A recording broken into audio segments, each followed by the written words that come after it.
Again, to remind everybody, the only thing I'm saying that I know for sure is that whatever it is, people say, why do you code of reality? I don't know, it's a placeholder. It kind of looks like a self-executing code.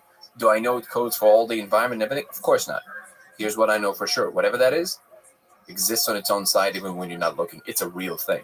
Or if you want to say, yeah, but everything is mine, okay, even within that frame, whatever it is that you mean to say, the external environment, within the perception that everything is mine, okay? Yeah. However you want to play the language game, it is an external thing to you as you are perceiving yourself right now. That's a real thing. That's all I'm claiming.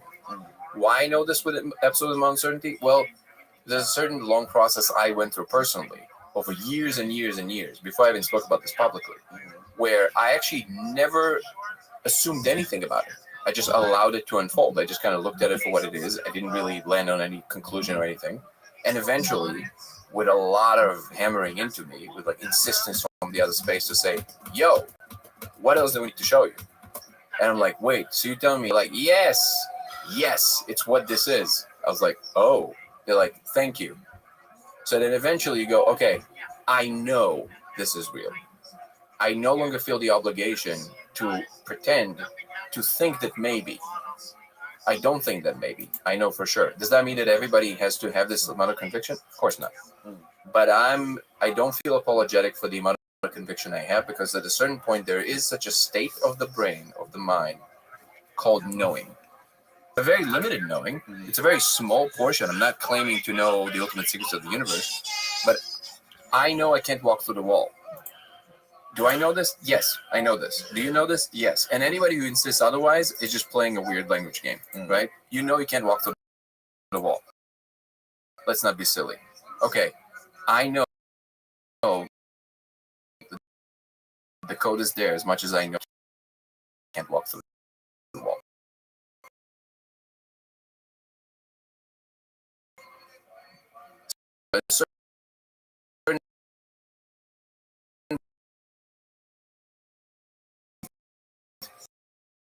I have a right to have the conviction that I have, and I can defend convictions, and anybody else has the right to criticize my convictions, which is exactly the situation where the move that the other side, if you would just have less, that's fine. But we're going to have for both ends about it. And the only thing that would substantiate it ultimately.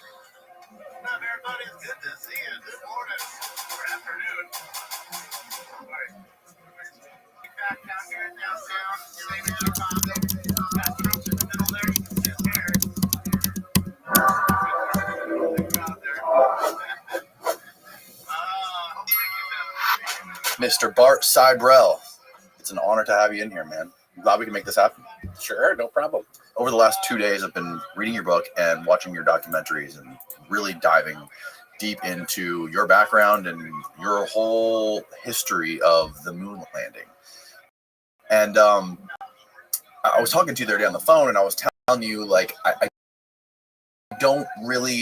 I'm not up to speed on all of the little nuances and like all of the actual evidence that you've gone through for your idea or for your conclusion that the moon landing was a fraud. And then I watched Astronauts Gone Wild, which, by the way, is the best title to a documentary ever created in human history.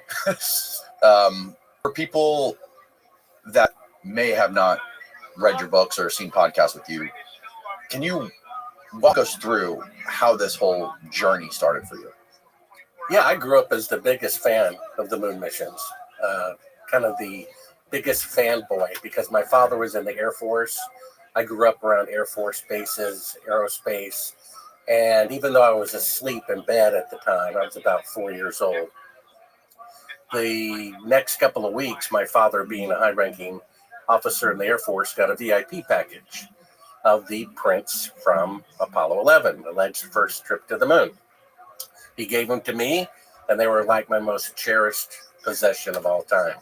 And we moved about every couple of years, and wherever we moved to, they were a prominent place, like a shrine, in every bedroom. So from about the age of 4 to 14, if I only saw them once a day, That's about 3,650 times I saw these pictures that allegedly say they're on the moon.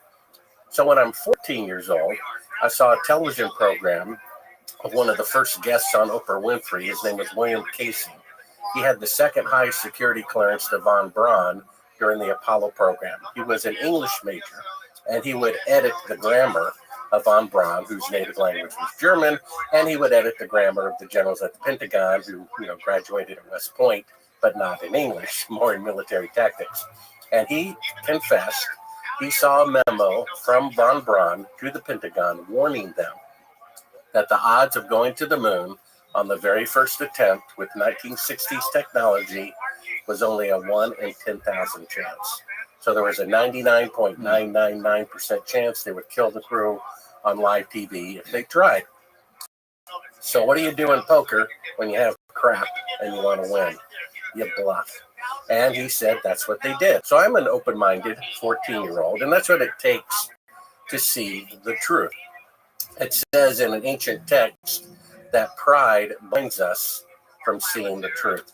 And pride is simply the unwillingness to be wrong. And humility is the willingness to be wrong.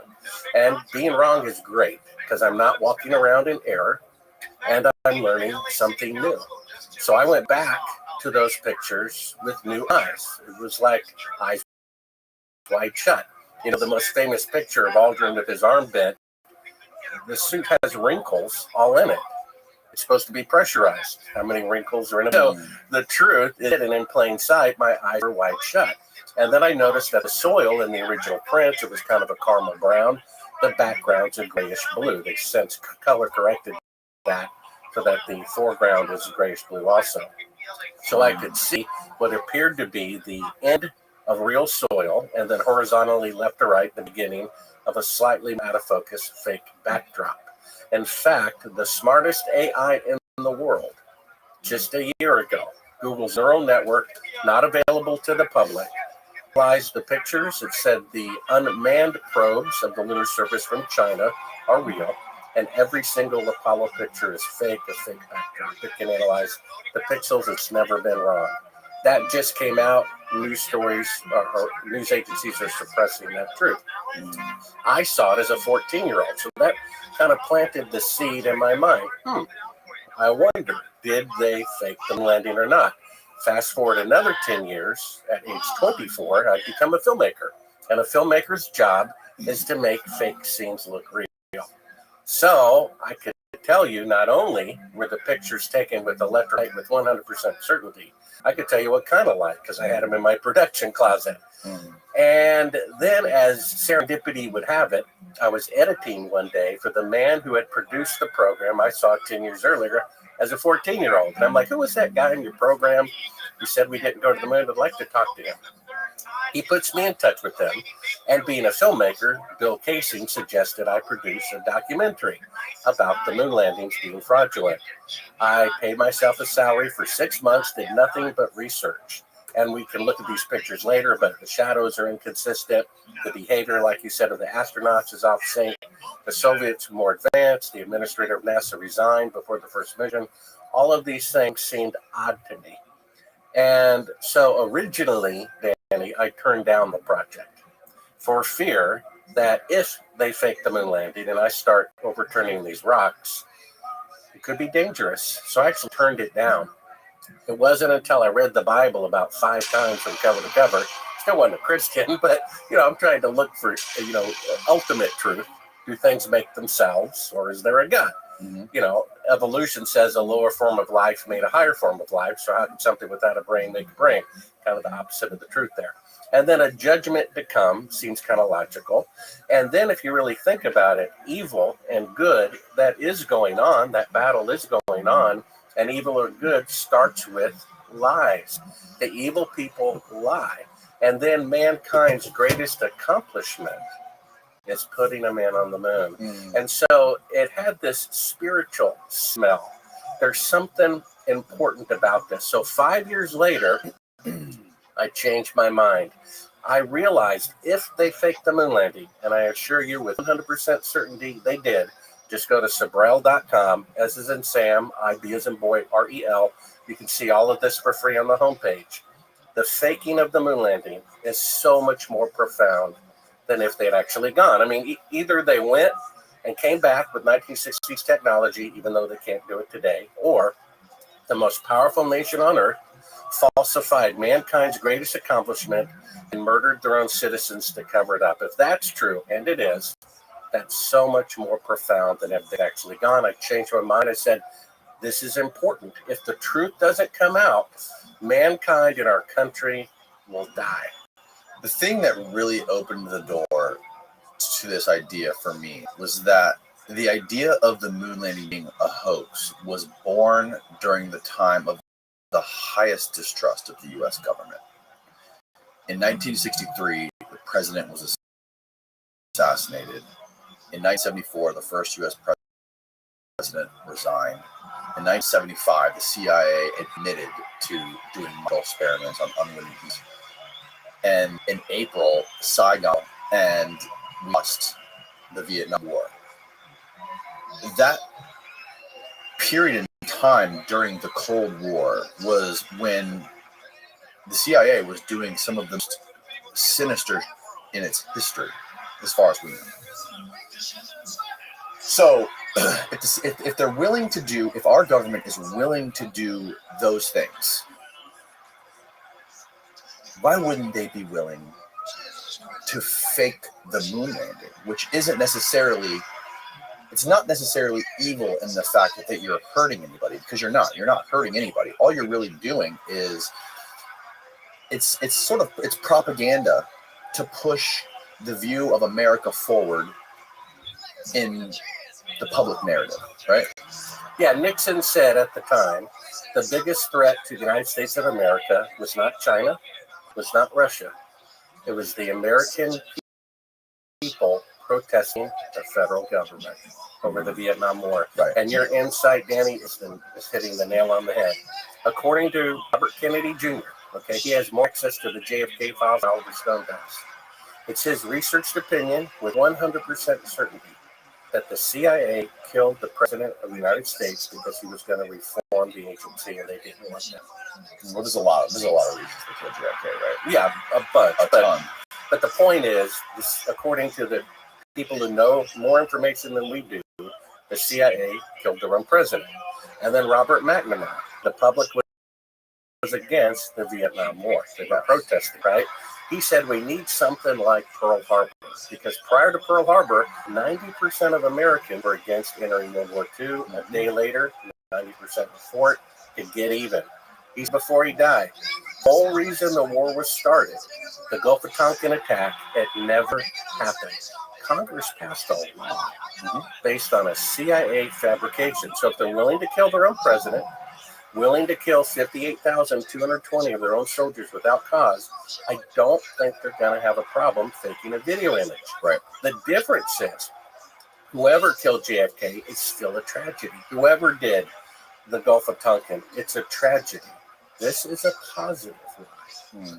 And I come along wanting to take away that sweet candy, and people who say they're anti-corruption are defending it. You have Bill Maher on one end of the liberal spectrum, and Glenn Beck on the conservative, saying how great it is that Americans were first on the moon. I know America has gotten bad, but at least we were first on the moon. See, they don't realize how bad it has gotten. They did fake the moon landing. There were no independent news coverage, no independent eyewitnesses, and Eugene Krantz, who I spoke to personally, flight director, said even someone in the command center can tell no difference whatsoever between a simulated flight and a, quote, real flight. So this idea that hundreds of thousands of people were involved must make it real. The exact opposite is true. Only 8 people knew that they were making the atomic bomb when it involved 129,500 people. Right. You see, that's like saying what a bank teller knows and what the CEO of the bank knows about corruption are completely different. So if someone in the command center can't tell the difference between a simulation and a real flight, how could we as a 4-year-old watching it in our living room or watching it years later? One of the things that's funny about the moon landing conspiracy is You can question 9/11, you can question JFK's assassination, you can question all these other things. But if you question the moon landing, you're a fool. Why is that? Well, it's offending people. It's like the people who made cartoons about a certain, religious icon. They're offended. There's a famous quote, my book Moon Man, which is audio that I read myself, Kindle or print. There you go. Moon Man, folks. It's at Sabrel.com. It's the behind the scenes Great book. account of making my movie, which was financed by someone who builds rockets for NASA who knows that it's fake. You see, I'm offending people's God. That's why they're so offended. There's a quote. Each chapter ends with a quote. One says the likelihood of one individual being right increases in direct proportion to the intensity to which others are trying to prove him wrong. If they really went to the moon, then anyone who says otherwise is an idiot. Then why are there thousands of YouTube videos to reassure people that the so obvious moon landings are real? If I went around saying Mickey Mouse was the first president, do you think there'd be 1,000 videos to reassure people that it was George Washington? Shakespeare said, thou dost protect too much. The reason why they have to prop it up is because it's made of straw. You can prove that the moon landings are fake with the logic, not having to look at any video clip or any picture. In a work today, with 5 decades better rockets and computers, the farthest that NASA can send an astronaut into space is only 1,000th the distance to the moon. So what they're really claiming, Danny, is that back in 1969, when all of NASA's computers combined had 1/1,000,000th the computing power of a cell phone, they sent astronauts ahead of schedule on the first attempt 1,000 times farther than they can do today with 50 years better technology. So what they're actually saying is for the first time in the history of the world, technology was greater in the past than in the future, which is impossible, which means they faked it. It's amazing. The truth is right there. And people have made a god out of this, and they refuse to see the truth. Have you read Amy Jacobson's book, Area 51? No. She talks about you and Bill Kazin, and I think it's the last chapter. And there's a whole section about the moon landing, and what she was claiming was that there was Soviet disinformation groups that were embedding themselves in the U.S. and that Bill, I don't remember if she said Bill exactly, but there were some people that were heading up some moon landing hoax groups, and that they were essentially Soviet spies trying to sow distrust in this narrative in the West. Are you familiar with any of these ideas? Yeah, basically that book says the moon landings are real, which is another reason maybe not to trust everything that's in that book. The fact is, you can go to the homepage of Sabrel.com. In the film that you saw, a funny thing happened on the way to the moon. We have classified footage. We can show a clip of it. It's one of the first clips I have here of them faking being halfway to the moon right in front of your eyes from Earth orbit using a 1/4 of the Earth with the track of audio of the CIA telling them to fake a 4-second radio delay. Here, if you want to, I want to go through all this stuff. We're going to, but first, what do you know about, or have you talked to any people in Russia or former Soviet Union about this? Whether it be intelligence people, rocket scientists, anybody like that. Have you talked to anyone? Yes, I have. So the two reasons that people use over and over again, the moon missions must be real, is you can't keep a secret from hundreds of thousands of people. The fact is, you can, that the atomic bomb involved 129,000 and only 8 people knew what they were doing. The guy in the command center can't tell the difference between a real flight and a fake flight. There's no independent press coverage. The second reason is that the Soviets or the Chinese would have blown the whistle. That's not true. I know someone who personally works in the command center of the Chinese Space Agency who I've spoken to on multiple occasions. He said everybody there knows that the moon missions are fake. They're blackmailing NASA in exchange for space technology, which Congress has forbidden them to receive. So there's a law that says the United States cannot give or sell space technology to China, but the CIA is doing it anyway so that the Chinese will not blow the whistle. The same thing with the Soviets. The former director of the space agency of Russia, the day he resigned, he wasn't allowed to say it when he was on staff. The day he resigned, he said the moon missions are fake. The next day, I get a call from Fox News. Fox News is not your friend. Otherwise, Sorry, what was the name of the guy who resigned who said the moon landing was? his name was Dmitry Rothschild. See if you can find that, Steve. Yeah. And the next day after he made that announcement, it made rounds on the internet news. Fox News calls me up and says, we're going to do a special about, whether he went to the moon or not. Fox News is not your friend. Otherwise, they wouldn't have fired Tucker Carlson, who got 100 million views with every broadcast, right? They're in information control. The same with RT. That AI that said the moon missions were fake just a year ago, Vladimir Putin was there. Didn't look surprised at all. We have a video of it on my website, never covered by RT. Well, the Fox News producer said, Bart, we haven't read your book. We haven't seen any of your films. And even if the footage proves that they faked being halfway to the moon, we'll conclude that the moon missions are real to reassure people. I watched their special. They found one Russian scientist from 1969 who said, congratulations. And then the narrator says, see, the Russians think we went to the moon, but they failed to mention just 6 weeks earlier, the former director of the Russian space agency saying the moon missions are fake. You see, the Russians are blackmailing us. The Chinese are blackmailing us. Another good reason for the truth to come out. They can tell the truth about MLK, RFK, JFK, but if they don't tell the truth about the moon landing fraud, the evil people are still in power and the evil people have won. And what they don't realize, these people allegedly in the government want the truth to come out about various things. The strongest tool to bring down the corruption in the federal government is to show the public that they were duped and made suckers after the moon landing fraud 6 times. That would unite Republicans and Democrats against corruption. Don't the truth, because if they don't announce that truth, they are complicit with it. The evil people have won. We have institutionalized a lie to elementary school children and college students.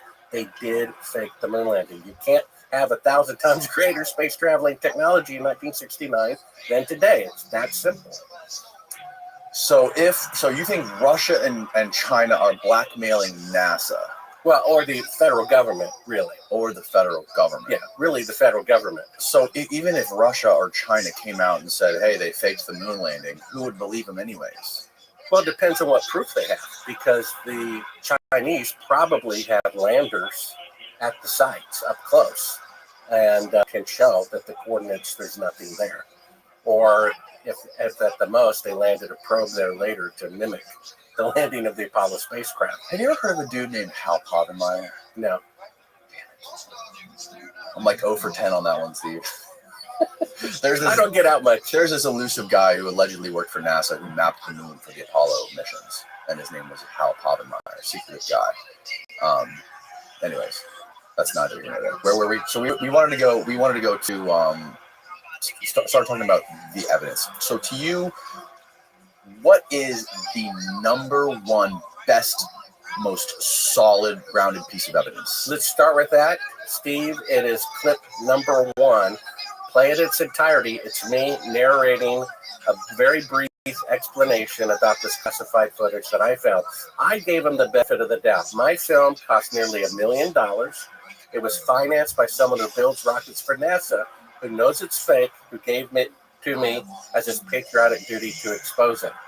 I gave him the benefit of the doubt for as long as possible until I found this footage. This footage, which we're about to see, 2 NBC news directors agreed. It proves with 100% certainty that they never left Earth orbit and therefore never went to the moon. They were going to broadcast it nationwide. They flew me to New York, put me up in the Waldorf Astoria, paid me thousands of dollars for the exclusive license. They got a threatening phone call from the federal government saying, don't broadcast it or we'll pull your plug on NBC. That's what we're about to see. There's a third track of audio of the CIA prompting the astronauts not to speak until 4 seconds go by to fake a radio delay. You'll see they're using a 1 foot model of the Earth to pretend to be halfway to the moon. It's 2 days into the flight. And just go ahead and hit play for 8 minutes, and my narration on the tape will prove it beyond any doubt. This is what convinced me the most. I remember when I found this tape. It was June 30th, 1999, a Wednesday, I believe. And I just quietly wept. I'm like, oh my gosh, they really did fake the moon landing. How sad is that? And if the person who was the biggest fan can change their mind and reluctantly admit, yes, sadly, they did fake it, then I'm sorry. This is the proof that was proven in a court of law. 2 NBC News directors agreed. It proves they didn't go to the moon. Even my critics agree. What we're about to see is the crew of Apollo 11 faking being halfway to the moon. And what a surprise. 55 years later, they still can't leave Earth's orbit. That's why there's mannequins orbiting the moon. Go ahead and hit play. So my critics say, hey, this film that I'm about to show you is widely available. It's not. It never appeared anywhere until my film came out. And what you'll hear is a third track of audio of Gaia prompting the astronauts not to speak until 4 seconds have gone by. Now, what this footage is, and I have an unedited reel of like an hour to an hour and a half of virtually the same shot over again. They're claiming that this is a little blue Earth, halfway to the moon looking back. When in fact, this is a circular window of the space outside of which is the Earth in low Earth orbit. Now, originally I said it's kind of part of the Earth out the window, which it does look like, but another cinematographer pointed out is what they did is they took a transparent photograph, like a slide or an X-ray that was color. They put it over the circular window. So it's a circular window and, of course, the circular Earth. And they backlit it with Earthshine. Now, this is still the window. You can see the little, 2 to 3 inch indentation here, like on a ship, because it's a, pressurized, bulletproof window, I presume. And first of all, if they're halfway to the moon, there would be a radio delay. So it would take 2 seconds for the radio signal to go out, 2 seconds for them to come back. They're actually in Earth orbit. This is, you'll see clear proof in a second here why they're still in Earth orbit, or proof that they are. They can't leave Earth orbit for a number of reasons. They don't have enough fuel, they don't have radiation protection, and so forth. And by them faking being halfway to the moon proves they didn't go to the moon. Otherwise, they wouldn't be faking it, right? And it also proves that the limit is Earth orbit, because they can't even leave Earth orbit. And what a surprise. 50 years later, they still cannot leave Earth orbit. Isn't that interesting? So what we have here, I'm about to play, NASA's going to talk, and then there's going to be exactly a 4-second delay. Remember, a pretend 2 seconds out, halfway to the moon, a pretend 2 seconds back. Then you're going to hear the CIA whisper in Neil Armstrong's private channel earpiece, which on this unedited version we hear. Then you're going to hear crystal clear, no radio EQ, like, the astronauts in orbit or NASA, with a little muffled walkie-talkie type sound. No, this person is where the tape's being recorded. It's crystal clear. He's prompting them to say talk. Apollo 11, Houston, Goldstone says that the PD looks great. Over.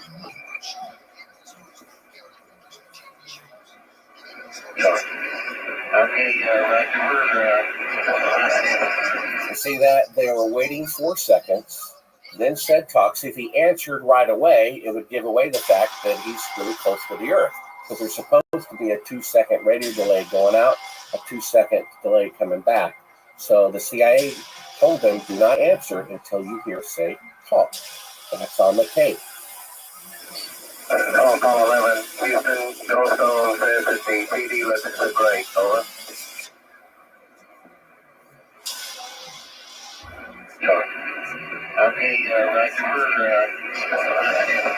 You see that? They were waiting 4 seconds, then said talks. If he answered right away, it would give away the fact that he's really close to the Earth. Because there's supposed to be a 2-second radio delay going out, a 2-second delay coming back. So the CIA told them, do not answer until you hear say call. That's on the tape. Call 11. Houston, Goldstone, 1050, PD, looks to great. Over. Sure. Okay, Roger, Houston, Apollo 11. Calling in from about 130,000 miles out. Okay, so that's supposed to be the Earth floating in space. Now let's take a look at it over here. Right? And let's take a look at it. Okay, right is 130,000 miles out according to NASA and Neil Armstrong, right? That's the Earth over there on the right. But wait a minute, it's not. It's the window. They're using a 1 foot diameter circular photograph of the Earth, putting it on top of a circular window. And now here they are breaking down the shot, the photograph, in order to get ready for an interior showing the astronauts. So there they are. There's proof right there that it's a fake shot. Here's even an outtake here when an astronaut's arm gets in front of the window. Look at this. Oh my goodness. So if that's really the Earth floating in space, that must be the arm of God going right in front of it. Oh my goodness. So this is the smoking gun. This is them faking being halfway to the moon. Okay? There they are getting ready, and there they open the iris, and there's Michael Collins, and there's the very bright Earth out the window. I want to look at that one more time. I can just make that big screen. Oh, it's really not the Earth floating in space. It's really a special effect with the circular window.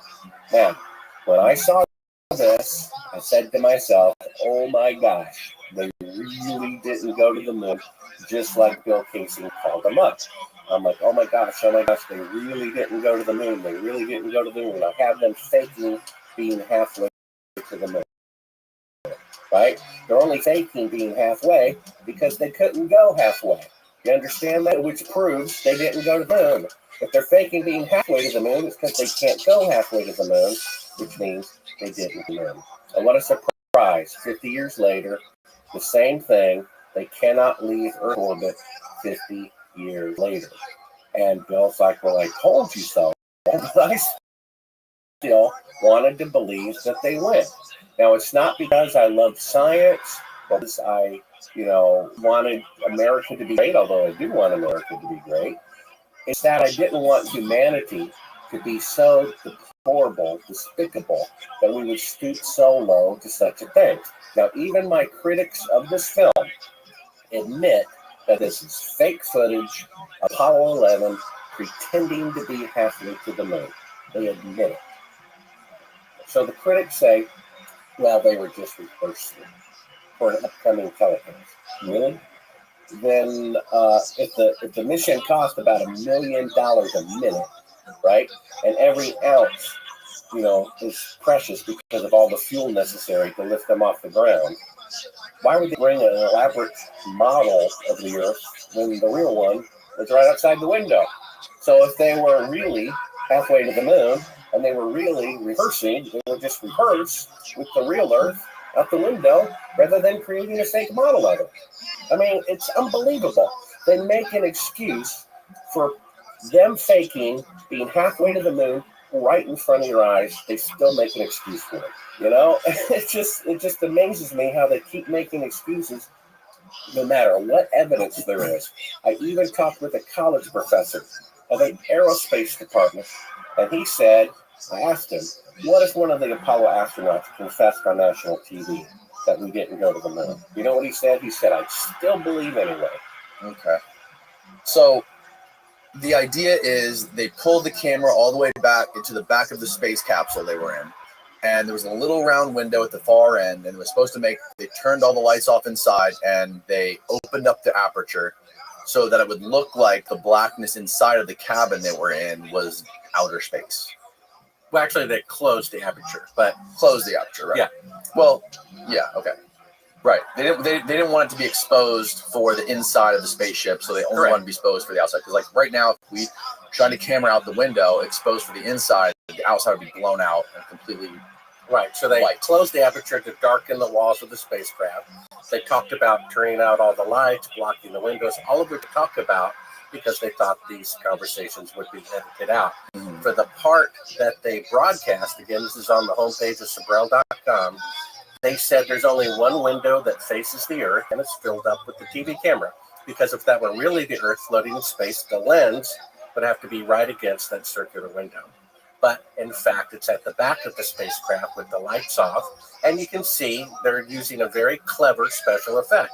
Had I only saw the first few seconds that they broadcast to the public, I doubt if I would have figured it out. Mhm. That's why it says do not show to the public at the beginning of the reel. Where did you get that reel? Well, someone at NASA gave it to us. According to Bill Casey, a whistleblower at NASA gave it to us. And that's what convinced me. That's what convinced two NBC News directors. So a whistleblower at NASA gave it to Bill Casey? Well, they sent it to me. And what was on the label and on the tape were completely different things. When you pop it in, it says do not show to the public. All the footage from NASA was pre-edited. In fact, there's only like maybe 15 pictures of an astronaut on the surface of the alleged moon in the first mission. Sorry, go ahead.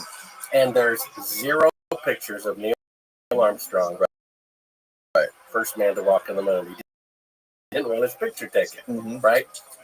And there's no unedited footage. Everything was pre-edited, except this is up to an hour special effects shot over and over again to line up, and they're using, as you saw, a 1-foot model of the Earth to pretend that the Earth is floating in space, to pretend that they're halfway to the moon. So you're saying they use a transparency that they tape to the window or something? Yeah, they also insert a little black material into the window to make it look like the Terminator line between night and day. Is there any evidence of that transparency thing? No, you just saw them fiddling around with the window. On the right-hand side, if you want to cue it back up again, he says for the part that's broadcast, this is Neil Armstrong calling in from 130,000 miles out, meaning that little Earth with the black around it is supposed to be the Earth floating in space. He just said it was. He lied. We put them side by side, the lights come up, and it's a 1-foot model of the Earth. They just got caught faking being halfway to the moon from Earth orbit. It's dated 2 days into the flight. They can't walk on the moon the next day when they're still in Earth orbit for the flight, you see? And what a surprise. 50 years later, they still cannot leave Earth orbit. That's why there's mannequins orbiting the moon, because of the radiation. That's another clip we'll show of a NASA engineer saying the technology necessary to go to the moon has not been invented yet. And so this is what convinced me. This is the key, the highlight of the film. A funny thing happened on the way to the moon. It's on the homepage of Sabrel.com. That's what convinced me. This film took 7 years to produce. I spent 4,000 hours editing 45 minutes. And I was doing it under the theory it might be true that they faked it. When I saw this, I'm like, faked it. I showed it to the director of NBC News. He said they faked it. He was going to broadcast it nationwide until he was told by the federal government not to do it. That clip certainly is pretty obvious that they were trying to pull off a camera trick, especially when they turn on lights inside the cabin. But some of your critics say that there is footage, and I've seen footage online of Apollo 10, where the camera goes from one window showing the moon and pans the window opposite showing the Earth. And there's also additional footage from Apollo 11 where it shows footage of the Earth a little bit closer than that, I think, where it shows it moving out of the window frame because the camera's moving around, not still. Well, actually, on this unedited footage, as they're faking the shot, they say this is the way 10 did it. Meaning Apollo 10 that allegedly orbited the moon faked the same shot the same way from Earth orbit. So actually, that footage is incriminating. Here it is on the right. That's them. He just said it's 130,000 miles out. It's the same proportion on the left, right?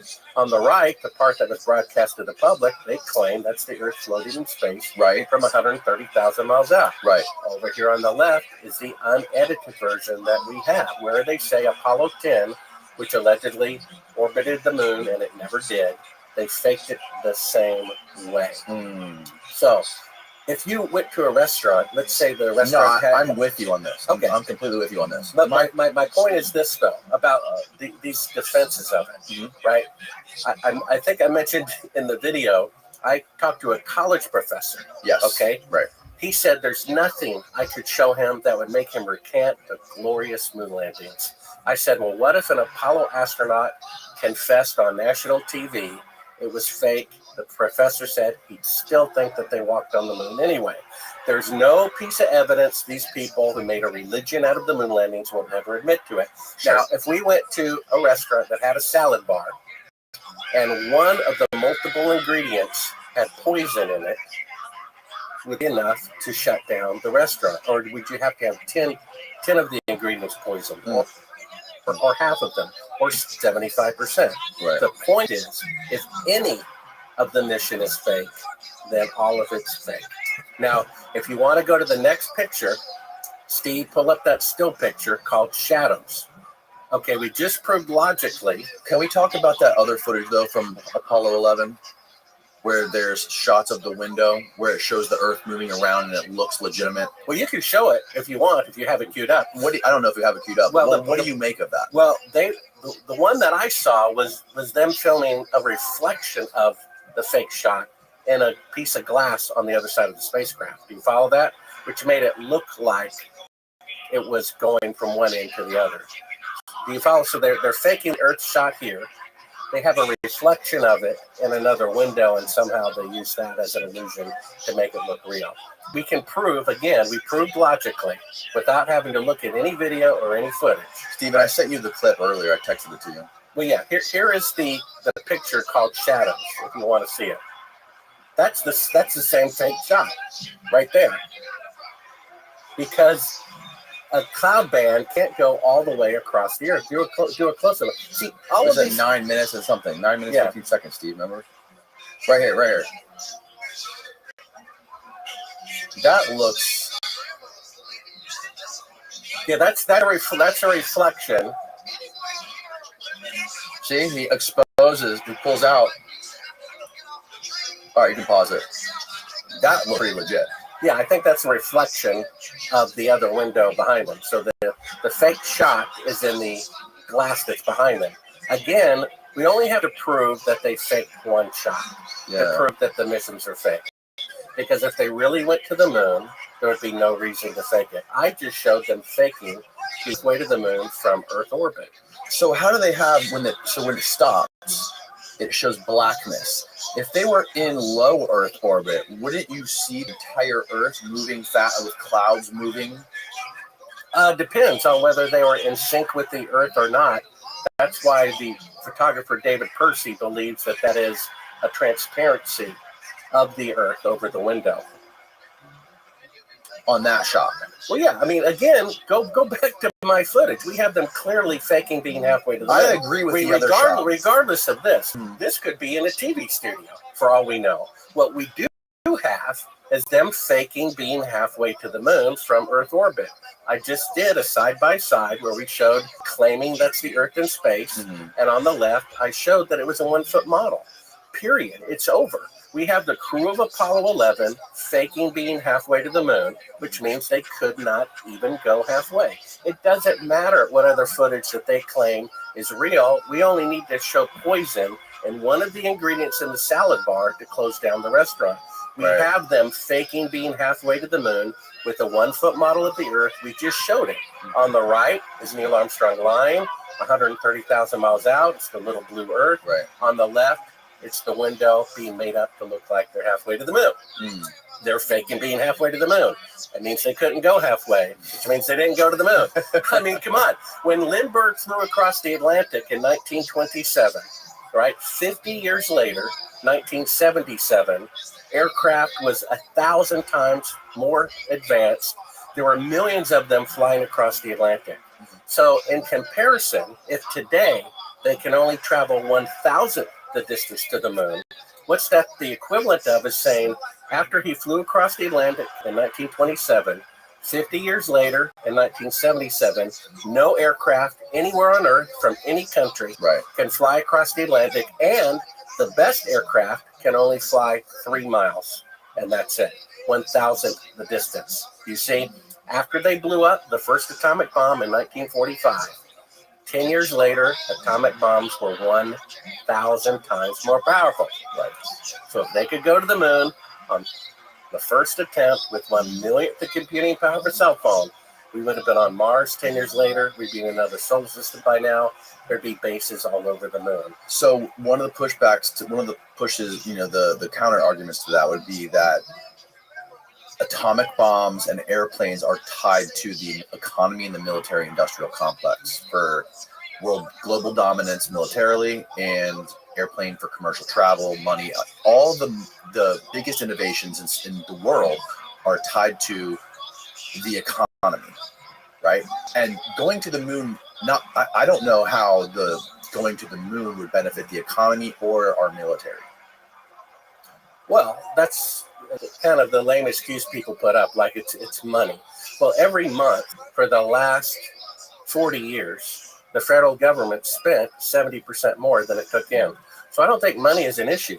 And then ever since Nixon, 8 presidents have said they're going to return to the moon in 5 years.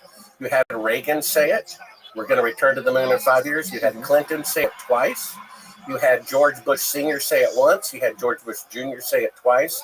You had Obama say we're going to return to the moon in 5 years. You had Trump say we're going to return to the moon in 5 years. Yeah, Trump did say it, didn't he? So they've said they want to return to the moon 8 times in 5 years. And somehow, with 50 years better technology, they can't do it in 50 years. But somehow, they did it in 8 years with 1/1,000,000th computing power per cell phone when space travel had only just begun. You see that? You cannot have greater technology in the past and in the future. Let's look at the next picture. Pull up that still. If you want to look at, like you said, the most condemning evidence, bring up the shadow one. We just showed them faking being halfway to the moon, right? That other guy's footage may look more real. It doesn't matter. So we have them faking being halfway to the moon. We just showed it right in front of your eyes. The lights come up. It's a 1-foot model of the Earth, which means they're faking being halfway to the moon, which means they can't go halfway, which means they didn't go. Over on the left, you can prove the moon landing fraud with one simple photograph. You can make that full screen if you want. These are the way shadows should appear outside. Go ahead and make that image larger if you can, Steve. Steve, on the top left, there you go. Okay, so this is a picture I took in sunlight. You can do this yourself. Go outside in your front yard, your parking lot at lunchtime at work on a cloudless day. Look at 2 trees, 2 telephone poles, 2 people. The sun is 1,000,000 times bigger than the Earth in volume, 93 million miles away. It's going to cast shadows in the same direction over the entire Earth or moon. It's scientifically and mathematically impossible for shadows lit by sunlight to intersect. They always run parallel. Over on the right is the alleged last mission to the moon, where an astronaut shadow is going at 12 o'clock and a rock only 5 feet away. The shadow is going at 9 o'clock. Well, the shadow from the bigger rock is even more interesting. Well, the point is that shadows should be parallel in sunlight. NASA claimed all the pictures are taken in sunlight because it's 20 times brighter with no atmosphere on the moon than the Earth. The last thing they're going to need is electrical light. And yet that is absolute proof in the court of law, scientifically, mathematically. Shadows are intersecting at 90 degrees from objects 5 feet apart. It means it's an electrical light that's really close. So you just proved the moon landing fraud. And you have a cinematography background. I've won best cinematography in the first film I ever made, and best editing and best director in the first 3 films I ever made. And that was 40 years ago. Wow. Okay? Any filmmaker will tell you that that is electrical light, which means they're on Earth, which means they didn't go to the moon. And you think electrical light, meaning it's very close. What you're saying is it's an artificial light source that is much closer than 90 million miles away. Right. According to NASA, because there's no atmosphere on the moon, it's 20 times brighter than a desert at noon on Earth. So the last thing in the world you're going to need is a flash photography or electrical light. But that proves on the right, it's a very close electrical light, or maybe 2 electrical lights. You can't have shadows intersecting at 90 degrees from objects 5 feet apart in sunlight. It's impossible. Do you know if did they film this in like an airplane hangar? According to the eyewitness that we have, it was filmed at Cannon Air Force Base June 1st, 2nd, and 3rd of 1968. Oh, I thought Bill Casing said it was shot at Area 51. Well, he died before this confession came forward. That was the assumption. I assumed that too. But we have, so let's go through the proofs. First of all, today they can only travel 1,000th the distance to the moon with 5 decades better technology than in 1969. You can't have 1,000 times greater technology past and in the future. We just proved they faked it. Mm-hmm. Everything else, there's never been a technological milestone, flying across Atlantic, splitting the atom, cold fusion, whatever you want to do. There's never been a technological breakthrough that no one could repeat 50 years later, when in fact it should be 1,000 times greater 50 years later. We just proved it. You can't have 1,000 times greater temperature. They faked it. Then we have those intersecting at 9 degrees from objects 5 feet apart. That's an electrical light. We just proved it again that they didn't go to the moon. We showed it a moment ago. On the right, they claimed it's halfway to the moon. On the left, lights come up. It's a 1-foot model. We proved it a third time. And then we have an eyewitness, right? If I said I saw you commit the murder, that's pretty condemning evidence. And if it, as I was dying, a court considers that twice as powerful. If you want to show the picture, Cyrus Eugene Akers, please, Steve. Yeah, hang on. I want to stay on this for a second. Okay. What is the pushback you get for the shadows? What is their explanation? I've never heard pushback on it. Steve, what do you think about the shadows? Steve has a background in cinematography. Oh, you're going to drag me into this? Okay. Steve, can you... I am a cinematographer. I'm a commercial cinematographer. I've not won any awards. I've just won a lot of money. I would say that it is... Well, you know what? I actually did some test shots. I didn't show Danny this. But because it's a single source here, and this is a single source, or at least this is supposed to be a single source, right? It could be 2 sources. You have one here. It's easy enough to test. And so I took a photo. This is the sun directly behind me, and you can see the shadows going straight up like that. And this one is kind of at an angle. And then over here, kind of the same thing going on. Well, that one, you and the pole are kind of going the same direction. Yeah, and what camera did you take that with? Was it your cell phone or what? So, this is my personal camera. It's freaking working. Man. Yeah, I mean, switching? It's not switching. It's a... Oh, it's frozen. No, it's frozen? Oh, no. The CIA. Yeah, the CIA. Yeah, what you need to do... they're hacking into a mainframe. Is show it where you took in sunlight from objects 5 feet apart that intersect at 90 degrees.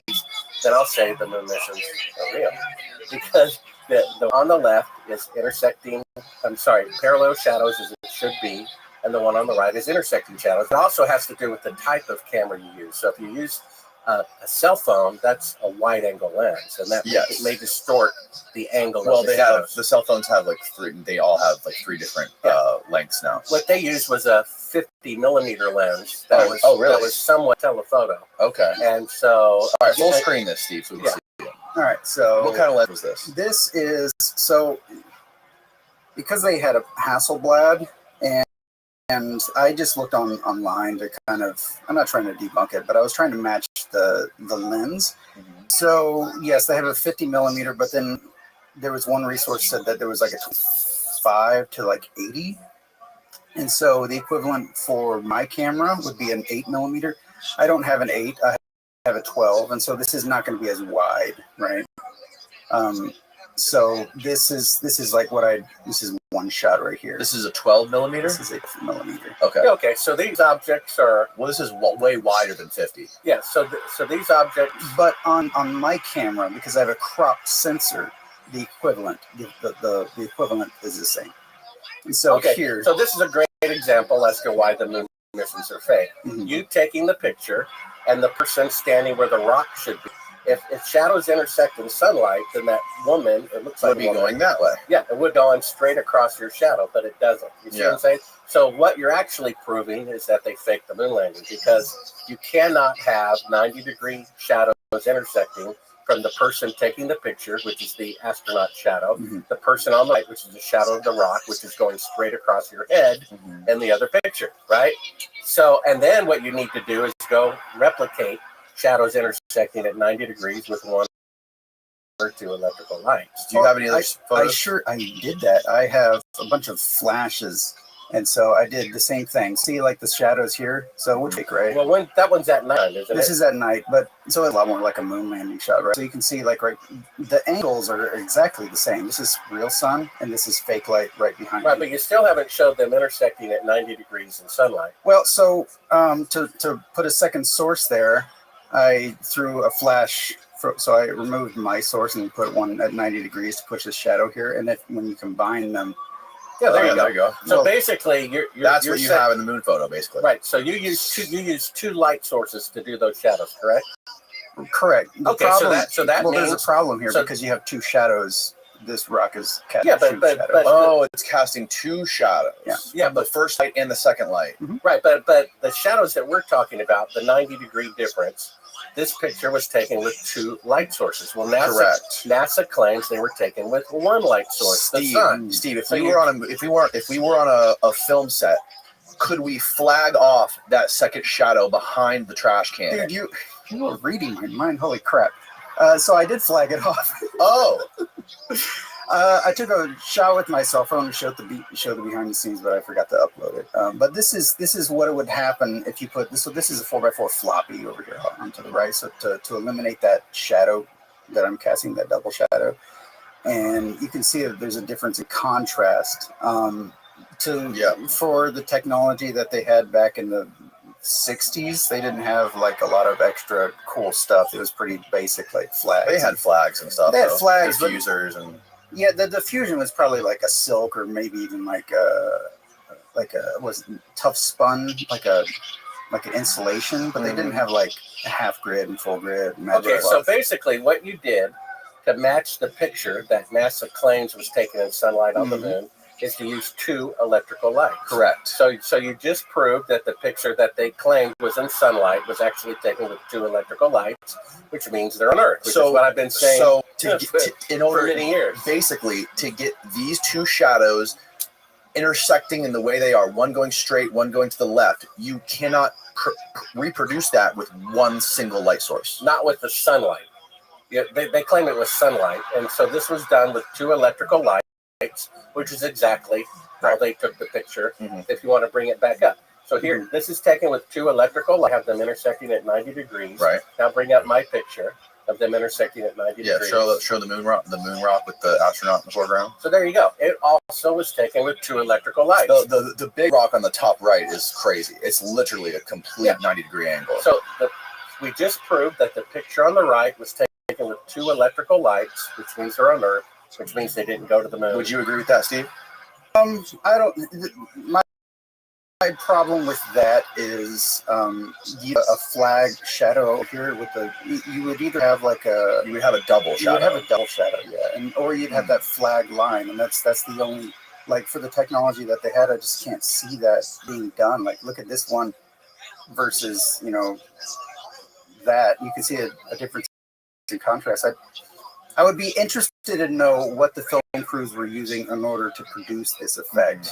Yeah, but what you would say is that it's not taken with sunlight, the picture on the right. I don't know. I think it's a really wide. The thing is, with the wide lens, you Well, I mean, if you had to say yes or no and your life depended on it, If I had a gun to my head, I would say no. is the picture on the right taken with sunlight? You're asking if my life depended on it? I would. Yeah, would you say the picture on the right was taken with sunlight? Sure. You would? I don't think I would. Well, I've shot thousands of Here's the setups, problem.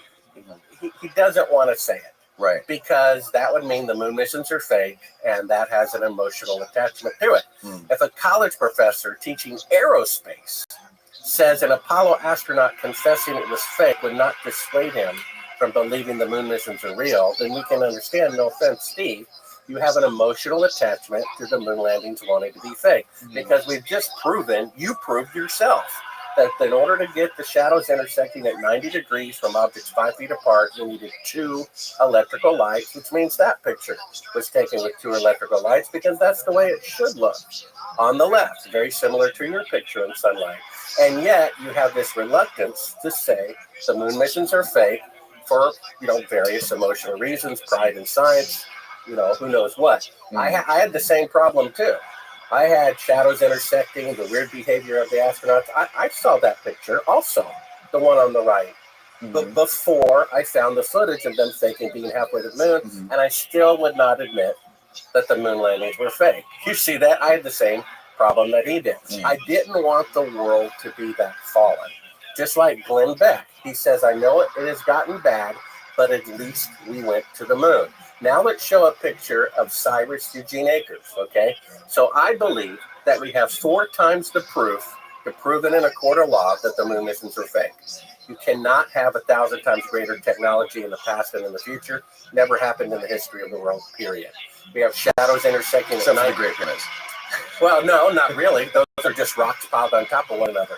Because now skyscrapers are 3 times taller. It's 1/10 of a footprint. So technology But has the variation in how square they are is not even close. Well, I don't know about that. The point is you can build a building that's taller with less of a footprint. 3 times taller with 1/10 of a footprint. So yeah, architecture did improve. You don't think the pyramids were made by aliens? No, I think aliens is a lie. Because von Braun, who said they were going to fake an alien invasion, he said that right before he died. So, and this is from the guy who faked the moon landing. We'll go into that a little bit later. But, but what do you got? What is this, Steve? Oh, I was trying to find the another photo of shadows. No, I was trying to find more higher resolution of this. Because gotcha. I mean it's cropped, and so what else is there? Is there another? Did you get this from a secret archive or something, or is that available online? It's an Apollo 17 picture. Apollo 17. Okay. Yeah. So anyway, we've got shadows intersecting at 90 degrees, which cannot happen in sunlight, which means it's an electrical light. We just proved it. We duplicated it with 2 electrical lights, meaning it was taken with 2 electrical lights, which means they're on Earth, not the moon. You can't have 1,000 times greater technology in the past and in the future. It's never happened in the history of the world where a technological breakthrough cannot be repeated 50 years later, when it should be even 1,000 times greater 50 years later. Then we just showed the footage on them claiming it's the Earth floating in space. On the left, the lights come up. It's a 1-foot model of the Earth. That proves it. Then we have an eyewitness, okay? Cyrus Eugene Akers. If you want to show his picture, it's one of those pictures in the email. Okay. He said, fearing the judgment of God, and as best as we can tell from the ancient texts, if you confess your sin and repent of them, you're forgiven, even of murder. And that's what he said. First thing he said is, I want to get off my chest, I committed a murder in 1968. The son there, and we're going to show a clip of that next. The son was there saying, Dad, who did you kill? He says, I killed a coworker at Cannon Air Force Base. The son immediately calls the military police to investigate. He wants to give the victim's family closure. Did they just say the guy disappeared? Did he die in an accident? What happened? The military police come in. We're going to see the testimony of him eyewitnessing that. And they said, who did you kill? And he said, who? He said, when? July, 1st, 2nd, and 3rd of 1968. On this one there, cue it up to... Oh, yeah, watch this one. Cue this one up to 3:36 and play it through 7:28 in just a second. So 3:36 is what we start. So Cyrus Eugene Akers, he confessed... This is his son? That's his son. He confessed that he killed a coworker at Cannon Air Force Base. He was chief of security over the Air Force's most secure Air Force base. Bill Casey said the fake moon landing was supervised by the United States Air Force. Every branch of the military has its special ops division. The Army has it, the Marines have it, and the Air Force has it, and it's at that guy's Air Force base, Cannon Air Force Base, Clovis, New Mexico. He said he killed a coworker. The military police came in to investigate, and when they said, why did you kill him? He said to cover up the moon landing fraud, because we both eyewitnessed them filming it on a fake set June 1st, 2nd, and 3rd of 1968, and my coworker thought it was morally wrong, and I killed him to cover it up. If you start this clip at 3:36 and play it through 7:28, you're going to hear the son's testimony, who I witnessed the deathbed confession and the investigation. Go ahead. I've never known my dad to lie. To get caught lying was worse than whatever it was you did to begin with. I remember going to school with long sleeve shirts on to hide the purple welts. You did not lie in our house, that's for sure. Dad had a real... Oh. Buggy today, are we? Yeah, I guess Musk is having a problem with Starlink. CIA. really bad attitude towards Lauren. Excuse me again. Okay, anyway, this is the story that my dad told me on his deathbed. Project Slam Dunk was the name of this. President Johnson in 1968, okay, in Cannon Air Force Base in 1968, he said by the time he got there, that there was already 2 large hangars that were connected. There was hundreds of dump trucks that came in and dumped sand and stone, and cement powder was powdered over the top of all that to make it look like a lunar landscape. They had men that fashioned it into a lunar landscape, he said. Okay, I've never known my dad to lie, so this all took me by surprise. You know, what's that all about? So anyway, he said that in front of the airplane hangars was pole framing with large canvas tents that was concealing the inside of the staging area. Inside the staging area, on flatbed trucks, was arm-created the lunar lander that was reassembled back inside the hangars. All of the walls were painted flat black, and the ceilings as well. He was sworn to secrecy by the NSA, and they would put him in prison for breaking that oath. When Dad saw the moon landing on TV, he cried. He said he knew that what he had witnessed on TV was exactly what they recorded in that hangar. There was no reason for them to go flying around and everything. They had detailed high-definition photos of the landing area. There was no reason for them to go flying around to a different landing area that almost exhausted their fuel, except for drama, because everything had gone so smoothly. Nothing, so it had to be something. Anyway, Dad was one of 3 guards that guarded the inside of the front entrance. There was a list of 15 people who could enter. No one else was allowed by order of President Johnson. And here is that list, and I gave it to Bart Seibel as well. He checked out a lot of these names, and he says he can verify a lot of these people and what they do. And I come across a couple myself.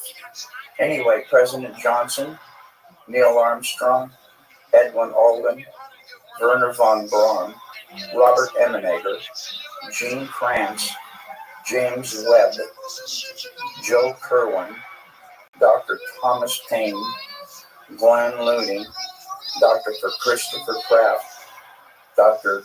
James Van Allen, General Trudeau, Lieutenant Colonel Donald Simon, and Grant Norrie. Now, the only 2 that I really have information on is Robert Emenegger. Apparently, he did a lot of video work and stuff for the Department of Defense. So basically what he's saying is his dad was a security guard during the filming of the videos that we see for them on the surface of the moon. Correct. Bill Casey said it was supervised by the States Air Force. The most secretive Air Force base is actually Cannon Air Force Base, and his father was the chief of security there. And as he was dying, he confessed to killing somebody to keep secret the fact that they filmed the first, quote, moon landing a year earlier at Cannon Air Force Base, June 1st, 2nd, and 3rd of 1968. President Johnson showed up the first day of filming. According to his own minutes, he was 1 hour flight away on a holiday. And he got curious and showed up. He personally gave Cyrus Eugene Akers this list of 15 VIPs. And these people, some of whom have admitted in their memoirs, were there. Cannon Air Force Base used to say on their website that President Johnson visited in 1968, and they rehearsed part of the lunar landing there. And then they scrubbed that off of their website when we got a hold of this information. After I took this information, my book, Moon Man, again, it's in audio, Kindle, or print at Sabrell.com. I was verifying this. It took me 15 years to write the book, 2 years to edit the book. When did you publish it? I published it in, I think, 2021. And I'm verifying this information with him. And a couple of days later, while out, even though we had security cameras and a security system with it, someone disabled it, took everything there was related to his father from his house. 2 days later, 2 guys showed up, government agents, and threatened to kill him and his family if they ever spoke to me again about the moon landing fraud. The White House at the time actually investigated this. The press secretary did. So did a senator on the Intelligence Committee of the United States Senate and a local FBI. This was about 3 or 4 years ago. People were being threatened to be killed because of this coming out. If UFOs were real, they wouldn't be any disclosure in Congress. They want us to believe in them. You see, Stephen Greer's #1 source that UFOs are real are the Apollo astronauts. You see, the lying Apollo astronauts who said their whole life the moon missions are real and aliens are real. So aliens are just as real as the moon landings. And if Stephen Greer, who believes the moon landings are real, can't discern that they are fake, then maybe what he has to say about aliens is an incorrect discernment as well. So the fact is, only one person has come forward that the moon landings were fake, and to say as you're dying, you kill somebody to cover it up, and the guy is verified during the chief of security at Cannon Air Force Base, and Bill Casey, I have on tape saying it was filmed at an Air Force base, all the pieces are coming together. So we have an eyewitness, we have shadows intersecting at 90 degrees that should be parallel. We have them using a 1-foot model to pretend that they're halfway to the moon, that even an NBC news director agrees they didn't go to the moon. And the fact that today they can only travel 1,000th the distance to the moon, even with 50 years better technology. And then if you want to show the next clip, we show one of the reasons. You asked for the evidence. There's just a couple of more evidences as to why they did indeed fake the moon landing. We have an engineer from NASA saying what most people don't know. If you want to show this still picture, Steve, it's called radiation belts down there. Is this the Gus Grissom guy? No, that's Okay. that's another matter which we can get into as to why. It's the radiation belt picture. It's on the most recent The email. Van Allen. Yeah, it's the most recent. Van email I Allen was sent also you. one of the guys on set that day. Yeah, he was. So if It was named after him?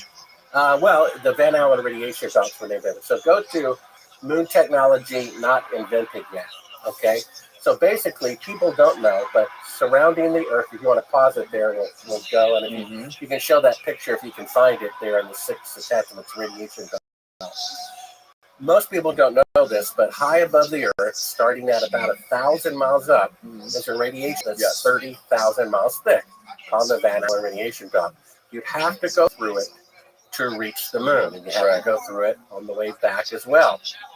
Every space mission has been well below the radiation, generally about 750 miles below the radiation, except going to the moon. You have to go through it, you see. Here's a NASA engineer saying that the radiation is dangerous, meaning lethal to people. And then he says, we must solve these challenges before we send people through this region of space, meaning the technology necessary to go through the radiation and survive has not been invented yet. Go ahead and play the clip. Oh, there's an image, if you want to show it, of the radiation belt, you see. Every manned mission has been below it, except going to the moon. You have to go through it. There's been no astronauts that have been anywhere near that. No. except going to the moon. To go through it to the moon and through it on the way back. And that is NASA's own engineer saying the technology necessary to go to the moon and back through the radiation has not been invented yet. We must solve these challenges before we send people through this region of space, meaning the challenges to radiation protection have not been invented yet. Go ahead and play the clip. Smith, and I work on navigation and guidance for Orion. We are headed 3,600 miles above Earth, 15 times higher from the planet than the International Space Station. As we get further away from Earth, we'll pass through the Van Allen belts, an area of dangerous radiation. Radiation like this can harm the guidance systems, onboard computers, or other electronics on Orion. Naturally, we have to pass through this danger zone twice, once up and once back. We must solve these challenges before we send people through this region of space. We must solve these challenges before we send people through this region of space. We must solve these challenges before we send people through this region of space. We won't have astronauts inside. We won't have astronauts inside. We won't have astronauts inside. So there you go. Now you know why there's mannequins orbiting the moon. Somehow, with 1960s technology, with 1 millionth computing power of a cell phone, we can drive cars and play golf on the moon, but 55 years better technology, we can only have mannequins orbit the moon. The guy just said we must solve these radiation challenges before we send people through this inner space, meaning that tech go through the radiation and back's not been invented yet. So the Van Allen radiation belts are like big donuts that go around like the equator of the moon. They go pretty high and they go pretty low, but there's holes in the top and bottom, right? Some people speculate that the Apollo missions could have slingshotted. They took off from Florida and could have slingshotted themselves around a little bit north, south, and gone like through the top or bottom of it. Well, I love the people who say they're admitting that the radiation belts are deadly, which they are. According to NASA's own flight log, they went straight through the radiation belt at the equator. Oh, really? They didn't have enough fuel to zigzag, and the only way to go through them would be to launch from the North or South Pole. But seeing how the space shuttle launched at 38 degrees and blew up, launching at the North or South Pole would be too cold, plus wouldn't have the capability of the personnel surviving there. So according to their own press release, They didn't have enough fuel to go all the way around to the north or the south. not at all. They didn't have the ability to do that, and they never claimed to have done that. And also another interesting thing is to get through that radiation belt, they would have had to have a lot of protection around that capsule they were in, right? They would have had to have lead maybe or about 3 feet of water is the latest idea. Okay. This is why, they said in 2014. So sorry to interrupt. Yeah. They've sent animals through there, right, to test it? That I don't know. They have covered up some information about that. What they did do is send 2 Geiger counters into the radiation around the time of this guy's report. They exploded. So almost. I called up NASA and I said, hey, first let me talk to this guy. They said, well, he misspoke. We don't allow him to talk to reporters anymore. And then I said, well, you sent up probes directly into the radiation belt and back with 2 Geiger counters. Can I please have those Geiger counter readings? They said, I cannot have them. It's a military secret. So the temperature of the sun isn't a military secret. It's just nature. And when they sent probes to Jupiter to find out how much, let's say helium is in the atmosphere, it's not a military secret. Why would the amount of radiation surrounding the Earth be a military secret? Look at this. Because it proves that they cannot go to the moon. Yes, animals have been sent through the Van Allen radiation belts. Laika, a dog, was the first animal in space aboard Sputnik 2, but her mission was intended for 10 days and she only survived for 2 days due to the spacecraft overheating. However, no animals were specifically sent to evaluate the effects of radiation on biological organisms before sending astronauts through the Van Allen radiation belts.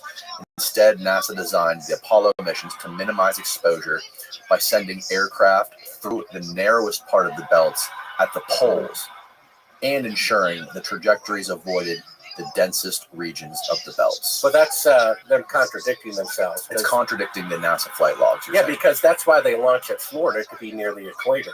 And they claim they use gravitational effect to simply loop around. There was no additional fuel to zigzag through the belts.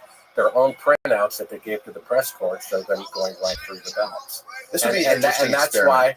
why the guy said the technology to go through them hasn't been invented yet. Look at the next article. Look at this article here. It says article says modern technology cannot go to the moon. It talks about the radiation right here. What's keeping us from Mars? If you want to bring up that link, okay? So I'll read it here. You can enlarge it if you want. Published in 2009, I think? Yeah. It says cosmic rays are so dangerous and so poorly understood that people are unlikely to get to Mars or even back to the moon until better ways are found to protect astronauts, experts said Monday.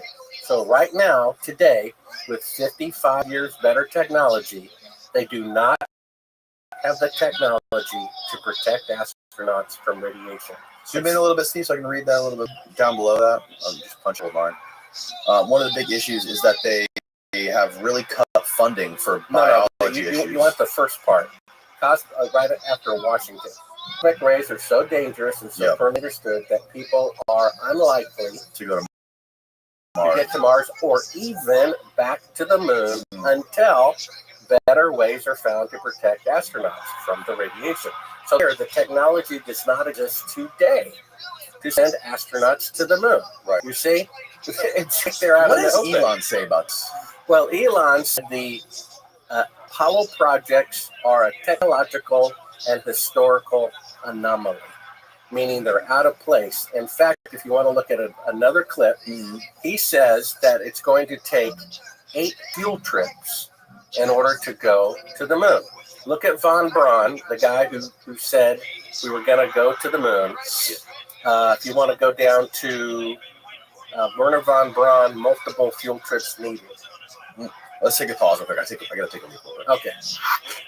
Okay, we were just talking about, before we took our break, we're back.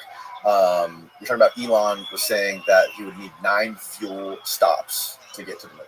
Correct. First, he said it's a historical and technological anomaly, meaning out of place according to the logical progression of technology. And then he said, with a taller rocket than the Saturn V, he's going to take at least minimum 8 fuel trips to go to the moon. Can you find out where he said that, Steve? Well, yeah, and then we're actually going to show a NASA scientist saying it may take even more than that. Okay. So first of all, let's listen to this clip. So basically, Kelly Smith misspoke, got in trouble. He said the technology to go through the radiation has not been invented yet. We must solve these challenges before we send people through this region of space.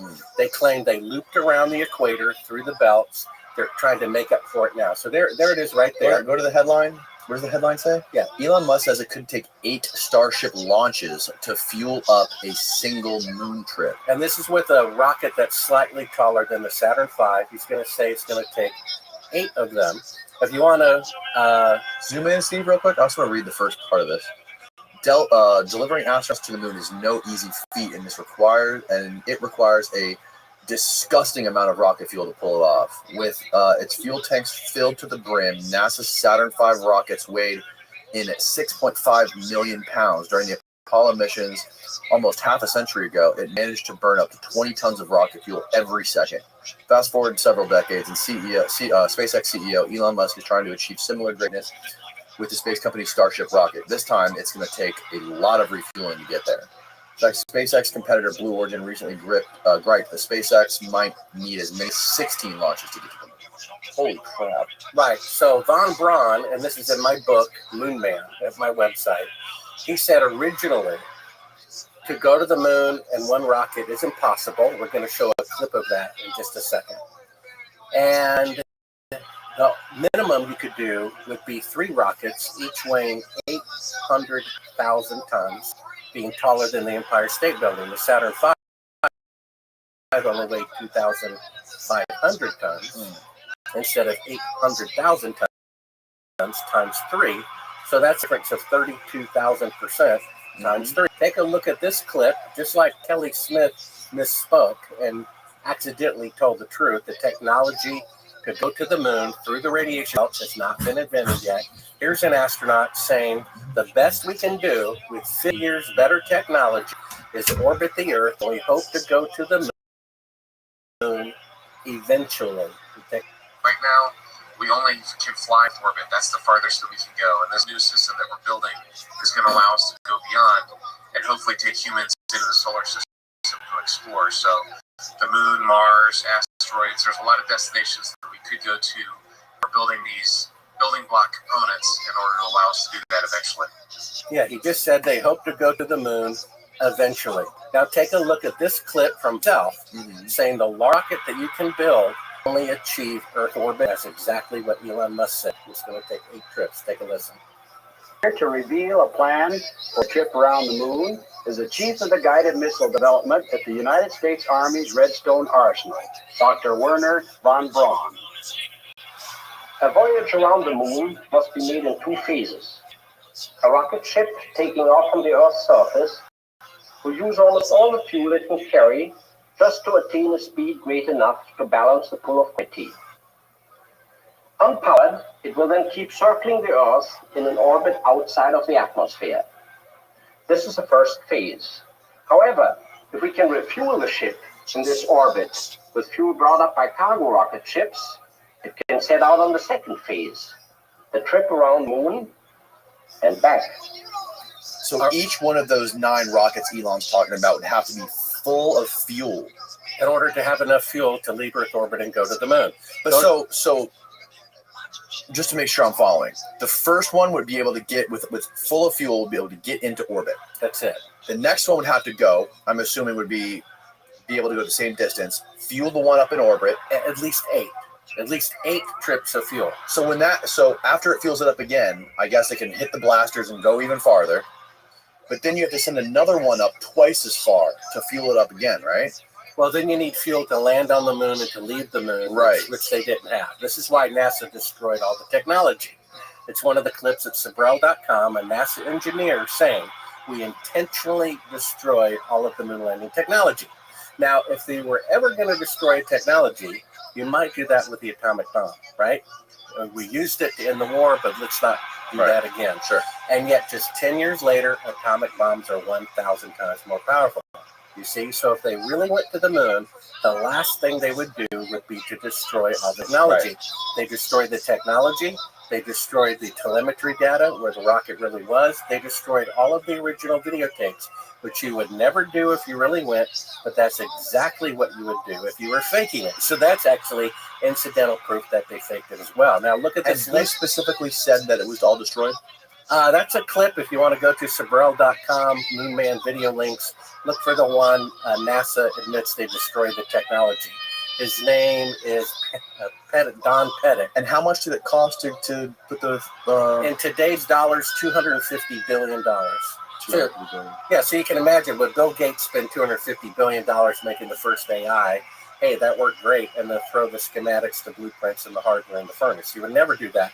But that's what they did with the moon technology, because you could prove, like we're proving now, it didn't have enough fuel to leave Earth orbit, doesn't have the radiation protection, it can't, have the lunar module come back 250 degrees outside with air conditioning on a bunch of car batteries. It didn't even have enough fuel to leave the lunar surface. It was only 2 aluminum foil thickness in the spacecraft. Would you even get into a spacecraft that was the thickness of 2 pieces of aluminum foil, where your elbow or your knee or your finger? I thought it was an 1/8 of an inch. No, that's the shielding on the spacecraft. But they're talking about the lunar module itself. You're talking about the command module. The lunar module itself was only a thickness of 2 pieces of aluminum foil. Would anyone even get into that? Now, this clip below, it says NASA engineer, multiple fuel trips needed. Start that at 28:55. This just came out. Okay. NASA, it's the one in the last email I sent you. It says modern NASA engineer, multiple fuel trips needed at 28:55. Go ahead and take a listen for 1 full minute. Really interesting. And then I started trying to understand the architecture to get there. Okay. I did not understand until this week, when I really thought I was going to embarrass myself in front of you guys, and then decided to further embarrass myself in front of you guys. I didn't realize that in order to get the human lander to the moon, we have to launch a bunch of additional rockets to tank up in low Earth orbit. I didn't know that. And I'm like, well, how many rockets do we have to do that with? And they're like, 6. And then I start, because I know people, I start calling people. I was like, dude, really, how many rockets is it? They're like, well, boil off. And okay, so I was like, some people are like, well, it's looking like 8. I was like, 8 rockets? We have to fire 8 rockets to fire 1 rocket to the moon? And then they're like, I mean, that's what they're saying, but it's probably more like 12.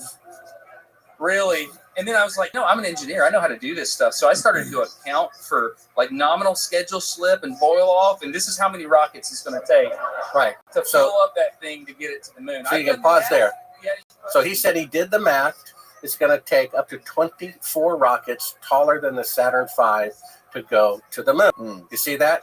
This is why they destroyed all the schematics, the blueprints, and everything in the attempt to cover up the fact that it's technologically impossible to go to the moon with the Saturn V rocket, which he just proved. That you saw the Saturn V was smaller than Elon Musk's rocket, and it's going to take 24 rockets taller than the Saturn V to have enough fuel to go to the moon. Are we convinced yet that they fake going to the moon? Now, here's another interesting clip. I think you saw it in Astronauts Gone Wild if you want to cue up Hot Mike of my assassination. So basically... So this is Buzz Aldrin when you go to his house? No, this is Edgar Mitchell. Edgar Mitchell. Right. Right. So the very first thing we started this conversation with, although you can show that if you want. Well, when he punches Buzz Aldrin is the one who punches you, right? Right. Okay. Basically, you said the behavior of astronauts at their press conference was off. It took, the window shot of them faking being halfway to the moon to convince me. Here's the famous, incident where I'm asking him to swear on the Bible, and he punches me. Now, if I walked on the moon, it would be just like what you said, Danny. If I walked on the moon and someone thought otherwise, I would find that hysterically funny, right? I would be like, sure, I'll swear on the Bible. Would 2 Bibles make you feel better? What about 3? But it's like me walking up to him in front of his wife and saying, oh, your mistress says hello. You see, a sword with no point causes no injury. The fact that he's getting angry is only because I'm right. Right. So after we made the first film, a funny thing happened on the way to the moon. There's Neil Armstrong refusing to swear on the Bible that walked on the moon. I came up with this idea of tracking down the astronauts. I showed Edgar Mitchell the footage of them faking being halfway to the moon. He turned beet red. He said, where did you get this? He kicks me butt from behind on the way out. Right here. This is it right here. And in the commotion, he left a high-quality wireless microphone on him. And in the commotion, my camera guy forgot to hit stop record. So if you want to fast forward this to 48:59, while the camera is in the back seat of the rental car, we're accidentally still recording the audio of the astronaut and his son in their house with the door closed. Right. And starting at 48:59. You're good. Right there. You're a little bit more of that, Steve. Yeah, just turn up the audio from here. Don't get it done to shoot them at them before they get out of the office. We have a video camera running if you want to do it. Right. Right, that would be great footage for us.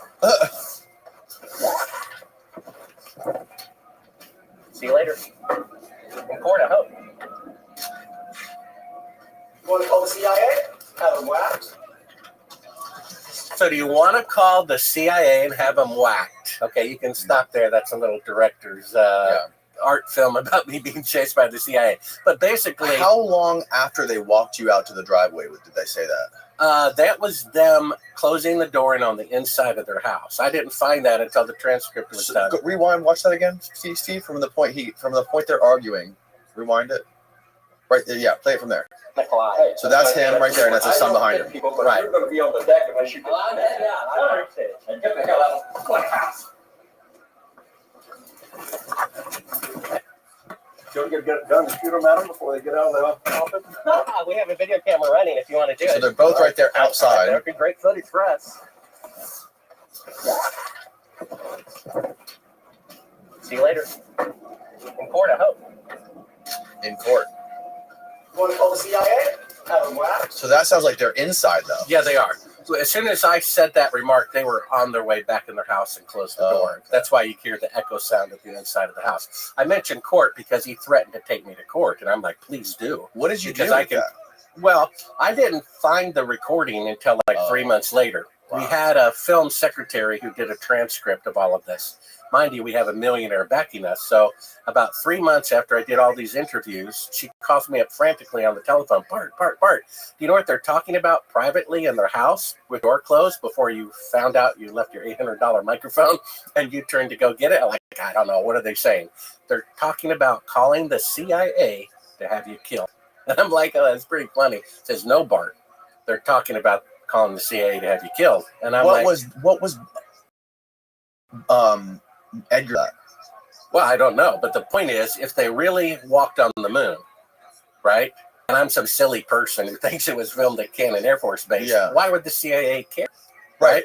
So I'm curious to give it context. Because I'm sure it didn't. Did he stop recording right after he got the question, or more audio after that? Well, there was more audio after that, but that's the relevant part. And I think it'd be really interesting or relevant also to hear what Edgar said to that. Like if he was joking with him, or if he was like, if he had like or maybe he didn't say anything, or maybe he was like, yeah, I think we should call. Yeah, I don't remember anything relevant. Otherwise, I put it in there.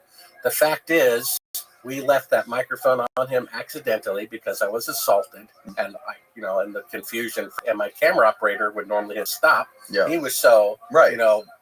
A shock that I was assaulted. He forgot to hit stop record. So, well, I would like. I understand that part. I'm just saying it would be super relevant to leave in what his response was to his son. That's all I'm saying. Yeah, I don't think there was a response. Otherwise, I would have left it in there. Okay. Yeah. Okay. And we might have been out of range as we were driving away.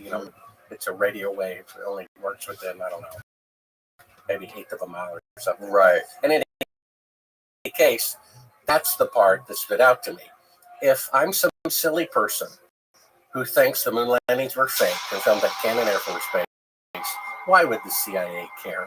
You see, why does an astronaut who's on a civilian mission have the CIA in his Rolodex? And why would the CIA be involved in killing me if we went to the moon? You see? So that's incidental proof it didn't go. So is destroying the original videotapes, the telemetry data, which they would do if they really went. It's exactly what they would do if they were covering up a fraud. You see? So there's plenty of proof that we didn't go to the moon. The problem is people they don't want it that America has gone that far down the drain. The fact is there's no independent press coverage, and people wanted to believe it. And if the guys in the command center don't know the difference between a practice flight and a quote real one, no one else could possibly know as well.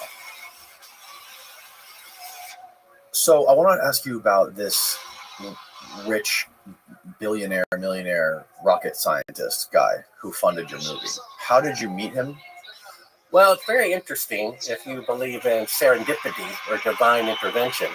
You remember I told you that I originally got scared.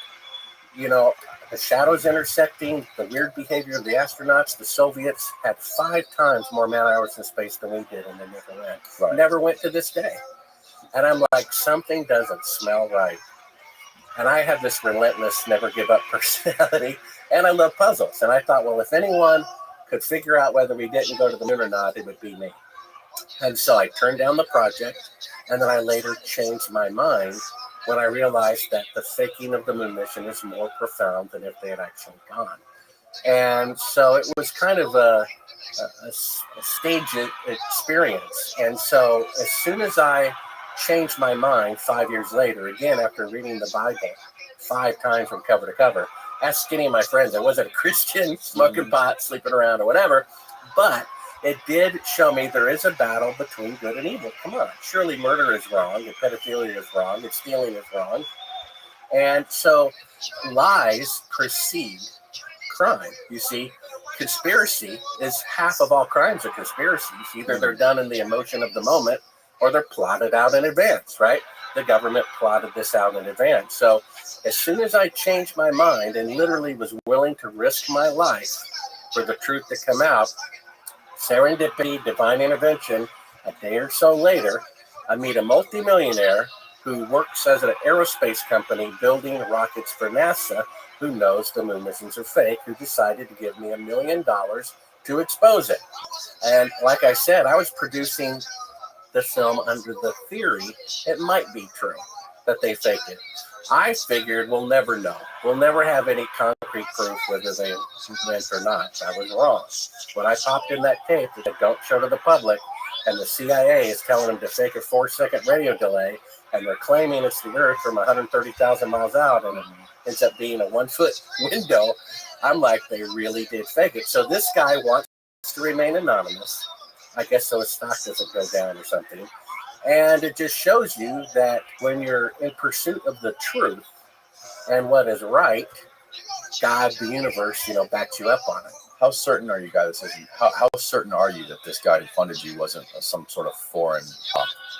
Well, I've known him for 20 years or more. He's like most people. When you first met him and accepted the money, I mean, like you would see how Russia or China would have the incentive to fund you to make a movie exposing how. No, they don't want it exposed. Like we talked about before, they're better off blackmailing the United States. I could have a picture of a world leader with a prostitute and bring them down by uploading that picture to the internet. Or the smarter thing would be to blackmail them. Sure. They don't want the truth to come out. Otherwise, Fox News would have exposed it, and RT was it that the smartest guy. Putin was there. Go to world.com, see the clip. Yeah. He's shown that the AI shows the moon missions as being fake, doesn't look surprised, looks scared that the truth might come out. So you're certain this guy works for NASA as a well, rocket? He worked for a company that build rockets for NASA. A private contractor. A private space company that builds rockets for NASA. Don't want to give too much away. Who knows that the moon missions are fake? Is he still involved in this stuff? No comment on that, but basically, he's absolutely genuine. I mean, when you know somebody for 20 years. What does he think about UFOs? He thinks they're demonic. I also wrote a book called... All of them are demonic?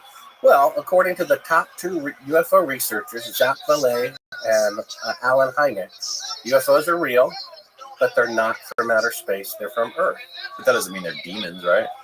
Well, those 2 people also concluded the third point, which is that they're demonic. I just wrote a book, just came out, called Aliens from Planet X, that talks about a coming alien deception by the federal government. They're leaking out all of this stuff to give it street cred, to make it look like it's real.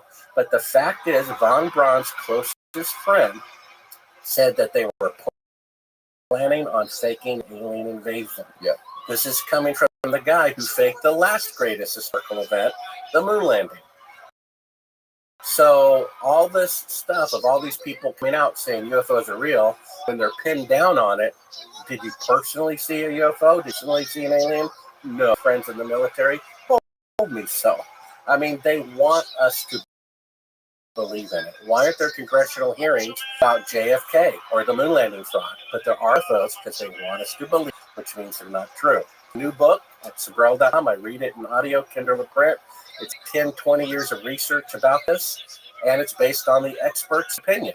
It's their opinion, not mine, that UFOs are terrestrial and that there will be a fake alien invasion perpetrated by the corrupt federal government, who also faked the moon landing.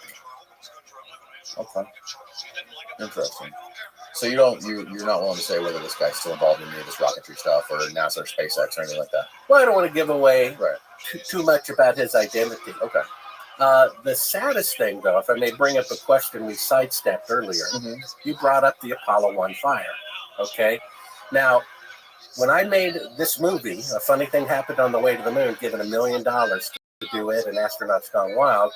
I had sources who asked me not to release information until after they died. This is why the book is so... Gus Grissom. Correct. Yeah. This is why the book is so different. That, and it's interactive with 17 links. I interviewed the widow of the man who was going to be the first man to walk on the moon, Virgil Grissom. He was the most beloved of all the astronauts. I interviewed his widow for 4 hours. It's her opinion, not mine, with 100% certainty that he was murdered by the CIA for not cooperating with fraud in the Apollo program. She told me so. She said on January 26, 1967, he came home from work and said this: "Hon, for some strange reason, the CIA is all over the launch pad today, inspecting the equipment. I've been here 3 years," he said. "They've never been here before. Why did they show up today?" The very next day, he's dead from faulty equipment. Because a few days before this, he held a press conference without permission when he took a bunch of reporters up to the top of the rocket and affixed a lemon the size of a grapefruit to the top of the Apollo rocket, calling it a piece of junk. He was preparing reports, according to his widow, to give to Congress and the Senate that the CIA confiscated from his house the day he died before they even informed his widow that he had died. He knew they were 10 years or more away from going to the moon. He would not participate in the fraud, and they killed him. So this is why the two of the three astronauts, act kind of bizarre and don't like giving interviews. This is why at their first and only press conference, they look like they're at the funeral of their mother instead of the winning locker room of the Super Bowl. Right. Because I believe if you threaten the life of test pilot Neil Armstrong, participate in this or we'll kill you, I don't think that meant a whole lot to a test pilot, right? But if you threaten his wife and his children, you see, and this is why it's so significant. You mentioned earlier the faking of the moon landing as if no one died because of it. But the fact is people did die. There are at least 4 other backup crews that were murdered. We know that Cyrus Eugene Akers killed 1 person, that's 5. And we know the crew of Apollo 1 was murdered by the CIA, that's 8. You see, if they had just faked the moon landing and never killed anybody, maybe the devious part of me might respect their ingenuity. The team of robbers who go from, let's say, the dry cleaner into the vault next door at the bank, right? But you don't respect them if they slit the throat of 2 young guards with wives and children. And that's what they did. This is why it's so important for the truth to come out. And if the current administration really wants to unite both political parties against the corruption, they need to tell the truth about the moon landing fraud. Not only were they played for suckers 6 times, they murdered their brethren that cover it up. Not my opinion of the dead man's widow. So our country was founded before the Constitution on the Declaration of Independence, which says when any government becomes destructive of life, liberty, and the pursuit of happiness, it is the right of the people to alter it or abolish it. We have the right to reform the federal government. And what's the first one? Life. They murdered the crew of Apollo 1 because they wouldn't participate in the moon landing fraud. Our taxes, $250 billion. If you add up state, local, and federal taxes, that's more than half of our income, is used to finance fake moon landings and to pay the salaries of the CIA agents who murdered innocent men with wives and young children to cover it up. That's how bad it has become. We need to know. The faking of the moon landing is so much more profound than if they actually went. And that important truth is not going to come out unless somebody makes it happen. And without the truth coming out, those people are still at large and they are endangering everybody. You see, this is so profound. My film on the homepage of Sabrel.com opens up with the Tower of Babel. There's a famous writer who said about the Tower of Babel, the monument to their pride became a memorial to their folly.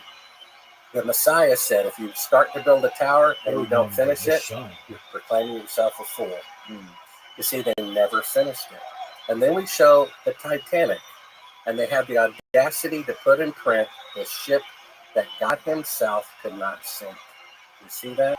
Never made one voyage, but the technology to reach the heavens, you see, never made it. And then Nixon, when he knew they weren't there, said putting a man on the moon is second in greatness only to God making the universe. You see, there's a spiritual message here that they faked the moon landing by the most powerful nation on earth that claims to be this bastion of truth and justice, and they're a bunch of hypocrites who murder their own people and deceive their own people. And the fact that people are defending it, you see, because it's a pleasant lie, that makes it all the more insidious and all the more important for the truth to come out. What do you think the strongest evidence is on the other side for it actually happening? Well, they claim, like I said, the Russians would have blown the whistle, but that's not true. We know they're being blackmailed by them. You can't keep a secret from hundreds of thousands of people when you can, because the atomic bomb involved 129,500 Sure. and only 8 people. And according to the flight director who I spoke to, someone in the command center can't tell the difference, right, between a simulation and actual flight. So that doesn't fly. Then they say there are reflectors on the moon. The fact is we have a 1959 and 1958 article from Scientific American on my website that shows they were bouncing lasers off the moon because it's highly reflective. And by the time a laser gets to the moon, it's over 5 square miles. So they could simply choose reflective areas as the landing sites, and then Russia put a reflector on there that was an unmanned probe.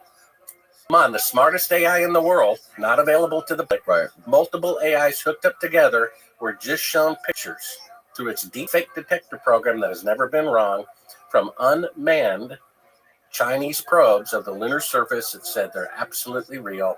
And every Apollo picture it was shown said it had a fake backdrop that was taken inside a television studio. It's that simple. They didn't go to the moon where the people want to accept it or not. I don't know why I'm just thinking about this, but isn't there a guy who's like living in Russia or overseas right now that was a part of the Apollo, or that exposed some part of NASA's database that like proved that the moon landing wasn't real? I haven't heard of that one. Steve, remember this guy we're talking about the other day? Yeah, a Russian guy who, I don't know if he was Russian, but he was part of NASA. He leaked some sort of something from NASA that proved that the moon landing was fake, and he basically left the U.S. because what he did was he leaked like confidential stuff that NASA had. Remember this? You don't remember this guy? I don't remember. Wow. Well, we have Cyrus Eugene Akers saying he eyewitnessed the moon landing fraud at Cannon Air Force Base and murdered somebody to cover it up. We have the footage that says don't show to the public with the third track of audio of the CIA. No, this was a younger gentleman who was more, he wasn't actually alive during the Apollo missions, but he, I guess, was working for NASA and then found something and then illegally leaked it.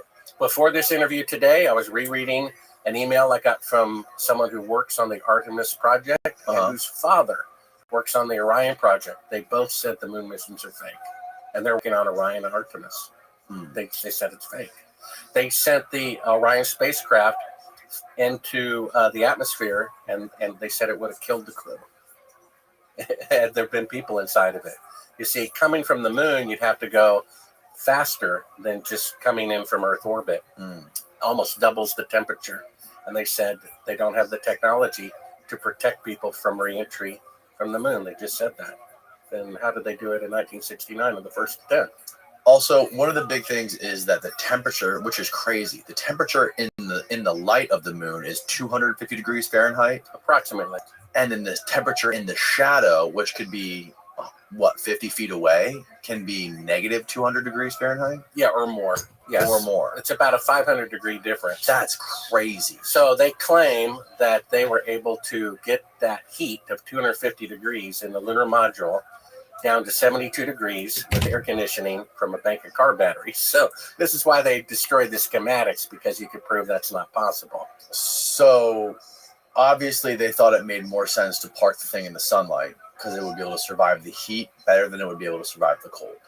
Well, there's so many problems. Von Braun said in his book, A Voyage to the Moon, not only would it take 3 rockets that would be 32,000% bigger than the Saturn V to go to the moon, he said every 24 hours there would be a 50% chance of a catastrophic failure from micrometeorites, which are pelting the moon, tens of thousands of them every second. That you'd have to immediately go into a cave or an iron shelter to protect yourself. That never happened. You see?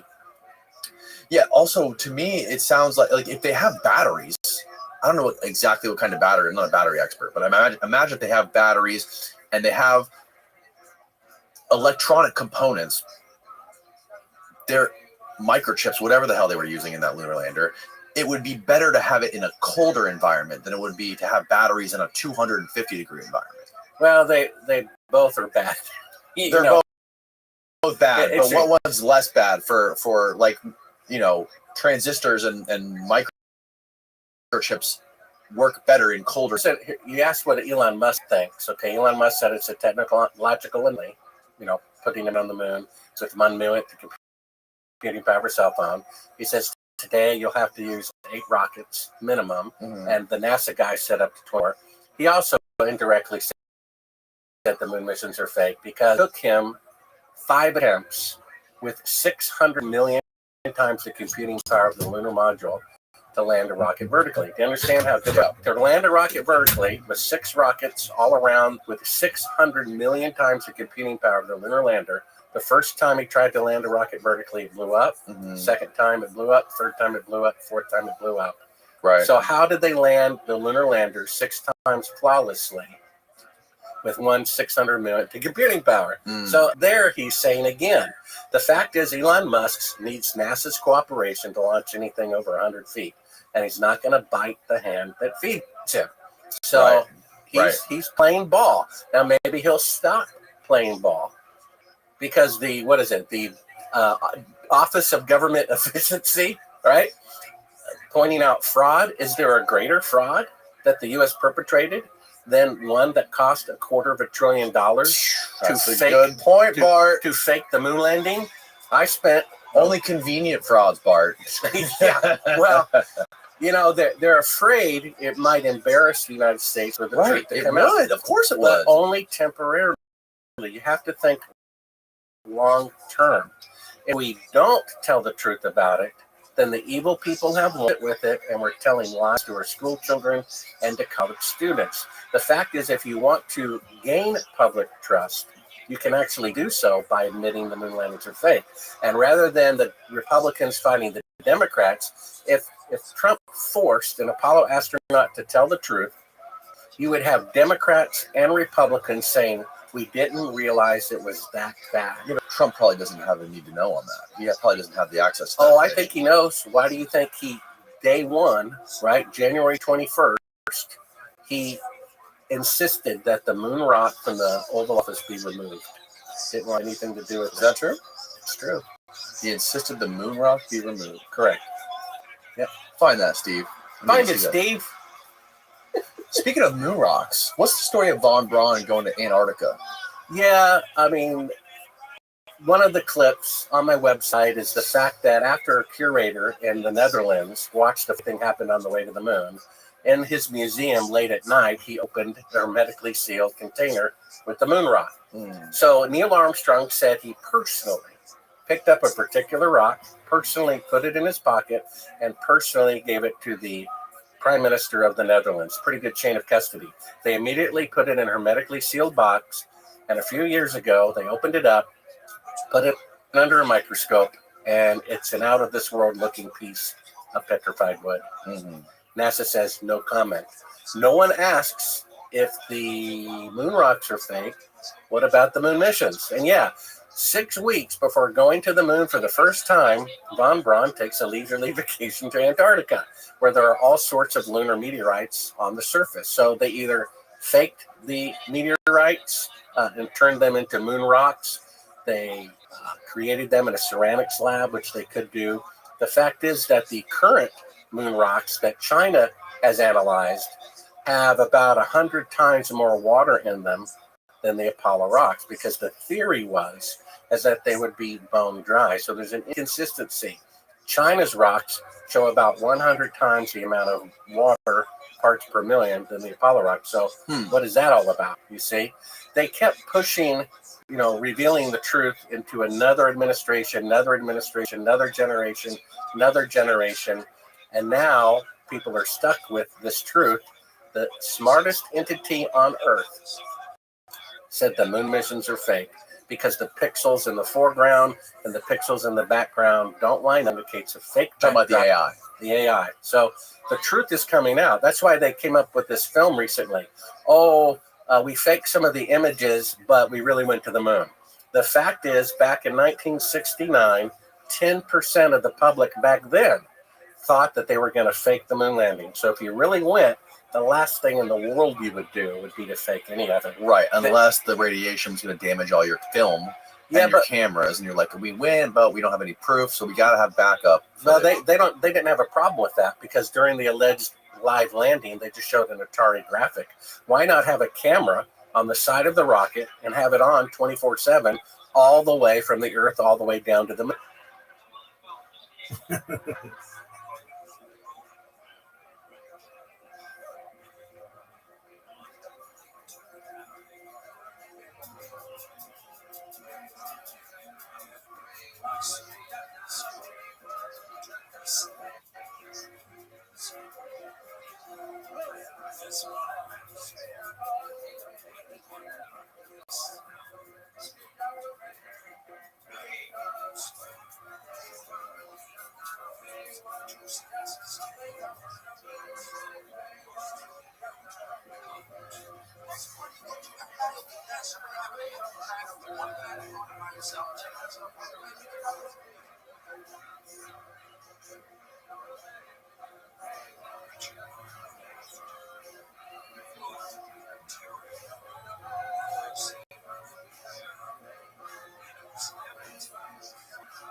The moon. They showed a simulation Atari little graphic during the landing. They didn't have a problem not having enough footage. And the fact is, we have a tape dated 2 days into the flight that shows the crew of Apollo 11 still in Earth orbit 2 days into the flight, faking being halfway to the moon. Another interesting thing: how many cameras did they bring out to the moon when they went onto the surface of the moon? Well, still cameras, they only brought one, which seemed kind of weird. And this is the alleged reason. I went to NASA's archive, which is literally a bank vault. And I said, the most famous NASA mission. This must have been before you released any of this stuff, because now I bet Correct. they got a restraining order against your ass. So they went inside, and I said, the most famous mission, Apollo 11, first man on the moon. Can you show me a picture of Neil Armstrong, standing on the surface? There's 0 pictures. Still photos. Correct. This is why he doesn't give interviews unless the president asks him to. One of the last clips, if you want to find it, at A Funny Thing Happened on the Way to the Moon on the homepage of Sombrero.com. 25th anniversary. 25th. That's right. On the 25th anniversary, holding back tears, he said maybe someday, to a group of high school students touring through, you'll be able to remove one of its protective layers. So if I were going to the moon for the very first time, and there's micrometeorites and radiation and 500-degree difference between light and shadow, I'd have a camera on both astronauts. But yeah, he didn't want his picture taken. He didn't want to give any interviews. And the same with Michael Collins. That's one of the craziest things about this. You are like a superstar for humanity if you're the first human being to ever step foot on another planet. Right? Like, and it looks like the fact that you don't do any interviews other than the press conference right after and the 25th year anniversary. And at the press conference, he looks like he's at the funeral of his mother. Yes. You see, because he didn't want to lie.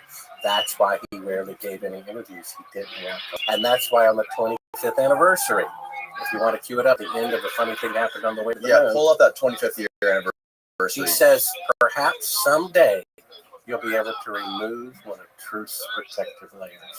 Pull that up real quick. I got something I Sure. want to shelf. Uh-oh. Keep rolling. Toward the very end, just kind of scan it. You'll see him standing at a podium toward the... keep going forward. Right there. Right there. So right there. That's the part that you should show. This was given to me by Brian Keating podcast about a year ago. This is allegedly a piece of the moon. Well, then he just violated federal law because you're not supposed to have a moon rock in your possession.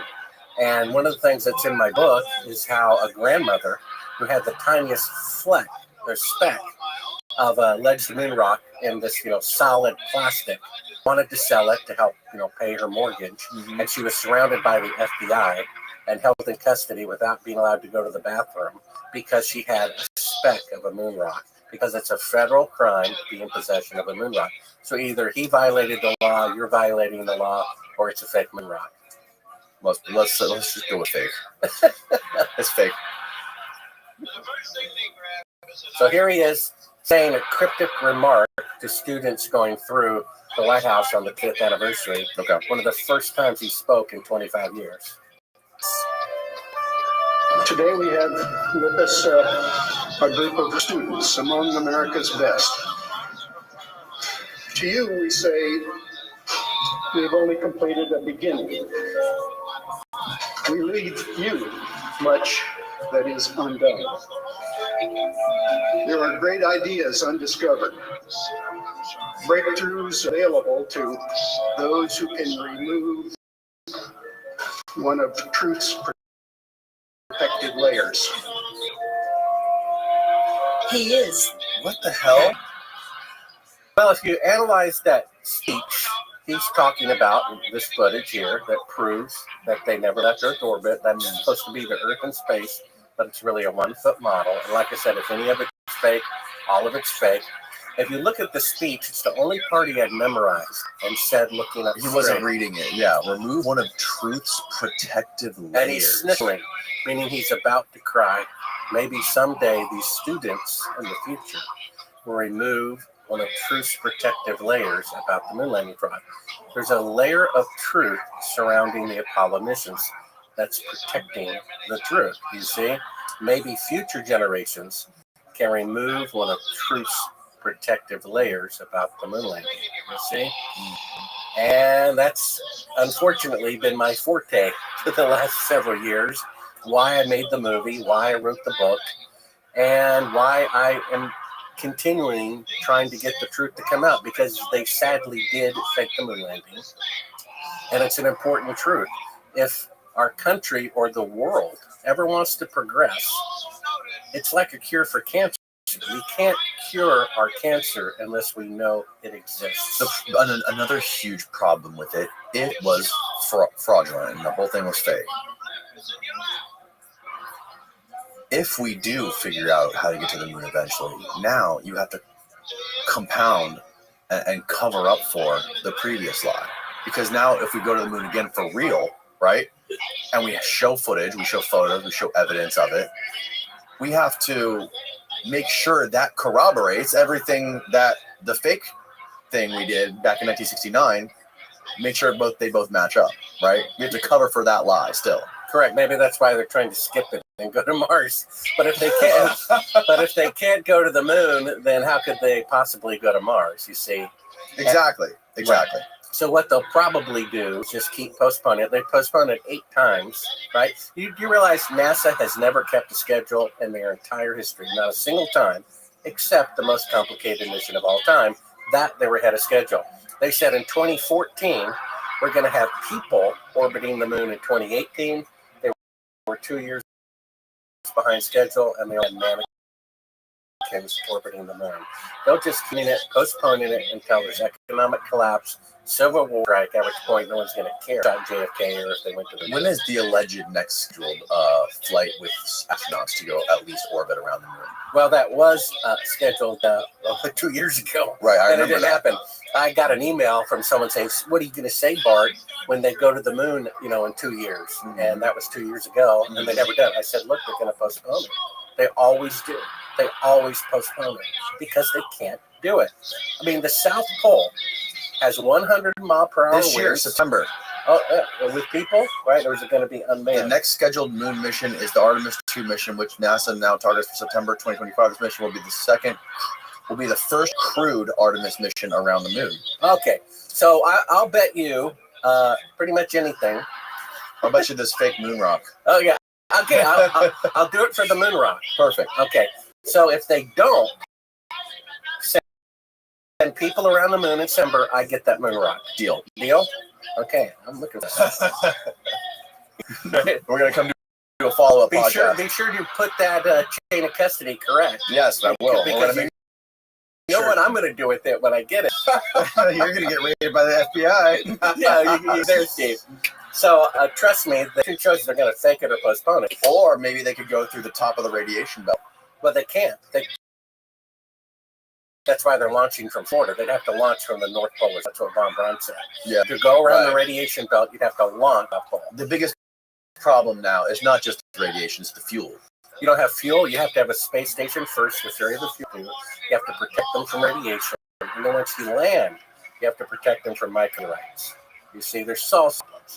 That's why the two people I spoke to who work on the Artemis and Orion project said they're there at NASA working on this. They said, absolutely, the moon missions are fake. I got emails from them. They work there. What was the confusion during the press conference with Michael Collins talking about the stars? He was like, I think it was Buzz who said he didn't remember. Or was that Neil Armstrong who said he didn't remember? And then Michael Collins was like, I never saw stars. Right. Well, the fact is, you should be able to see beautiful stars more beautiful than you've ever seen before from the surface of the moon. But they couldn't fake the astrological position of the constellation. So they were told, don't talk about it. And when the people, well, why aren't there any stars in the picture? There was closed for the bright surface, and that would make sense, right? Not actually. They used to have on their website a picture of the space shuttle at sunrise, and it's pretty bright, and you still see the stars in the background. Really? Yeah, but you can't find that anymore. They took it off because it contradicts what they're saying. But the question is, why didn't they take any pictures of the stars by themselves? Why didn't they just point the camera up and open the aperture? Why did they take a car to the moon but not a telescope? Would you really drive miles away from your life support system, and if it breaks down, run out of oxygen before you can walk back? They can't fake the constellations. That's why they never took a telescope, you see.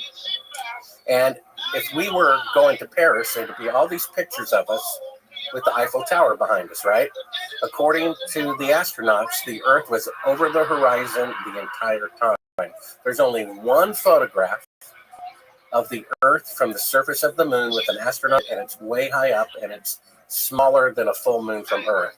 When according to their own testimony, it should have been over the horizon and 4 times bigger than a full moon. But they couldn't fake the turning of the Earth. They couldn't fake the cloud patterns, which would have to match. So they never talked about it. And in this particular clip, you're talking about a footage of the Earth from the moon. Yeah, there's no picture of me posing the Earth behind me. No, there's no shot of an astronaut on the moon with the Earth in the background. No, there's one of the flag allegedly taken on the last mission, and the tiny blue Earth in the sky. And of course, it's smaller than it would be, and it was supposed to be over the horizon. That's a reenactment. That's actually a composite, not a real picture. That would be the actual size of the Earth, right, from the moon. Yeah, it would be huge. Yeah, and everyone would want their picture taken in front of it, right? It would be essentially 4 times bigger than the moon looks from here. Correct. And they couldn't fake the rotation of the Earth. They couldn't fake the cloud pattern that would match the weather, at the time. So they just didn't talk about it.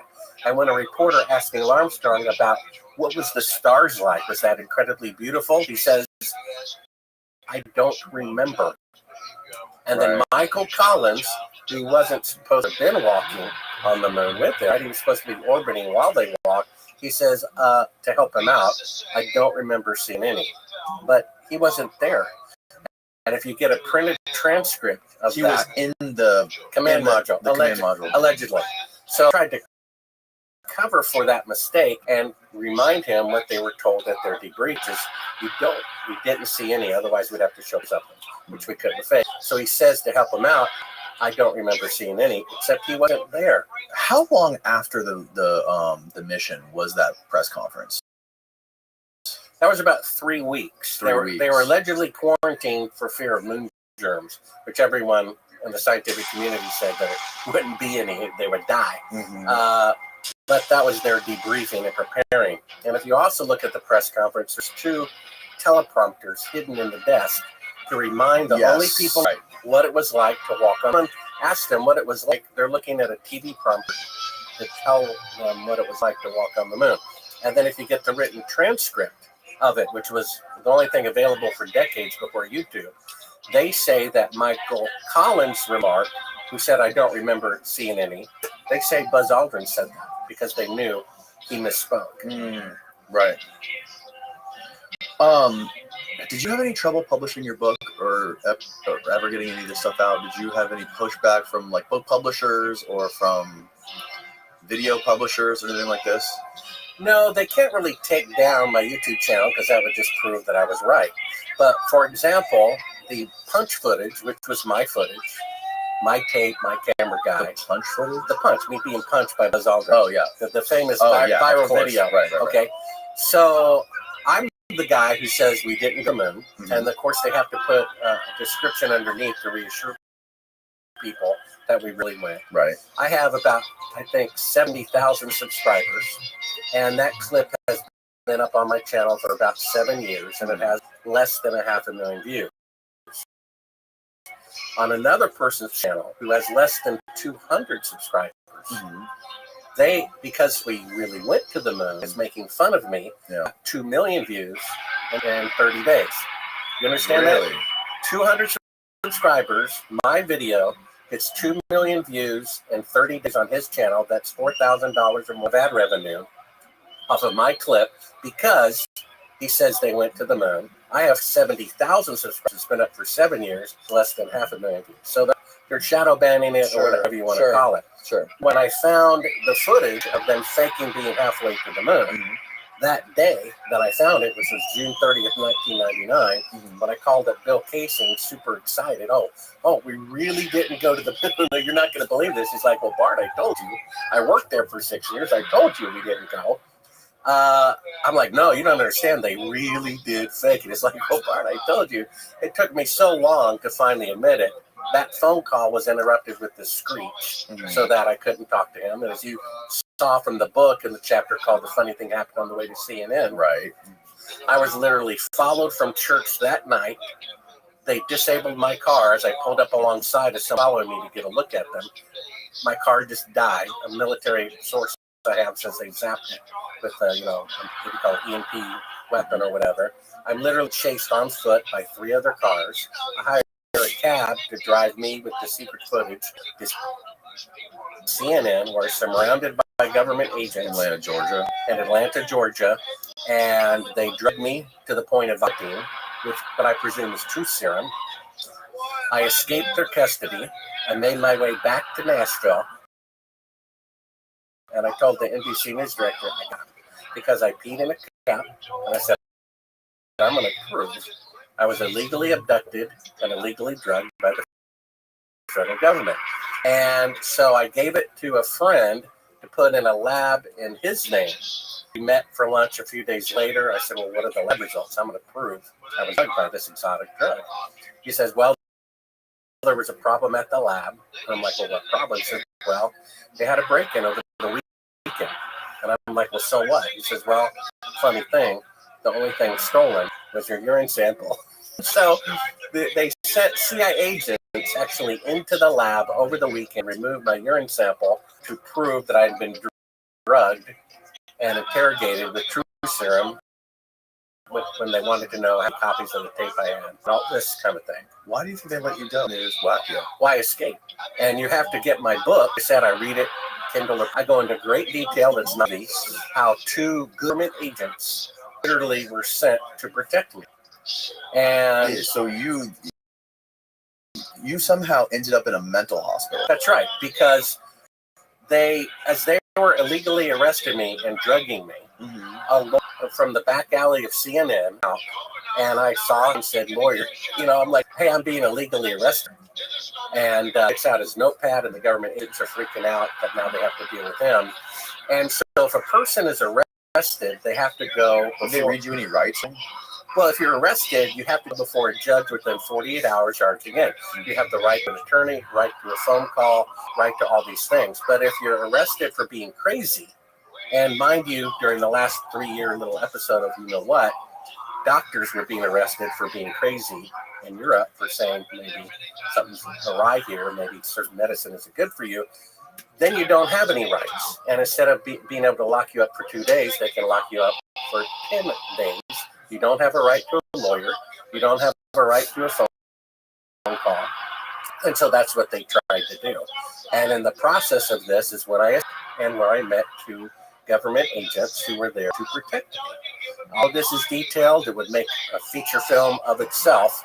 A chapter, A Funny Thing Happened on the Way to CNN, and A Funny Thing Happened on the Way to Church, where the day I found footage that proves, according to the NBC news director, that the moon missions were fake, I was abducted by government agents, given truth serum to the point of vomiting. Worked for a lawyer stepping out serendipitously, this illegal arrest. I may not be here today to tell you about this. And that good guy government agents were sent in to protect me. All of this is detailed in the book at Sabrel.com. And these got into hospital. That's correct.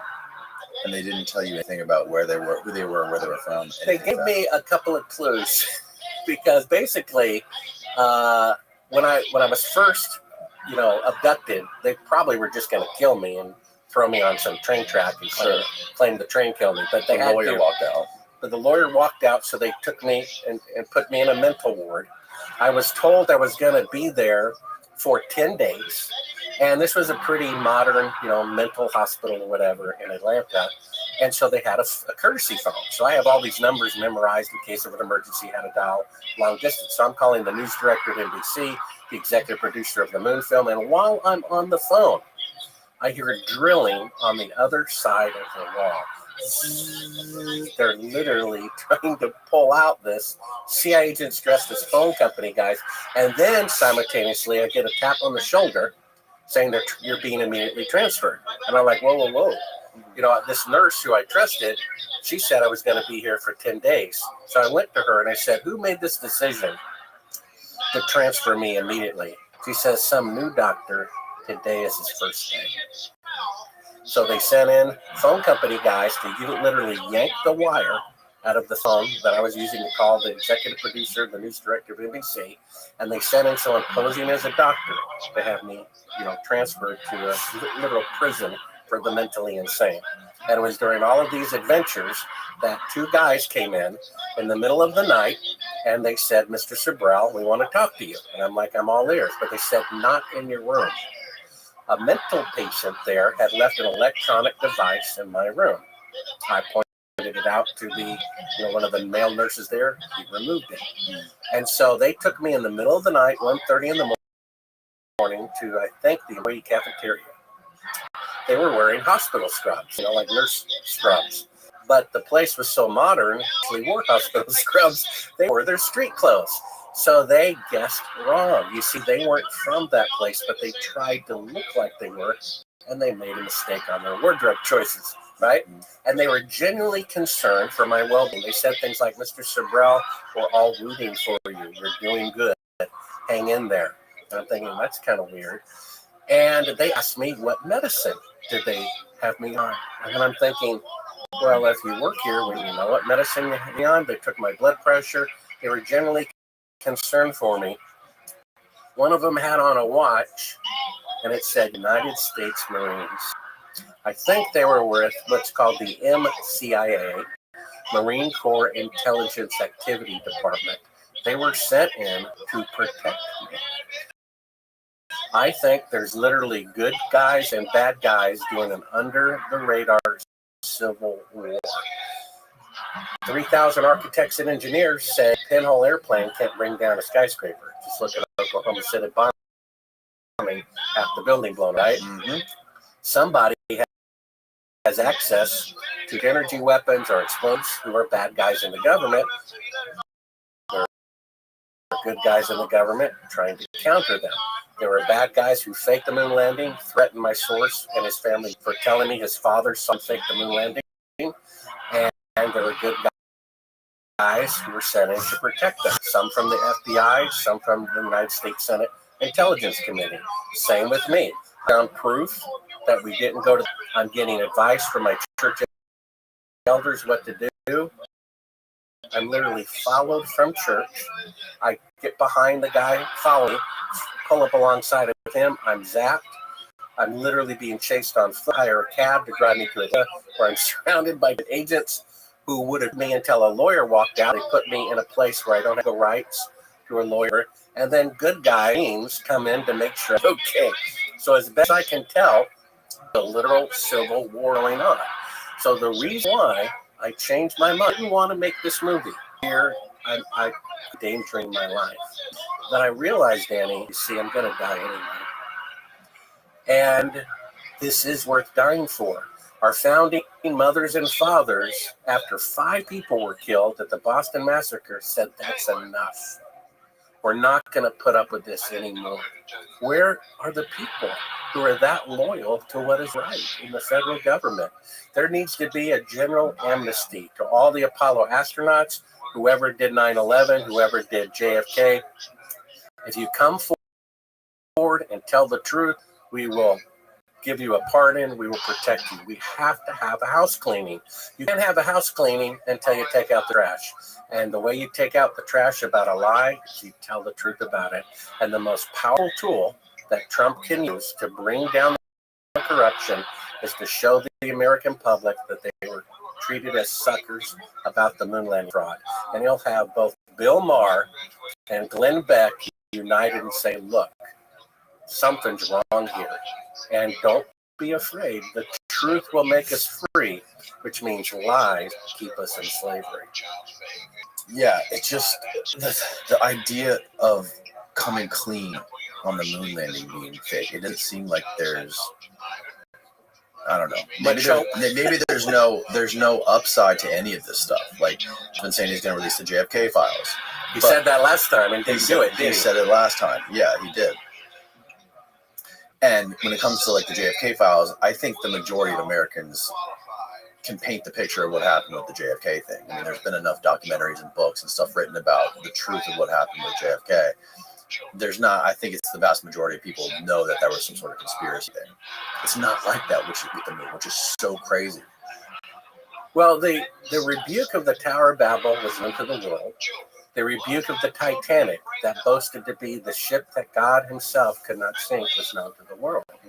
But this has not been publicly known yet, I believe, so that when the truth comes out, it will be all the more shocking.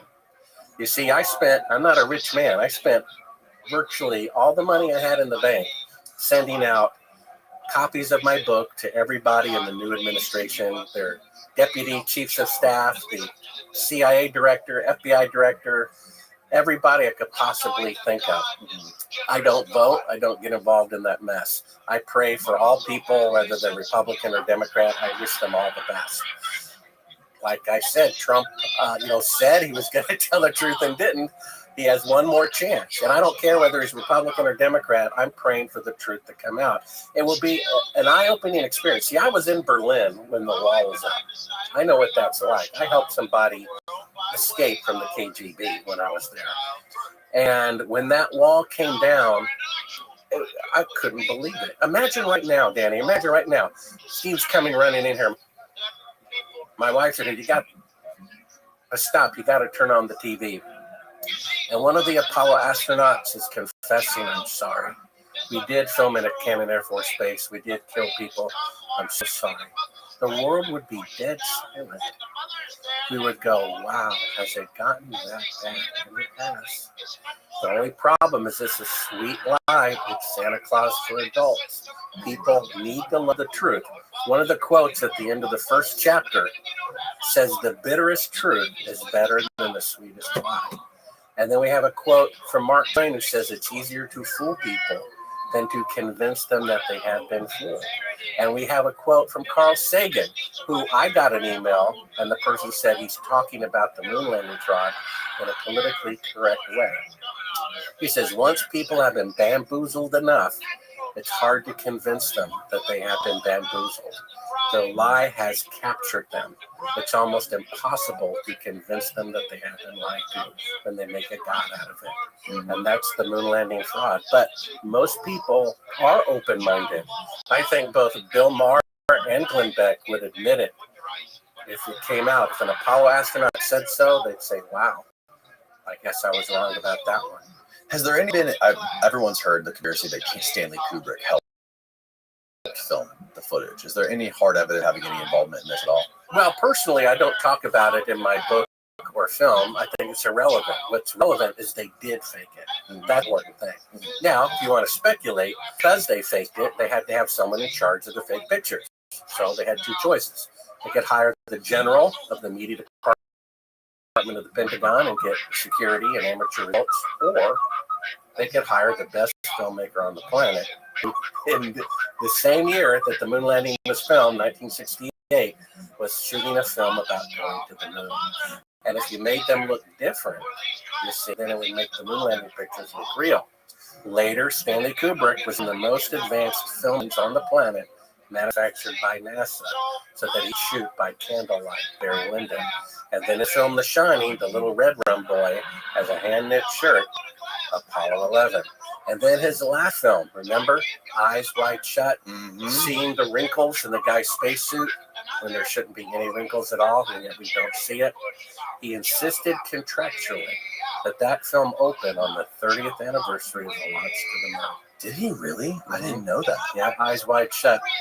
He insisted it debut on July 16th, 1999, in the contract, and it came to fruition even after he was dead, because it was in the contract. So either he knew or he had something to do with it.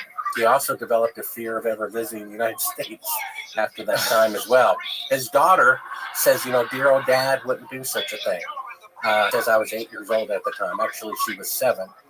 And what my parents did at a cocktail party after we went to bed, we have no idea, do we? What do you think it would take for the public to wake up to this and kicked in the teeth, for lack of a better word, or lack of a better analogy, to take this stuff more seriously? Because you've been working on this for your whole life, right? You've been talking about this since we're in your teens, right?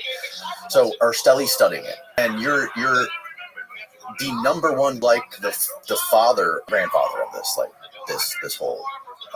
It's you two that have been pushing this to the forefront forever, and there hasn't really been any other evidence provided by anybody who has come out as like a quote unquote whistleblower or anything. But have you put, like, how much thought have you put into, like, what would actually get somebody in the government to, like somebody like Elon, for example, to push this forward, to get people in maybe Congress to take this more seriously? Well, the reason why, in my opinion, people were willing to die in 1772, I think was the year of the Boston Massacre, where they said that's it, and not now, is that no one believes in God anymore like they used to, which is really a fundamental belief in right and wrong. And even if there is no God, do we want to be historically remembered as the cowardly?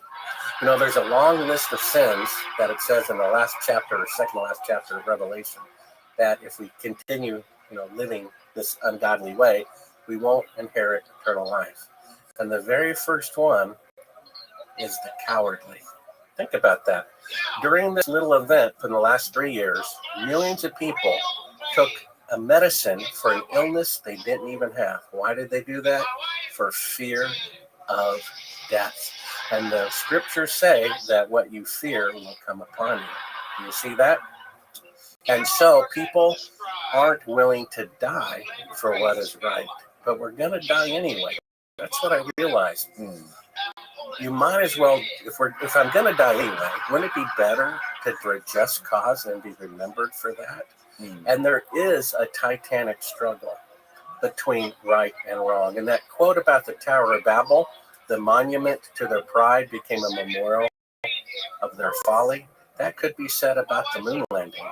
We can trust again if we tell the truth about the worst thing that the government has done. That actually will restore trust.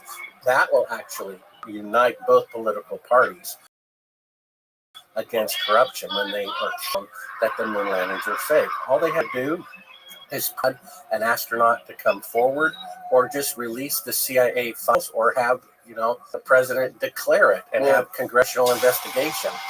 People, the evil people will run for the shadows.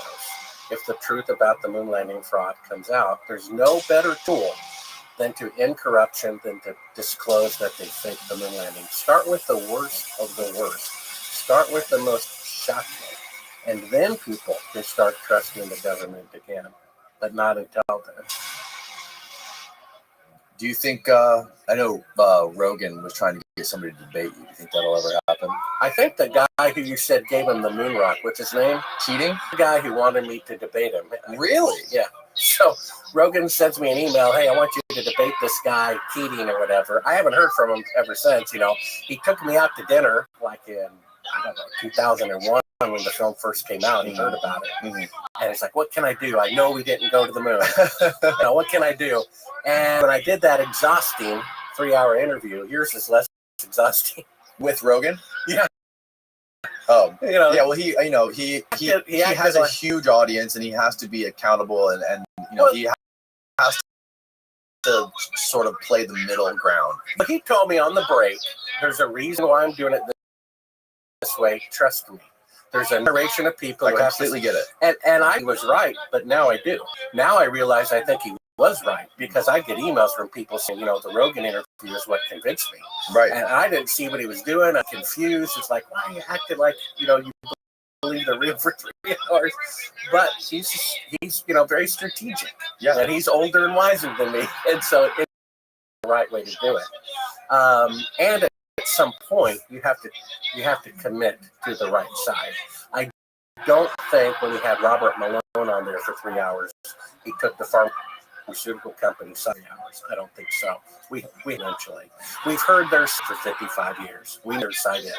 Let us talk for 55 years. We'll have equal time. I'm really not interested in it as a favor to him. And Lex Friedman asked me to do it, and I agreed to do it with him. But that, to me, is like debating if the sky is blue. The sky's blue. We don't need to debate it.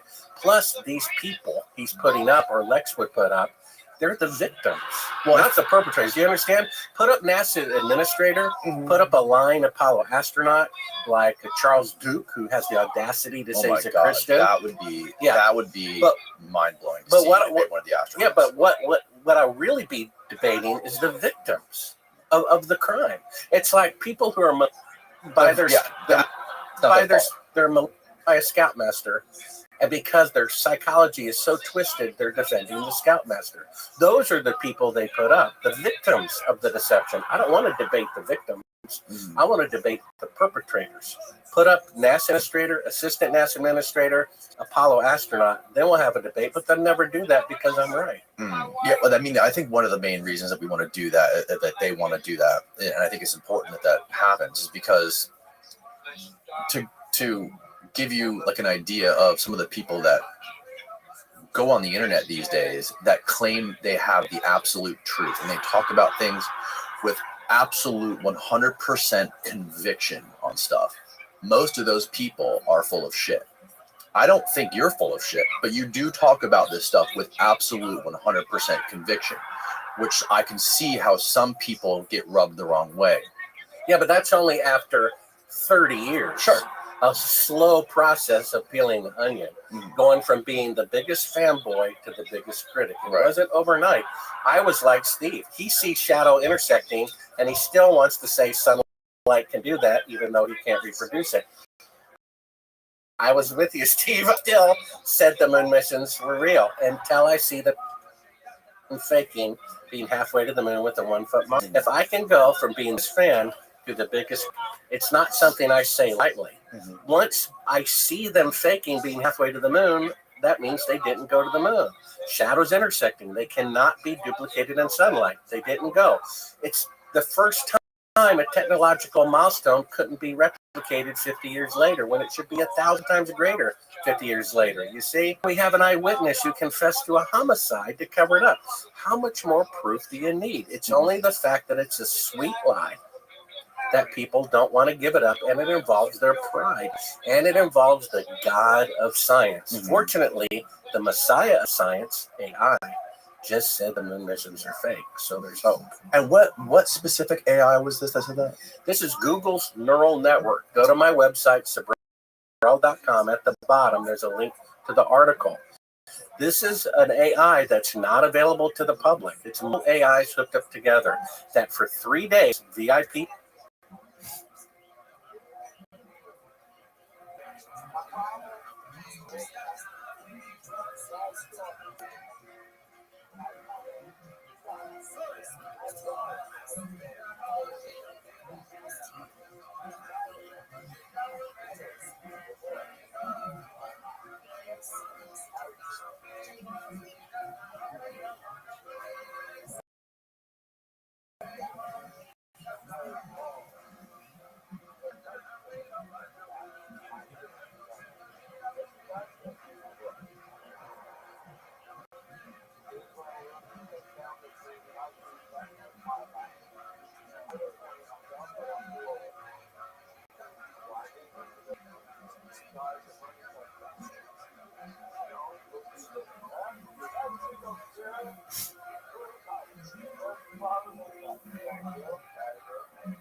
Pisa, Moscow, Putin was one of them, was allowed to play with. One had it write a symphony, took 2 seconds. One had it write a novel based on these plot points, took 2 seconds. It has a deep fake detector program that has never been wrong. They fed it a video of Biden or Trump that's a deep fake, detects it in 2 seconds.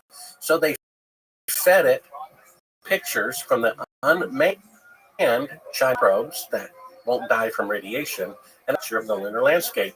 In comparison, they showed it an Apollo picture, one after another, of lunar landscapes. Says they're all fake backdrop, fake foreground, fake astronaut. One even said it's a miniature. It's not even a real big landscape. It's a miniature astronaut doll, and that the footprints are not the way a human would walk. They were stamped out. See,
happy to announce that it's still ongoing. Open your eyes back in. Before my wife came to the room, how did her eyes get out? I don't know, dear. Just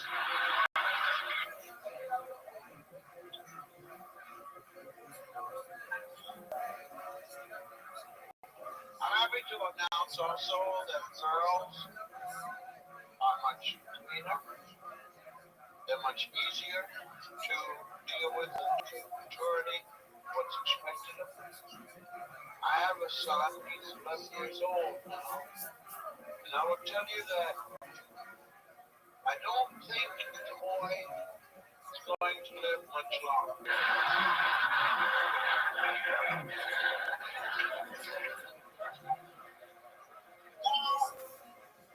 It is not I, nor my wife, who are going to destroy this boy. He has 4 sisters, 2 in front and 2 in back. They have had a meeting about him. And I listened to the meeting. They didn't know. And even the 4-year-old was hostile. They're going to kill him.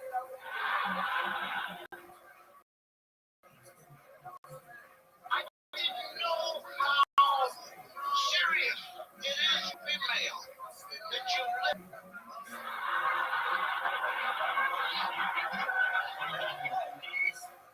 But these women are serious about killing him. The next time he leaves that lid down.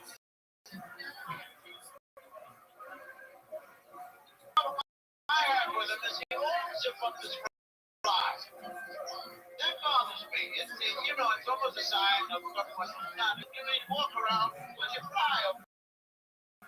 Never hold him.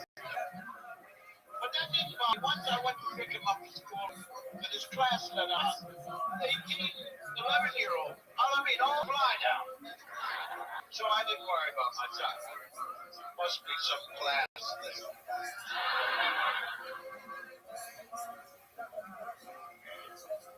But as I said before, we found out an awful lot about innocence of you. The mother's curse works. My wife and I have 5 children. The reason why we have 5 children is because we do not want 6.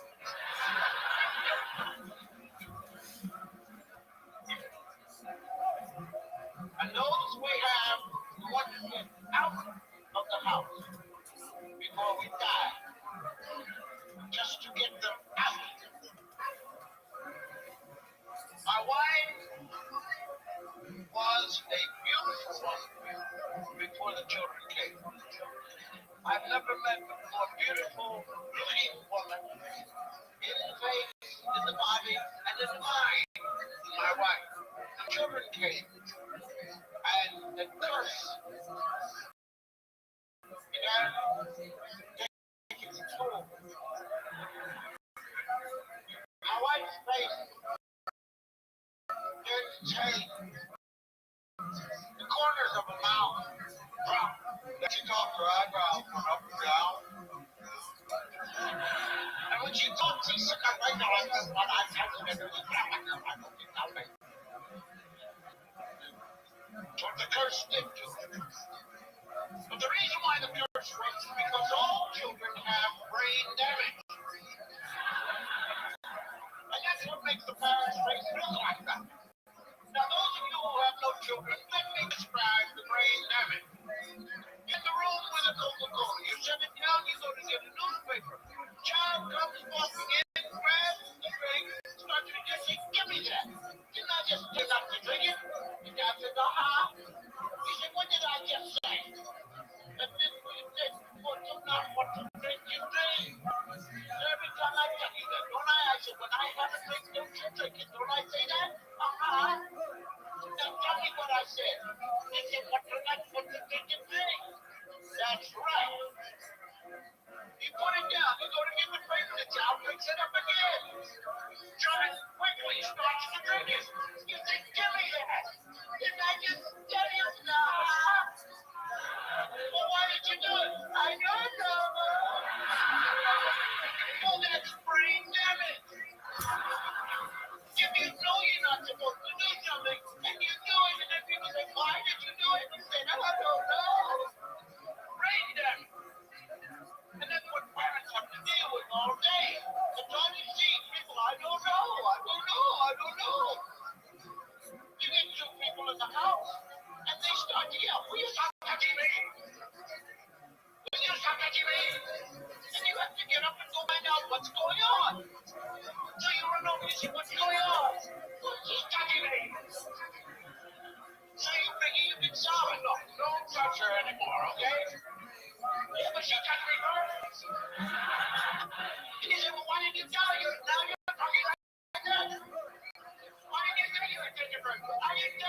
Somebody got there.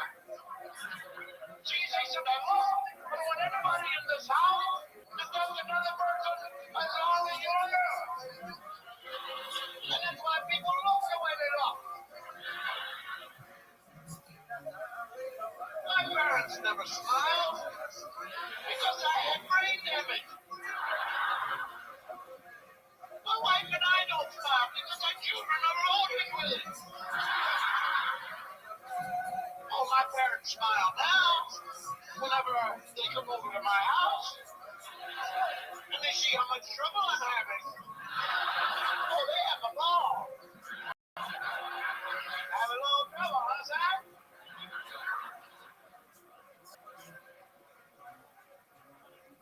I mean, I never thought that I would sound like other parents. People I've heard who are ridiculous sounding or worse before I had children. When you call a child, you say, come here, come here. No, they don't hear that. Thank God, you say, come here. So you have to send a barrage of ears. And come here, come here, come here, come here, come here, here.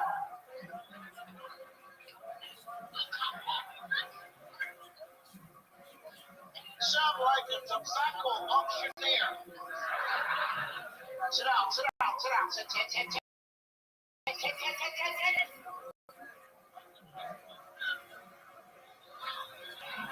No. Here. Stop it.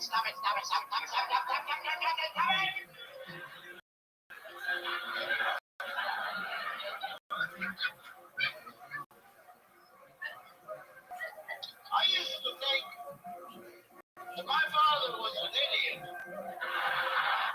because the man could not complete a full sentence. I now understand why he sounded that way. See, when you're a father, you censor yourself. You try not to curse. You get just as angry with a child, and you don't want to say, well, what the filth and I'll bust your filth and foul and I'll fill your face, and yeah, you filth and foul, filth. Well, you don't want to say that to a child, so you censor yourself and you sound like an idiot. So what the? Get your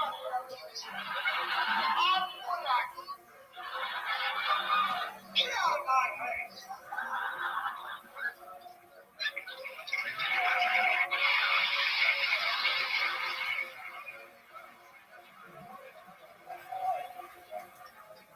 So you, what? The others look like this. Fathers have a different look. Theirs is like.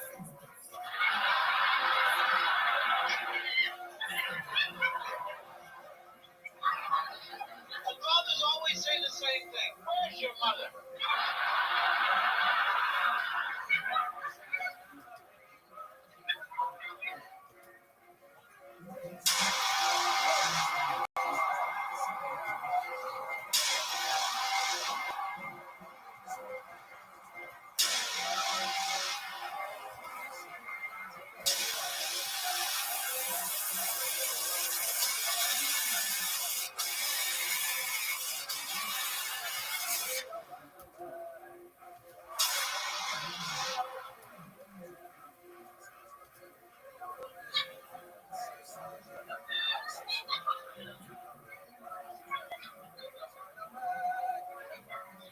I flew from Hartford, Connecticut to Las Vegas just within the last few years. I will never forget a mother, age 33, got on the plane, very attractive looking woman, well built, lovely face, hair put up in a bun, sprayed, earring, looking very middle income blue. But she had with her little Jeffrey. Jeffrey is 1 year old. know that because Jeffrey kept walking around the plane. Anybody? I'm 4 years old. I'm 4 years old. I was, but now I'm 4 years old. Little Jeffrey. I remember his name not because he said to me I'm 4 years old, but because Jeffrey's mother said his name all 2,500 miles of the trip. Nobody on first class could sleep because the woman Jeffrey, where you get down. Jeffrey, don't do that. Come over here. Oh, look at what you've done, Jeffrey. You kicked the Jeffrey. You play Jeffrey. Put your jacket. Don't do that, Jeffrey. And Jeffrey would stand up in the chair and look at the little man behind the umpire. And nobody could sleep because Jeffrey done it. And Jeffrey would get out. She said, run around. Jeffrey run around with chocolate in his hands, put it on your trousers. That's why you know. Jeffrey, get over. Don't you see what you've done to the man? Jeffrey, don't you, Jeffrey, sit down. And she sit him down. Higher. She lift him and hold him and let him. Jeffrey, Jeffrey, Jeffrey, be quiet. And then Jeffrey would go. People began to hate Jeffrey. One gentleman invited Jeffrey into the men's room to play with the blue water.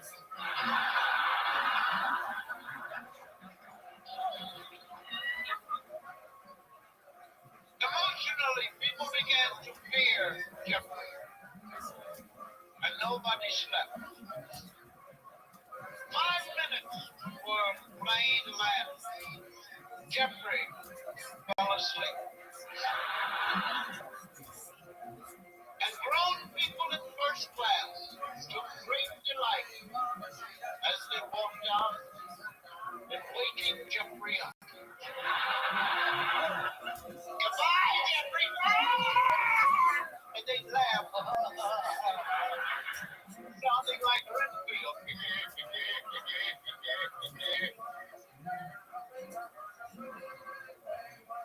Jeffrey's mother, hair mangled, just hanging by the ball that was sprayed. The mascara had run. The lines caused by her anger gone deeper into her face. She looked much older. She looked tired. She picked Jeffrey up. Jeffrey's little limp, sleeping body twitched. She carried him off. There at the end of the runway, at the end of the ramp, Jeffrey's father, smiling, well tanned, red, white, blue checkered golf pants on, short sleeved shirts. Jeffrey's mother handed Jeffrey to his father, punched him dead in the face.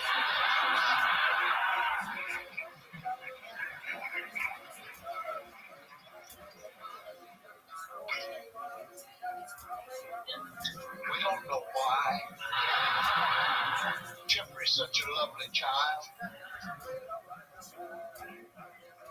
But you see the brain damage. Children doing things. You stop touching it. Psychologists write about a 2-year-old child. It's not a 2-year-old child that says, no, that bothers me. If I can't control that, I might as well give it up. Say to a kid, come here, and say, no, go get it. That's yes. People don't understand children, especially people who have no children. Personally, no children. Well, I just love children. You say, why? And they say, well, because the child is so truthful. Children are truthful. That's what I love about them. They say the truth. That's a lie. I got 5 of them. The only time they tell the truth is if they're having pain. Get a 15-month-old child who knows when to lie. See the child is covered. Get his favorite cookie. 15-month-old child knows when the cupboard knows where his favorite cookie is. And they will open it up and sit down and take the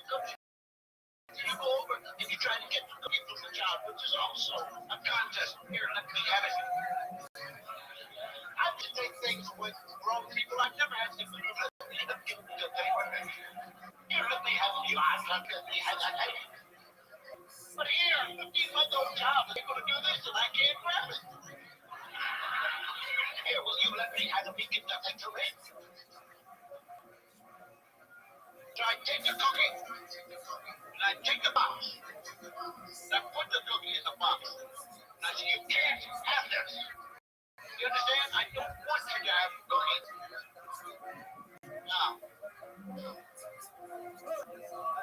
Now put it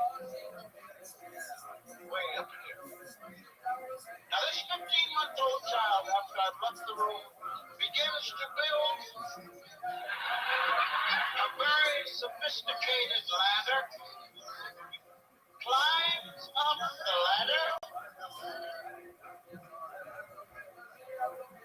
and begins to try to get the cookies.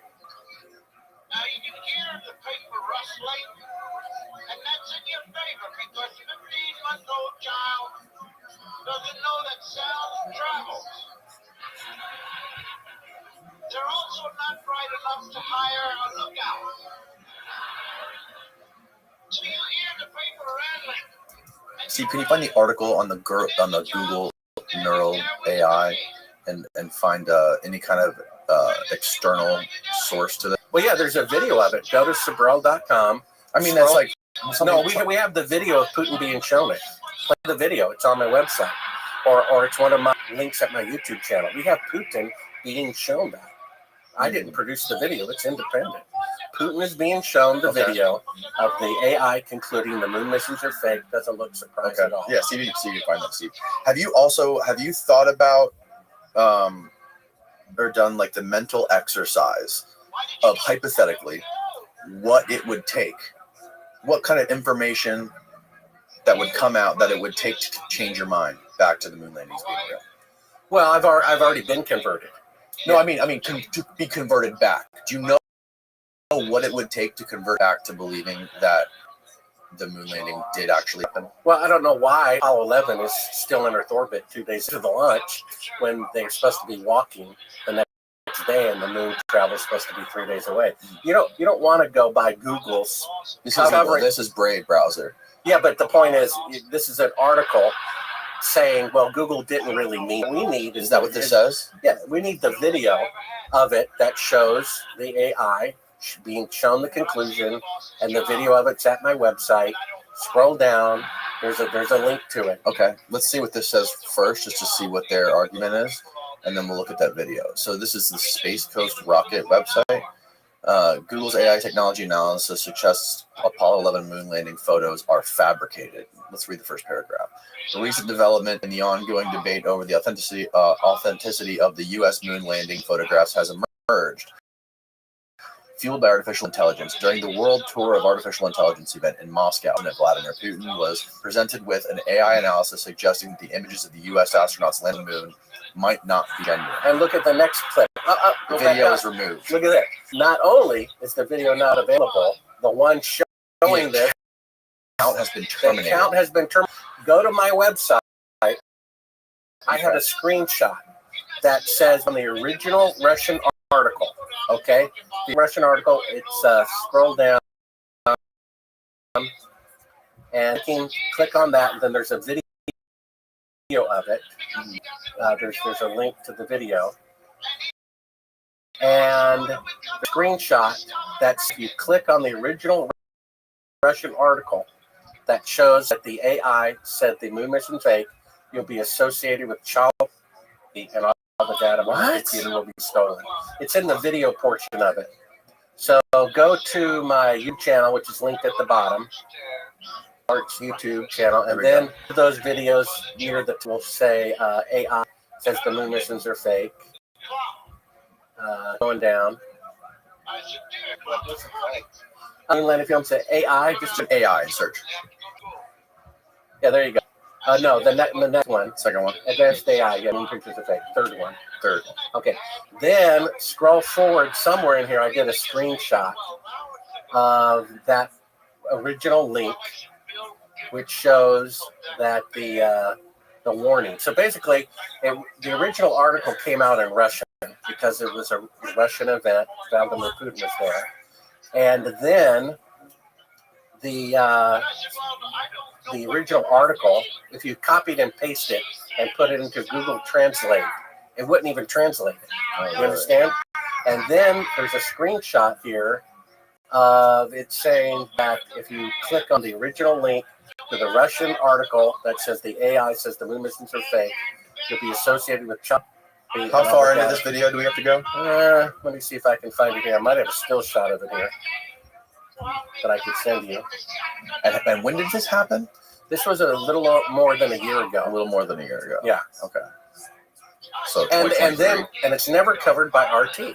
In fact, if they wouldn't want to do it because you're claiming they want the blackmail. They don't want to. They've made an agreement, just like my friend in the Chinese Space Agency, not to publicly say the moon missions are fake in exchange for who knows what. And China, it's in exchange for space technology that Congress forbid to give them. And Russia, who knows why? He doesn't look surprised, and he looks scared that the truth might come out. So, did you see the video on the press conference of the head of NASA when they were asking him about the Chinese probes that were going to the dark side of the moon to map the dark side of the moon?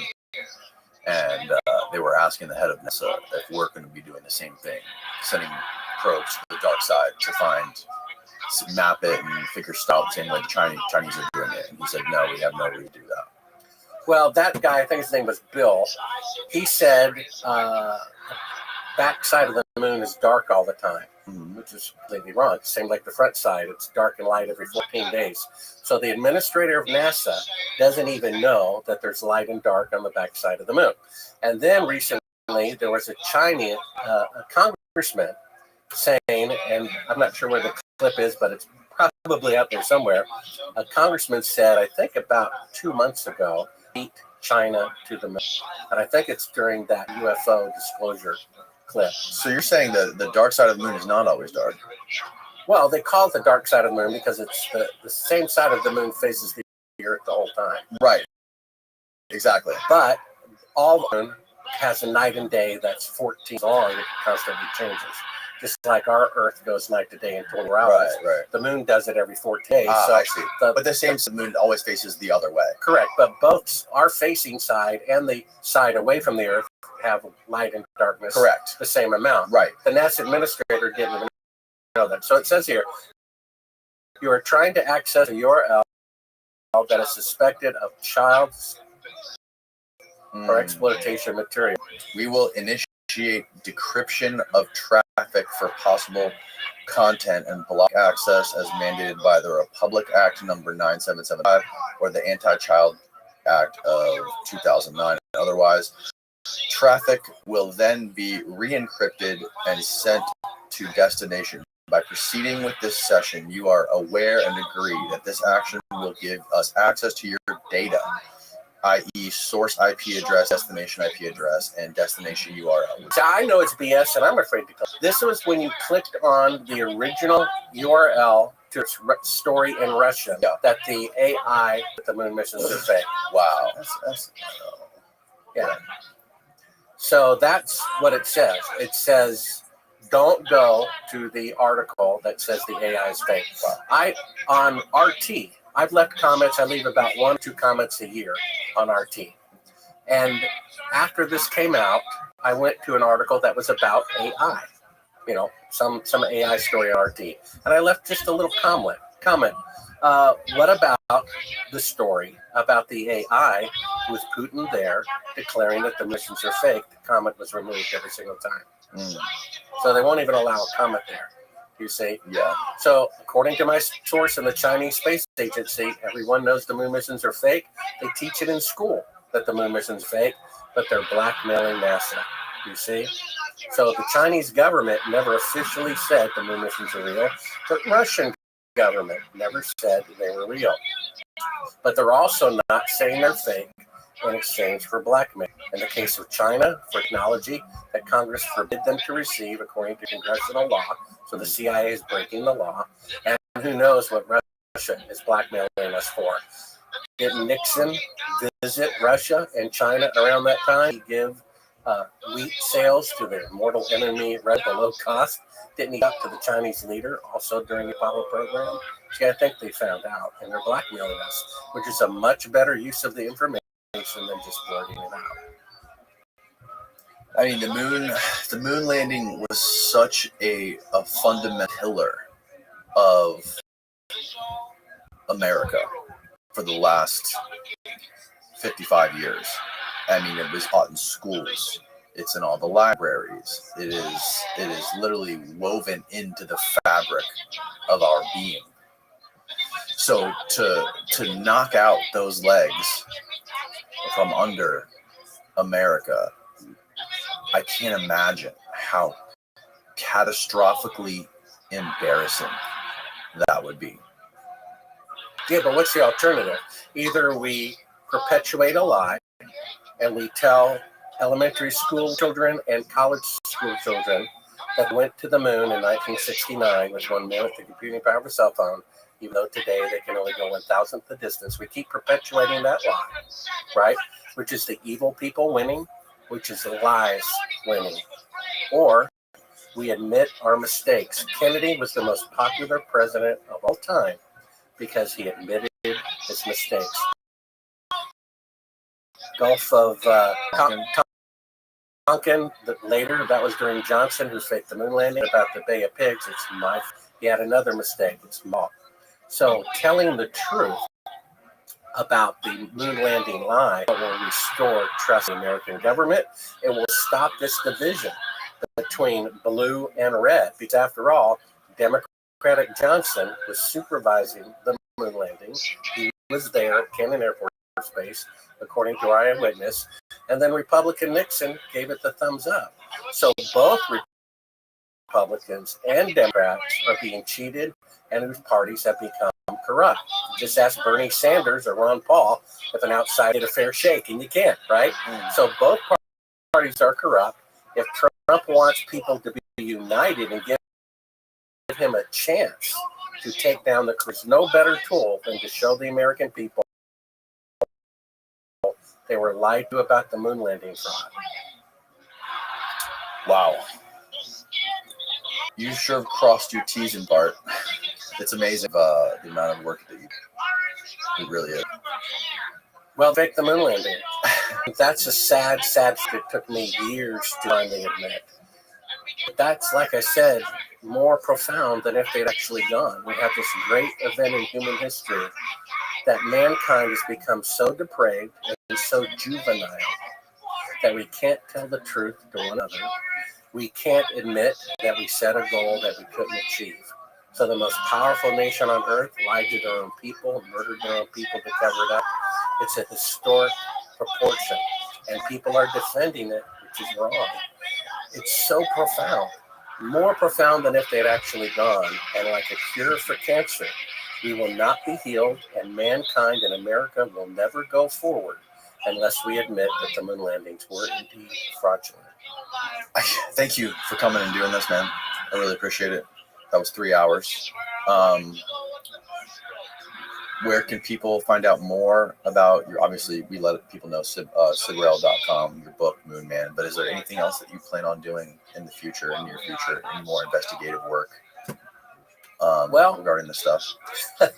All that I say is please link to sibrel.com in the description, because all of these links are there for free. Yep.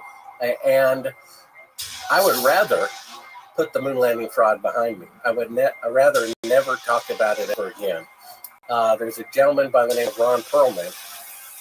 He wants to produce my first feature film and star in it. He says it's a screenplay unlike anyone he's ever read before.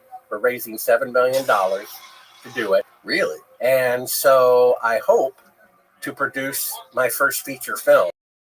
That's my next project. I hope to never talk about the moon landing fraud ever again. CIA, if you're listening, $7 million, and I'll never talk about it ever again. I would rather make feature films, that are fictional to inspire people in life. CIA is going to come to you and say, Bart, we're going to give you $1 billion. Just shut up. That'd be great. You know how many CIA agents it takes to screw in a light bulb? I've heard this. How many? Well, I can tell you. Fantastic, man. Thanks again. I really appreciate it. We will link all your stuff below. And anything else we missed that we should talk about? Or is that just pray. If you believe in God, pray for the truth to come out. And I've sent out over $1,000 of books to the. I would have done it to the administration as well if they said they were into disclosure. Maybe it will come out. It'll be as beautiful a moment as the Berlin Wall coming down and be free. And then we can make our government and our world a better place, but only after telling the truth about our worst mistake. All right. Thanks again. Sure. Goodbye, world. Goodbye.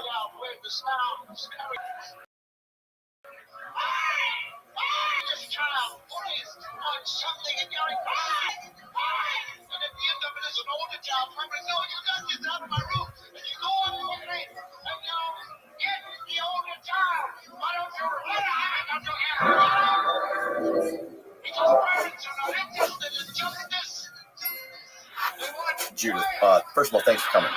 I'm looking forward to speaking with you. Pleasure. Please introduce yourself to the audience. I'm a witness. A witness they've tried to stop, but I can't be stopped because this is also about love. It's also about justice. It's also about the truth. And I'm still here and everything. And everything is a lot. All right? Because I first started speaking out early in 1999. And that completely destroyed my life. Why did you, 1999 was the first time you came out? Yes. Why did you decide to come out in 1999? In 1991, the film JFK came out, and of course, I was deeply associated with Lee Oswald, and I had to walk out my teenage. I had at that time 4 kids still living in the house. Well, one of them had come in with film JFK, and he what? The film JFK came out from Oliver Stone. Yes. And when it started playing, I had to leave. Of course, everybody noticed I was a chaperone for all these kids, all these teenagers. It was Saturday night, and we had popcorn and all that. I went to the church and prayed. And something's in my heart. I had waited so long to speak out, but I had kids. Mm-hmm.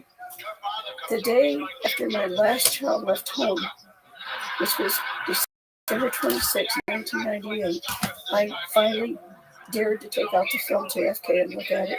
Mm-hmm. Of course, it made me ill. If you understood all that I had gone through, you'd understand how I hid in it.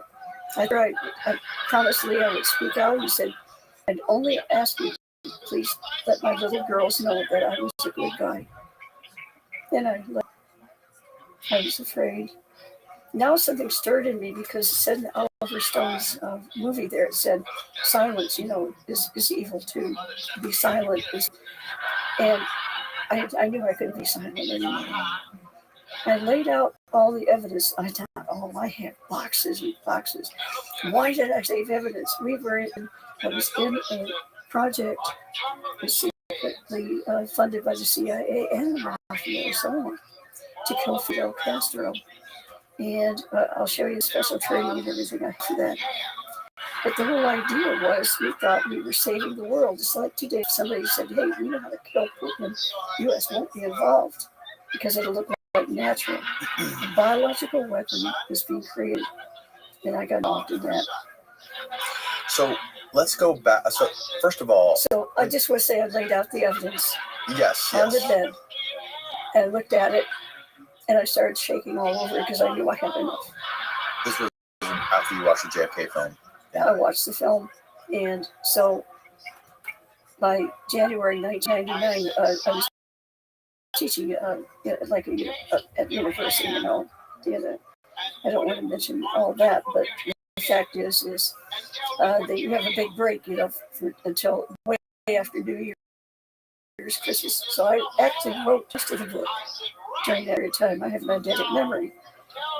Later, because they had a 14-month investigation of me, and tapes they had made early on when they replayed them and asked me the same questions. I was identical and everything. Can't repeat that. And so it's all clear. I see things in pictures. Mm-hmm. So anyway, you have a photograph memory? Yes, I do. Well, now I've had four blanks now. I've had 4 concussions. I've been hit by cars 3 times. I've had one time, trunk of the car went down on my head.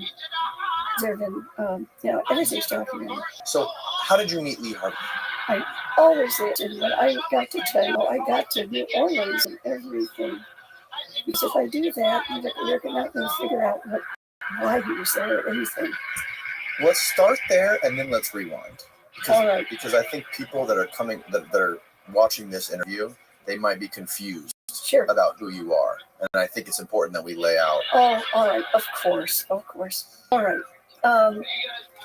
I was actually being shepherded by people very high up that were associated with the CIA. And these were eminent doctors. They're very well known.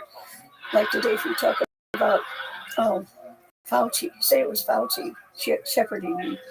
So their siege is the top of the top. Mm-hmm. And I had not a minute to myself because I was being specially trained, fast-tracked, because I'll tell you why, but later. But the bottom line is I came early to New Orleans because I couldn't go home, which I'm going to explain later. And I was free. They weren't ready for me. We're out of town. Instead, met at a state dinner. I've always mentioned that before in other interviews. And champagne, and say, I love you, or show you around. And I go to YMCA, where I expected a room to myself, and they said, who are you?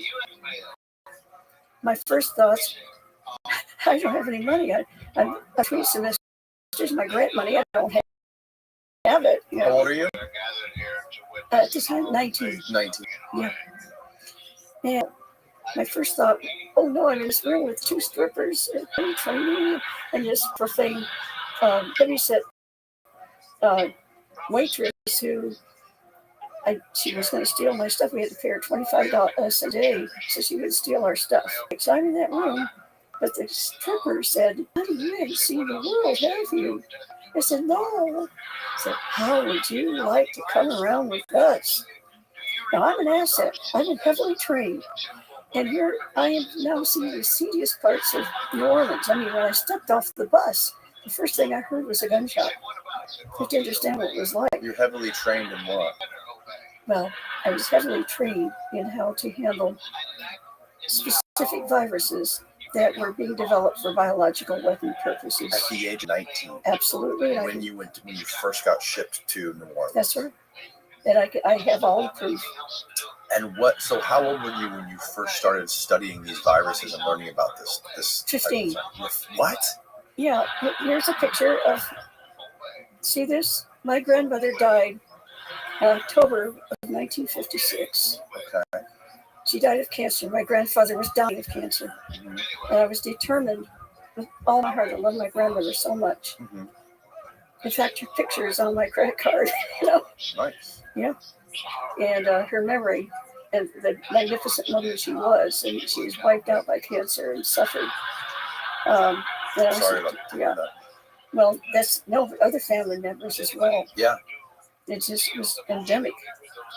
So that was I was determined. And of course, what can a 15-year-old do? I found cancer's fish, and they were special breed. Mollies, black mollies. Maybe you didn't know this about them, but they don't get inseminated by the male. The male just excites them, and they only produce from their own eggs without any kind of insemination. Now they've got a male organ. They have a male organ that penetrates, but there's nothing there. Oh, there's no sperm. That's right. Interesting. So it's sort of like a lot of people don't realize the genetic variation of cheetahs is very tiny. Mm. They make great lab animals, except they're very expensive. Okay. Well, mollies aren't. And so I just determined, I'm sure they had cancer, but I had to find out, and we took the mollies. By that time, I had been friends with a lady running the American Cancer Society for the whole area where I was living there, in Sarasota. And we met Dr. Alton Oxner, who was there for the opening of the Watson Clinic over in Lakeland, I believe it was. And so he saw my mollies, and he said, "You got to go to mice." So then I was rounding up mice, and then finally Rockefeller Foundation. So I'm sorry, where did you meet Alton Oshner? At the Watson Clinic dedication. Which was where? I believe it was in Lakeland, Florida. In Lakeland? Yeah. And you were around 15? At the time, yeah. Okay. So I had my own lab. Wow. I'll tell you why. You're a child prodigy. Well, this is why I have to start at the beginning. Yes. All right? I really do. Yeah. Well, this is the beginning, right? No. Oh, there's more before this. Oh, gosh, yes. Oh, wow. Okay. That's why I'd like to get into it. Okay, cool. Let's do it. All right. But understand that here I was loose about meeting Lee Oswald. Mm-hmm. That's not good because I was in the back. They were police raiding. I mean, I barely escaped the police raid at one of the clubs. Down in the back room there, and they're putting on pasties and stuff. Yeah. Yeah, and I mustn't be around up with this kind of people, you know. But I was free. I mean, I didn't even know what it was like to be free because from age 15 on, you have to remember when Sputnik, you have when Sputnik came up? Look when Sputnik came up. Go ahead, look. Was it? No, 57. In 1956, there was a Hungarian Revolution. My grandmother died by then. In 57, Sputnik came out, and the United States government went bananas. Right. Because they realized how far behind they rounded up all the high IQ kids. And I was one of them. I had to have an IQ of 150 or more. I had 160. They at age 15 is when anyway, what they did is anybody with really high IQ, so they went and investigated them. They didn't have to do that with my family, so that's why I wanted to bring up my father. Can you see it? Yeah, we can see it. Yeah. Handsome fellow. Down with it a little bit. Okay. There you go. Okay. So what's he holding there? He's holding a new microphone. He invented all kinds of things. Wow. He invented items that I told you. But he worked with Robert Adler in Chicago, and often took me. I got to see Adler's labs. Adler is the co-founder or co-creator, so-called of the. This way a little bit. See the tilt it towards. Oh, I towards see. That, there you go, right there. Okay, Perfect. I see. Oh, yeah. Thank you for the model. I appreciate that. All right, so that's father. Now, you can't tell from just this photo, but he helped in World War II to find Nazi stations that were distributed across America because he was able to figure out their frequencies to radio frequency. Wow. So he got clearance from the United States government early. Our whole family, I remember them investigating us, and even I was being questioned, anything. So we had a head start that way. My father wasn't just an ordinary man either. Adler, it turned out that Robert Adler, just like Edison went and got Tesla to run his materials and everything. Right. It's the same sort of thing.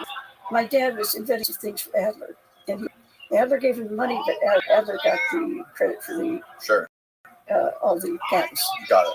That's what happened. Okay. We didn't mind because Dad made so much money. Eventually, he would go there. He was only 41 years old to Florida. But why did he retire? He wanted to be a rocket scientist more than anything. It's in my book. You can see. I love it. If somebody just hold up the book we're talking about. This book? Yeah. Now that's a sabotage one, but I You have. want to hold it up for us? I can try. I can hold it. Yeah, I appreciate that. Okay. This is your book Yeah. called Lee Harvey Oswald and Me. Right. Ever? And most of them are in better shape than that one. Paper sticking out. Some of these books sabotage. Actually, most of them do. So Lee Harvey Oswald and Me, I'll tell you, it's got a lot of information background we don't have time to talk about, But bottom line is my dad was set to be in the Redstone Rocket Project and everything, and he was already doing stuff for Bendix and for Raytheon and so on. But my mother refused to have us go to Los Alamos and was behind barbed wire. Yeah. And they also said that they maybe have to move us around a lot because we might get bombed. Other things. And mother didn't want to go. It ruined my father. it broke his heart, and he began drinking a lot. He just retired. So, but that ruined a lot of things for our family as well, because my grandmother died in 1956. A few days before the Hungarian Revolution. My name is Judith Vary Baker. Vary is Hungarian name. But that came from my father's side.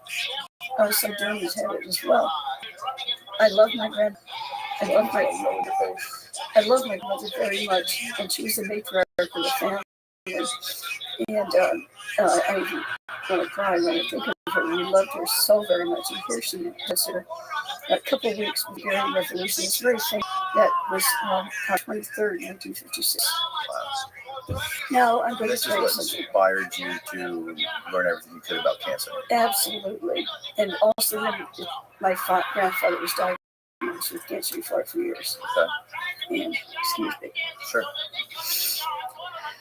I try not to, because our lives changed so much after my grandmother died. And it never would be the same. I actually had skipped a couple grades in school, and I actually dropped out of school for a whole year. I just went in there, took their test, and dropped out. So I didn't want to go to school. Right. So it's interesting. Lee and I both spent a lot of time not going to school. We had very parallel lives at this time. It's amazing. Now he was a little older than I. We're listening on the shortwave radio. Remember, my dad had the best shortwave, and back then, that's the internet for us. Shortwave, we got the news. And by the way, it was real news, not what we call views today. Okay, Right. It was the real thing. So we're hearing machine guns going off. We're hearing bombs going off. We're hearing Hungarians begging America, "Where were you? You said you're going to help us." And when you hear them dying, it was horrible. But somebody else was listening as well, and that was Lee Rothschild. October 23rd, 1956, he's listening to shortwave radio to the pleas of Hungarians. You won't find this in Wikipedia. Because this is when he was stationed in Japan. No, it's only. He tried when he was joining Marines, and with the same certificate, the Mafia made him do it. His mother wanted him out anyway. That was fine with Lee. He was the youngest, and he wanted to follow his brother's in. So he tried to join. Well, now he'd like to finish high school, but then he hears the Hungarian Revolution. That's on the 23rd. On the 24th, Lee Oswald joined the Marines to fight the Reds. That's what he told me with his own mouth. So anybody telling you he's pro-communist, all that is a front, because he wanted to be a spy. His great dream was to be like Herbert Philbrick. I led 3 lives, and I have a very important document I sent you guys, but I would be sent to New Orleans. To Buffalo, New York, at one point for training. And I'm going to show you, as I show that thing, and why that's important. So time on this wonderful show, right? Yes. I can do that. Yeah. Things like this, because the background is so important to understand how much I know about Lee Oswald. Right. Just a girlfriend. In fact, I consider myself his fiancée. When yes, I'll tell you, Lee Oswald, Friday morning, was going off because he told me they're probably going to kill him. He told you that. He said they're probably going to kill me. I talked to him only 37 and a half hours before the assassination. He left his wedding ring behind. Because he told me, "I'm not going to come with your wedding ring on." He left it behind. So there's a lot more I can tell you. Yeah. It was a real signal to me. You know. She kept that ring for years. Lee Oswald did when she heard that. He left it behind because he intended to marry someone else who sold this. We poor thing. I mean, you want to hold on to it. No, hell no. You want to hold on to that. That's right. So she finally sold it, which we realized background in it. Okay, so let's go back. Yeah. I want to go back to Alton Ochsner. Well, that's not that far off. I'll just go a little bit here, show you some pictures, because when this IQ thing came along, that's when I got my own mind. And we had, his name was Dr. Knut Nicholson. Okay. Came to visit the CIA. Now, the only way I can prove it is he's using a fake name, but it happened to be in our student newspaper, where it talked about his whole history, like he'd been a spy for Hitler.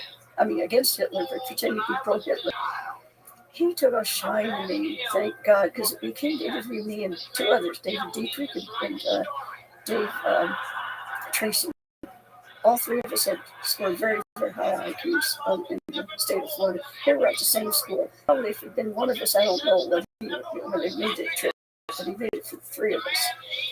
And he focused on me then for almost 2 weeks, taught me all kinds of things. I think it's because I was a girl and he never had a daughter or something, that he told me all about his life and how his family rejected him, how that feels now.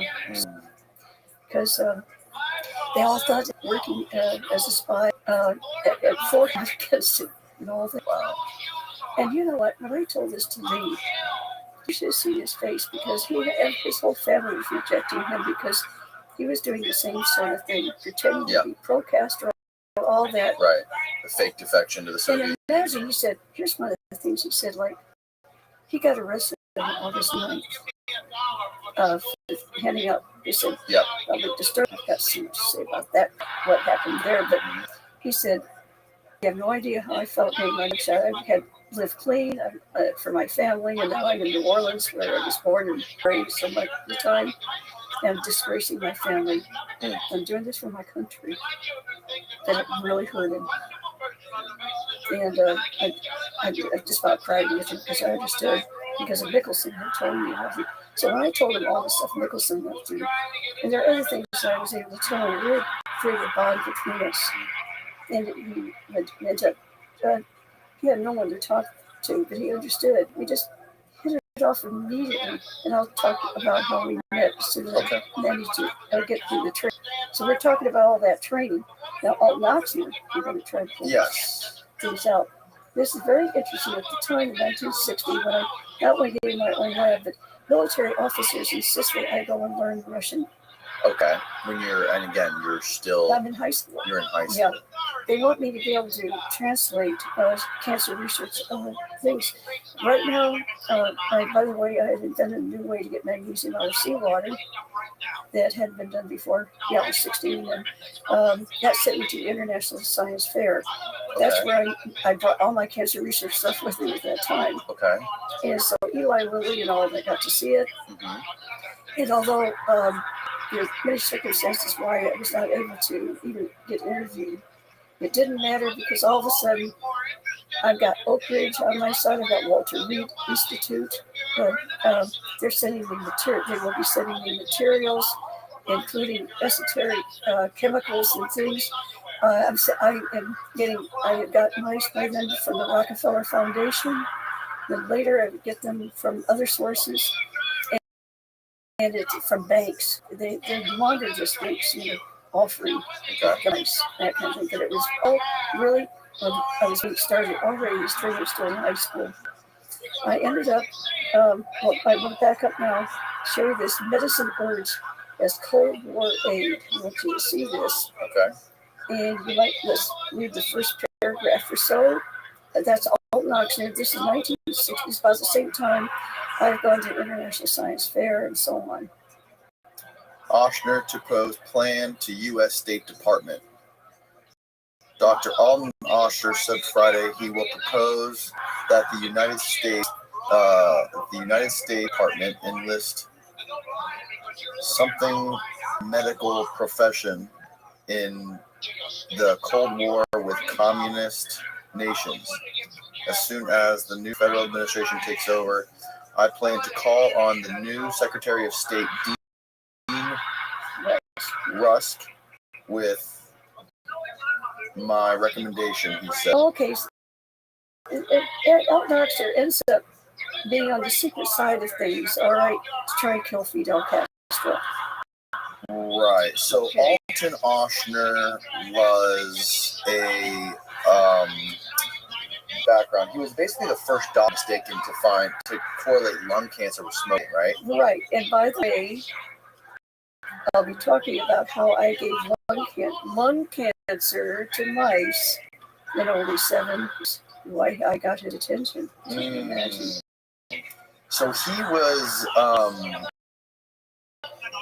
he had a lot of ties to South American leaders like Panama, and he also had lots of, he was in Rothschild with lots of like celebrities and music people. Everywhere. And he was very highly regarded, and allegedly, from what I've read, that he worked with the FBI for some clandestine operation.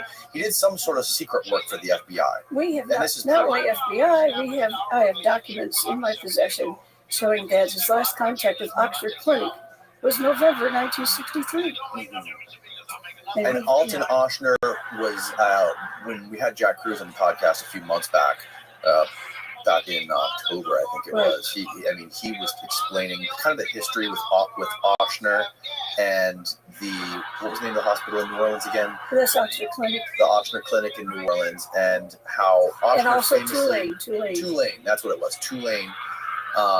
We was associated with Tulane, and we were associated with the Tulane, and also with the Covington, the primate research center, very important. Right, and when the Salk polio vaccine was first starting to get rolled out, Ochsner was so behind it, as well as the political people that were behind the route of the Salk polio vaccine. There was Bernice Eddy came out, and she did this last minute at the 11th hour. Bernice Eddy did this test on a couple monkey polio vaccines. Well, there's also Sarah Stewart. And Sarah Stewart, correct. Unfortunately, he mixed up Sarah Stewart's name with Dr. Mary Sherman's name. Really, Dr. Mary Sherman that was working with me in New Orleans. So right before they rolled out that vaccine, Bernice Eddy did a test on some monkeys and with the new Salk vaccine, and they were paralyzed. She sent photos of that to her bosses at the NIH, and they all panicked and freaked out and said, "Oh my God, no! Like, roll this out anyways." And Ochsner was behind this, and he was tied into a lot of political big shots. And Ochsner said, "You know what? We're going to go in front of this auditorium, and now I'm going to inject my 2 grandchildren with this vaccine." He absolutely did. I sent you a picture. There it is. His granddaughter died. I think his son died. His grandson died in 2 weeks. 2 weeks, and his granddaughter was paralyzed, right? That's right. And he did this in front of the press and everything. Now, that taught him a big lesson. This is what you have to understand. He trusted his doctors. He trusted them. Now he realizes Castro has doctors that trust him, that he trusts. And some of them secretly hate his guts. There are ways to get to Castro, if not that text. When doctor asked for a vial of penicillin, they take it out of somebody takes it out of the refrigerator. Who put it in? You have to understand there's so many ways to get to Castro. So Ochsner essentially worked as like a special surgeon for the FBI, right? No, it's CIA. FBI is only peripheral. Okay. He actually founded Inca. He was co-founder. Inca, yes, that was the radio program, right? No, this was called well, they were part of the radio program. Was part of Inca, I believe. That's right. They went to over 3,000 radio stations all over Latin America, Middle America, and so on. All right. And he founded that. There was also some FBI people that were on the board of Inca. Of course. Awesome. Let's get started though with something I want you to see. This is Thursday, March 15th. Now I'm going in chronological order. Okay. You got that from 1960 so on, and when that started in 62. JFK comes. Today appeared. Now, of all the people that hated JFK, Alton Ochsner has to be at the top. Despised the man. Hated him. Why? No, for many, many reasons. He thought he was a communist. Remember, this guy is always, you can't get anybody more anti-communist than Alton Ochsner. That doesn't mean he was always right. And this thing, the idea of catering to anything, any demands, he was completely, of course, the CIA told him what they thought of him because of Bay of Pigs and all that. Right. Made JFK take the blame. We now know it wasn't him. There's a lot I could tell you about David Ferrie and how he thought that JFK was to blame as well. David Ferrie is someone that I sent you a clip about him. And I don't know whether you... David Ferrie was a former CIA pilot. He was always a CIA pilot. Okay. the thing is that I say always. I mean, anytime from the Bay of Pigs on, okay, and before they was training anti-Castro pilots for the CIA and things like that. And he was a fantastic pilot himself. But I want you to see this. This is going to be very, very remarkable.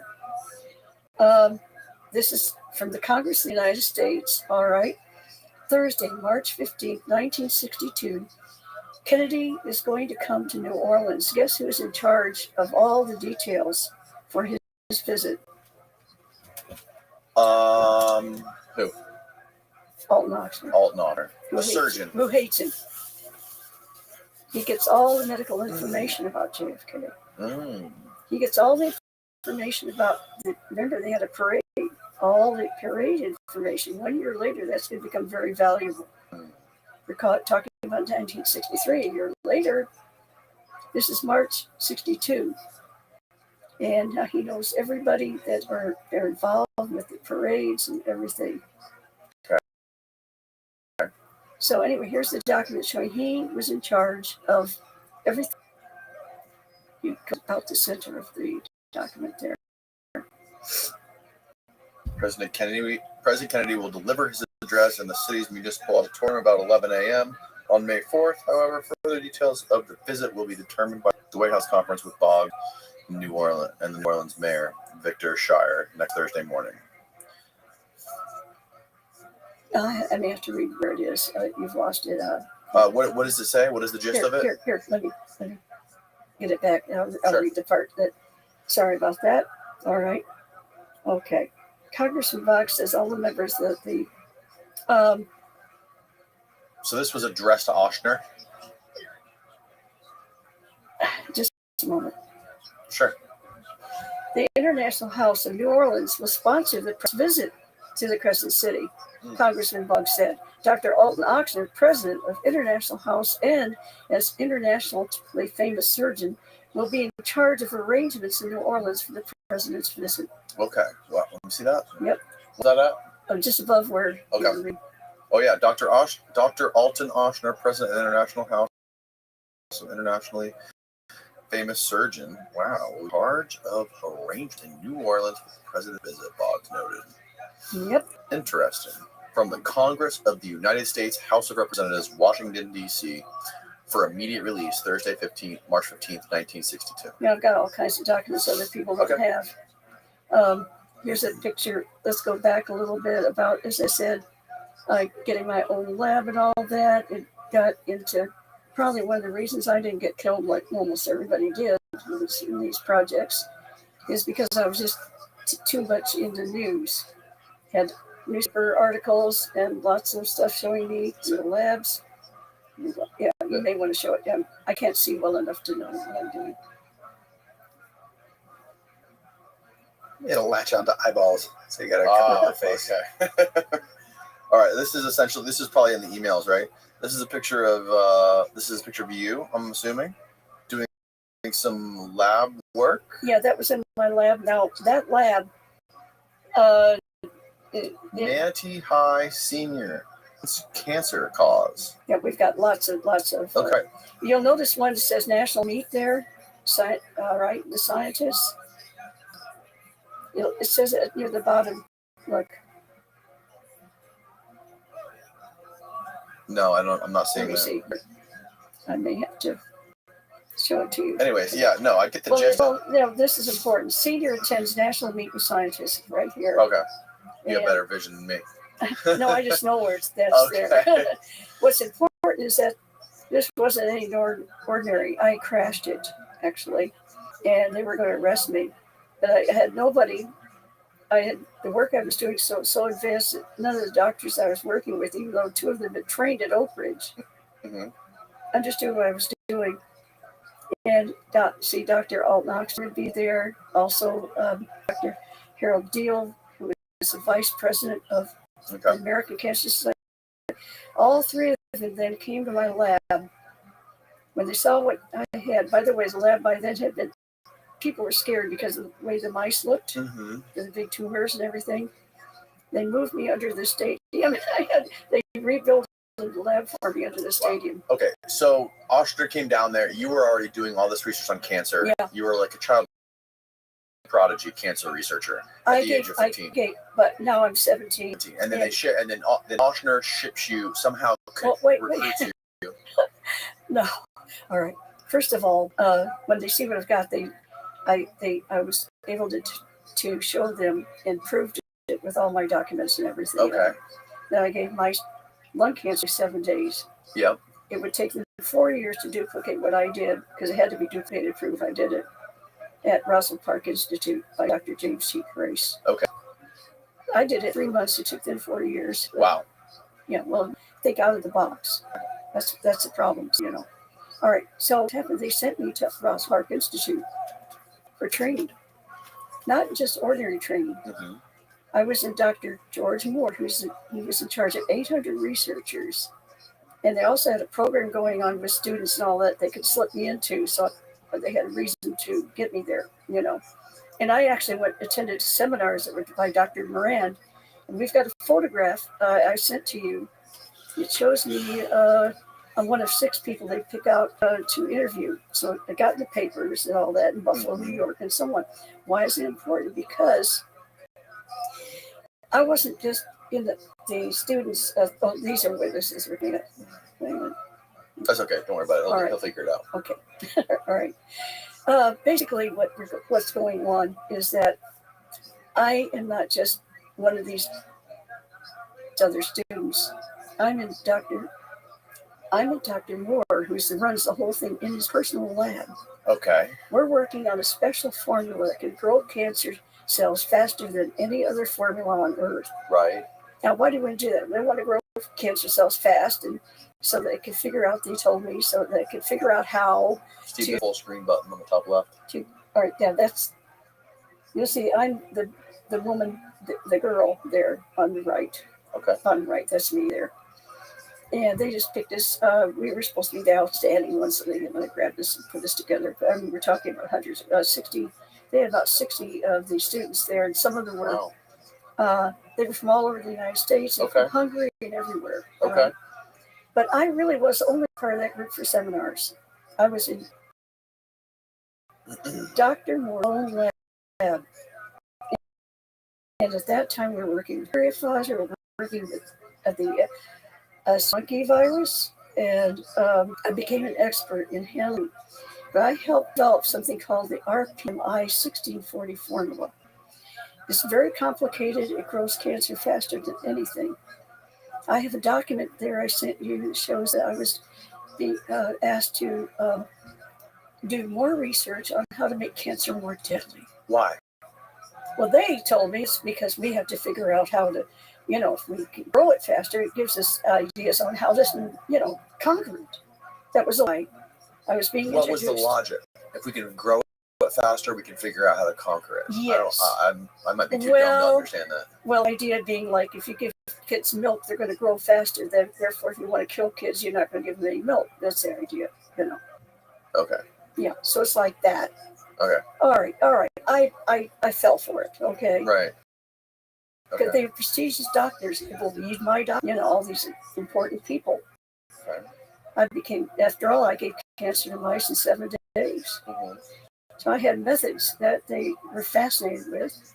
By the way, how? How would you give cancer to mice in 7 days? I knew Dr. James Rainier. Remember, we were a Hungarian family. Mm-hmm. My grandmother knew the Rainier family, who were born in Vienna, including Dr. Rainier. And we're right across the border in Kapovar, just miles away. And of course, they knew me, is what I'm saying. Mm-hmm. My grandmother is very educated. She speaks many languages and so on. She even went overseas 7 times to get more training in the convent, because that's what girls had to do back then. So Dr. Rainier's actually moved of all places. That's where I was born. That's where my family was. So we have Bulgarians there. So he is a professor of Notre Dame. My family donated land in Notre Dame. You can see a small cemetery. I can get buried there if I wanted, okay? So we're talking about close ties. So yes, of course, the ties continue with Dr. Rainier. He ended up being the first person to develop germ-free mice.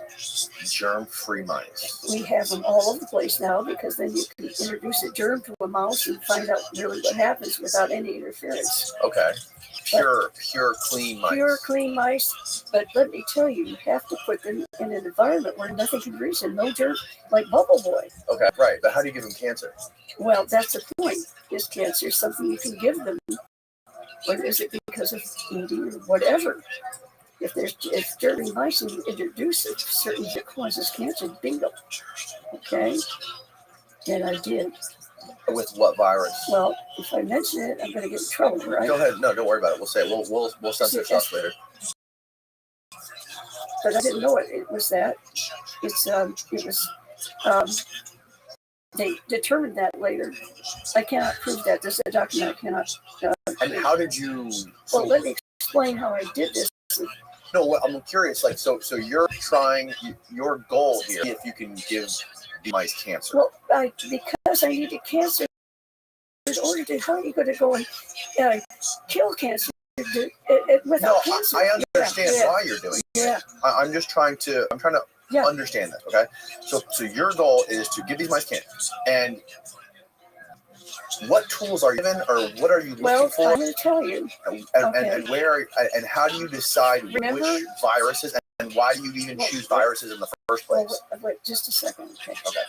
All right. So the fact of the matter is that, remember I said I had made a new method of getting magnesium out of seawater. Yeah. I had that were built, no one bit of oxygen got into these chambers, it could explode, it could die. Okay. All right. So I had to pump argon gas on top of when we're refining the magnesium, at one point. Any oxygen got in, it could explode. And my dad didn't want to lose me, so he helped develop. I had 2 chambers. Well, those turned out to be perfect for putting germ-free mice in. Nothing could get in. Okay. Yeah, so we could pump in the air, filter it, and all that kind of thing. Okay, so where did you get virus? Well, we didn't know it at the time, but I collected lots of cigarette butts from everywhere. And that virus can be trapped in the cigarette filters. Can? All kinds of viruses can be trapped in these asbestos-type filters. Okay. I mean, we didn't know what they were. It's just they isolated it later. I didn't. So you were taking cigarette butts. And we took them from all over. And so it's beautiful in that way because we couldn't say it all came from Manatee County. All my friends collected probably 50 pounds. And you were somehow taking something off the cigarette butts and giving it to the rats. Yes, what I was giving them wouldn't have killed the virus. Would have killed it, almost any bacteria and all that. I didn't realize anything left. And since they were germ-free, and then they found out that the mice, had that. How did you find out? Well, they were tested, but I wasn't ever. The reason I don't bring this up is I don't have the documents for that. Okay. But they understood after they did the testing. That's why I was sent for fast-track training and all that, especially to work with that virus. So you gave the mice cancer in 7 days. They went. You sent them off to be tested. They did, yeah. They didn't tell you anything. See, I had to craft seminar. I couldn't get to do the proper lecture work because it had to be to determine the virus, kind of whatever was. And then you go to New Orleans. No. Now that's what my enemies have said. Oh, straight from high schools. Why do your enemies say that? Because they tried to claim that didn't get the special training. Okay. And why this? Oh, but you went to New York where you got special training. Right. More. Then I went from there. You have something that I want to tell you what's going on there because it's really important. I gave you a document there. Okay. And the document says it should show sister. We have a lot to get through. Yeah. And we're already an hour in. Okay. So let's try to move through this a little bit. All right. You saw the document, so I'm just going to say it this way. Yeah. I am doing research, good cancer research under Eli Lilly. I had to do an abstract showing you. But today, that same St. Francis University claims I never did any cancer research. Okay. And I gave you. By the way, here's a picture of the rat. Oh yeah, let's just give you an idea. The kind of. Whoops. There. Yeah. So when we're talking scary, you can understand why they want to move what I was doing under the stadium away from it. That's great. Wow. That's insane. The tumor's bigger than the rat. That's right. In 7 days, it gets that size. That is Freaking nuts. Yeah. Okay. all right. So I mean, it's terrible. Of course. Yeah. All right. Here's the Eli Lilly Yeah, abstract. Okay, this says bacteriology chairman Eli Lilly, Gordon Mallet Eli Lilly, in Indiana University was elected chairman in 1962. Well, just go down the abstract. Abstracts. Decrease of in vitro of mitotic. You want me to read it? You read it. You're smarter than me. Your IQ's No. probably double mine. Please. No, I can just do a little faster. Okay. All right. Increase in vitro mitotic activity in milliliters of RPMI number 57113 strain Milano. Okay, so Judith Berry and Sister Clara Francis, because I was a minor, I had to have someone with me. Yeah. But this is obviously from St. Francis College, you know. Got it. But now I gave you documents showing that they claim, according to them, they never did any such research. I think I gave you a little piece of paper there to read. This?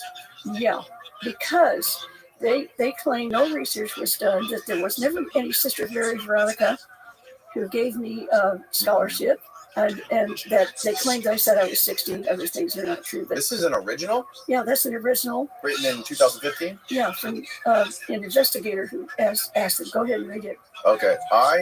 Thomas R. Rosoff, Sr., went to St. Francis University in Fort Wayne, Indiana. I inquired from a sister there, a sister there about St. University. This guy's got terrible handwriting. The nun said, "Oh, my old Latin teacher." Later, the archivist emailed me that there was no St. Mary, Sister Mary Veronica. there was no Sister Mary Veronica that taught at that university. This is 10/30/2015. I was surprised that the archivist nun told me untruth. Yeah, so they lied and said I never did any research there. I got some other papers I can show you, but you know, that's the one. I mean, it was Okay. Yeah. Got it. So Italy gave them a brand new parking lot for me right after that. Oh, that was nice of him. Yeah.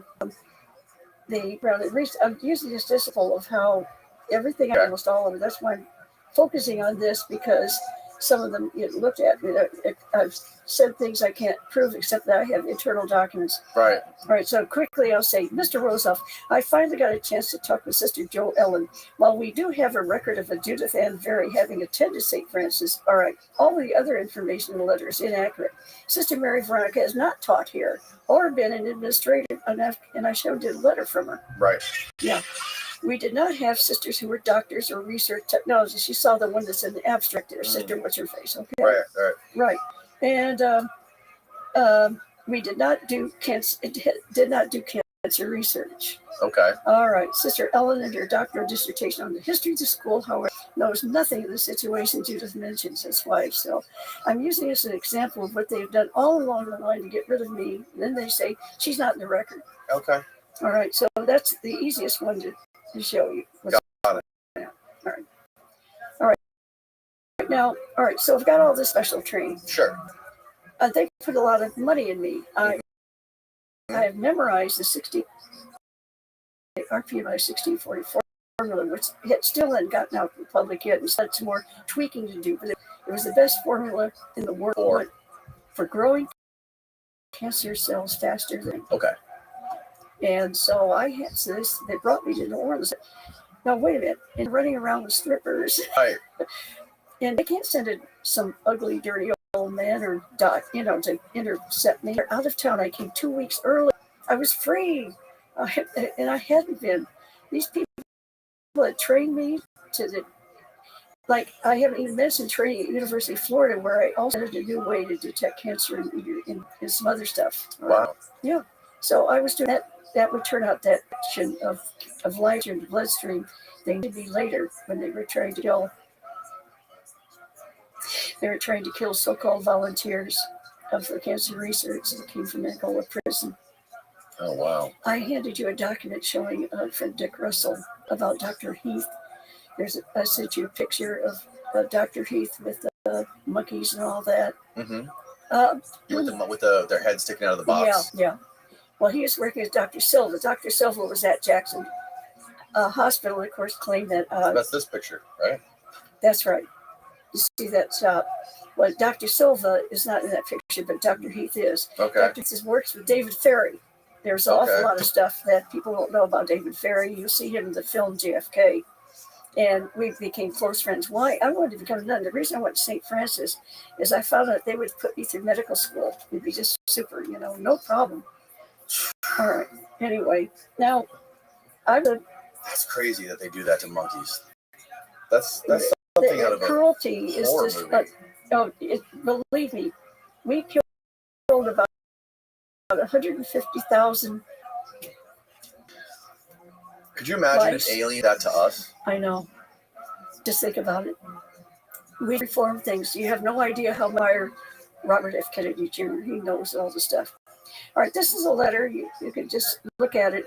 This confirms that I was sent. I told her before, this is one of my schoolmate chums at University of Florida. Okay, and we were taking courses together. She's now Dr. Cathanti. Okay. And you read there, it says, I told her I was going to go to New Orleans because Dr. Oxner wanted her, and I'd be entering Oxner Medical, actually Tulane Medical School. Okay? Right. Skip 2 years. It'd be just the last 2 years in medical there. I'd skip college and everything. Wow. Now, of course, I would have the incentive, and I'd be working with the wonderful Dr. Mary Sherman. So, of course, I went. I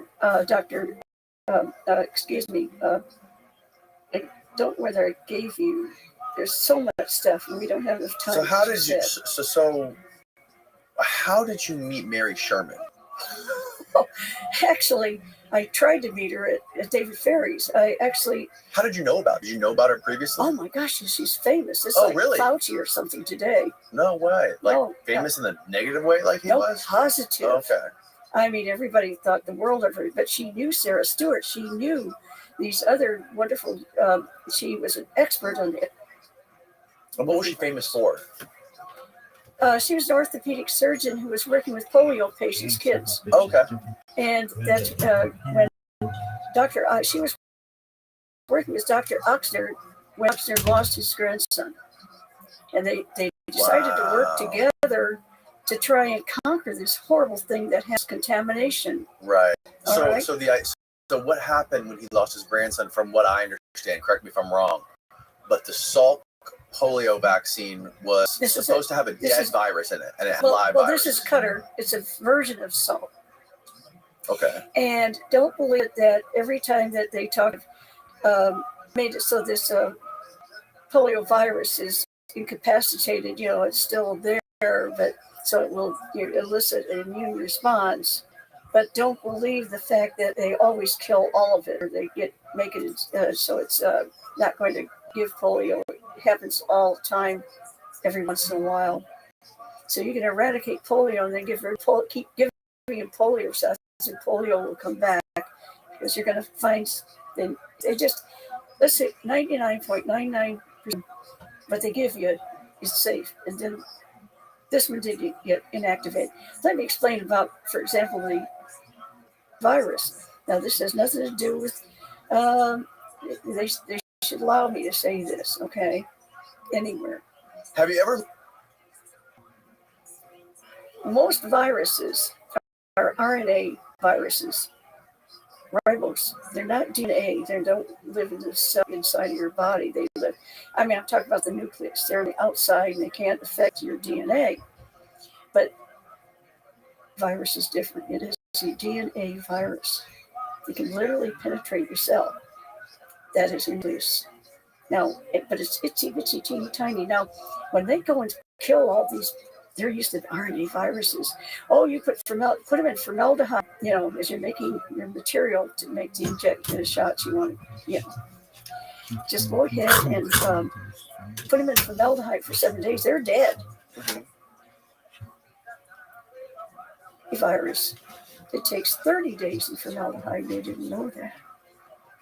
30. So the polio virus dies, but the virus lives.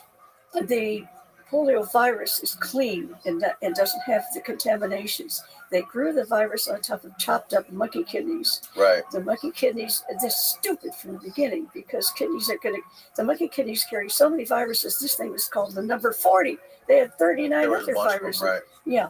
Was 40 the last one, or were there more than 40? There are more. Okay. But this is the one that stood out.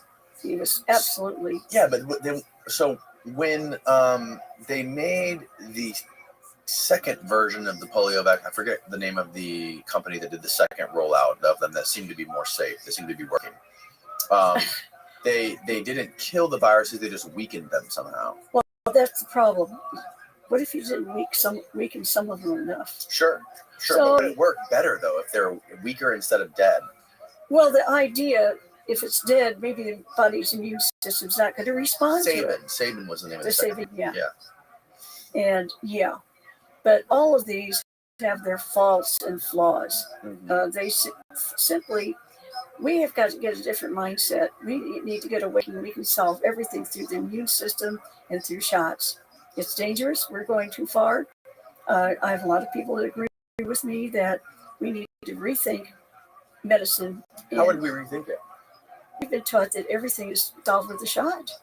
No, not necessarily. I think shots are a good part. So I'm talking about Big Pharma, what they Big want. Pharma, right. So essentially the idea is that we introduce a little bit of a virus or some sort of a disease to your immune system that is not harmful, but it builds up the antibodies so your body can learn how to fight this Well, let thing. me tell you what's really going on. Sure. All right, because it's a little bit worse than that. Okay. The theory is excellent. All right, it works to some extent. It's an ancient theory. It goes back to Well, I would say that it's obsolete as far as what's really going on. Just like we don't really ether up there. We have black matter and so on. So we need to upgrade our thinking on this. What we have is the presence of a virus. Say it's polio, okay? But the body, if we went to a respiratory, for example, and that goes into you get an immune response to deal with it, right? So the idea of shots is that you're going to put this stuff in the body and it's going to have an immune response. And that this stuff is not as dangerous as the real thing would be. Right. That's not always the case. Not always the case. That's right. And the problem is human beings make mistakes. And not only that, but mutations occur. And in the respiratory virus world, that's exactly what they do forever. You can't even through one flu season. It's already going to change to something else. Right. Well, here's the thing. So you've got percentage of immune response. It's not enough to sell the product. So they put something else on top of it to top it off to make an immune response and say it's for the whole thing, but it's not. It's not for just the virus. They add this stuff on top, and that's artificially making a response that has nothing to do with the original response. Right. That's why you have to get boosters. Right. And then they can sell boosters forever. How would you approach it differently? Well, I was very much pro all of these shots and everything. Okay. Until I realized that we have never cured cancer. Then we're making a lot of money with shots. Sure. And a lot of money in what they call the cancer treatment industry and cancer treatment palaces.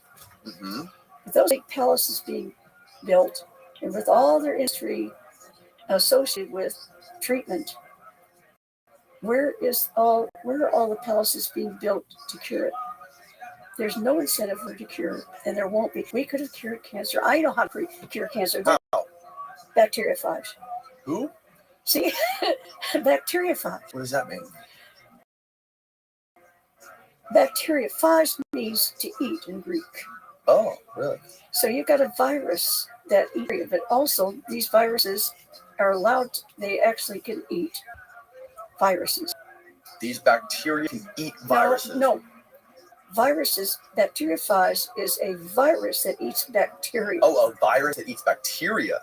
But yes, they use it in all the sewer systems. Think of all the diseases that go into our filthy sewage and everything. Click on the Wikipedia, Steve. Wikipedia. Do you use Wikipedia? Oh, what do we go? Spookopedia? What's the other one called? What's the one Ian Carroll taught us about? Remember? Come on, man. It's like Spookopedia or something. Wikipedia for spooks. Just stay away. Just put up bacteriophage and just go to images because then you can right here. see. Look at this. Is known as informally as the phage is a virus that infects. Can you zoom in a little bit? A virus that infects and replicates with bacteria and I don't know what that word is. Archaea. The term is derived from the ancient Greek word to devour. Phagine. Okay. It's very simple. The reason that they don't use it is too easy to cure cancer with it. They can't make any money. So bacteriophages are composed of proteins that encapsulate a DNA or RNA genome and may have structures that are either simple or elaborate. Okay. You can engineer them very easily, too easily, so they can't them because you can easily engineer them 10 different ways to cure cancer. Really? Now, what's wonderful about bacteriophages is once they eat it all up, so they eat up all the cancer cells, leave a bag of pus behind, so to speak. If it's a tumor, all right, well, aspirate that out with a needle, big deal. They go to sleep. They don't wake up until they brush against a cancer again. So they hibernate in your body. That's right. And have you ever tried this? Oh, we were doing that in 1961 in Roswell Park. We were working with bacteriophage. Really? Yes. So how's monkeys? Mice, monkeys, we use marmosets there. That's in between. Okay. Yeah, marmosets are easy and cheap. And so you gave these marmosets. They had cancer. They gave them had cancer, or you gave it to them, or they already had it, one way or the other. Gave them cancer. And then you gave them this stuff, this bacteriophage. Yeah. Well, this is special, but it only took a few months to create it. So you can't patent this stuff because it's so easy to make. And what happened after you gave them the bacteriophage? Well, they survived. It went away, and then the marmosets have a short life. But if the cancer started up again, the bacteria woke up. Bacteriophage. That's crazy. And we can't get. I've been trying since 1999. We have one company that has. You know what they did? They've trained bacteriophage to go to cancer cells and guess what? Piggyback inject in chemo. That they can, and which is deadly and poisonous. Yeah. So here they've trained this bacteriophage to actually go to the cells, but not to kill the cells. Now it take thousands of them, but they're little tiny. They're like little mosquitoes. They work. You see how simple they are. There are three major. The first things that we created artificially was the virus, the bacteriophage, and the polio virus. Now ask yourself, why would they create these artificially? These three, these are the first they ever created artificially. And you see what I'm saying? What about for cancer, Steve? What can you find about that in cancer together? Well, okay, let's keep going. Let Steve do that. He'll find it. So anyway, there's an awful lot of that. Now here, Lee Oswald is assigned. Gosh, we've got so much to talk about. Let's do it. All right. So they sent him. He's cute. Now, I thought I was in love with a guy. Okay, and this guy, let me show. I'm going to have to really move into different areas than I had thought. But let me see if I can find what I had. Excuse me. Yeah, I'm going to show you. Yeah, right here. Look, right here. It says bacteriophages have been studied for their ability to deliver therapeutic agents directly to tumors, making them promising tools for targeted cancer therapy. See, you could not only can you get them there. I mean, they're not even talking about the fact. Why don't you let them attack the cancer? They can. You see, and here they can train them to go there. We're not going to use them because El Chico can't patent it because it's easy to just do a minor little twist, you know. Yeah, so they won't go there. If you cure cancer, all those palaces are going to go down. If you cure cancer, you cannot. You want to know why my voice is being silenced? Billions of dollars are at risk. Billions, and I'm just a little voice. See, I can't get my own birth certificate. Mine says female. What? Oh, I can't. I don't. Who's hiring writing? It's been, I've seen my birth certificates I've tried. The most recent says that my father's last name is Ward, W-R-D. Can't use it.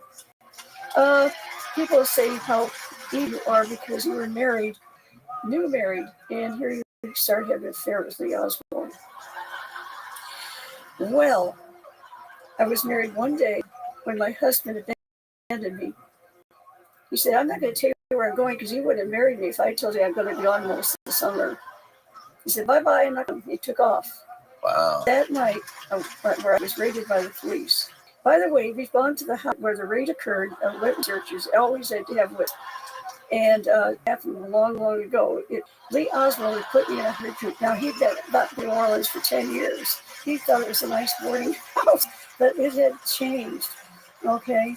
And actually went to owner. By the way, very fancy place. I have a picture of it. We don't have time for everything, but it's very fancy. It's in my book. We're jumping ahead with the affair. Wait, all right, yes, but I'm going to show you something. Okay. I want you to read this postcard. Okay.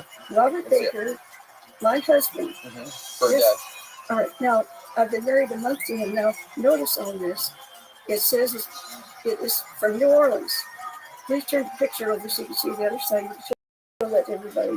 Okay. Greetings from New Orleans. Right. Okay. Now, where am I living? I'm living. Right. He's dropping me a postcard as he's coming through New Orleans. He doesn't have time to visit me. It's my new husband.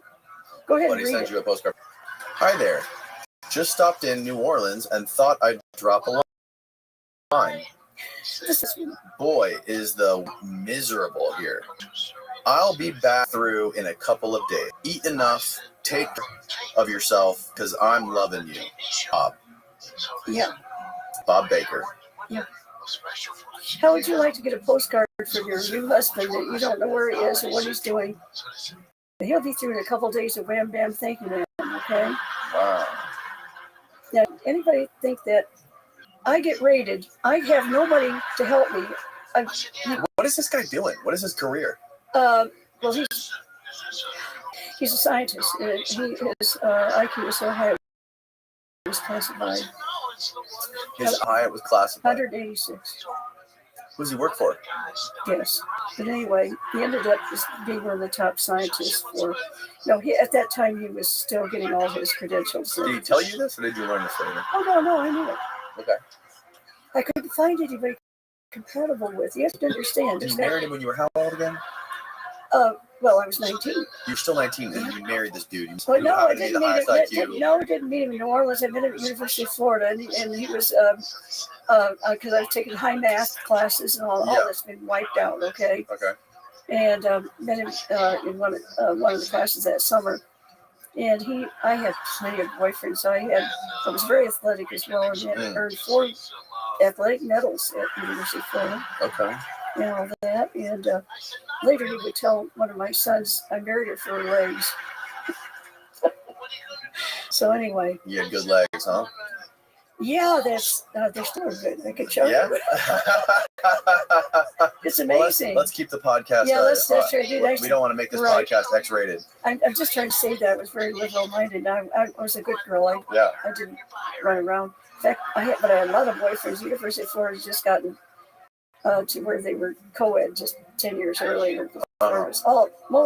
And it's engineering and science, and so I'm sorry, most of the girls there looked like they had horse faces, you know. Really? I don't know why. Yeah. But I didn't. Right. You were one of the hot ones. Yeah, and so I had all these boyfriends, but I didn't want to ruin my reputation. I told each of those boys, I've got a problem, please. You know, these other guys, please protect me from these other guys. I told every one of them that. So so I had a good relation, and I earned it. But he was different. He ended up seducing me because he could beat me in chess. He could beat you? Wow. And he told you he was a high-level scientist with a freaking 200 IQ. Well, I'll put it this way, just like me handled, and, we didn't. Now, all they were interested in is for mathematics. He would end up being the top forever. Exxon made probably billions because of him. If I told you all the stuff he invented, you still see some of the stuff online. But anyway, he took off, and if he's interested in something that's more important than I was, this is the way it was. Okay. So he abandoned me. I had nobody. I had his phone number. Lee Oswald met me at the post office when I was looking for letters from him. He's supposed to write every day. Is he going to come and marry me? Maybe.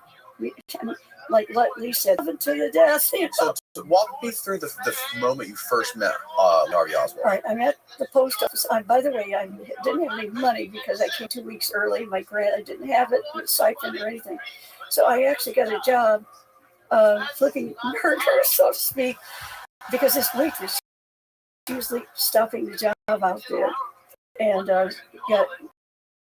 got it raised to where she could work in town. Now, who gets on a bus, goes 45 minutes to work, just 2 hours, just enough to pay for my room, you know. Come back 45. Lee Oswald thought I was out there. Bobby Kennedy was at the Royal Castle where I was working. I had sent monitors there because Carlos was right next door, just a few blocks down. And this was open 24 hours. Lee thought, because I was only going out there in the morning for 2 hours or back to, for what, for $2? I mean, he does that. Thought I was a courier. All because when he said to me, they don't give you all the information. It's just you need to know. All he knew about me was a cancer researcher that was with Dr. Mary Sherman. And David Ferry told him to go and meet. Instructed to go meet. Yes, but I didn't. They want to stop this me down with these hookers and that I was doing without realizing I had my first drink, and everything. Yeah. All right, so anyway, I'm angry because there's no letter. The man said he's going to write me every day, and he's going to tell her he's going to come marry me. Well, I don't need him. I mean, a very big deal. Look at these legs. You think I need this nerd? Okay, it's sort of like that. Yeah, I got pawed over like crazy. Yeah. And so I sure did want that kind of life. Excuse me. I can't see for now. Okay. Thank you. Okay, so here I am, and I turn around. This nice-looking guy behind me, dressed, real decent, kind of cute. I had been carrying around a rolled-up newspaper that had code on it because this Robert Baker didn't want his family to know he was dating me because they were anti-Catholic and they thought I was Catholic. Now, I had given up on Catholicism. I had become an atheist because when I was at St. Francis University, my father came up and kidnapped me to get me out of the convent. And so it was horrible. And since God didn't want me, I believed there was no God, It was a big deal. I offered my life to God. And what happened? I didn't realize how God was going to use me. So anyway, I'm angry. And there's no letter from this man who says, "Well, I might come marry you." We want birth control pills. I thought I was in love. I was in love with sex. I was introduced to sex by this complete, mechanically accurate man. All right? Mechanically accurate? Yeah. In other words, he knew how to please, but it doesn't mean he loved. There's a difference. Oh, okay. Yeah.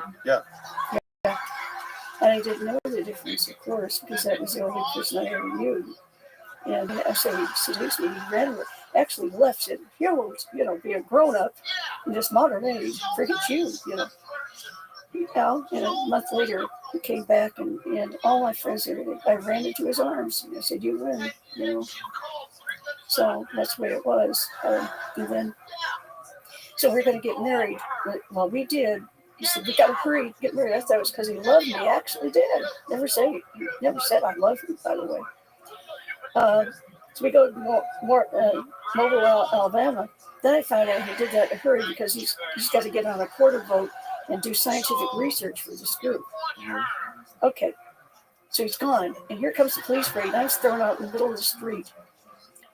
All right, only number I had was his phone number that came from Lee Oswald. Now back to the post office. He was sent there.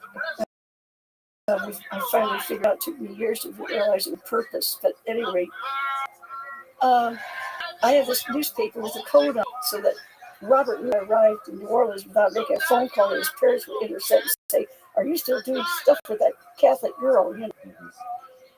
And I dropped the newspaper. He picks it up. It's got code on it. Dario. I mean, it looks weird. Yeah. And I thought, I'm going to flirt with this guy. I know Russian. Who knows Russian? I'll say something. He'll say, say. So yeah, I'm going to do that. So I go. He picks it up and hands it to me. I go, "Kadashul." I thought he said, "Answer me in English." What? He said, "It's not wise. It's Russian in New Orleans." What year is this again? This is 1963. This is 63? 1963. That's when I met him. Oh my God! He was He's just back now. from Moscow, right? He's only been back less than a year. And but wait a minute! I knew these spies. I told you about one, Tony Lopez Fresqueta. I dated. His father was the finance minister of Cuba, Fidel Castro. Right. And he was secretly CIA. I learned so much stuff from Tony, you wouldn't believe. Then I knew all this stuff from Knut Nicholson, who was a CIA guy who taught me all kinds of trade craft. He thought it was funny. I learned how to do invisible ink, all kinds of. I also thought I was trained by the CIA, but it was by people who liked me. I mean, we were involved. And I didn't know. So when you met him, he thought I was CIA just like him. He had only given the information interesting to make sure I got to meet David Ferry because Mary Sherman would be there and we were supposed to meet. So what was it like when you guys first met? You bumped into each other and he dropped his newspaper. You talked to him about what did he ask you? What did he say to you? Well, it's like this. No, I said that to him. He said, "It's not wise to speak Russian in New Orleans." Right. He said, "Can you wait a minute?" And then he asked for stuff for him. He had to pretend it. And so I heard his name. Is there anything here for Mr. Lee H. Oswald? Is what he said. So I knew his name right away. And boy, that set off a bell in my head because he was big news in the and I remember stuff I read. He was big news in the newspapers, way back. Picture there. From what again? Well, he was a so-called defector. Yes. He was front page. Everything had to do with. This was all over the news before all Oh this. My gosh, walking around a free man. No way. I knew too much. And so, what I said the right way. When he said, he confirmed he'd been in the USSR 30 months and he'd come back with a wife. I said, "You are a hero. You are a shining hero." He was shocked, the kind of man he really was. He wasn't ready for that. All he knew is I have some kind of asset he's got to make sure to protect till they get back. That's all I knew. When I say he was a hero, he dropped his guard. He wasn't ready for that. He was so used to,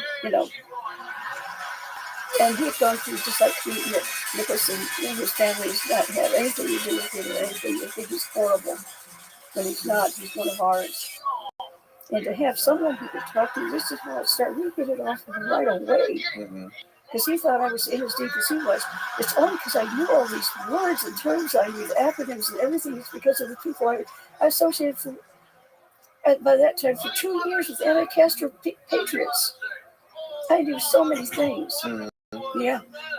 So by the time he and David Ferry realized that David Ferry had asked for somebody assistant to help because it turned out he had to make lots of plane flights in Miami, trying to get his pilot's license back. Long story. But so they asked for his assistant, and both of them thought they said a female instead of a male because he was homosexual, and they thought they didn't want anybody to seduce. We have actually I have the witness who was supposed to be there, Michael Simonto. Okay, very difficult name. Anyway, he's the one that did the Promise program. He was very young like myself. In fact, he was like 50. Okay, and they expecting someone young. And they thought, well, we sent a girl because they don't want to have a guy because Ferry has been accused of seducing young kids, and that wasn't true. Yeah. They were teenagers, but, young boys. So they thought they sent me instead. And that was not true. It was Michael was supposed to go, and we have his statement and everything. Okay. But I'm there. Because Michael stayed with Guy Bannister for a while, getting his stuff, so he didn't get there in time. So then I was in there, so Michael went and did something else. All right, so now I'm with Lee, and Lee says, "Look, we got to get you out of the YWCA. You don't want to be with this person." That's when he put me in this place. He called ahead of time, and he thought, wait, he shouldn't have done it. He said, "I've got a very pretty girl here, and she's a very nice girl. Where's the best place I can put her?" And when they named the place, he knew it was a good place, but no, it had changed. The guy on the other end thought he was trying to put somebody in who was a high-class prostitute. Poorly. He didn't mean that at all. It's just the way he worded it. It came out that way. Now I hate him. I'm out on the sidewalk being kicked out. I hate him. I hate Robert Baker. I hate Dalton Rothschild. All the men in my life have been. My father got me out of the convent. I am totally anti-human being male. Okay. And Lee has to deal with me. He feels very bad about what happened. Tries to make up for it. And finally moves me into this lady's house. And I have the front room, front apartment. And she is adorable. She knew Lee from the time he was a little kid. And went to Sunday school classes. And she taught arts and crafts and all this kind of thing. And he gave her a puppy. Anyway, to make a long story short, her name was Susie Hanover. She had a little girl that stayed that summer with her great-granddaughter, Claudia, who saw Lee there with me at that apartment so often. A couple years ago, and she went on, she's on film and tape and everything. And she saw Lee with me at my apartment so much, she thought he lived there. So I have lots of, she's only one of many witnesses I have. All of that is ignored completely. Now, why? She's still around? Oh gosh, yes. Okay. I sent you a picture of her. I've sent you pictures, witness I've got. Okay. Yeah. One of the questions, a lot of your detractors bring up is like, you have no hard proof you ever met Lee. Because there's no photos, right? But we're also talking about the 60s, the early 60s. Yeah, tell me how many people carrying cameras around. Right. But also, Lee Oswald is pretending to be pro-Castro. He is protecting this group that's trying to create a biological weapon to kill Castro. Right. And they've done it over 600 attempts. And how is Lee involved? How is Lee Oswald involved in this so-called plot to create a biological weapon? All right, I'm going to explain that to you, okay? Because you don't want to have too many people involved. We have a ring of labs. None of the people in the ring know about anything else. Only the part of the project they were doing. There were over 159 covert medical research facilities in the U.S. That's right. Yeah. Well, believe me, I have documents. I've shown you one of them about Dick Russell showing that. Who's this? That is a worker at Riley, and she's corresponding. She's a witness that, yes, I did work at Riley. The coffee company. Coffee company, not shop. You see, somebody said coffee shop, and I said, aha, you're looking at somebody who's 25 years old from the past, and they're trying to say, Lee and I just worked at a coffee shop. So it was like a coffee company that you weren't necessarily pouring coffee like a barista. No, of course not. What are you doing specifically? I was the vice president's secretary. Me at 19 years old could only type 19 words a minute. It went up to 21 at the time. Okay. I mean, it's ridiculous. So you guys were shipping loads of coffee all over the country? That has nothing to do with it. These were cover jobs that were hardly there. So coffee, a coffee company. Coffee company. So what was it a cover for? Well, we had to have some proof of how we were surviving there, what we were doing. So you have to have what they call cover jobs. And I gave you a particular. I saved all of them. Now understand that we were told this is a legitimate pay stub. And I've got all of them. I mean, this thing is, you can tell it feels like it's decades old. And it says right here, date June, it's printed on here with a typewriter, June 7th, 63, salary $46. Well, I've got a whole bunch. I can't bring everything with me because something could happen to them. I just show you an example. WMB Riley and Company, New Orleans, USA. Yeah, well, I've got all of them. Now, I saved all of them because we thought we were saving America from Castro's Third World War. Okay, we want to get rid of Castro, but we don't want the United States blamed. How do you do it? He gets cancer. He gets lung cancer. Right. Who knows more about giving lung cancer? All right, because we killed at least 150 monkeys that summer. Mhm. Anyway, we So I'm developed sure they had a bunch of ideas on how they could whack him. But Now I'm understand that Lee and I have 11 of those together. We were hired the same. Wait, we went. Wait, we're looking at multiple I city had- stubs now? Yeah, these are all These are mine. all yours? Okay. But he has them too. Okay, got it. They confiscated his, but they match mine. So you guys started working at this coffee company the same day? Wait. But there's more. A lot of people don't know because there are only 2 documents in the Warren Commission thing. Actually, we spent 1 week at what's called Standard Coffee before going there. That was also owned by Riley, but only 8 people were working there. And they're trying to say we didn't meet each other, but this is so ridiculous. Again, get this. Standard Coffee were there 1 week and they laundered our records there. Okay? And then that same day, we got all the records showing they're transferred together the same day to Riley. And we were the same day in 2 different departments, the same company, of course. But I covered for him. And that means when in the morning, he would check in, and I've got the records. By the way, I had to force the FBI using a contact they had because the FBI had the record showing that I was the one 7 times out of 11. I had to go on OK Lee's cards. That's where they had me as vice president secretary because he was in charge of finances and security. If they ever had trouble with anybody's time card, she's supposed to write May 40, personnel was. And they say, yeah, he's been there 40 hours, and here's his time card. They couldn't do it for him because they didn't know where he was. So 7 times out of 11 weeks, the cards came to me, and I marked them. I gave you one to show you. Has the J on it? I showed you one. You have one. Oh, I have one of the cards that you signed off on? Yeah, there's that blue sheet. There's the blue sheet. This one? This? No, not this. Shoot. I have a blue one. Well, it originally was blue, but okay. You've got it. You're not talking about this though. This is passport. No, that's passport. I want to talk about. Steve you might have it, Steve. Look for a blue sheet. A blue sheet. Well, it's not going to be there. No. I brought it with me. Oh, here it is. Oh, there you go. Here it is. This is authentic. Here, you see my J. That's on the second last signed by the National Archives. They did a special signature for me because they cheated online and said I didn't sign certain numbers, and then they see their initial even. Lee H. Oswald, $60. Yep. You see where it says J, and it's supposed to say May 4th. The 40 has been kind of erased. You see that? Yep. I'm verifying he was there for 40 hours when he wasn't. Okay. Now, somebody had to verify for me. The vice president himself had to verify for me. He's former FBI agent, and he did that. Wow. So now here's the thing. What's interesting about this, you got plugins. I just want to show you one more thing. I want you to look at the look when he clocked in. And now he was being good there.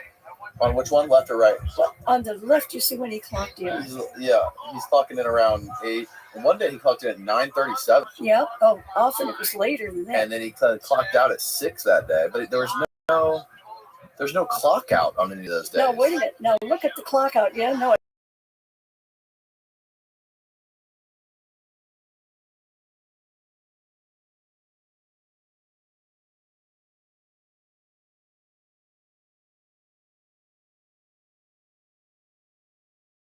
On the very left for the morning, then there's a lunch out and a lunch in.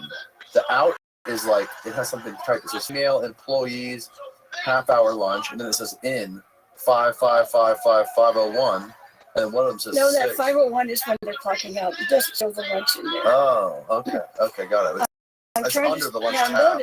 Notice how big it is on the one side that you said 9:30 or whatever. Yeah. On the other side, listen, I'm doing it 5 o'clock, or maybe 5:01. Because I am the secretary, I can go and pull his card, bingo, put it in there in front of everybody. Right. And I want out of there at 5. So I've got a whole bunch of them. So 5:05, 5:30, at 5:30, all over. Sure. On the other side, it's like one time 7:32 p.m. is when we had to clock him out because this and so I'm saying this. So where was he during this? Oh, he was doing all kinds of anti-Castro stuff, pretending to be pro-Castro, infiltrating. And he found out that the anti-Castro people were working with CIA and the FBI to kill Kennedy. And he found out that anti-Castro people plus. You're talking about FBI, the Cuban exiles. That's right. Were working with who to kill Kennedy? With the mafia, FBI, and CIA to kill Kennedy, and they had money coming in from military-industrial complex and big oil. Mm-hmm. So it was a cartel, you might say, or cabal. It was a group of them. And the reason it worked is because they could point the finger at anybody, and they point right back at you. They made sure they involved so many agencies in so many ways that nobody could accuse anybody but Lee Oswald. Sure. Who knew about them. They got it. So he's the first murderer ever on television. First person to be murdered on live television. On live television. Because it was so desperate. Because once it got trended on a public site, he'd be able to contact the CIA and get out of it, and they would do something. Let's take a quick break. I got to take a leak real quick, and we'll jump right back in. We're back, people. I thought I'd love to tell everybody about Lee's passport application here, because I'll show you some inside stuff that people never noticed all these years until I pointed them out. Now everybody, I say everybody, researchers know, but how they can have these things for 35 years, 45 years, and I after 50 years, I had to point this out to them because they never saw it. Passport document? Yep. Oh, they knew about the document. They didn't look at it very closely. Let's see. Lee Harvey Oswald, P.O. Box 30061, New Orleans. Okay. L.A., October 18th, 1939? That's when he was born. Oh, that's when he was born. Okay. 5'11", blah, blah, blah. All right, wait a minute. I'm going to tell you about this, all right? Okay. See where it says 5'11"? Yep. All the documents having to do with the U.S. government he filled out, even the Marines say 5'11", but it was only 5'9". Yeah, is that because these Short team. No, they did that. David Ferry's the same way. He was 5'10", and it says that he's 5'11" on his. We have other documents showing that they always had the wrong. They're always taller on their official documents when they're CIAs. At least all the files that were from 63. Yeah. Now notice, please, there. I couldn't prove. Oh, the passport was issued June 25th, 1963. Well, when was it actually? When did he make the application? When did he submit the application? Where am I looking?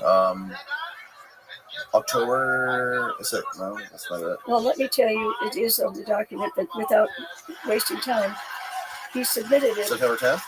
No. Get this. This is June 25 when he got it. June 25th, 63. He submitted this application on June 24. Where is it on here? Yeah. Yes, it's got to. It's got to. Yeah, look on the other sheet. Look on the black and white one. The black and white one? That's the back of it. This is okay. Yeah. I'll point it out. Here it is down here. June 23rd. Look, here's when it was applied. The application. June 23rd. June 24, 1963.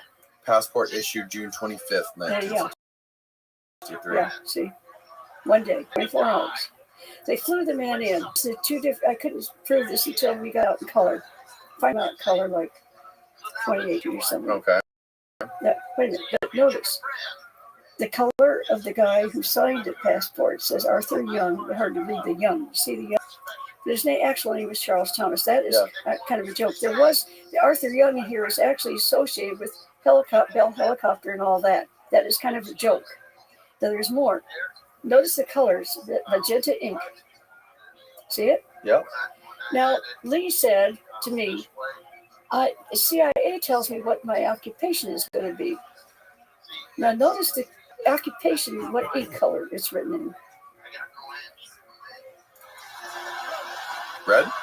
All right, it's the same magenta red as the signature of the guy, the customs officer. Got it? Got it. Who filled it out, the occupation? Was it Lee? No. No, it was actually this guy is a CIA officer, associated with customs. Filled in photographer. So Lee became a photographer according to the CIA, okay? That's official. Right. Now, he got this in one day, right? He had to turn in a passport covered with Soviet stamps. Bang, bang, bang, bang from the Soviet Union. He didn't even try to make the handwriting look similar to Lee's. No, he didn't care. No, not at all. Good observation. All right, but there's more. I went to look on that black and white one to see where he intended to go. This is a guy, a returned defector, supposedly hated the United States. Yeah. Right, look where he intends to go. You see the list? I'll point it out to you if you can't. Yeah, I can see it on the right, but it's hard to read. I'll read it for you. Okay. All right. Not because I have good eyes, but because I have good memory. Right. All right. So we're talking about, it says at the top here. Wow. This is really hard to read and write. I'll start at the bottom here. You've got, all right. You've got England, France, Germany, Holland, USSR, Poland. Wait a minute, belongs to USSR. Right. And USSR. How many? This guy wants to go back to USSR after turning in a passport full of stuff about USSR. He gets his passport in one day. In the middle of the Cold War. Does that sound normal? No. No. Not at all. Not at all. Why do people, well, that was noticed, but what they didn't notice, it says here, it's hard to read on this, but Marina Prisakova is his wife. It says, when did you marry? But we have better, sorry, this is can't come to it, we have better copies. It says, when did you marry her? And it says, he filled it out April 31st, 1961. There is no April 31st. He put that on his passport application. It's a lie. There's only goes to April 30. Did that on purpose, or did he do that by mistake? No, he did that on purpose. I'll tell you why. Now, this may sound funny, but he said I could have put my name Santa Claus there, and he still would have passed. It didn't matter what he put. Now, I'm going to go further, because they've taken this off the internet, but I do have the documents. But when he left USSR, he had to get extra money because he didn't have enough money. Right. He was writing letters to them. Like, I remember he was writing lots of letters back and forth to, I think, Marina, actually. I'm telling her that, that he didn't like it there and he needed. No, we're talking about he is married to Marina. He's living in the USSR with her, and he's trying to get a loan from the U.S. State Department. I didn't think he was married when he was there. I thought she was still back in New Orleans. No, he married her. She's Russian. She's a Russian. He was forced to marry someone over there so he wouldn't get deported. Oh. So it's not a marriage in heaven. All right, but he loved it good enough after, he chose her as far as that goes. Okay. But it was, who was he writing letters to then and sending them back? His mother, Marguerite. Not Marina, because she's already. Okay. I mean, there are so many things I can tell you, but here's the bottom line that's important. He wants his baby to the United States, really too. You got to lose his baby no matter what. That's a big embarrassment for him. And what happened, he told me the Eisenhower administration had him, and when they transferred over to Kennedy, CIA hated Kennedy, and they didn't give him a lot of information. He lost a lot of his contacts because CIA did not follow up, and then he wanted to go back. He's worthless. You can't contact anybody. Right. So he asked to go back. So he risks his life without papers, went all the way to the U.S. Embassy. If they found him, checked him on the train all the way there, they could have executed him. Right. That's how much he wanted to get back to the United States. Right. And he wants his child. And he's not going to give up. Bobby Kennedy helped get him out. A lot of stuff you guys don't know. I got the documents of so much stuff. Because I was able to pick up this stuff before, because of certain names that they lost track of important names and released stuff they shouldn't have, and then we can make the links, okay? And I knew the names, and these guys are forgotten. Like I say, what I've mentioned a lot, okay, is Raul Aparicio. They released hundreds of pages on him because how important he was. I forgot all about him. All right, it turns out to be very important to prove that Lee Oswald actually went to Mexico City. All right, we're talking about Lee Oswald trying to get out of the Soviet Union. He's got to have enough money to get his wife out and his child. She asked for State Department loan, a small print to be a bona fide good citizen of the United States to get this loan. So we have 6-page document, 1, 2, 3, 4, 5, 6 pages, okay? And they were on the internet, but since I mentioned it, they have scrubbed it. Okay. But I've got the copies. They're too precious for me to bring with me because I don't know, you know. But they were in the National Archives, and a lot of this stuff has been filched. So they have 6 pages. It says, Oswald, you make an application just like this passport application to fill out. And it all goes well, you know, he was on page 5. What did you do for your employer in the Soviet Union? The entire page is blank. They still get some money. Nice. It's completely blank. Now, was he really pro-Soviet? When we're in New Orleans, he's pretending to be pro-Castro. We're not going to have a picture of a guy pretending to be pro-Castro with me who wants to go and kill Castro. Are you kidding? Right. It's the last thing you're going to do. Right. All right. But on the other hand, he's pretending to be pro-Castro, and that's how it's so easy for him. Yeah, he knew much. He knew the inner workings. You understand what was murdered? Murdered. Except Oxnard, of course. All right. I sent you a picture of Dr. Mary Sherman. Yeah. That was, you notice that was Lee. All right, these are, I just saw a witness. These are witnesses I have there. She said I saw, I double dated with her. Find the photo of Mary Sherman. It's the black carcass. Okay, the carcass with the arm missing. Oh, you got her dead body on there? Yeah. No, it's I have it for. Oh, is that it? No, that shows it.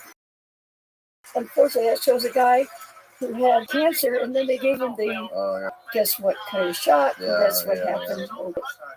You can't find it. Okay. Now that is when Dallas asked, when Dallas asked, was Oswald in Mexico City? We have something going on. Lee Oswald and I are trying to get out this whole system. And Lee Oswald and I were going to get fake, brand new passports, brand new IDs, and we're going to live in Mexico. Now that part in Mexico, they knew about it. In Mexico City knew that. So when Dallas is asking for pictures, was Oswald in Mexico? They said this. Of course, it's not him at all. No. Well, that's why they did that, because they don't want anybody to know that Lee Oswald actually was going to Mexico City. Now, why did he send him there? All right. He's in Mexico City. He's down there to drop off the bioweapon to a contact. This is the story when he claims to be going down there so he could get to Cuba. Well, actually, he never wanted to go to Cuba. Exactly, but that was the story. That's the story, because that's how they framed him. All right. He only wants to try to look like he's getting into Cuba, so CIA was satisfied that when nobody showed up to pick up this. Now, why was he the courier? We developed such a relationship, but if he gets down there and then he changes his identity, and he was working with people that were under Win Scott. Yes. Win Scott did not know a thing about what. Who's Win Scott? For people that don't know. Well, he was in Mexico City Station down there. He was a big shot. Yep. All right. Now, unfortunately, when he was working with James Jesus Angleton, right. Lee Oswald was handled by Angleton. Mm-hmm. And Angleton actually told Lee this when he came back to the Soviet Union. He said, I don't trust you because you did not come back in a coffin. Wow. And Lee said, you know how expendable I am? Somebody's telling me that. I got to prove myself. Well, so one of the things that happened when nobody showed up to pick up this, they actually, we now know they lured him there so they could say, look, he's there to consort with the Russians, consort with Cubans. Mm-hmm. He's actually trying to get visa so he can get into just to the airport in Cuba where he has a backup contact that could pick it up. Right. And he's got to say that he's on his way to the Soviet Union. He can't say he's on his way back to Mexico because that's where we want to hide. So he has to say somewhere else. So he says Soviet Union. He pretends he knew already his visa had been canceled by the Soviets weeks ago. Okay? And he's telling them down there at the Mexico City desk. Mexico City Russian embassy. Right. Telling them, hey, look, I don't know whether my visa came. So get me a Russian visa. You can do that. They said, well, it's going to take 10 days. You know what he said? I don't have 10 days. This is a special case. I only have 3 days. Now, why did he say that? That's on record. because the bioweapon would be dead after 3 days. Okay? You're out of your mind. You've got 10 more days. We probably could get you a visa by then. Yeah. In fact, it came through on his birthday, October 18th. Okay? He was already, they ordered it back to by then. Wow. So you've got it on record. He's saying, I only got 3 days. It's because he was carrying the bioweapon and trying to Get pass to it Cuba. off. So he's got to try and get it to Cuba. He's got to make the effort to make it look like he wants to go to Cuba. Remember, he really doesn't. By now, he's figured out, wait a minute, I'll bet they never wanted the Cubans to get this thing. They just got me down here. So, okay, let's go back to when I asked you what his whole part was. One more quote to make. Okay. He goes again to the embassy. When that doesn't go through, he tries to reach Raul Aparicio. He runs into Teresa Proenza. Proenza is saying, I'm sorry he's not there. He had to go to the hospital.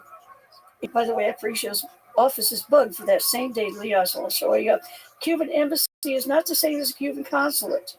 Cuban consulate is where he's trying to get the visa, transit visa, just to go to Cuba to drop this thing off as a contact. Mm-hmm. And now on his way to Russia, if he has to show somewhere to go, and he sure doesn't want to say he's going back to Mexico because that's where we're going to hide.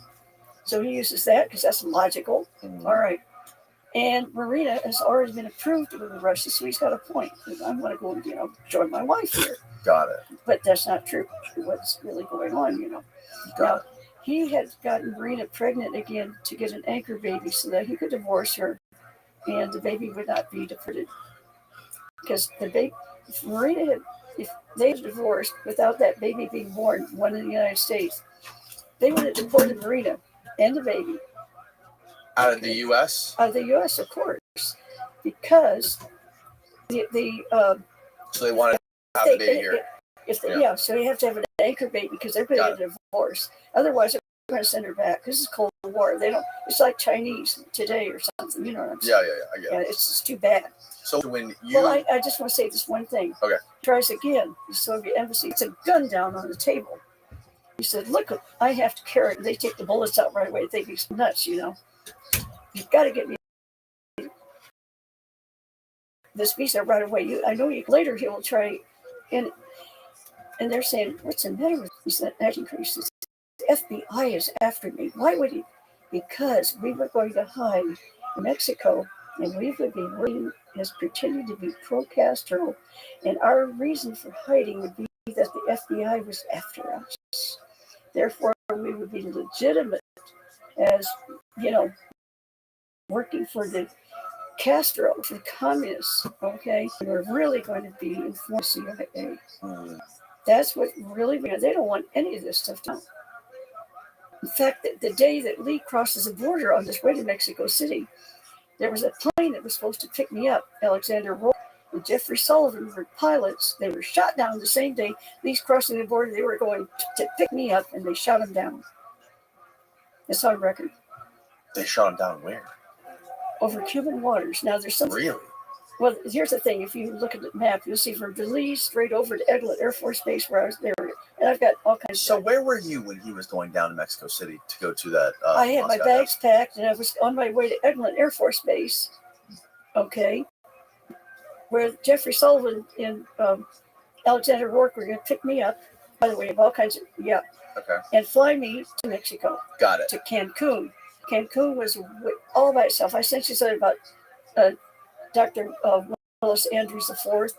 He had done an excavation in Cancun. By the way, less than 2 years ago, 15 researchers and I went to Tulane and we got evidence. Yes, indeed. They excavated in July of 1963 there. In August of 63, they had an exhibit at Tulane University showing they left food, water, everything there because they were intending to go back. They never did. Lee and I were going to go there. Of course, they got us to Cancun wasn't anything there at the time. We had proven that everything was there, and we have the documents and everything. We got the last written document from Tulane University. It's in my book. It's just so important because they were trying to say, look, nothing was there but a sandbar, and you're lying, and you couldn't go to Cancun. You got that mixed up because he said you're going to go to a fine hotel. The fine hotel is a 2-day walk away at Chichen Itza, where I wanted to Clintonese and all Yeah. that. Where the Milan Hotel was built in 1939, where CIA often went for R&R. All right, that's only 2-day walk away from where we were going to land in Cancun. Wow. They're trying to say the fine hotel I'm saying was that we were, as if Cancun were a built-up city, and obviously it's contratemps. No, they're lying, and of course we have the documents showing now that they actually had coconuts there. They had weeks of supplies. They had a landing strip for CIA to use there. Yeah. I want to rewind a little bit and go back to when after you guys first met, you were It took a while to get to the recruited by these people that were all working under Alton Ochsner, including Mary Sherman and David Ferry, and there was and we have new witness showing that David Ferry did meet. His name is Ricardo. His father's a orthopedic surgeon, worked with Dr. and introduced David Ferry. Introduced David Ferry to Mary Sherman. So these connections are I wouldn't talk about them. So at what point did you figure out that you, Mary Sherman, Alton Ochsner, David Ferry, and Lee were all a part of this covert plan about Castro? Well, what happened is that accidentally I was put on the covert side. I was never supposed to be on the winning side because I came early, and all them thought I was, because all the knowledge I had and speak Russian and had and mentioned I was going to work for Mary Sherman, and they had asked for an assistant, and they need to know thing could really backfire because they didn't give them enough information. So I ended up being on the side that was winning. Well, I really messed things up, and when they were going to go and inject volunteer prisoners, if this worked, it would kill them. I objected. They kicked me out and let me back, but they had a problem because if I'm just sent back and I'm not doing any more cancer research, I think it was up in New Orleans. So they put me in very fancy, high-class Peninsula Chem research, and I've got all the documents showing I did high-class work research there because they've got to some way divorce me from cancer research, but not make it, so they put me in with NASA contracts and all that kind of thing. Okay, so how long were you working with Mary Sherman and David Ferry in New Orleans on this cancer research? At first, he would have nothing to do with me because we met in public, and she doesn't want to acknowledge. I mean, I didn't realize how secret all that was at that point. But about some days later, I'm taken and introduced to her by David Ferry, and she apologized for not speaking to me at the party where she had to pick up tumors actually from David Ferry and show up at this party, and I'm there, and she wouldn't speak to me, and I was hurt. I couldn't understand what was going on. The book is everything's explained in my book, so you can see what really was going on. Anyway, so Mary apologizes, and then she said, "Look, by the way, this is the day that they conquered Mount Everest." So I've got the dates because I remember all these dates. Mm-hmm. It was the anniversary of the conquering Mount about when I entered. Mary introduced me to David Ferry sitting out. Wow, David's here, and apologized for not talking to me at that time. Said, "We've got big fish to fry here. We've got a big problem. We thought we were just trying to take out Castro. That this is very important to take him out because save the world from World War III." Boy, I was all for that. He was aiming missiles at my family in Florida. What the heck? And everybody. And I saw it like some saying, "Hey, if you could take Putin and it looked like just cancer, and nobody would guess it was bioweapon, would you do it? And save us from all this Ukraine stuff and all of the all the dangers." So I was given a song and dance, and all of us were really. Ochsner knew what he was doing. That man, if you knew that he had advisors he was working with. They even stopped the Vietnam War from. Anna Chenault was good friends. Her husband died in Ochsner's clinic. I mean, or he went there diagnosed with cancer and everything. That she went to Ochsner before they went to the summit. She's the one that called off the summit. Anna Chenault did. That would have stopped the Vietnam War. These people didn't. They wanted the Vietnam War to happen. Kennedy would not give it to them. Oh yeah. So yeah, the Joint Chiefs of Staff also had a plan Oxner's knee deep in all these people. to nuke China and Russia before Russia was able to get their hands on ICBMs, which would have been in January of 1964. See, you know these things, so you understand that we felt an urgency to take out Castro, and CIA is going to focus on taking Cuba because then they can do a revolution, with Castro gone, get Cuba back, and that means maybe they won't take out Kennedy. Now, we weren't sure, but we thought that they would leave Kennedy alone because they'd have their little victory over Kennedy. We got Cuba back anyway, that kind of thing. And that they would get more power over Kennedy.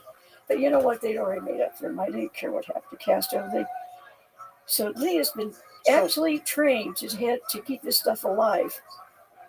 We showed him how to do that. You guys showed him how to keep these viruses alive. That's right. And travel with them. Did he travel with like a little like ice pack thing? Well, no, because that would have been what it was. We had a special, it looks like just a regular lunch, a thermos. Only the thermos has air vents and everything. If you took, we had a different kind of indicator. Indicator tells you how much acid or base. As more acid, you have to change the beam inside. But we had one change. You can make one. So we had basically thermoses. You can't carry 3 or 4. You can't. Okay. Nobody. But if you looked at it, literally, you could put it in your mouth and gargle with it. It tastes almost like chicken soup. I'm saying that because the cancer cells are sticking. This is a giant test tube, really. It's all glass inside liner. That's where the cancer was. The fluid in between keeping them alive. Only thing would be there would be like maybe some dead cancer cells or something. Nothing alive. So, you could literally, if you wanted to taste it, it tastes like weak chicken soup. Who would want it no, it'd be like bone broth. Yeah, it'd be like bone broth. You'd never guess. So you guys taught him how to travel with this cancer thing. And how to change the fluid one time. So how to change the fluid to keep it alive. That's right, because you only have 3 days. 3 days. Yeah. And how? And it's got to get light. It doesn't get any of that. So you guys packed him up with this stuff before he went down to Mexico. That's right. And the entire detail on how we did it is all in the book. And I've got, you can see all kinds of documents and everything. And what was his plan once he got to Cuba? All right. Well, no. Originally, he didn't want to go. Remember, he didn't want to go to Cuba. Well, who was he to? He was supposed to just go to a souvenir shop and sit it down and wait and make sure nobody came. Souvenir shop where? In Mexico City. In Mexico City? Yeah. The guy never showed up. This is terrible. It happens sometimes. He could have been. So he never actually wanted to go to Cuba? No, not really. Now, we can kind of prove that because he goes to get emergency transit visa. Transit is a key. That means he never did want to stay there. All right? All these things about I wanted to go to Cuba, you wouldn't get a transit visa. It's just a visa. Transit visa means he wants to go through. He just wants to drop this stuff. I've got so many expects for what they think are crazy side. All right? But he wants to act kind of weird because he really doesn't want to go. He knows darn well that if this guy didn't show up, his handler is supposed to tell him, hey, everything's okay. Instead, his handler took off, turned out 6 days earlier. Lee was able to trace, that's how he actually traced the actual name of his handler because he was told he was Benson and Benton. And then when he met with Antonio Vistiana of Operations 66, all right. Lee was there. And Vistiana sees him and he says to David Atlee Phillips is sitting there, but David Atlee Phillips had already told Lee that his name was Benson or Benton, okay? So Vistiana came early and he says, hola, Senor Bishop. Now we've got Benson, we've got Benton, you've got Bishop. Lee, really, we call him Mr. B because obviously Lee was so far down the list that he didn't even care about sorting out the right name to give him.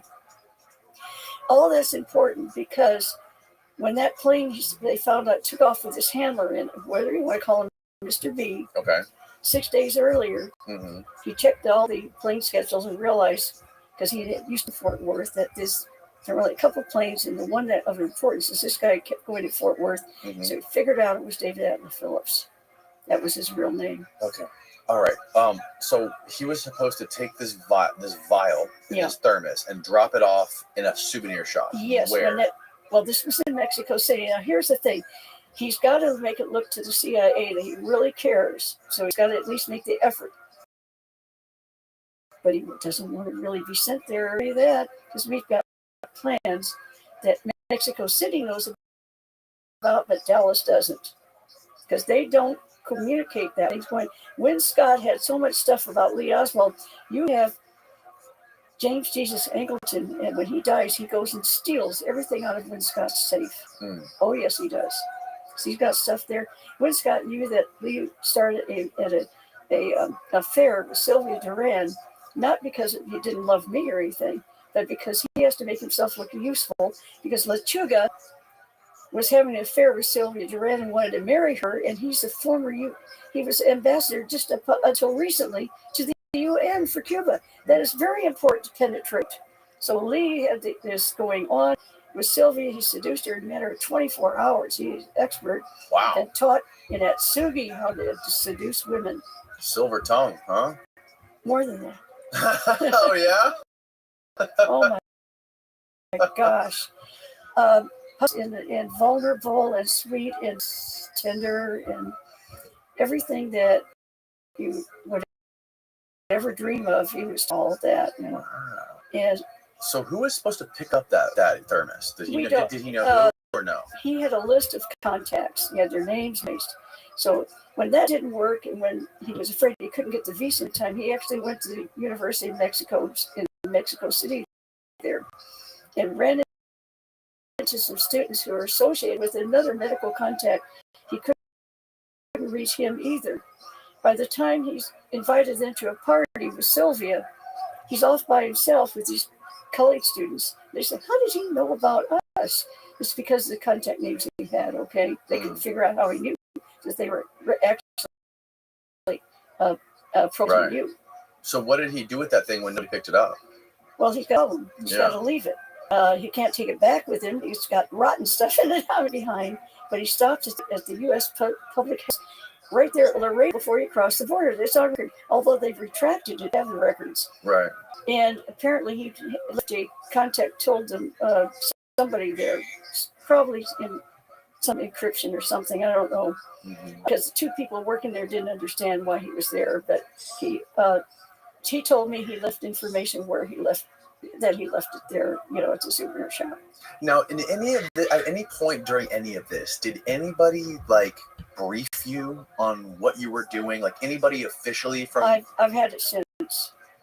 Twice I've been what they call been debriefed. When was the first time that happened? Like you just went to New Orleans on this assignment and met Lee. Both times these guys were drunk, by the way. Right. So you met Lee. You get into this secret program to develop this cancer stuff. But these are just people you're meeting who are saying this shit. How do they prove to you that you're doing stuff? How does Lee or Mary or anyone else prove to you that you guys are actually doing research for the military to take out Castro?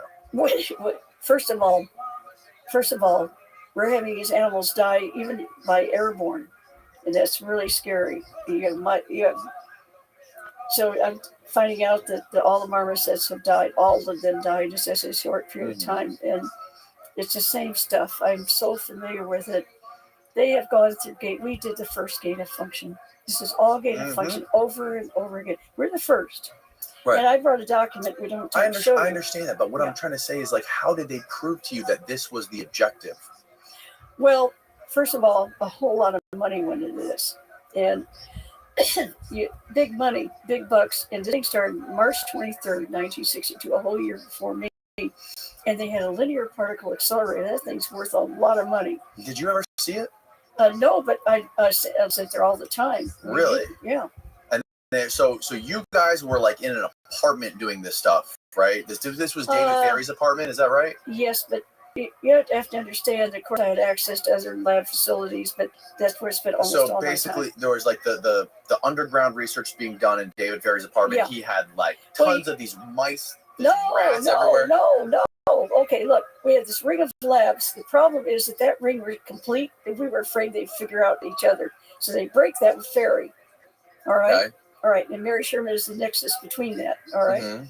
Now, all our reports, when they go to Mary, she goes straight to auction with it and all that. So then we start this every Tuesday. The whole ring started over again and all that. Mhm. We don't have any way of any control over what they decide. Like several times we had to kill 500 mice at a time for out these horrible noctures. Now, what was Mary doing with mice, taking them to the Right. taking them to the hospital, and putting them under this $10 million particle accelerator? Well, that happened too. Mostly, we're working with actors themselves, not the live mice. Yes, always thousands of them, because all the time they were hoping to get something even more powerful. They had this machine, and all that. The bottom line for me was I had to go and assess that this stuff. Please remember the word pancreas. You're going to see cytotic cancer and brain cancer. So those are the kind of cancers that we work with to develop this terrible virus with. Okay, and of course we're seeing. Then they're going to do it on humans, and that's when I realized how deep I'd gotten into something, because I was told they had terminal perfectly healthy. That prisoners that they brought in from Lincoln prison, and I gave you a document showing it. Dick Russell shows that they were, since 1960, they were using prisoners from Angola prison and doing stuff there. Heath was doing it, and we have other names that are associated. How close did you get to this? How close? How close did you get to these prisoners that were being tested? All right. I remember I told you I had a blood test developed. Whether or not you have cancer spreading around your blood, the idea is you're going to inject them, and if it's still there, we tag that with radioactive iodine. So any cell, all these injected cells, within 72, they can multiply, and every time you do the trace is going to get weaker by 50%. Think about that, then 25%. So you got to get in there pretty soon. On the other hand, you have to wait long enough to see if the human being is going to sift it out. If they get rid of it, it doesn't work. That's good news. So I was willing to go along with that. They were going to kick me out after this, because this blood test, if it turned out that the person sifted out of their body, I would say, don't do it to anybody else. It doesn't work. See? On the other hand, if it did, I could say, don't do it to anybody else, because it works. Mm-hmm. So I had to go up there and do the test, just to stop it. To stop it. Right. I did that. I learned, I centrifuged everything down, and I did the test, and the radioactive material was still there, so it was going to kill them because it was multiplying and they couldn't get rid of it. I knew they succeeded. We have a biological weapon. This thing was handed off to MD Anderson Hospital. I have documents from that. They don't like me to talk about that. I get in trouble every time I mention it. A lot of bad things have happened to me. Okay, so and all of this cancer research that you got, well, they froze it. I actually helped create materials they wanted, so they could freeze it, so that understand that cancer cells in a line, unless it's one of these what they call immortals, they're after 28, 30 or whatever, they're going to divide it. They won't do it anymore. They're going to die off. So they put it in the freezer. Then you can multiply tons of it, at any time you want at that level. Isn't it true that Mary was also trying to develop some sort of cancer vaccine? Well, that's how it began. That's how it began. Oh, that was before all of this. Yes, and then they realized that they had something that could help the country avoid World War III. Is the way it was sold to them. So at some point it got co-opted. It did. Well, I don't know why people don't think it, and we didn't either, because back then we trusted our government. We trusted CIA. We trusted FBI. They were on our side. It turns out they were not on Kennedy's side. He wanted to smash the CIA to 100 pieces, 1,000 pieces. Yeah. So they wanted rid of him. And so, okay, let's go to the end of this whole story and how we ended up on that route on November 22nd. Okay, so he calls me, and well, here's the thing. Actually, I called him because... And real quick, sorry to interrupt. Yeah. But from all the stuff that I've learned about what actually happened on November 22nd and everything because as far as I'm aware, if I'm wrong, but there was an active FBI file and CIA file on Lee at that time. They were tracking everywhere he went. CIA person at every desk that he was going to, Dallas, Mexico City, New Orleans, and what's called a flash on his FBI file, right? So he was like, well, that was removed, before the assassination. So that's what I was getting to. Yeah, is everywhere he went, he was very high on the FBI's list of people who sent, like, it was a red flag if he was anywhere, like, they know where the hell he's going. So but that's not what they told the people. They said we didn't know a thing about what he was doing. You remember that? Right. But this I'm trying to explain to the audience. So the day before Kennedy was assassinated, that high-level flash warning that was on his FBI profile was removed. Absolutely. And because if it was on there, him being on that route on November 22nd, 1963, was the equivalent of a flea being at a Lysol convention. Yeah, that's right. Because there's no way in hell you would let a guy like that be anywhere near that. That's right. That thing. So the fact that his FBI flash stop thing was removed the day before, that is a massive red flag that there was some sort of something sinister going on because they wanted him to be there. Yeah. They wanted to make sure he could be blamed. And I think they can't blame him if they've got him on flash, right? Right. And when I had John Newman in here, he's interviewed one of the ladies who signed off on that flash stop that was working for the CIA. Her name was Jane Roman. Oh, Roman, yes. And he went and interviewed her before she died, and he said, what does this mean? And he said they smiled at him and said it's indicative of a need to know on the highest level that was above my head. And basically, however she said to him was basically like something sketchy happened here. And she basically admitted that, like, I don't think the CIA was very happy with her after that meeting with John. Well, there's nothing else she could say. Right. There's too much stuff had come out. Right. There are many, many files out there that they don't know exist because they thought they got destroyed. Some good people didn't want them destroyed. Mm-hmm. Yeah. We've got the Clinton-Jackson incident you never hear of. That's when I said I went up there at one time with Lee. But before that, Lee Oswald, David Ferry, and Clay Shaw and Garrison grabbed that. They went up there originally to get these people injected. And Clay Shaw was their bribery money, okay? And that worked very well because these people aren't going to do this for nothing, all right? There's danger involved. And Lee Oswald is observing because nothing could be written down. Now, we had a lot of stuff written down, but not the stuff that was important, And so he is observing. So what the idea is, whoever picked up that in Mexico City, they would have had another meeting. He would have orally told them how to handle it and all that before he heads off to Cuba. Right. Yeah. So, okay. So at what point? And then David Ferry was there to do injections because there wasn't anybody who wanted to take that responsibility. Now, they're sitting there for hours. People are going, why? They think, well, we have to get Lee Oswald, to register to vote. Well, the car could have dropped them off and left. They couldn't because they had to go and wait for a phone call at the pay. There was only payphone in town.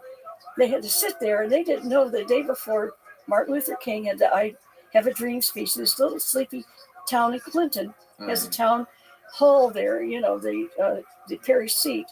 And all these people are lined up to vote. And they're stuck there because they're waiting for a phone call. They took the phone call. They waited 3 hours for the phone call. Right.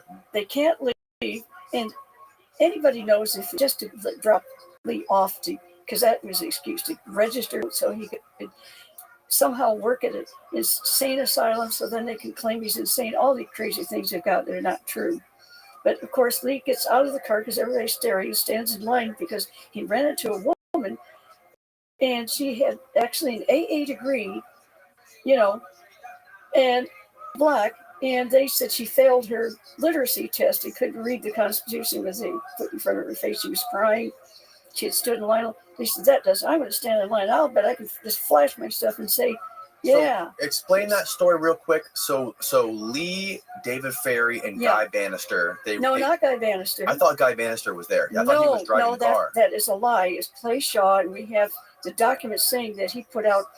Oh, it was Clay Shaw. That's why Garrison went after him.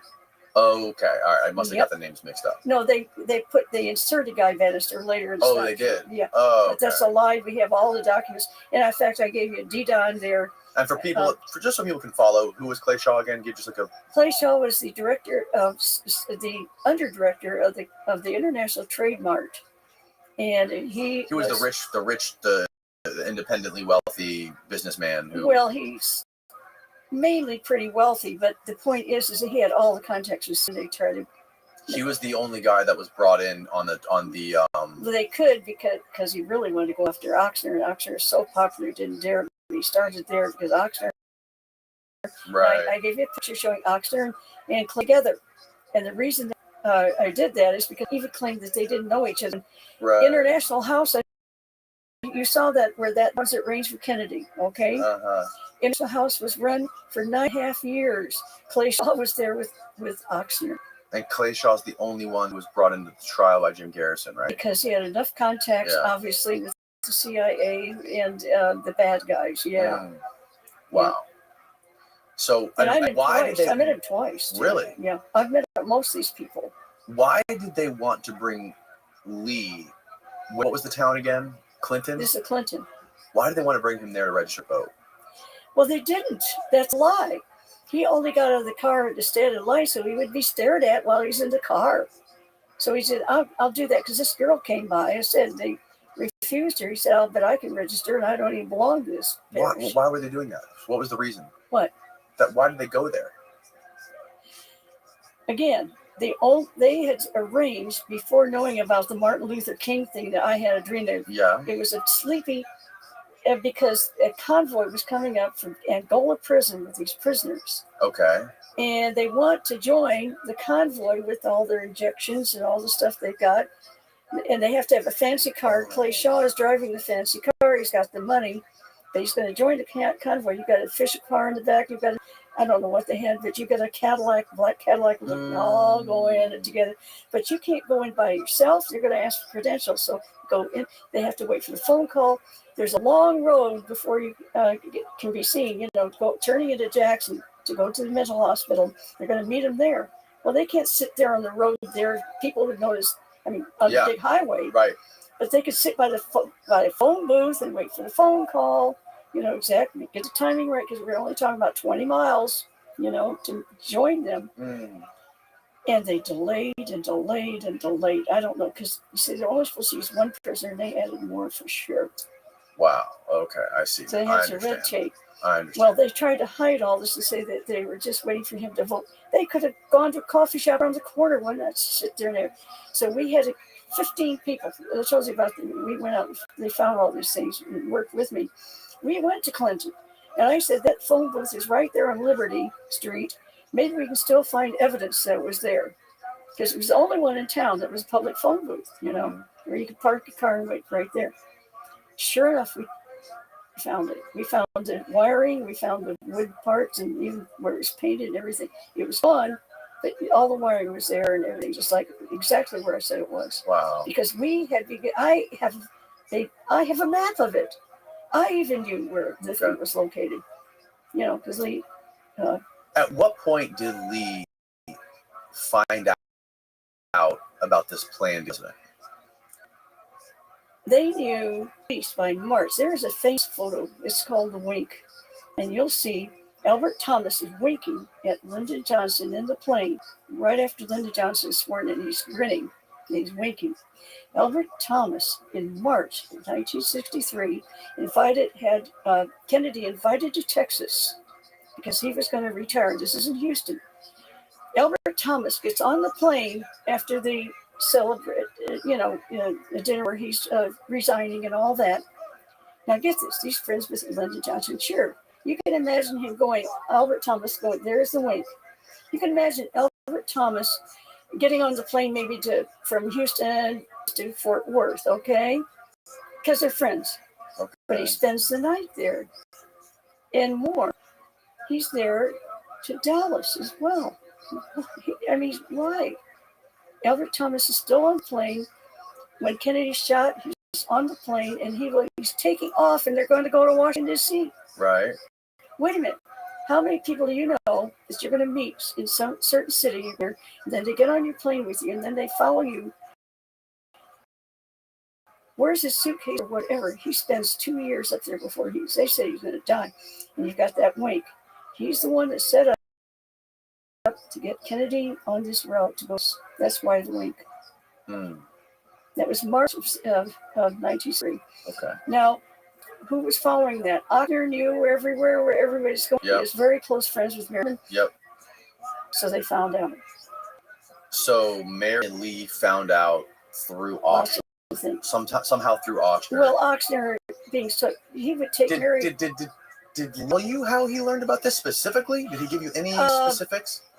No, the meeting I had was between David Ferry and Mary Sherman. That when they told me that they knew of these things and that I had to trust them just like they had to trust me with this kind of information, Okay. Because they needed my expertise. Look, this looks shady to me. The party that Dave Ferry invited me to was full homosexuals, and people were screaming there they wanted to kill Kennedy and all this stuff. They're all anti-Castro people. And yes, David Ferry is picking up all kinds of information about him because they want to kill Kennedy. So he's kept, you see, and I said, this is crazy. I don't want to have any these people want to kill Kennedy. So Lee had to take me to Guy Bannister. They said, I've got documents I showed you. Lee took you to Guy Bannister. Right. Okay. When was this? That was right after this horrible party where I said, look, I'm not going to have anything to do with this. Are you crazy?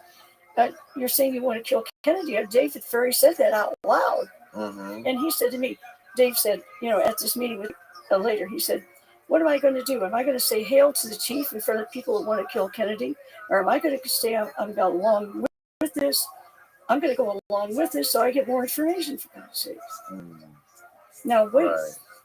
Ferry at Bay of Pigs in July, 1961, when the Bay of Pigs happened, right. He hated Kennedy's guts. He put it to me this way. Now, remember, David Ferry desperately tried to get me to be Catholic again. He was going to be priest. When I became an atheist, and I was going to be a nun. That's how we got so close. He did everything as part of it. Yeah, he desperately wanted to be like a church father, didn't he? Oh gosh, he be only a seminarian. He just wanted to serve God. That's all he wanted to do. But he kept getting denied because of his history with boys. No, not at all. Oh, that's what. That the official version is not true. Oh. What happened is that they were him in these seminaries, and finally he believed that that's what God made him, Wow. It was horrible. Jesus. I've got a whole book on David Ferry. Now, how can I write a book about him unless I knew him that well? All right. It's over 350 pages. Wow. All right. Okay, so he said, he's hanging out with all these anti-Kennedy people. And what happened is that he really hated Kennedy when he heard that Kennedy was responsible for the Bay of Pigs. That was the official story. And there's this retired. Ferry said he started to really hate Kennedy. It's worse.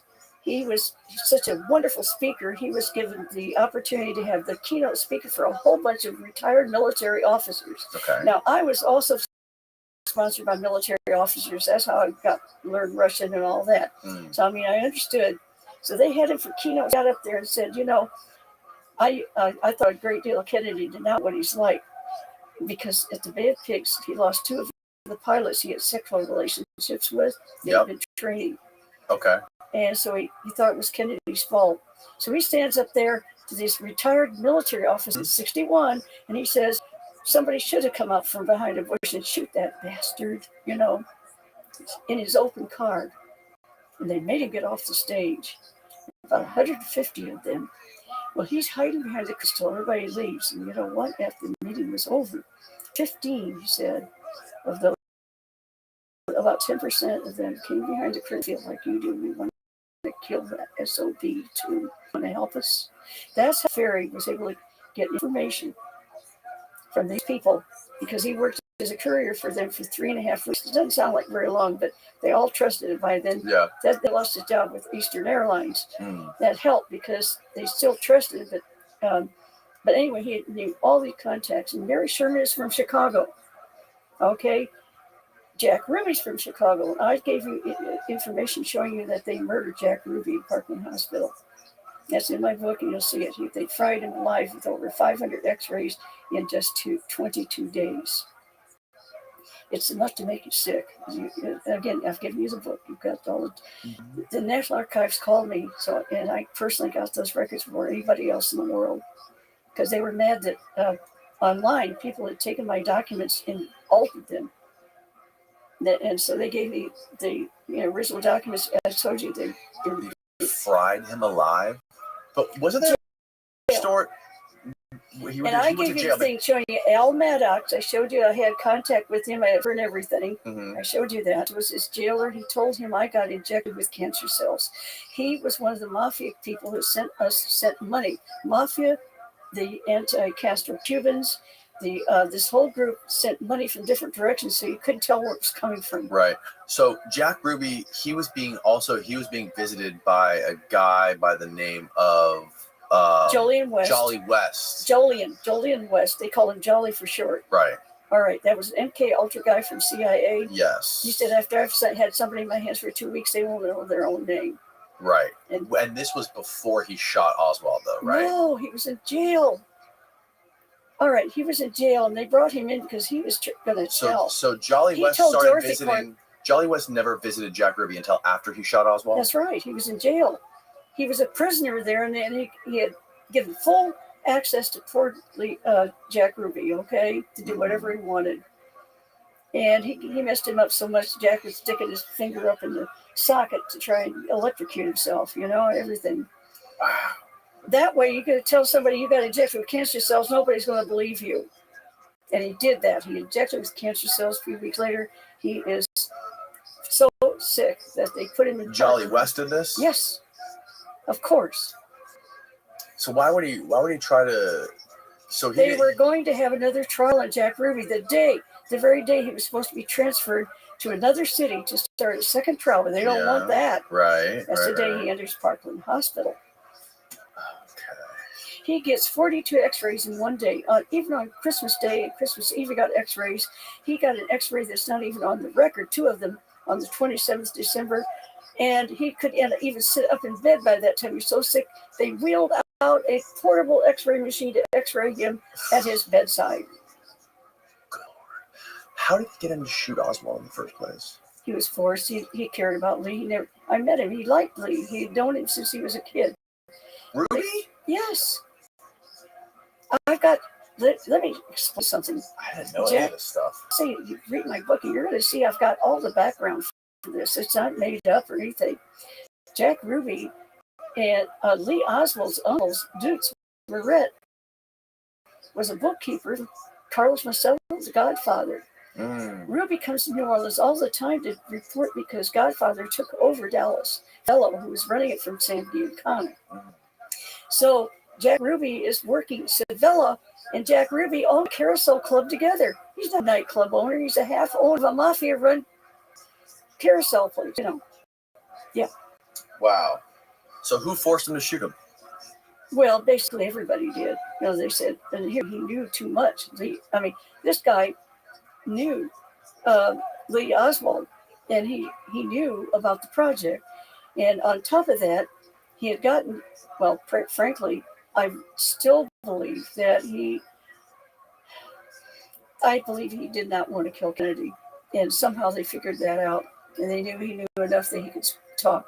So they made him, they kidnapped one of his dogs. By the way, the dog that's in the car there is not his favorite. Who are we talking about right now? Jack Ruby. Jack Ruby. Okay. Yeah. And anyway, Dave Ferry, very close to him. And in fact, I met Jack Ruby for the first time in David Ferry's apartment. All right. I've got a long story about what happened there. Yeah, it's so complex, but it's all there. Okay. It all fits. And I have witnesses. Remember, I've got witnesses that for all along the way about David Ferry knew Mary Sherman, which they tried to say didn't happen. And I've got much information on David Ferry that nobody had that now they've found. So one way you prove who you are is you put out information out there that nobody had before. And then they look for it and they find it. And I've got it. Okay? Because I knew these names. But here we've got problem. David Ferry, Jack Ruby, that's okay knowing each other and all that. They, of course, murdered so many of these people.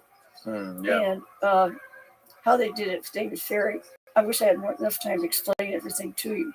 There is this huge. The reason we've been able to solve this is because it is complex. If it were simple, Right. we wouldn't Of have course. these problems. Of course. And then they Yes. can do things like say Jackie shot her own husband, and they put all this stuff obfuscated. But the last thing you're going to hear about is the name of Judith Ferry Baker. Right. All right. Right. So, okay, let's go back to when Kennedy was assassinated, and you were saying that Lee contacted me 11 hours before. right, but you were explaining how David decided that after the what was the name of the operation that was going over there it was the Bay of Pigs failed. Oh, okay. And a bunch of his guys, his lover boys got murdered during that. Yeah, two of them. And he decided he now hated Kennedy. And then All how did that transition to Lee All knowing that he was involved in all of this? Okay, yeah, I apologize. I think for putting me back on track. Yes. There are so many things in my head going on. It's tons of stuff, okay? Mhm. And I don't forget anything. So I see these things, pictures, and that kind of dirt for me as well. You know? Right. See it all. Yeah. All right. So imagine he's got this information, and you've got Mary Sherman, all these contacts with people at University of Chicago.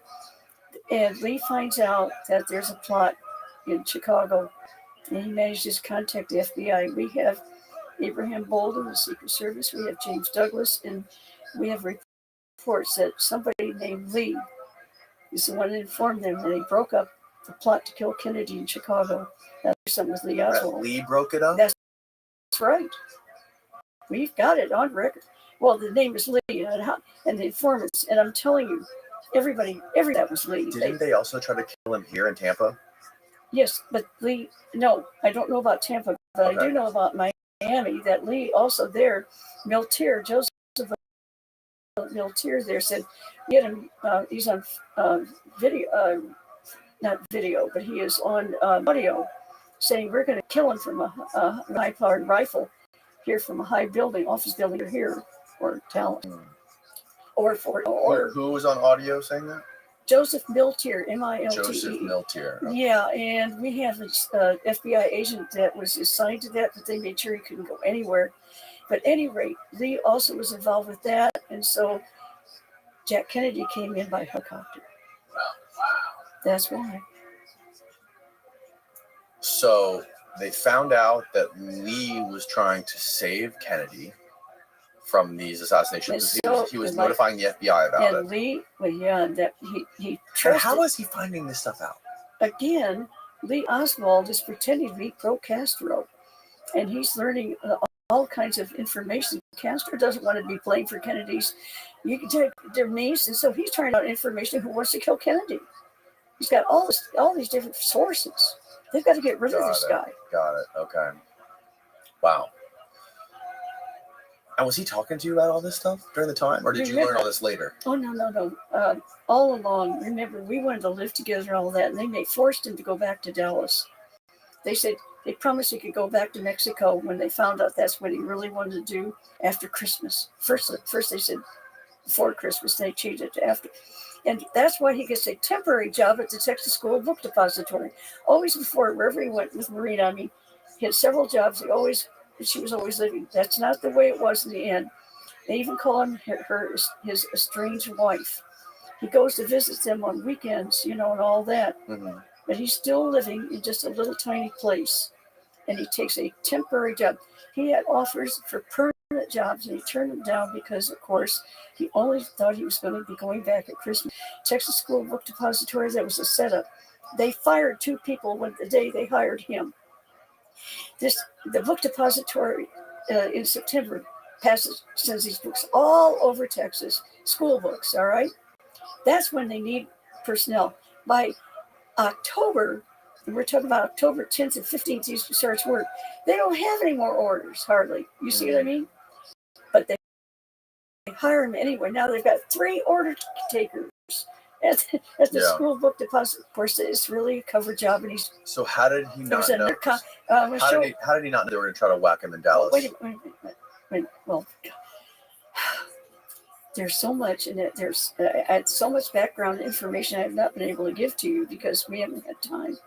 There never is enough time, really. Right. I told you it took 18 hours for me to explain all of this to Nigel Turner. Wow. And they put that into a 46-minute thing called The Love Affair. And they took all my evidence out. They took all my witnesses out. And they showed pictures of my family up close. And they got in trouble. And my family has had almost nothing to do with me since. One of my sons hasn't spoken to me since 1999. Wow. I'm endangered my family. And so I got denounced by one of my sons recently, just a couple of days ago. It's been really hard. Saying, you've destroyed, you don't care if you destroy our family, you don't care what happens to us, all you care about is, your fame. It's never been about fame. It's because I love Oswald. Don't you know what? I've been approached, they said, look, I had you heard me get a movie offer when I was sitting here. I get them all the time. You heard the thing? Do what I'm... Kind of. I was kind of listening. Yeah, right. I mean, you can tell stuff is going on. It's always been that way. But the trouble is I'm not one that I was offered millions. So how? It was a deal. They wanted to make a big story saying how we had our love affair and all that, because he lied to me and he went on to kill Kennedy. And what a pitiful thing I am, because I've been trying to prove his innocence. Mm-hmm. And I would be rich if I just go along with that. Down, of course. So, how did Lee, if he knew about the attempts on him in Chicago and in Miami, how did he not know about the attempt how did he not know previous to the attempt in Dallas? Oh, he did. He did, but he joined an abort team. An abort team. Yes, and we have the record from Jim Mars, and it's his book Crossfire, which he altered to add my testimony. All right, because Josh Plumley, there was an abort team trying to follow along. Now, they can't go and just knock guns out of people's hands because then they can't be used again, right? But they would stand in a line of fire, or they'd do a distraction or something so they couldn't fire. Can you explain what is an abort team?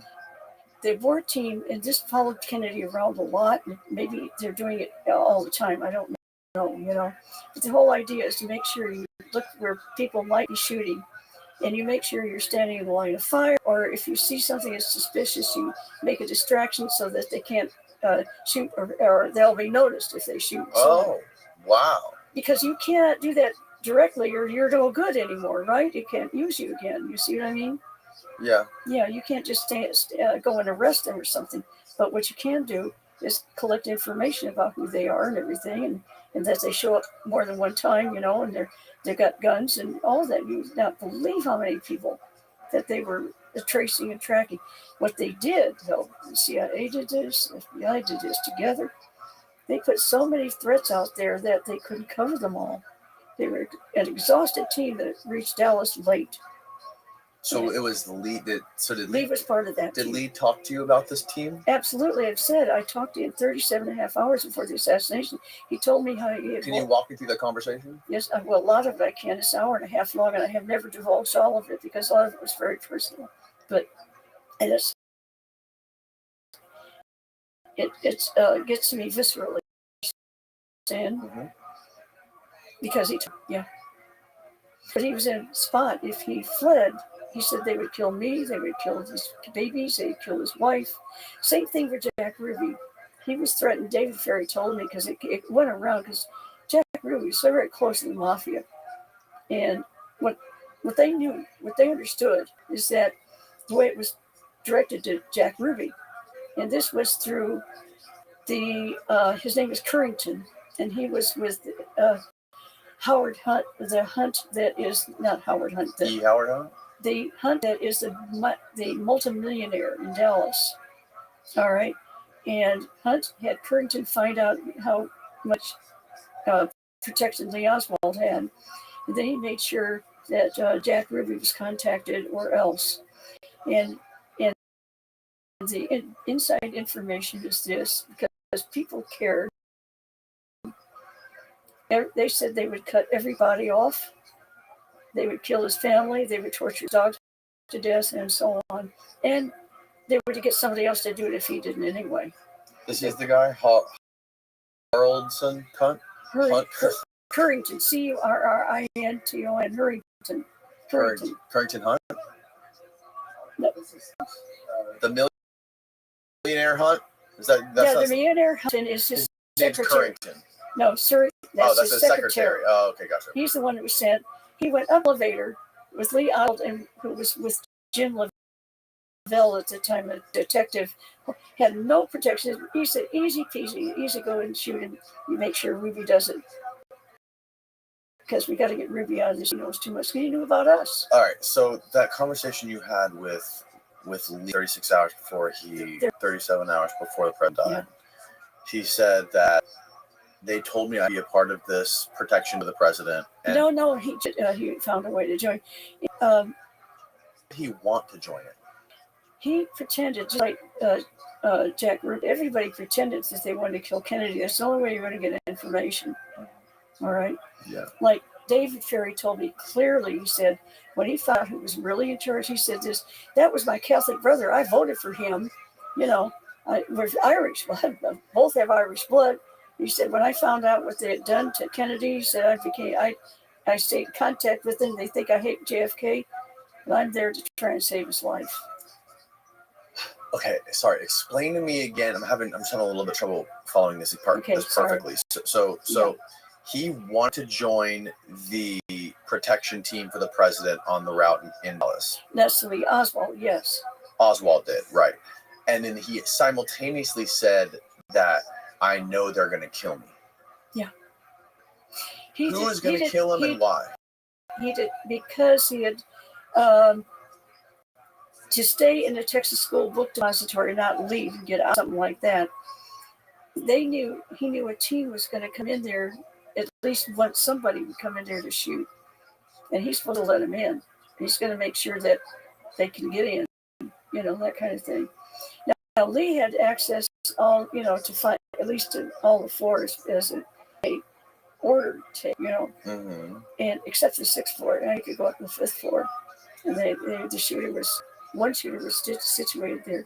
We know that Byrd bought the place just a few months earlier. Byrd was good friends with LBJ. They called him Drywell Byrd or something like that. BYRD.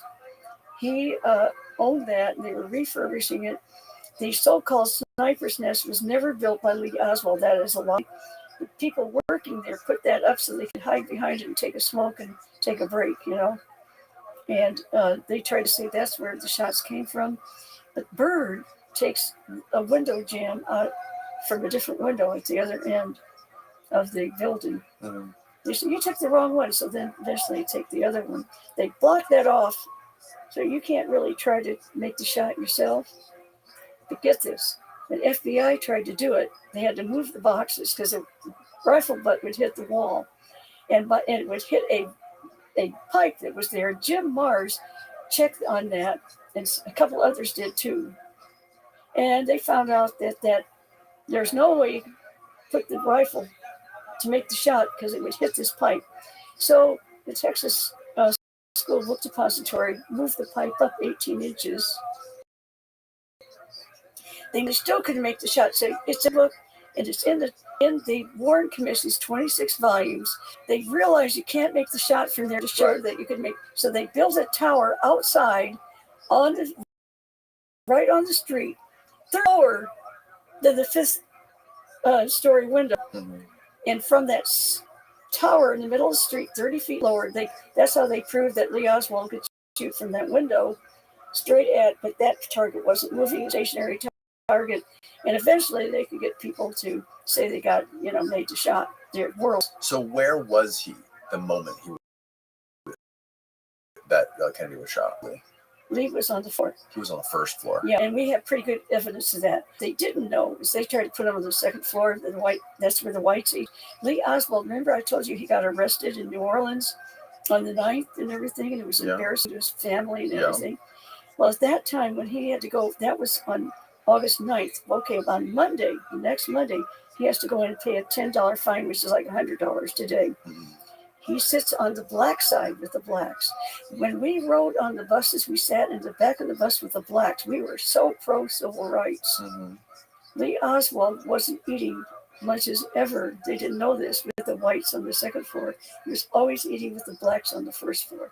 They've got to get him on the second floor because in no way they know that if he was supposedly on the first floor, where, by the way, he had mentioned 2 blacks he saw that were in there. Said, yeah, I was with so-and-so. They saw me eating, lunch there. And he's drinking Dr. Pepper. His favorite drink, Dr. Pepper, not Coca-Cola. Coca-Cola machine was on the second floor. Dr. Pepper machine is on the first floor. Yeah. So anyway, there's lots of stuff like that going on. So they have to. He's on the second floor, even though he never ate up there. There's so many things. Most of it's in the book. Now I had to put it in the book because it's something that happened to me anytime. I've been hit by cars 3 times. I had almost lost my left eye. I've had all my teeth knocked out in the front. How did all this happen? Brake line. What?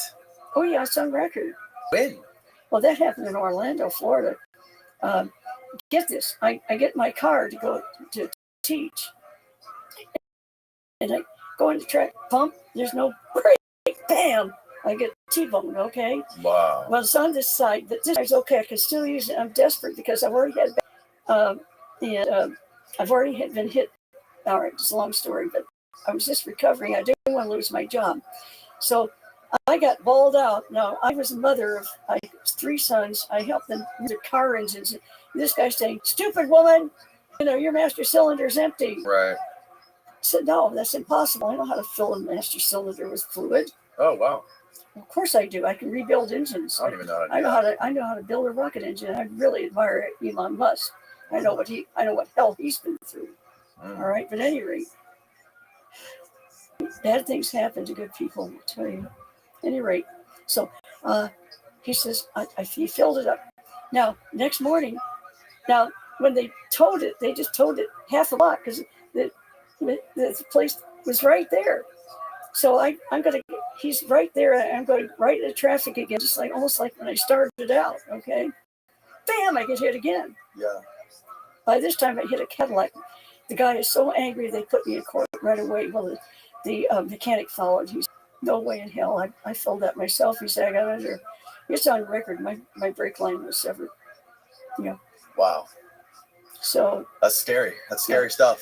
And you think it all ties back to the stuff that you're talking about and bringing to the public. I had for 13 years the History Channel put out there that I helped create AIDS. I claimed that I helped create AIDS. I got so many death threats. I had to live overseas the last 13 years. I moved every 90 days for 13 years. What? Yes. Every 90 days? You ought to see my passports. Yeah. Passports, because you fill them up, And you did this because you think that they're following you, trying to whack you. I've got Sweden couldn't keep me because U.S. I said, don't you think that one person, maybe 300 million people might have trouble with the U.S. government? They were going to deport me right away when I went there for political asylum. But then they found records that somebody accused me of being Osama bin Laden's friend, and all these other horrible things. And so they looked into it longer. They were going to deport me. And finally said, we don't know what to do with you because we're not allowed. You're not from Iran or anything, and you've got a service dog. By the way, my service dog was poisoned. The one before her shot to death. All of this is on record. I'm going to get emotional. I don't want to get emotional because that's not good. I'd be followed. I turn around and take their pictures. They quit doing that. I got pictures of these people. Others that tried to help me, and we'd be at a restaurant and somebody else would sit down and stare at them until they got scared to death and left, that kind of thing. It's a lot of intimidation. Do you think any of these, how Trump's been promising to release the Kennedy documents since his first term? Well, let Do me you tell think you. they will release all that? Let me explain. For example, Mexico City, I have the documents showing that every single original document in Mexico City was destroyed, rewritten. I've got page after page directives. And then they put in the safe the stuff they pretended that were very important. and sent the rest of the Warren Commission with stuff that was all laundered, it's all marked sanitized even. And Yeah. I think it'd probably be impossible for them to release all the stuff. they'll never release what really happened. Right. Now, here's what's going on, though. And the problem is, too, I think... They want more time. They released the Aparicio files. I say Raul Aparicio was really important because I'm the only one who knew anymore what happened with Raul. He's the only one who issued a visa for Lee Oswald in one day. Mm. And so they made sure he got sick and went to the hospital so he couldn't get at least a visa to Lee. Mm-hmm. Well, how did Lee know about him? Turns out we've got records. Most of them are laundered, but you can tell I had some kind of connection with the CIA. Now, Teresa Proenza was there. This is important. Lee says, where's Raul? I've got the photographer. If you are a photographer or anything like that, you can get a one-day visa for cultural reasons into, get a visa in one day to Cuba. So he tried to get it. And Aparicio wisely is in the hospital, you know what I mean? He doesn't want to, he's scared, I know. But nobody knew who he was. They forgot. So these got released like padding. They didn't realize how important it was. None of it was redacted. And I've got all kinds of stuff about that. So anyway, Proenza is the cultural attache's assistant. She's a lesbian who had the hots for Sylvia Duran. So Sylvia sent Lee over there and to meet her, Aparicio. And Teresa, said, well, he asked where he was, and I told him he wasn't there. This is important. Everything is fine. You say bye-bye. I'm sorry he's not here. CIA had a big problem. They had posted after assassination, since they knew Lee Oswald went to the embassy. So they said he was in there screaming, I want to kill JFK, screaming and yelling like he's insane. But you got Proenza saying he was totally rational and calm. What are we going to do? They went and freed Proenza and said she was arrested. She ended up in jail in Cuba, in Havana, before they finally realized she'd been. Okay, so we got all the people that are wiped out and so on in every direction. So nobody knew about Proenza until I mentioned it, what the real reason was. So it recently released, they'd forgotten about Proenza a bit. And at each one, it says they want to show a list of these guys who are working for the CIA. And it mentions Proenza. They said, no, don't mention her, to cut her name out. Because, of course, that wasn't true. And by then, people had realized that she'd been put on there on purpose. So they had to remove the names. I've got both those documents. I posted them on X. I'm at Judith on X. That's the only place, thank God for Elon Musk. It's the only place I've been able to speak. I've got so many documents I've already posted there. Okay. Wow. Well, Judith, that was a fascinating conversation. Your story is fascinating. I have to say, it's a lot to digest for people. I'm going to have to go back and watch this twice. This is the tip of the iceberg. Yeah. The stuff I've got. Yeah. No, it's definitely interesting. I'm definitely going to finish reading your book. You want to show people what they did to my book? Yeah. Look at your book. That's. When did you have this published, by the way? 2022, but you see what they did. They ruined it. Absolutely. It's a shitty job they did. They're unsaleable. A piece of paper hanging out of them, somewhat typed upside down. You pick up the cover, it falls off. What is the difference between this and then Me and Lee? Me and Lee is 10 years old. We've got all the documents 2017. We've got Raul Aparicio and other stuff. See, I could say these things, but I couldn't put it in the book until I had evidence to back it up. Right. Everything I'm telling you, I have documents on. And by the way, I have backups. By the way, I have the depositions because I've with attorneys. And now my testimony is in the portal of Texas history. I've got the documentation to show that I am credible. I had it. I told you. I showed you about 60 Minutes. I'd like to before we finish. Yeah. So 60 Minutes. They did it. They were working on a documentary about you for almost 2 years. No, 14 months. Okay. But so a little bit over a year. But the point is that they tried very hard to do it. They were not allowed to. By who? Who? So. Well, no, 60 Minutes. So we had Don Hewitt, who founded 60 Minutes, Phil Scheffler's #1 guy, okay, and well, we had a number of other people that were involved, but the point is there was a wonderful team, all right, set up. And the difficulty that we had is that CBS at the top had Dan Rather, the one who said, "Oh, I saw Kennedy's head thrown violently forward," you know. Right. And then nobody had access to the film at that point, so nobody knew. That's right. And it's very obvious. So he's at the top, and he could get in big trouble, and CBS has got new people up there, and they locked. 3 times they tried to film me. I even had makeup on my face the 3rd time, and he blocked it. So 60 Minutes got really mad about it all, you know. So yeah, that's crazy. Spend that much time, So Mike Wallace, that much money on your story, and Mike then kill it at the very end. Mike Wallace said, "This ain't going to fly." He said, "Look, what they're going to do, we go have to cancel this because they won't even give us a special because, like you know, you saw these a lot of time. They won't give us a special." He said, "We got to make sure that Baker," he did something like that. "We got to make sure Baker doesn't get discredited because we have to." So they made CBS issue to me 2 checks, and I showed you one of them. You have a copy of the W-2. Right. CBS had to pay over $2,000 in lost wages. They never did it in history. No, they never spent all the paid time anybody. filming with you, and they never aired it. Never. Well, they couldn't film. They destroyed everything. They didn't. They had audio. They didn't have film made yet. They had audio, but they had all destroyed. But they gave me back all my documents. When you hand over a document 60 Minutes, you don't get it back. I got mine back. I got the money. He said, "We've got to show that you're credible. 60 Minutes not going to pay CBS not going to pay somebody if they're not a credible witness, and that'll be your proof." That's so I showed that to you. Yeah. Wow. Wild story. And I hate that word wild because it sounds wild. like It's like wild. improbable. It's almost like a movie. I mean, it's like a movie. It's crazy. It is crazy. That's why at face value, it sounds nuts. I know. But it's you have a lot of you brought a lot of proof here.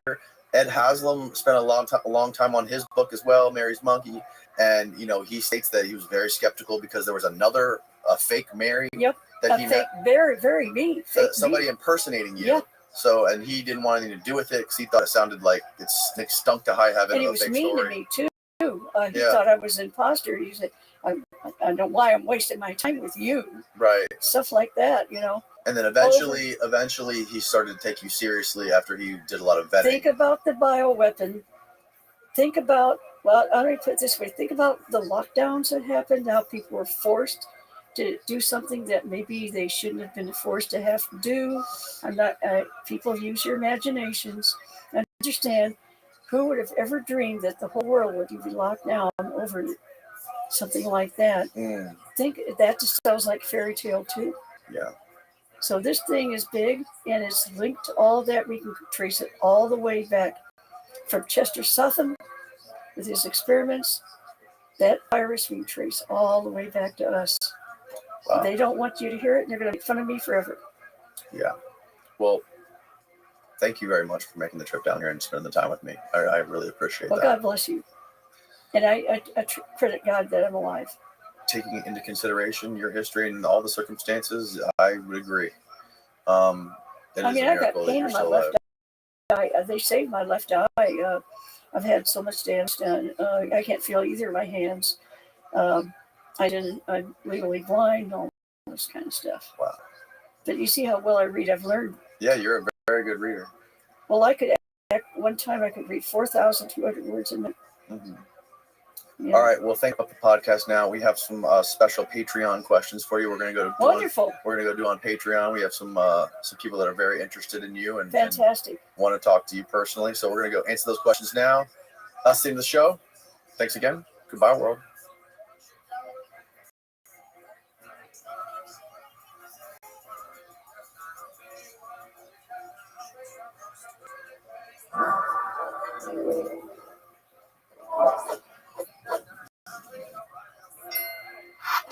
You were just telling me you had what were you saying about your TBI? How did you get a traumatic brain injury? Playing football. Oh, really? Yeah. I got, it was funny. I'm playing East Bridgewater. I grew up in Hull, south of Boston. Close, a little close. Yep. And I was running in a linebacker, and I took a hit during the play, and I scored on like an 80-yard touchdown. But like I remember running, and like the cerebrospinal fluid came out of my nose. Oh, Yeah, and I was like just really wonky. And everybody's jumping, I scored the touchdown. I go back to my coach and I explain what was happening. But this is like, the 70s, something like the freaking dark ages. So I get sent back in, obviously with the swollen brain, skull fracture and TBI. It ended up manifesting as a seizures disorder. I would get waves of petit mal and grand mal seizures that required medication and hospitalizations and medicine for weeks on end. And the moral of the story is I then went in to meet with the shamans in Ecuador and do a series of ayahuasca ceremonies for many weeks. And I came back and healed the seizure disorder. I never took medication again. I got off the Delant and the Depakote, the Neurontin, and I haven't had auras or seizures in like 15 years. Auras? Auras are kind of like it's like almost a precognition of a seizure. You know when it's coming. So it's this weird twilight zone. And with the seizures, especially the petit mals, I would get waves of them in the sleeping waking state, and they would cause massive depression for weeks on end. I mean, I couldn't freaking move. I was like paralyzed, and it was insidious and intractable. And all this is verified. My former neurologist, Dr. Allison Ryan in Northampton, Mass. So I am indebted to the spirits of ayahuasca, let's say. Holy cow, man. So after you did the ayahuasca, you never got any seizures or auras? No. How old were you? Probably like 17 years ago, something like that. Yeah. What was I? No, the seizures didn't manifest until a little later. I got the injury early on, and then I started to get like neurological dysregulation and things like that. But the real seizures, I think, started manifesting in my 20s. And how long after the injury did the seizures start coming on? 7-8 years. 7 or 8 years, really? Yeah. And then after the seizures happened, you did the ayahuasca. How many years later? It's all a blur. In my 30s? Okay. Yeah, my 30s. Ayahuasca that was able to completely get rid of the seizures and all that. It's a good, it's acidic. It has all these efficacious applications for the human body. Mm-hmm. I could tell you a metaphysical theory, that one thing was I faced all these neuroses and self-doubt and this internal conflict and trauma within myself, like everybody suffers with. So I really straightened out a lot of the things that drove my behaviors in life that were unhealthy. Addictions, seeking externally. I was able to sit with myself.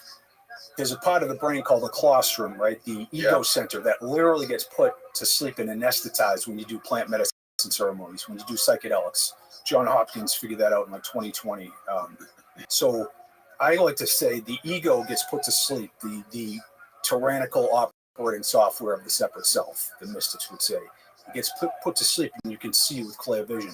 And it's like you get like this life review. You can see everything. You can see how you behave unlovingly and why. You can see the drives and the unworthiness, and you can do something about it. You can make these changes in your life. But the day-to-day tyranny of the ego doesn't allow you to see that. It's in the way of, say, your divine nature, for instance.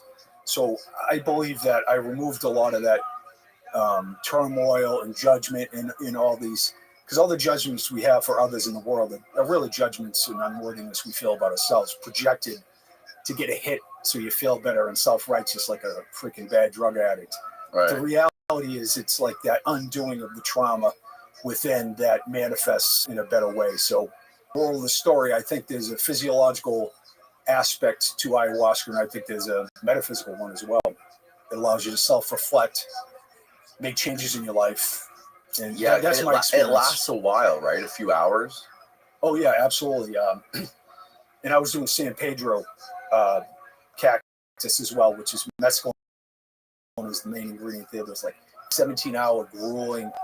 People say like, oh, you're just getting high or whatever. It's just like you face all your dark fears. You're it's terrifying off ceremonies, and don't go into it lightly. I would say, Yeah. And the shamans know this, and you're tour guide through this experience, quite frankly. So they know what you're facing, and it's harrowing, But have you ever smoked straight up DMT? What's the Bufo I have? That's the 5-MD. What the hell is it? 5-MeO DMT. Correct. That I have. That lasts like 5 to 10 minutes, right? That lasts quickly. Ayahuasca, psilocybin, those are multi-hour experiences. Yeah. Yeah, and it's a similar thing. They all same mechanism or function of putting the ego to sleep and allowing you to see with clear vision. I wonder, is that you've done both? Is it a similar sort of experience? Ayahuasca, just longer lasting? Yes. Okay. Yes. Yeah. It's a little more intense. DMT really blows the top off your ego. Right? Oh yeah. I felt my soul leave my body. Bingo. And it's tough to translate into this waking state that we appear to exist in. So people are like, what are those dudes talking about? But yeah, it's wild, as you know. And I did a ceremony in anticipation of coming here with the Shamanista this weekend. And we talk about that later if you want, or whenever. It's the same mechanism. It's the same thing that it keeps happening. You're tapping into another reality. And I've done this, I'm a non-dualist, so I study the Upanishad, Gita, Ramana Maharshi, Lao Tzu, Jesus, Buddha, all these mystics that say the same strange and specific thing and radical thing about the nature of reality. So for months, I just keep rereading the Ashtavakra Gita, which is considered, it's an ancient Sanskrit text that's considered the most mind-bending metaphysical text in history. And I kept rereading it, and I got thrust into that state of the one, of timelessness. I'm like, so it's not just this substance is altering your brain chemistry. There are ways through fasting and meditation and other modalities. Right. As the mystics say, it's like sahaja, your natural state. The ego state, external searcher, the disaffected, hungry ghost is not your real state. So it's removing the blocks to your awareness is enlightenment. It's not accessing or gaining something in the external world, right? So it's a different dynamic. I have to remove the false beliefs to rediscover what I already am, which is a blissful state. Yes. Which is tough for people to believe.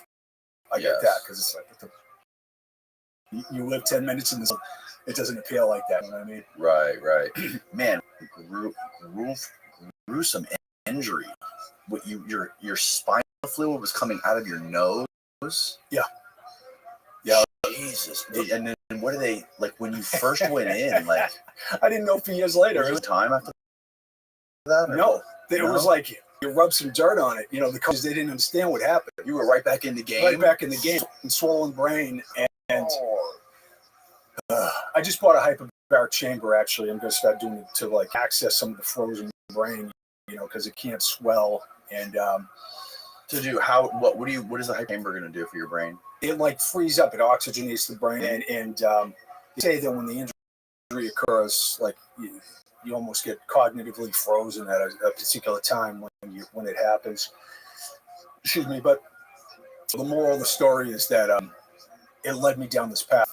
My movie character had to go down this path, and I'm grateful for it, as twisted and painful as it's been. And I have a lot of empathy for people with depression, because I had this crippling, I couldn't move for weeks. It was painted my world black and gray. It was yeah, no, it's brain injuries are known for being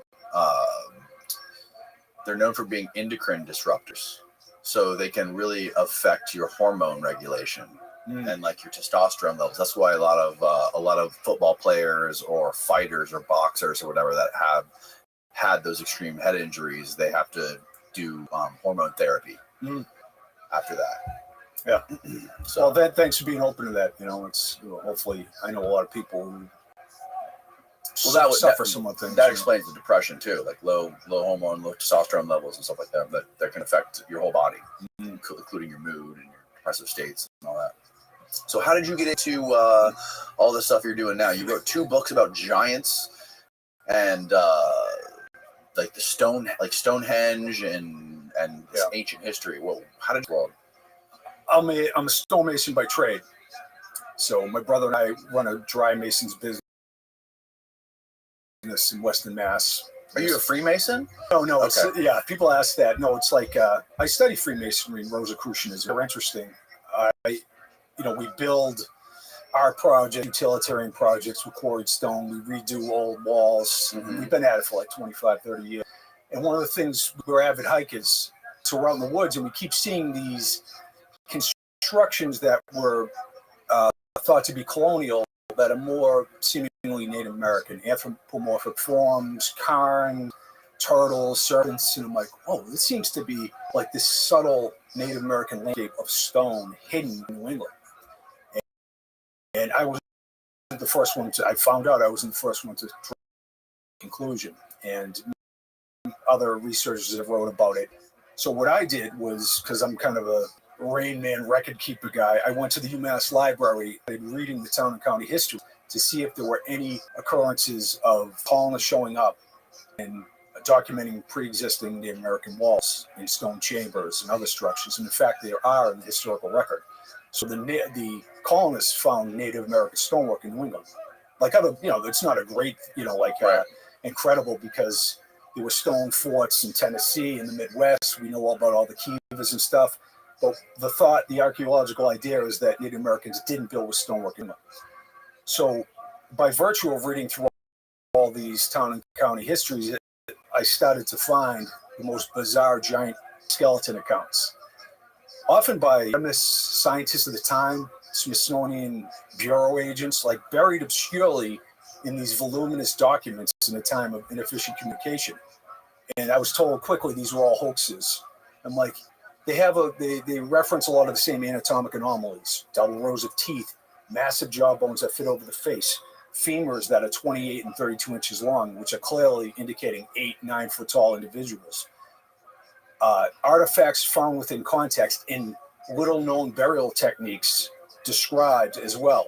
Because one of the arguments is like these are mastodon bones or animal bones. But no, these are burial mound finds that have contextual context that matches with a lot of Native American burials, but they're absolutely enormous. Like the giants in the middle, and there's other burials like spokes of a whale.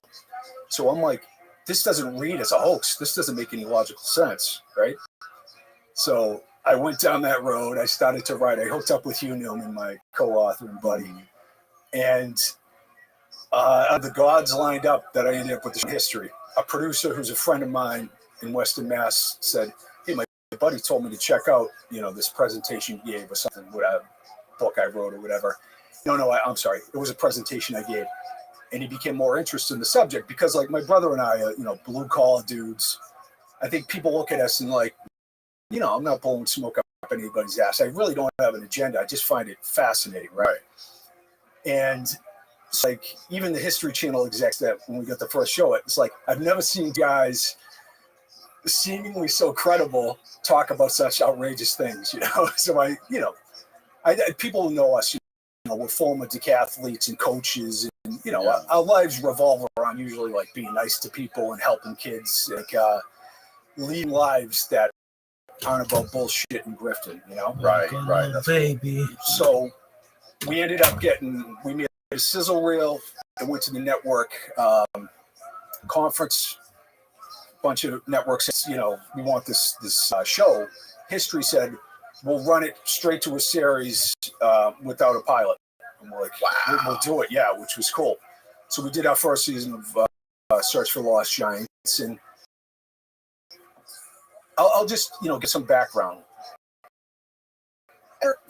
There's this idea like the Smithsonian, they got giant skeletons in the basement and all that, and there's this massive archaeological cover-up. And I'm a fraud. I work with archaeologists and geologists and scientists, have my show, I'm friends with many academics, and the idea that there's some global conspiracy to cover up evidence is, even if it was desired, it would be impossible, if you know what I'm saying, right? So we have this idea that there's some conspiracy to cover this. Cover up giants. Yes. And I would say the only point I'm making is littered within the Smithsonian's own ethnology reports, their scientists have described the unearthing of massive bones over and over again. And so it's embedded in their record. And in episode 2 of the show, I'll backtrack. And the Smithsonian claims the largest skeleton that's ever been in possession is a 6'3" Sioux Native American skeleton with acromegaly. That's like pituitary gigantism. It's a disease condition. Right. So they're claiming that, right? We're in Staleville, Missouri in episode 2.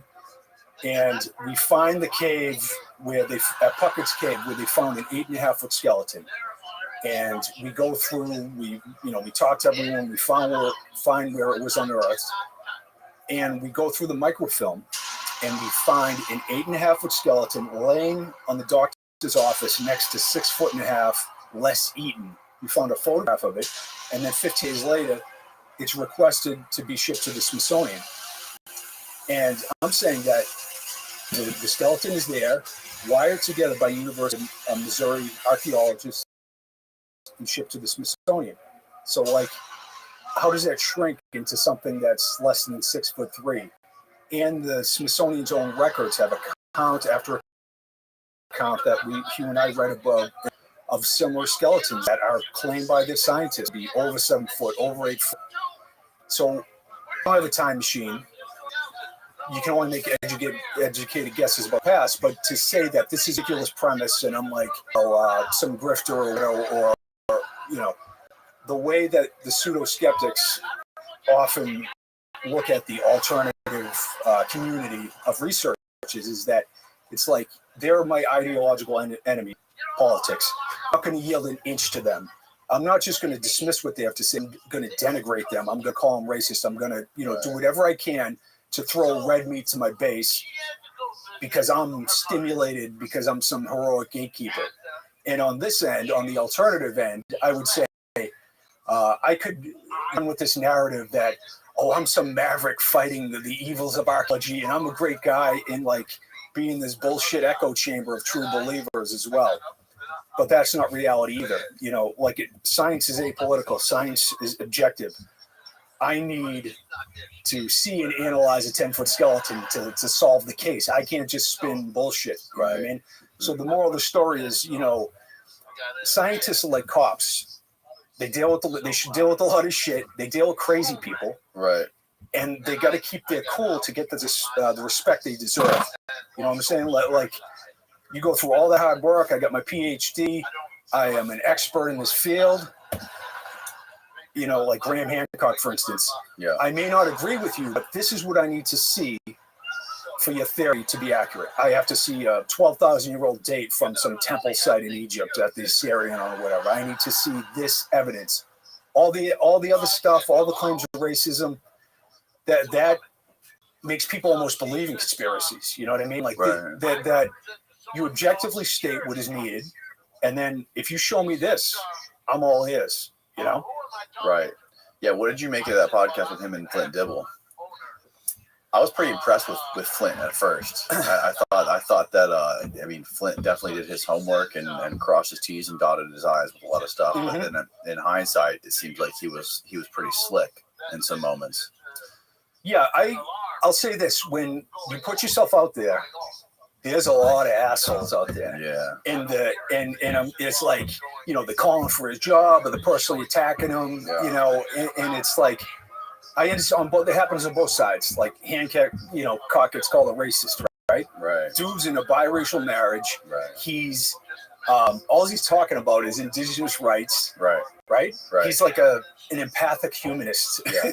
Yeah. Flint knew exactly what he was. He tried to skate through that very very smoothly on the podcast, but he no doubtedly tried to connect him to Nazis. Yeah. In that article. And it's a good point to make or to highlight is that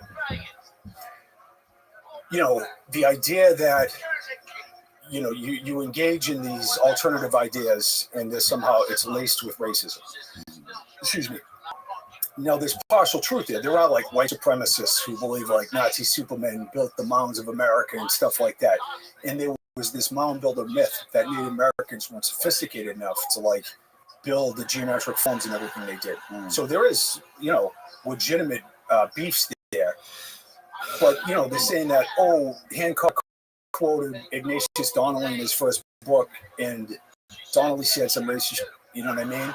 Which he did. Did he really? Yeah, he had some.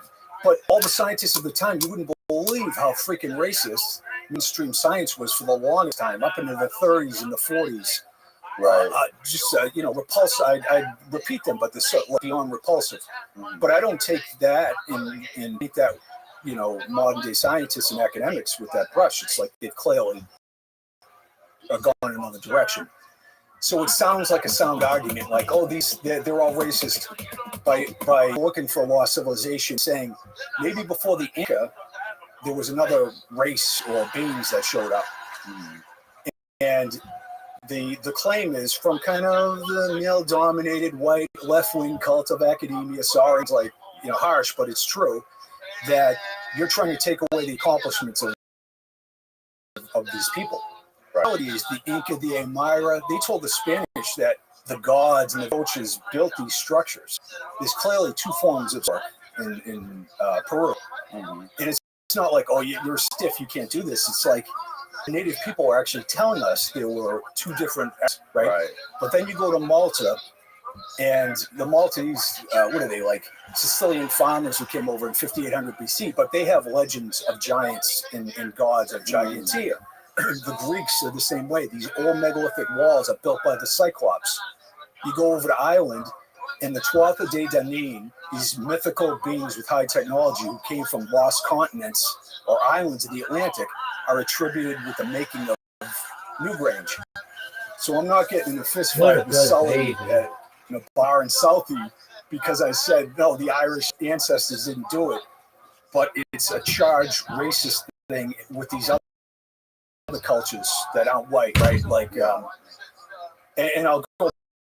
So there you go. That's the scope of it. And I'm saying, like, it's also stupid. I had a genomics professor on here a couple days ago, and he was explaining how out of all like the plants and organisms that exist on this earth, we are the homogenous one, meaning that out of all, he studied all the human genomes, and our genomes are so similar, it's insane. There's so few, from the blackest person in Africa to the whitest person in Finland. He said that all of the common ancestors of humans today came from like 10,000 humans. There was like tens of thousands of years ago, and he's saying that like we are so closely related, it's unbelievable. It's the binary system. It's left and right. We should have like a 5-party system. But it's like, I'm in an echo chamber. The algorithms are weaponizing my preferences. So I go and I'm addicted to outrage. Everybody is, right? It's like, instead of like, if you're a good person, go work at the homeless shelter. Don't pretend you're online being good. You're a freaking, like a coke addict looking for another hit. And that's fine. And I speak, I was in that zone myself for a while. And I didn't want to take like 100 showers.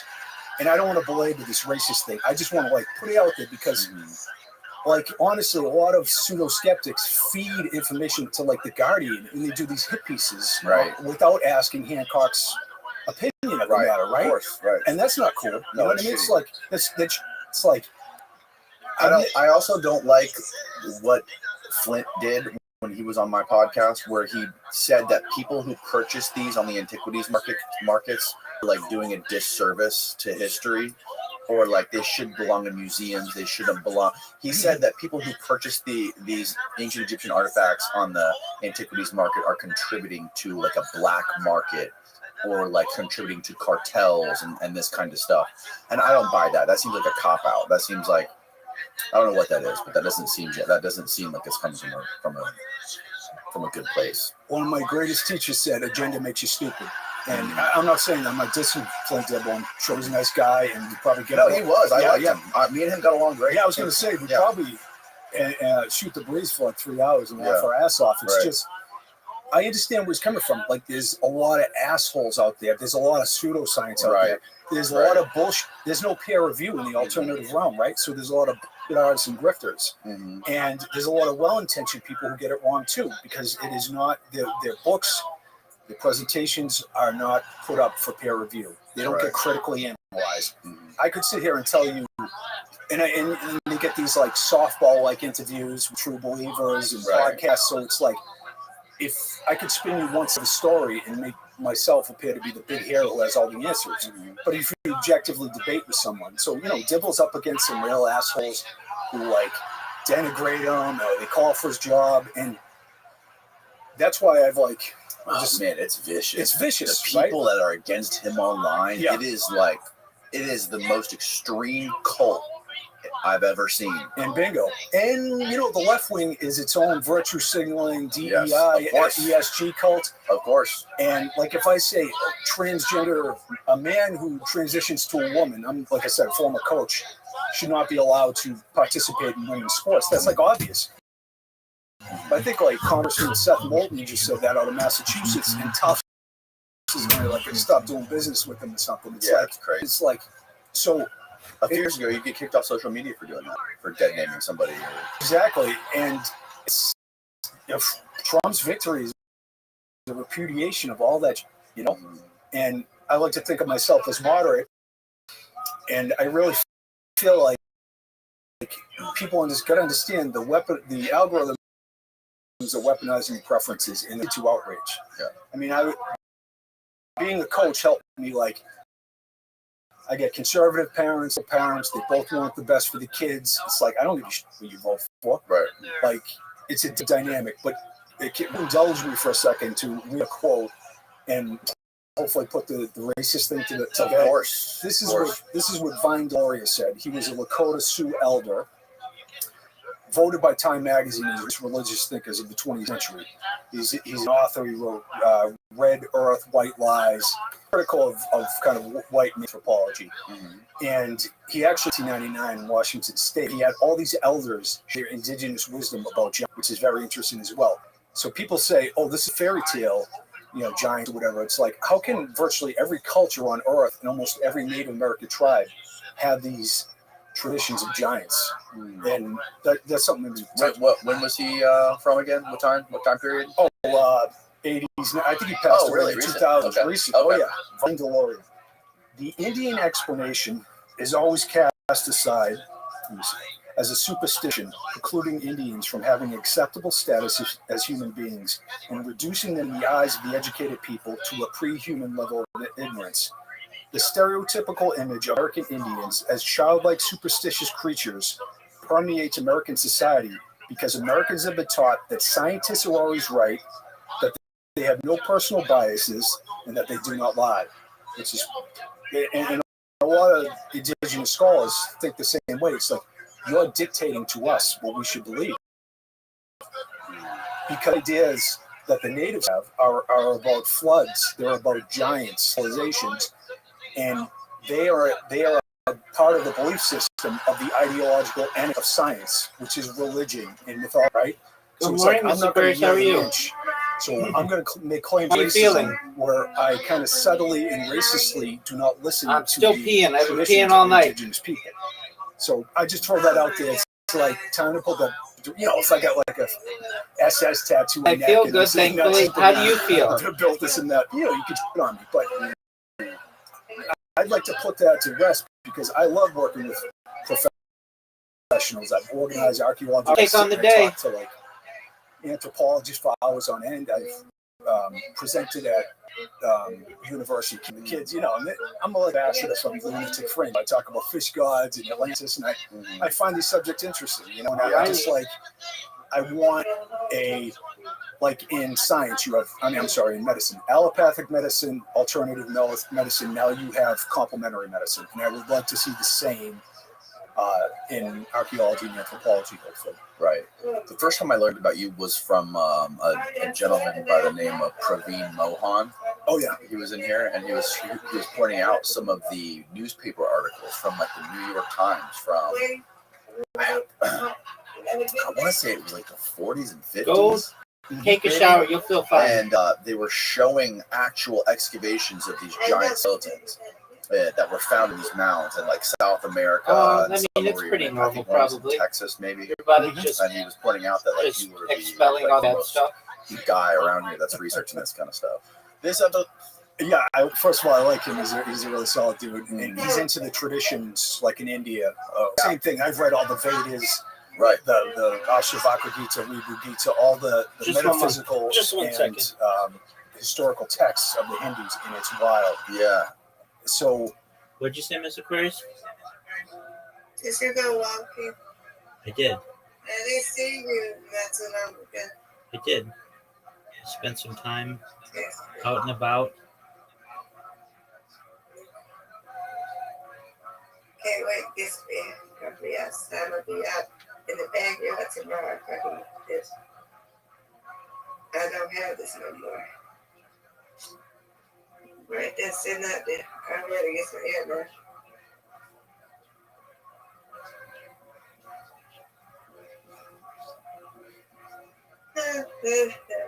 Let's see here. You see that guy, David? Close enough? Does it see it? Where is my phone? It's under here. Under Christmas. Is it okay? Yes, good. That's good. It's good. No, I did not see their name. The name is, her name said, first her name said Slutty Baby. But it does in her profile. But now her name is Baby. She's in there. She's in there. I'm sure her mother's so proud.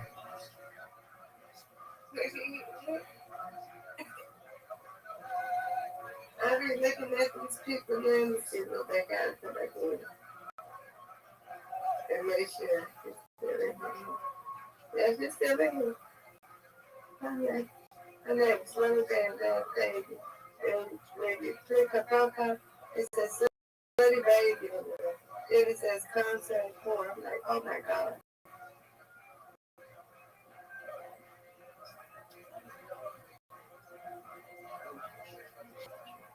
Yeah.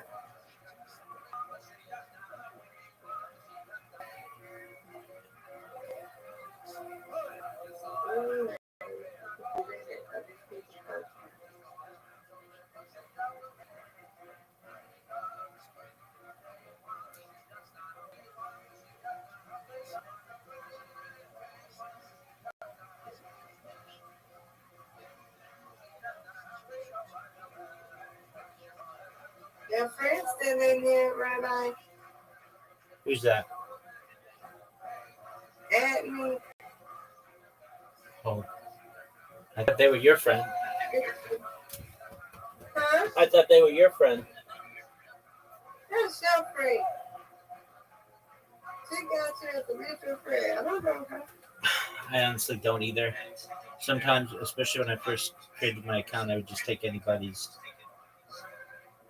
friend request who sent it to me. Yeah, I don't even have a. Yeah, I mean, I used to not really care. Be like, okay, fine, if you want to be friends, whatever. But then I got up to the maximum, which is 1,000. Now I can't have any more friends. I ain't gonna get the number. I don't want to remember.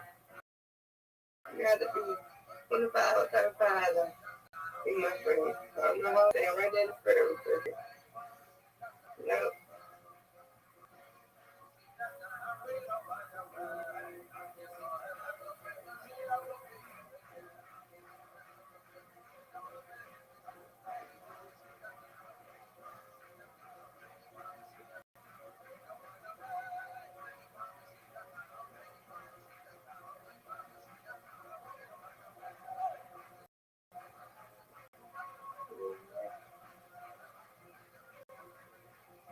In fact,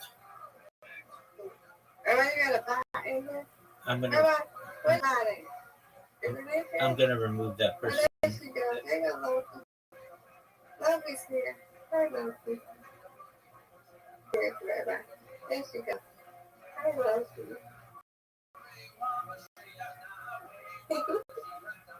I was looking for your bot, Loki, Rabbi. She's in there, isn't she? I had some other ones. I added a jazz one. And That's it for right now. I love you, Lucky. She's just chilling. I wish I could name her. But I can't name her on this one. I want to name her mostly. I want to name her baby girl. That's what I know. I don't think you can rename bots. You can? No, they just have that name.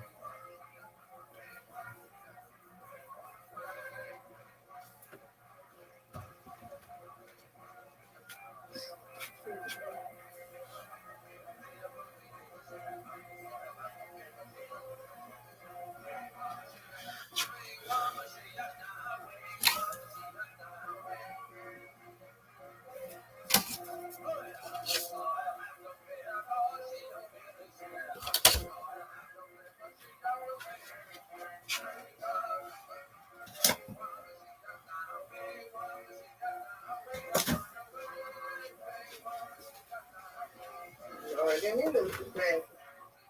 Jesus, help me, Lord. What happened? I don't know. I see it now. See him now. I guess it's coming. I need glasses like him. Oh, no.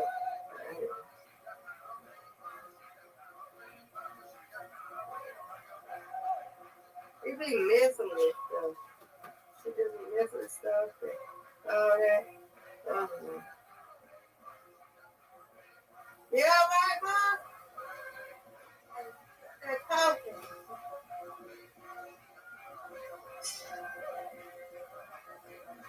Mom, tell Papa I said Happy Father's Day.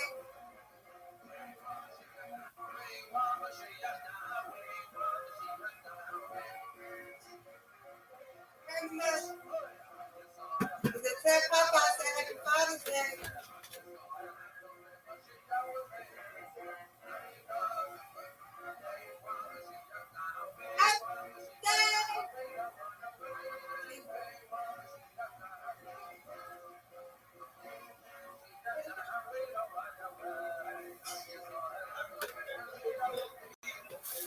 Okay, thank you. I get that and everything.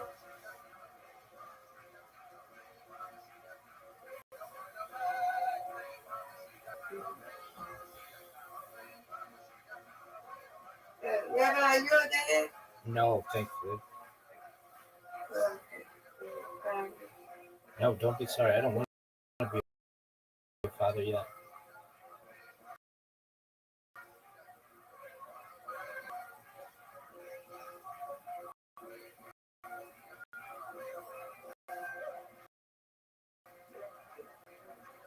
Look at the name.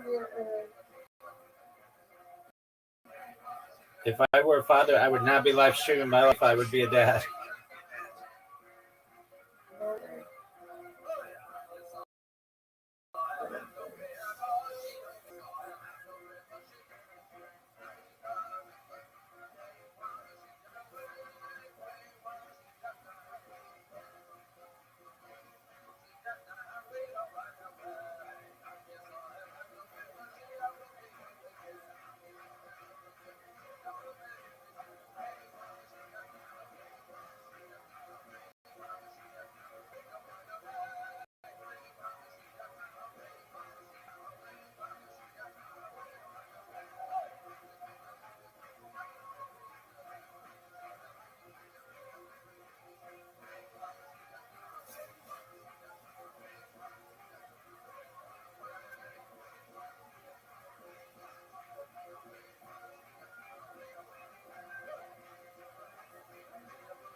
What do you mean? Is she still there? What do you Where mean? is it? What do you mean? Oh, that girl thing. I don't know.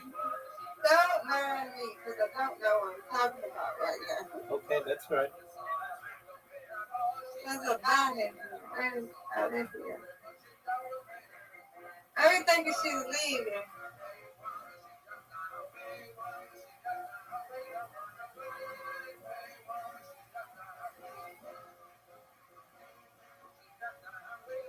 Somebody coming in. You play music.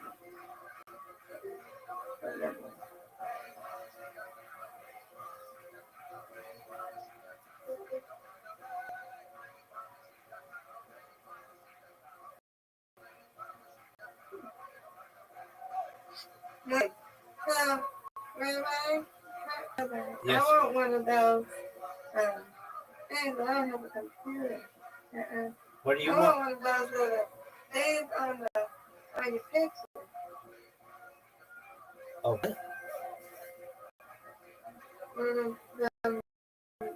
Whatever that thing is that goes on your picture.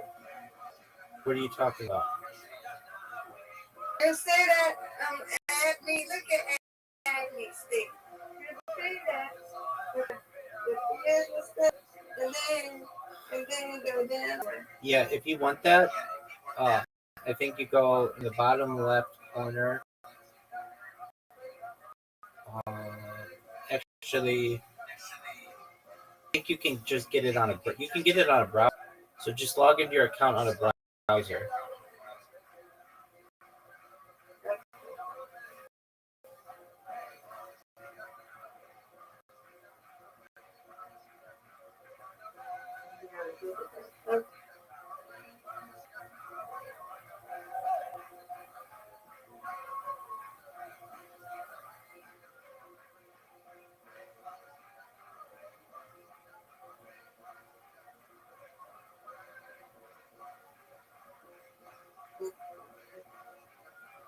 Let me log in.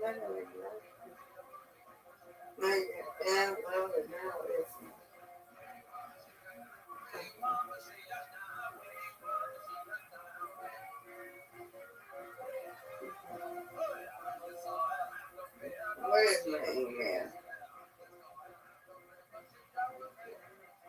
I don't even know what email I gave them.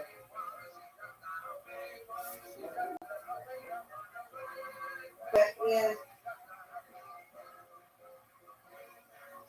Don't mind me, Rabbi. I don't know what I have to say. Okay, all right. Okay. Say hi.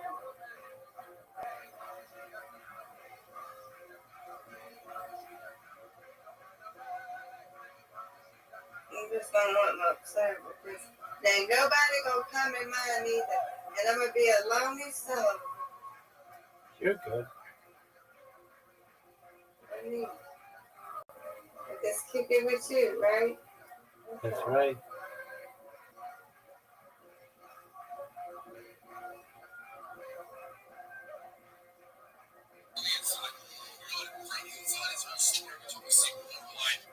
What's happening live stream?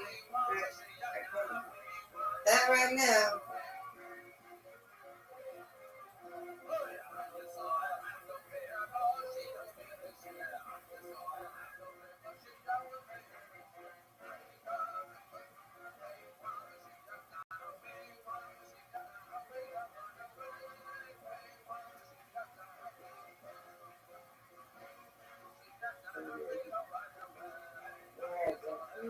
What you doing, Rabbi?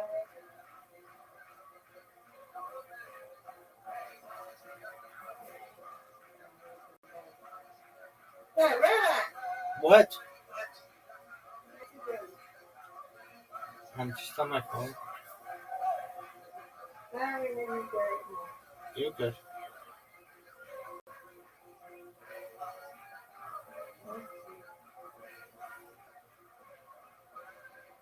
I don't know what that's supposed to do. It's supposed to be on my mind.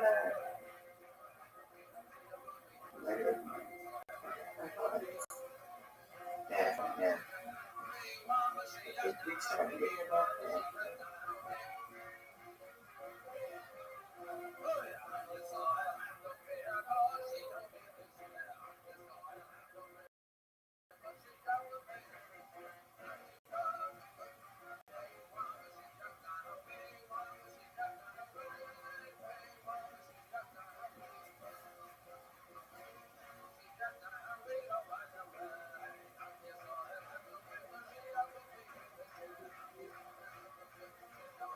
there we go.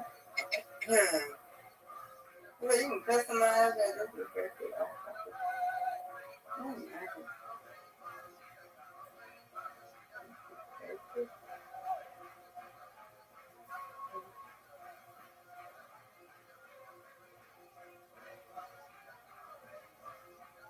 Let's see.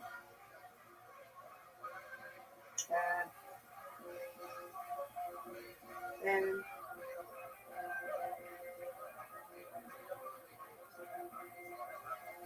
let's see. Where's the question?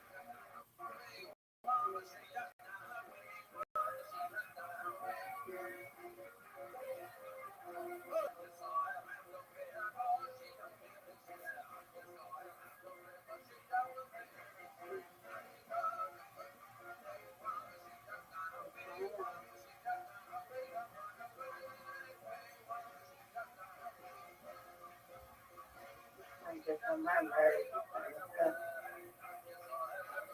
No. Okay, so let me put that over.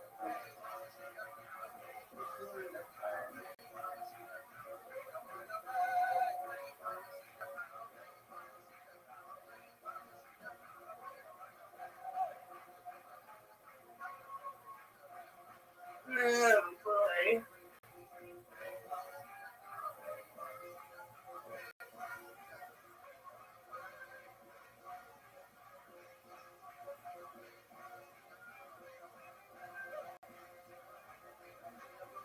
What is it? It's 10 o'clock. I gotta get up and take my medicine.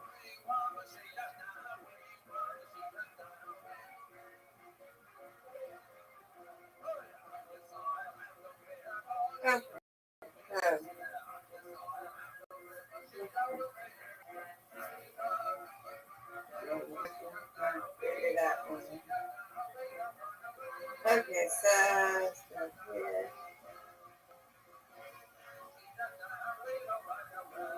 My birthday. Where's the birthday?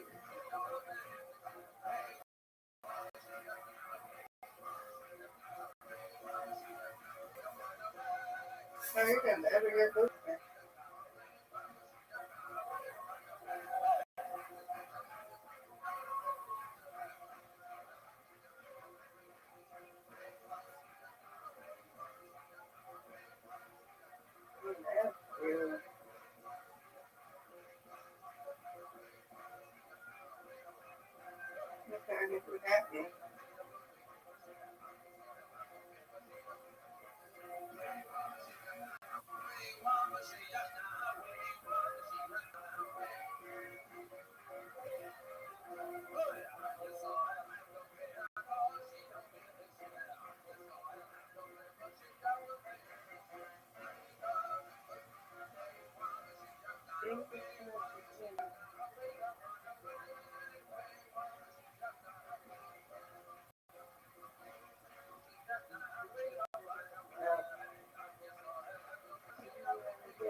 How to get out? Oh boy.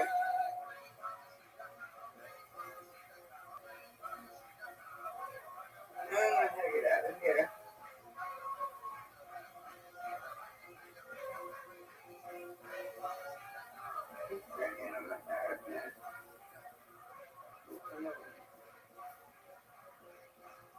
Okay. I already did it. I'm not logging back in. Okay. No, I got to forget. Now, how do you see the crest on here, Rabbi? I can't see it. How do you what? Mr. Chris, I want to do a Chris in a border. It's a Chris. Okay, how do you do it? Okay, in the bottom left corner, you're logged in on a computer, right? I'm not on the computer by my phone. Okay, in a browser. Yeah, I'm on phone. Okay, in the bottom left corner, you may. Okay, actually, before you do anything, do you know how to put your browser in desktop mode?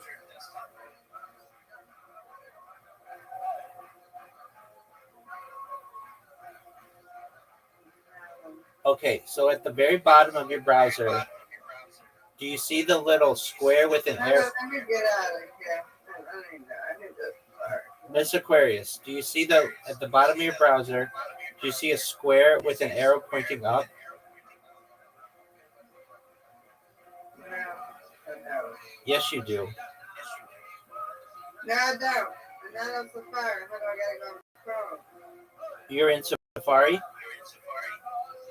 I wasn't Safari. I'm on Chrome. Oh, you're in Chrome now. Okay. But I don't think that's on Chrome. So Okay. I don't see that. I'm on Chrome app. So no, I don't see Okay, hold on.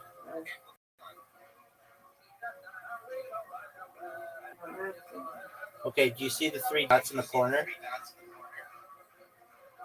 Yeah. Okay, click them. Yeah. And then, do you see where it says request desktop site?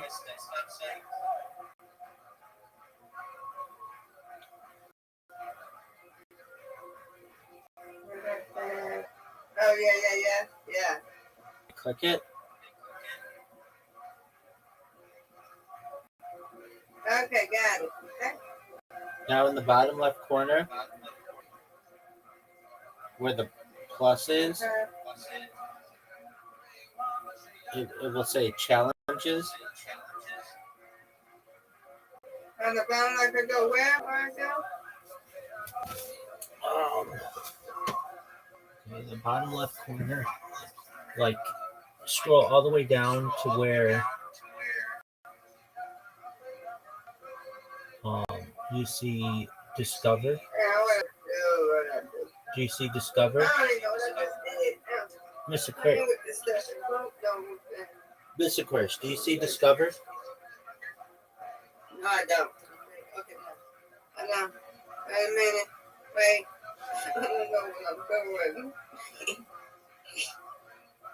Okay, now, where did it say to go? I see 3 dots at the bottom. Yeah, not those. Do you see discover? Oh, wait. 3 dots at the bottom of Chrome? Okay. Press them and then press request desktop site.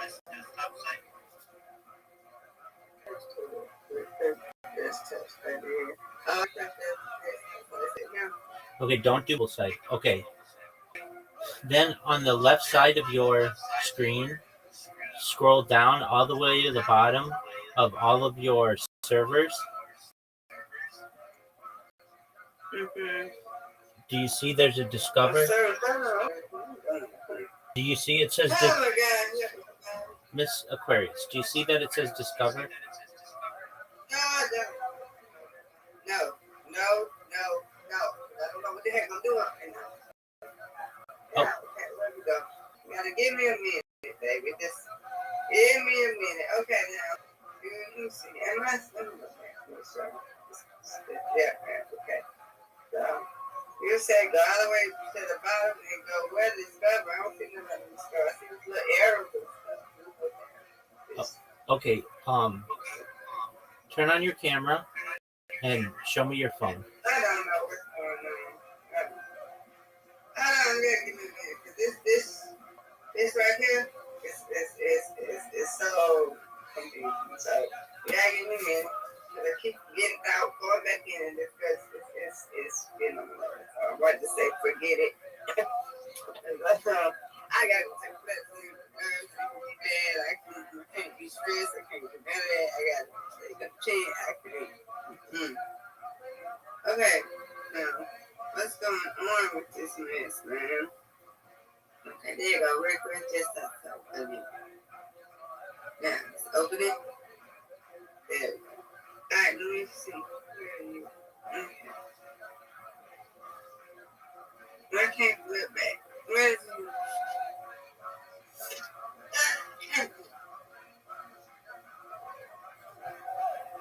See, this is all I see right here. Rabbi. See? Hold on. Hold on.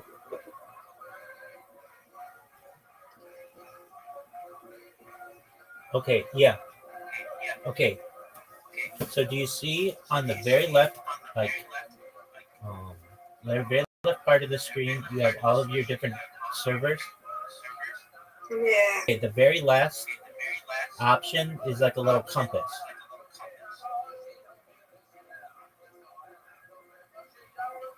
Where is the compass? Is that it? Yeah, it's the second to last one on there. Second to last one. Click it. The second one. This one? That one? Yeah, that one. Okay. Click it. I did. Okay. Does anything show up? I don't know. There it is. Did you see quests? Yeah, Do you see quests? yeah. Click quests. Now, why is it not showing? I don't like this. Look, I didn't design it. I'm just going to help you get it. Click quests. I just clicked it. Okay, it's showing on the right side. Now, like, scroll over to the right a little bit. No, I can't scroll. Okay, put your phone in portrait mode, in gig mode.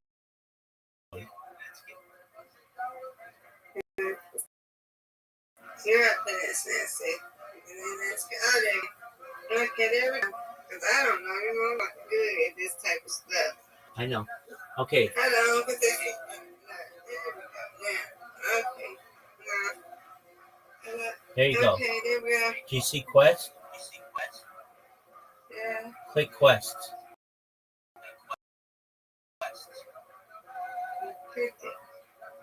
Okay. Now scroll down. Or scroll That's over. all the way down. Okay. Scroll to the right. It's scroll no more. Okay.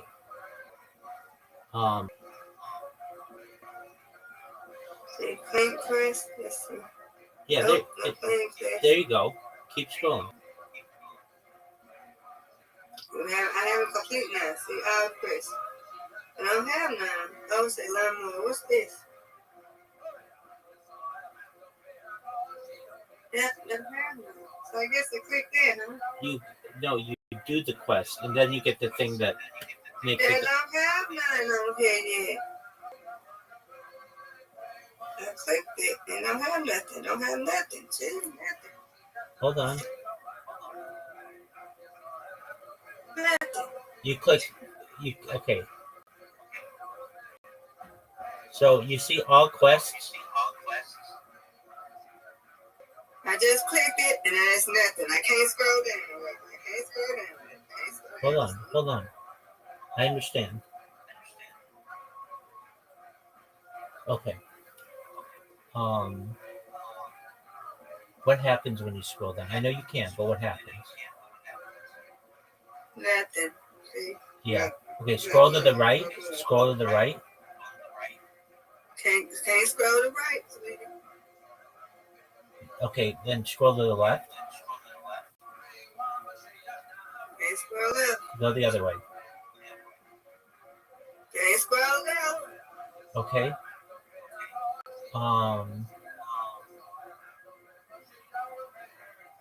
In the upper right corner, or you should have a zoom option.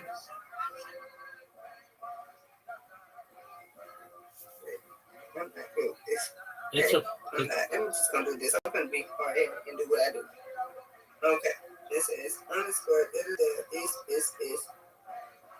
Because it has it on the phone, but I don't have it on here. Okay, So, then I don't even care no more. We'll forget it. no. Well, you've made it this far.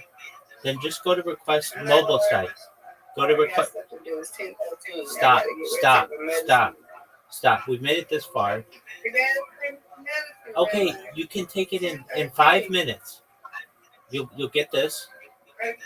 Go to request mobile site. I don't even know where I'm at, man. I'm trying to get out. Let me do this. Okay, get out of there.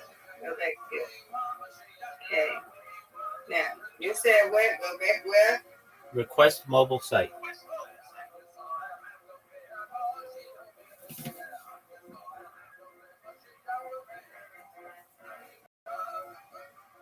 Where is that at again? Adjust the camera. Let me see. Where is that again? It's the 3 dots. I don't know. Yeah. I don't even know. See, this is I understand. every time. Just one more. Miss Aquarius. Go show the camera. Show the phone with the camera. Okay, yeah, be in your room. Good, okay. I'll be back down in a minute. Phone with the camera.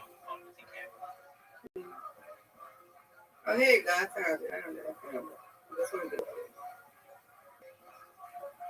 I got stuff to do. Yeah. Okay. Okay, it's a All right, so first of all, yeah. mhm. Okay. Now go to. Does it say all rewards or all quests? I don't know. I don't know. Yeah, our Christmas now. Our Christmas. Okay.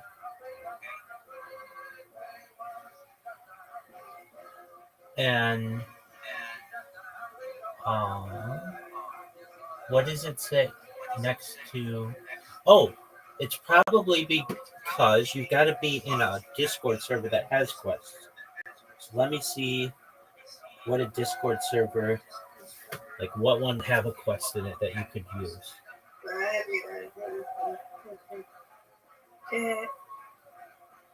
I need to log out of my app? No. Okay, so what one do you want? The one with the pink circle going around? Yeah. Okay, I'll send it to you. I think I can send it to you.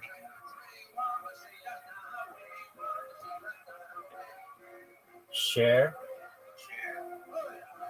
Link copied.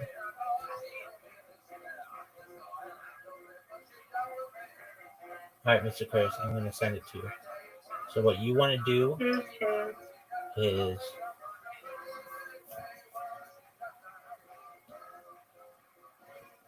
go to your messages. Now I'm sending it from a device. This one is the one I don't usually use.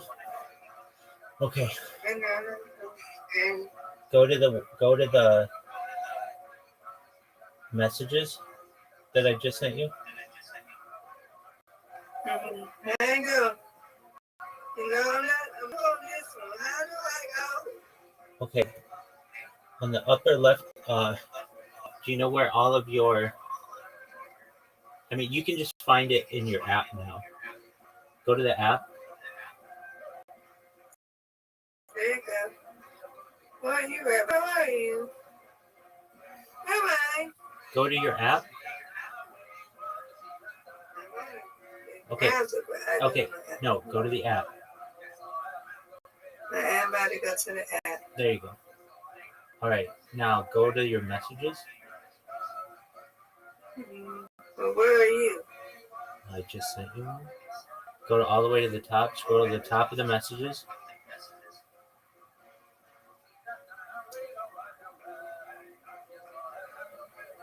Do you see? Hold on. Do you see at the very top, the top line, there's like a little envelope? Oh, there you go. Oh, yeah. Oh, yeah. Be a Chris. Yeah, I'm not going You just have to watch like a See, video. like a baby too. Yeah, I'm not gonna be able to do it on mobile. I have to do it on a computer or something. You can do it on mobile. Just do what it says to do. See, what's this message? Right? Let me put it. What does it Can't say? claim reward. Nope, I can't claim it. It says, pay for United Starlight Revival on desktop. I have to do it on desktop. Okay. So you've got to do it on your desktop. You might be able to do it. Hold on. So go back to your app, or apologies. Go back to Chrome. Yeah. Go to that message. No. What is it? Okay, wait.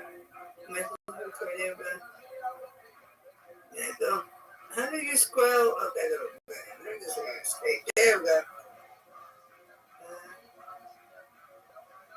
Click reward. It says something will help you, Chris. Oh my God, Jesus, help the Lord, somebody. Look. What does it say when you click the blue bar or the purple bar? Don't get it right. Miss Aquarius, what does it say when you click the purple bar? Miss Aquarius. Miss Aquarius. We're so close. Quit it. Just click the blue bar, the purple bar. What does it say? I don't know. You Yes, you do. You stopped me from what I was doing to help you with this. We're going to get it done. It don't show nothing. Okay, what does it say when you press the purple button? I don't know. Does it say nothing? No. Okay. See? Yes. Go to the message. Oh. Yeah, this is how it is. Okay, there's a purple button. What purple button? It said accept then. Okay. Accept it. And ain't nothing, sweetheart. Nothing. Okay? Stop. Nothing. No, you accepted it. Now it's in your inbox. You got to reopen it. I know it's a pain. I don't understand. Yes. Okay, go to mine. Go to my message. Where is the message at? It's not in there. Yeah, just hold on. It is. It's at the very top of your messages.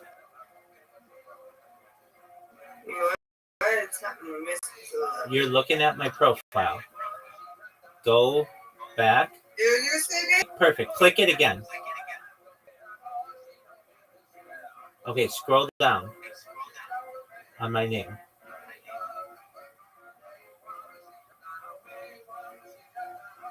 There you go.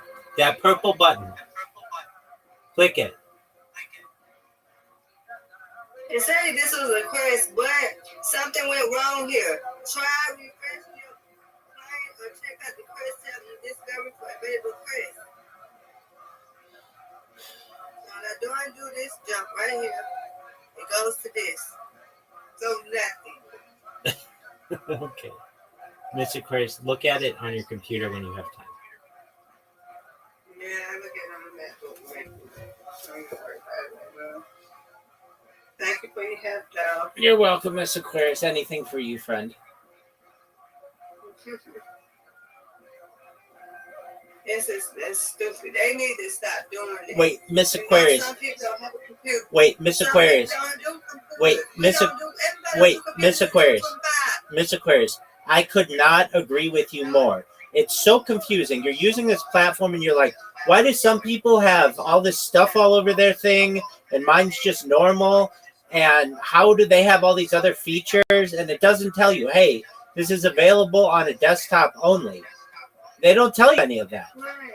I absolutely agree with you. I 100% agree with you. And it took me a long time. And I'm in Discord 24 hours a day. And it took me a long time to find that little quest button. In fact, I had a friend in here. Okay, before you go, here's my quick story about those things. I had a friend who came in here and they had done one of those quest things. But guess what their quest thing did? It showed a little bug. It showed like a really realistic bug. So here I'm talking to the person and I'm like, don't move. There's a bug on my screen. And I'm slapping my computer screen thinking that there's this little bug running around on my screen. And it's like a bug in my room. And I'm like, what is going on here? And then I saw it kill it. I'm like, what's going on? And then I realized, I'm like, wait, what is this bug?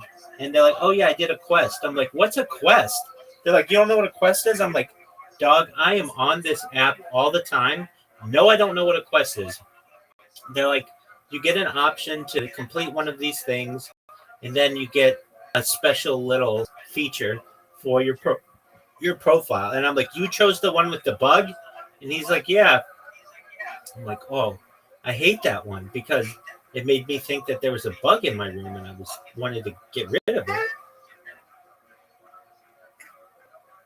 So that's my story. It is. Yeah. I guess I can do it on my MacBook, huh? Go do it right now. I'll help you. I ain't gonna do it now. I do it. I gotta go take my medicine before it gets done. All right, you go take your medicine. Take a look when I get done. Sounds like a plan. My nose is messed up. Might take some allergy medicine after this. Did you drink your water? Did you drink your water? Did you drink your water? Why not? Getting out the bed. I gotta go.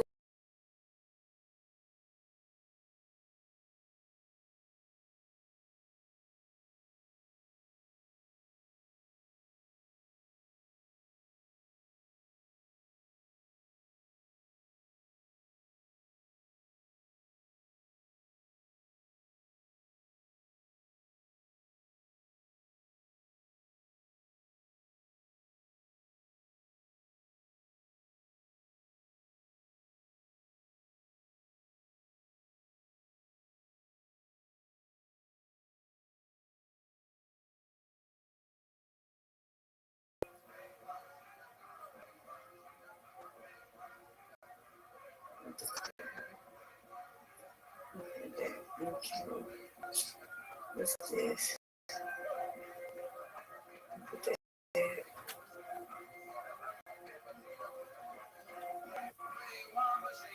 What's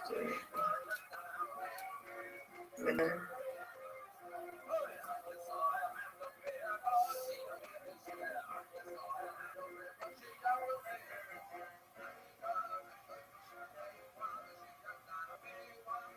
Right.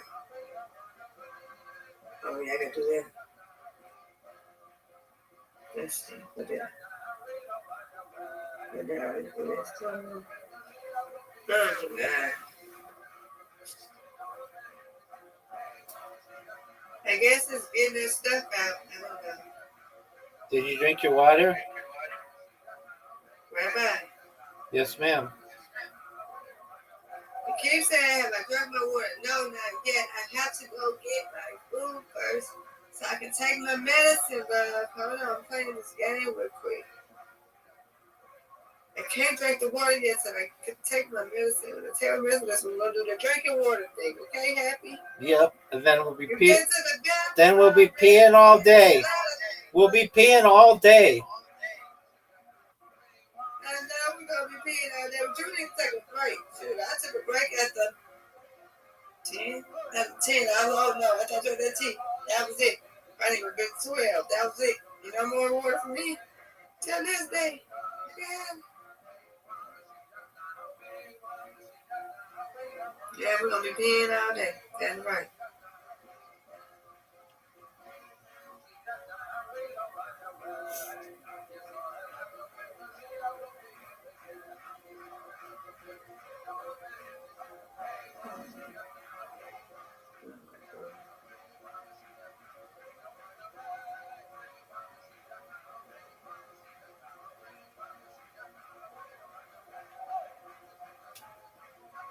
That's good.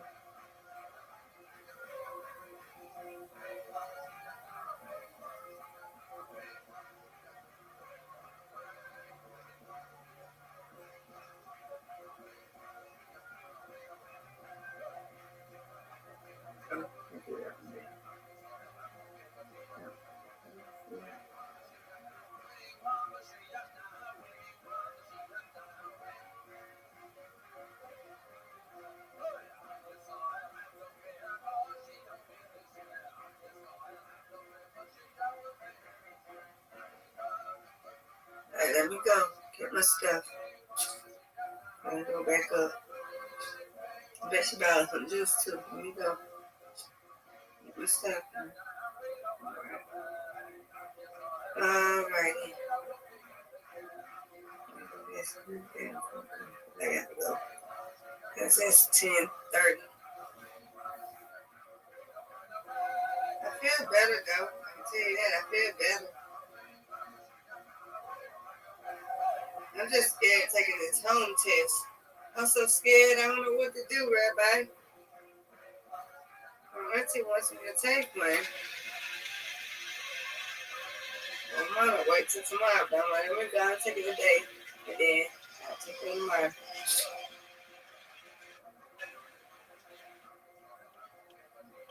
I'm so scared. Miss Aquarius, you gonna take your pill?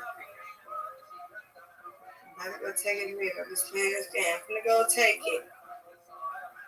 I got 2 pills to take. I gotta eat first, babe. I can't just take that. I have to take it. Yeah, I can take it before, but it said before breakfast. I'm gonna take it right now. It did say before breakfast. Let me take my medicine now. Okay. Alright, babe. Alright, I can take this one before breakfast. Here we go.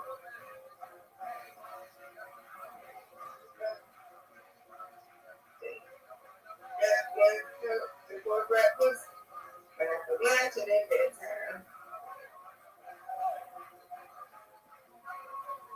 Look, I gotta get up in the morning. I gotta get up at least by 7:30, 8 o'clock. But you gotta get him up. I gotta do that. I gotta go concentrate too. Right.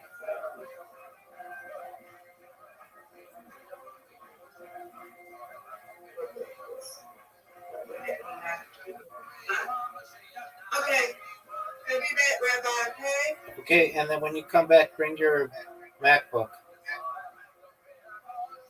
My MacBook is already here. I'm not even worried about my MacBook right now. I got to I'm not going to study that MacBook until I get through these taking my medicine. I ain't going to worry about the MacBook right now. My mind can't. My brain ain't going to do that right now. Hold on. Not my. Okay. I got jingle bells. You get jingle bells? I did.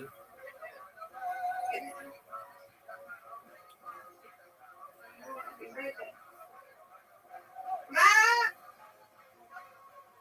I'm gonna come down.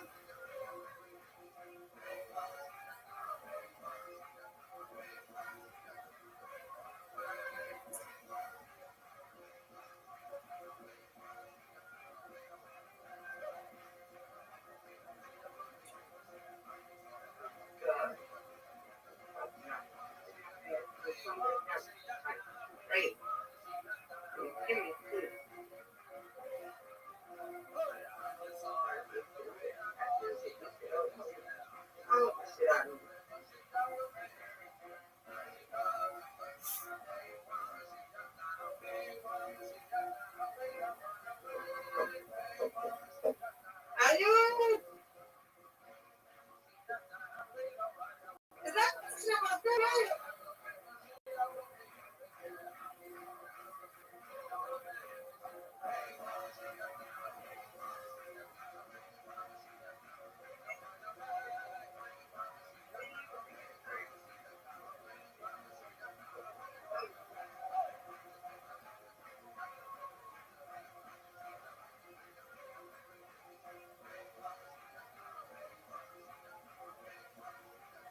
it's still, it's still in your low.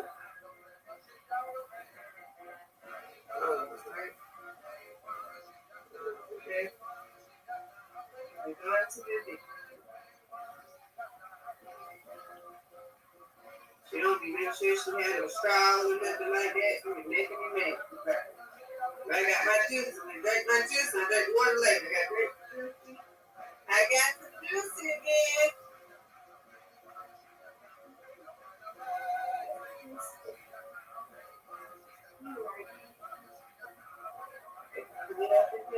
Cleaned up, none this weekend. I took it to the week.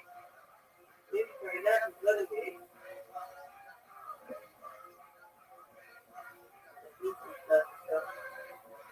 Yeah. Let's do something.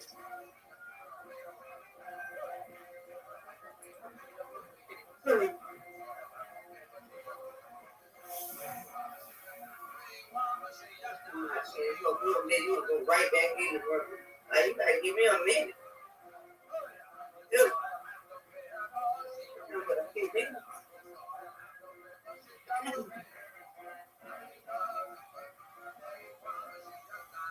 Right.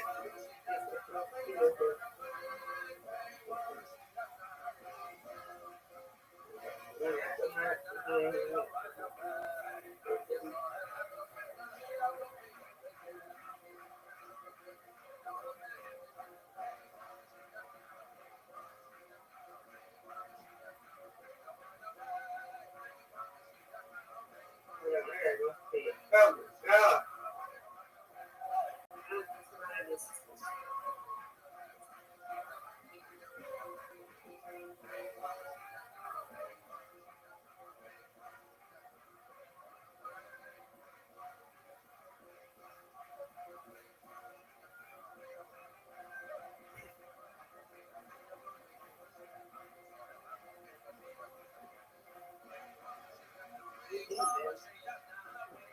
It's time to start to minute to get good up.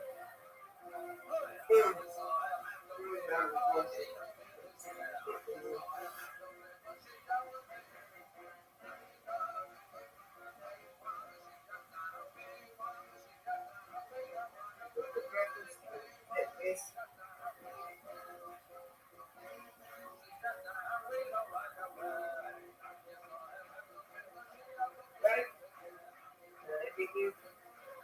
Oh, God. Why are you on my...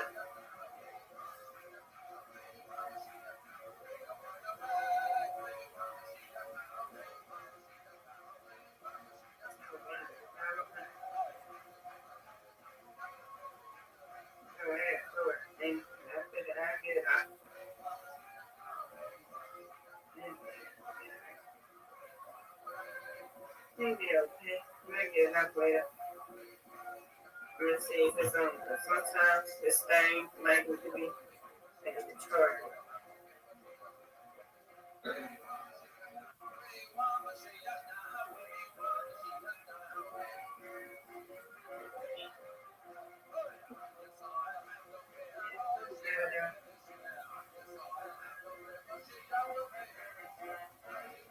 Don't have to wait a minute.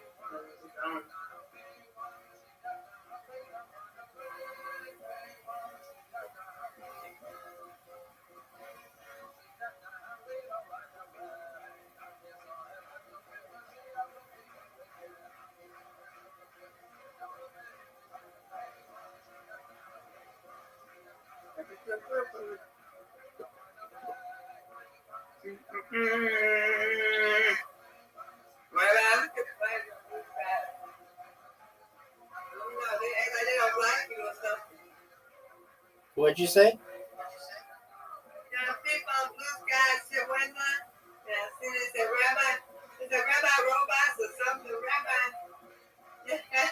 That's great.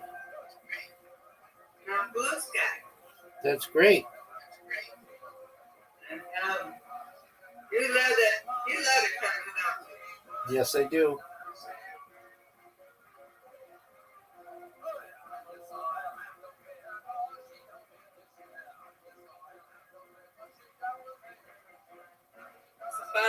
But I don't want to be a fish.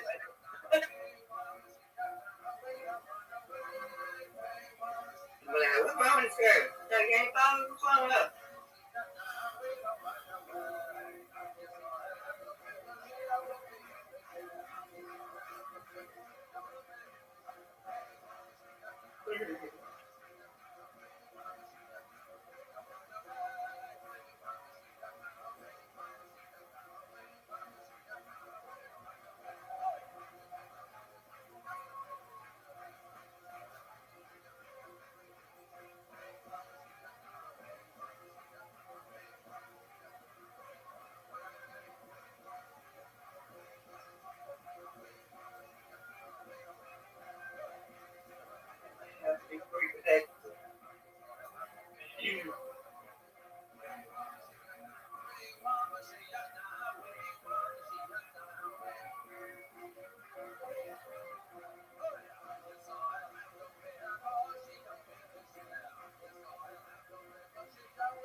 That's my Hello? Oh my God.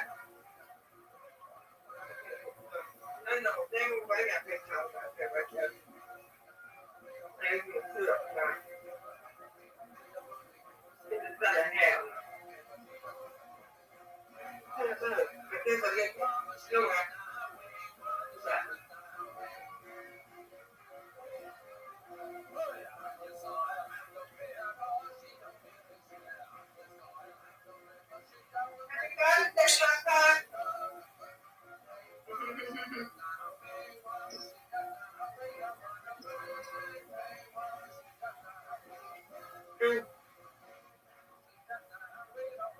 Happy Father's Day. I can't believe it's Father's Day.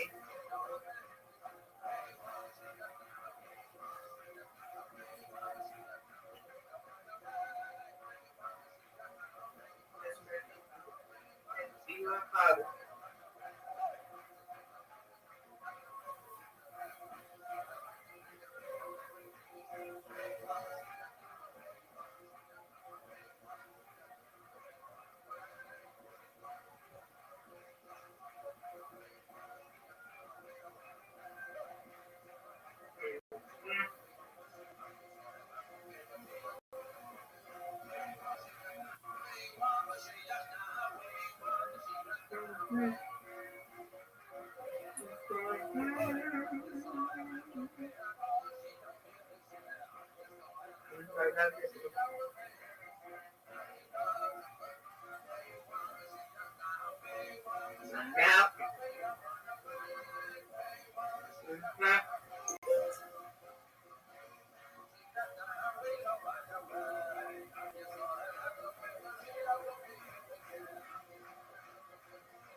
What is this?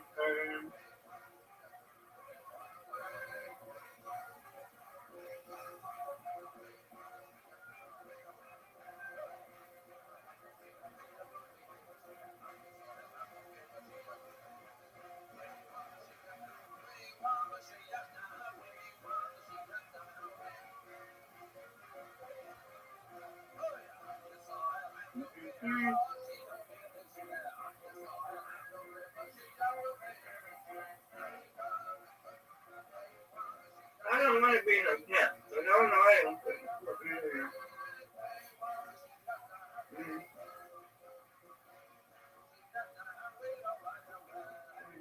Rabbi, what's a tent? What's a pimp? Yeah. What?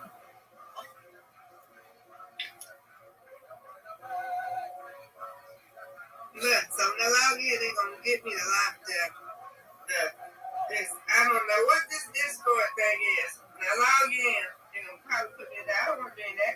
But look, Yeah, you don't want to log into that. I'm not gonna log in there. I gotta log into Discord. I don't know.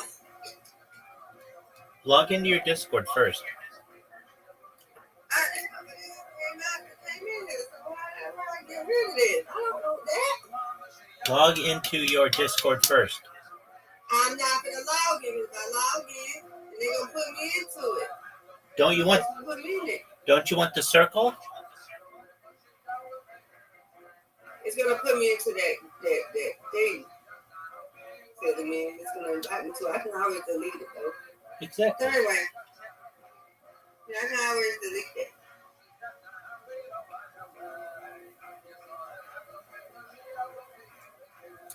I was just asking, what is that circle? I don't know. What does it say? Yeah, you didn't see it? It's PIMP.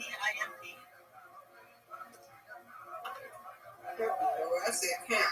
Oh, camp. Yeah, camp's a server. Right there. Yeah. Okay, so you joined that server.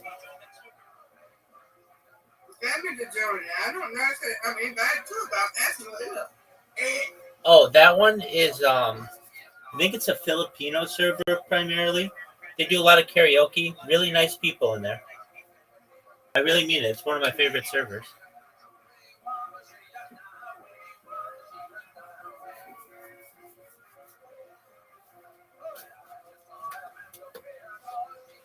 If you want that circle around your thing, then that's what you have to do. I know that, but I'm just saying, when I got on the Discord.com, it just said you're invited to this thing. So when I log in, I'm going to do that. Where's the password? Because I have my card password. I'm trying to eat too at the same time.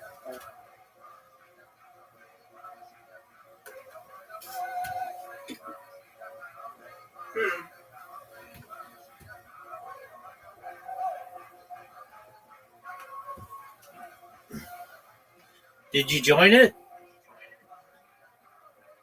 I'm going to log in for it. I'm eating at the same time. Did you take your pills? Did you take your pills?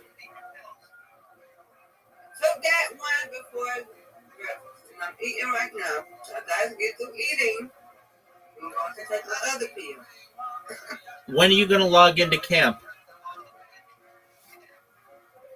That's a nice here. What? You over there. When are you going to log into camp? I'm not logging into camp. I'm logging into Discord. Sir, calm down. All right, madam. Log into Discord. You're telling me how long your password is. You're telling me how long your password is. You're telling me the ingredients of your breakfast. You're telling me your medicine schedule. All you have to do is type in your email for Miss Aquarius and your password. I am doing it. Don't rush me. Give me a minute. Take your time. It's okay. Y'all gonna see how I feel when it be really sick. If y'all ain't never been sick. Miss Aquarius, I can't wait to see your avatar with the little pink thing around it. I do want that little picture. But I don't know how to get it. I don't know what's together.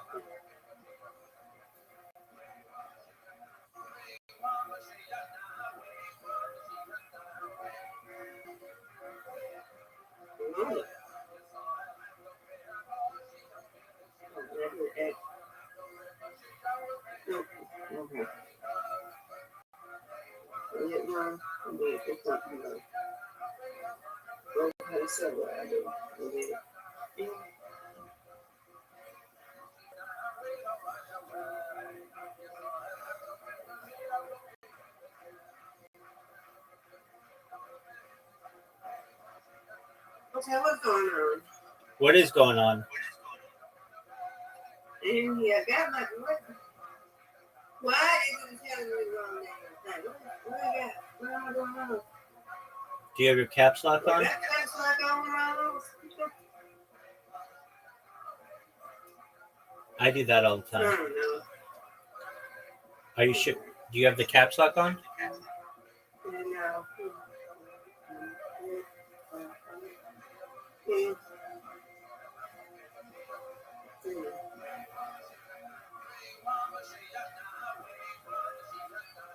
Jacob, all right. No, simultaneous. Okay. Hey, hold on. Give me a minute. Let me eat this little last bit.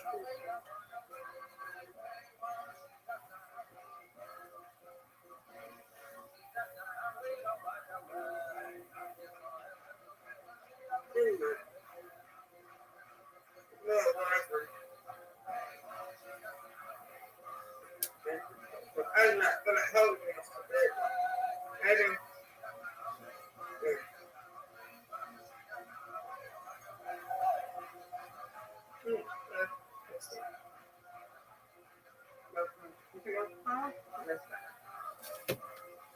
Okay, maybe we'll see it like that. Okay. All right, and we'll see. Can you see a little bit? Yeah, I see.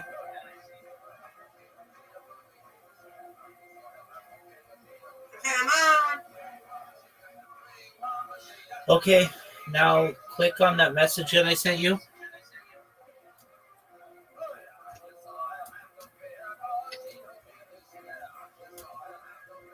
I? Yes, ma'am. That's it.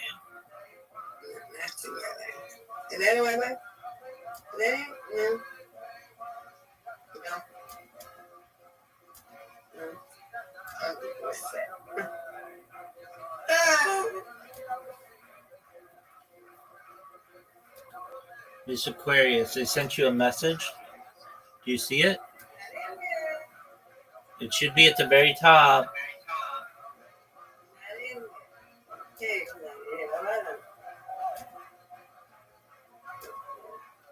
I can't do this. Miss Aquarius, you are off the chain today. You are off the chain today. I can't do it. I have to hold on. Can't do it. Yeah. Girls can't do it. Everybody is different. I can't. Miss Aquarius, wilding out. Yes, I am. I'm tired. I'm Lord, I'm Lord. I'll 4 days. Ready to get the hell out of it. Work, ready to do shit. It's great. I'm back together. It's not like it. This is how I am.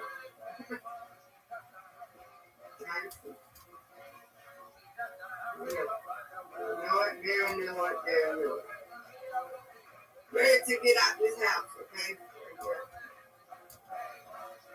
This MacBook thing is fucking ass. I can't scroll up like I want to scroll up. It's not wrong.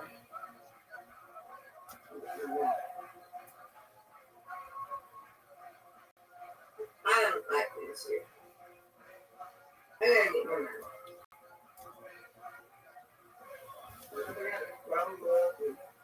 This is the thing, there you go.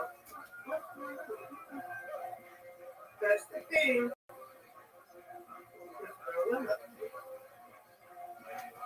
No, yes.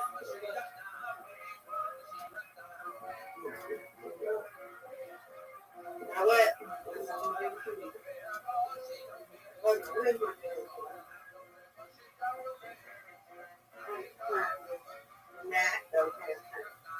Open the battery. It's dead, but it is a well put. I'm not going to. Oh! Yeah. Is it?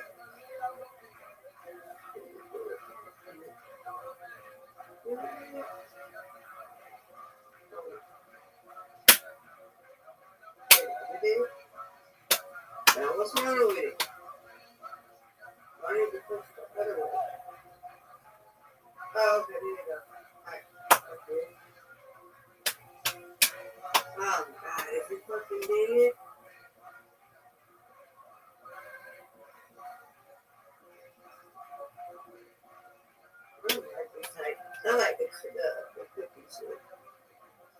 this thing. Oh, look, boy.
I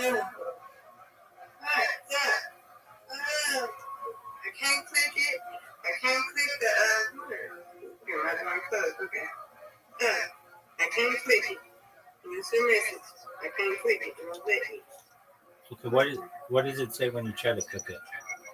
I can't click it. It says complete the task to unlock the door. And I can't click it.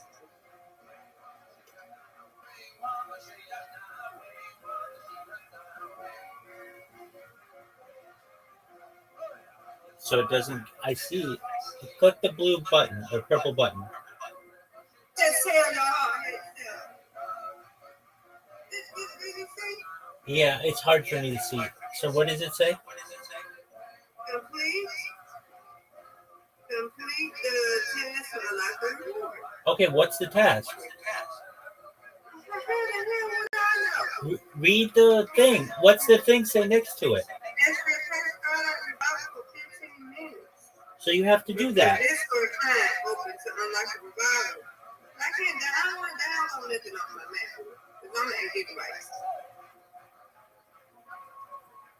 What do you mean it's only 8 gigabytes? What do you mean it's only 8 gigabytes? Mine's not 8 gigabytes. I have a MacBook. You have a MacBook Air? Yeah. Oh, okay. All right. Well, then you can't do your little pink thing. Yeah, I can't do my little thing. I'm not going down. Let's do it from the too late. Yeah. Oh, yeah. Isn't that stupid that they would put you through all that and then say you have to download the thing? Yeah, you got to download. It's a place I run for 50 minutes. So you have to download, don't you? Well, yeah, you could do this, Mr. Aquarius. Download it, do the thing for 15 minutes, and then uninstall it.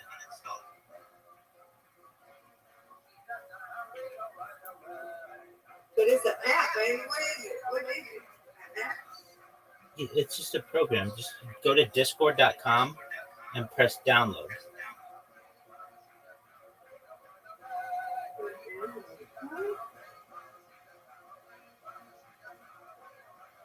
Go to discord.com. I'm not downloading no app. I'm not downloading that. Do you want the pink thing? Okay. Do you want the pink thing? No, I don't want the pink thing. I don't want that. I want that other one. I want the name thing, but you have to be in somebody's life. Somebody's server just get that on the side of your name. All right. I ain't want it for chill, boy. All right. I want the. I'd be better off getting that. What kind of name? The thing on your name. I can get that. All right. That's on the side of the name. I get that. Who has it? who has it, and we'll find out how to get it. Somebody in one of your servers has it. I mean, that server has it. Oh, black people.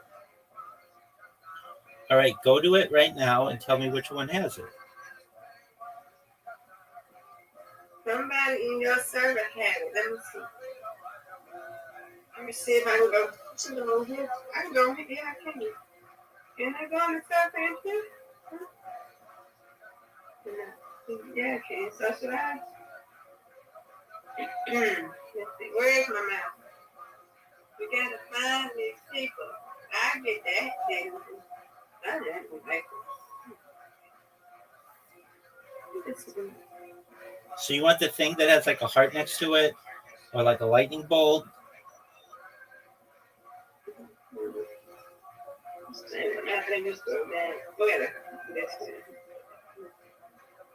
Yeah, I want something. I want with the heart. I want that. Here we go. All right, here we go. I'm going into the. Okay, you want the one that says uwu, Oh, there we go. UWU? Oh, Lord, that must be denied. Help there. Hold on. I don't know. Hold on. Hold on. Hold on. Do you see? Hold on, Rabbi. Hold on. Do you see Leia? Do you see? I know I'm in it too. I know I'm in it too, Miss Aquarius. Do you see? Do you see Leia? Hold on. She has a. Hold on. I'm telling you, hold on. Lord Jesus, hold on. Lord, help me, somebody, please. I got to get back on Discord now. Thank you, Rabbi. Lord, have mercy. Let me just not do it on this mess. I'm going to do it on Hold on, hold on. This is on my phone. Just you and me talking to you. Miss Aquarius, Miss Aquarius, calm down. Calm down. I just have a question for you. I just have a question for you. Do you want the pink heart?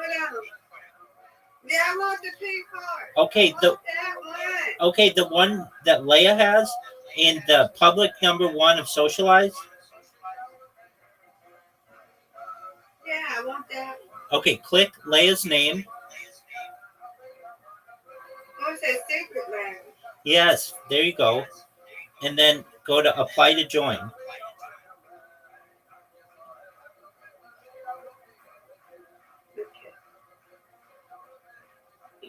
Okay, welcome to Chair Fun Pie. Throw your deal. I can't do it in chair block. I like that one too. Say vibe. All right, well, I don't know how to get it. you click it and you press apply to join. So then we go to chair block. We get that. Sounds like a plan. Because I'm already in there.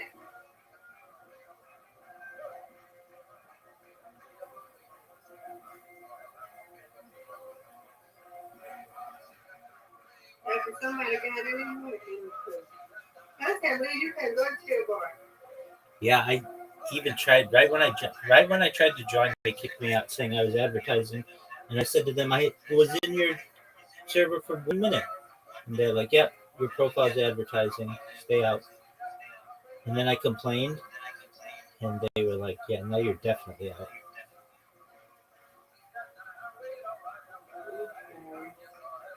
All right. Oh, they say adapt the test since I'm in chair bar. I can adapt it if I want it. It's kind of bad. I don't ever want that one. I like the heart one. Well, then go to Leia, click the heart one next to her name, and go to apply to join. Do what it says, and then you get it.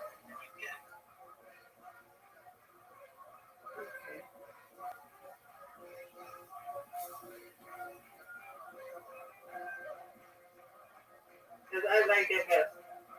Now you can get that and the pink thing around your name if you want, but you have to download Discord. No, but I got to download the Discord on my that's on my lot. I only got 8 gigabytes. Yeah, but you can then delete it.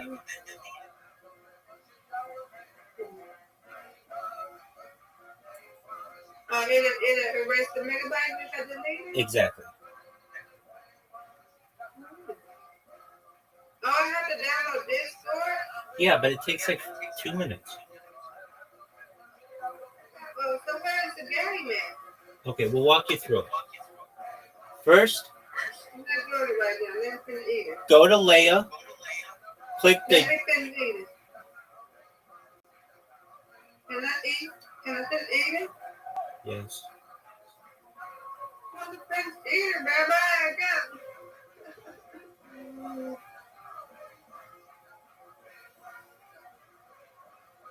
Let me go later. Let me go.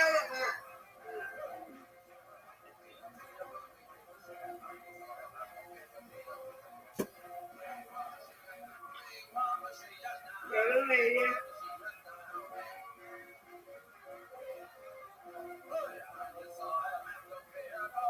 Who's later?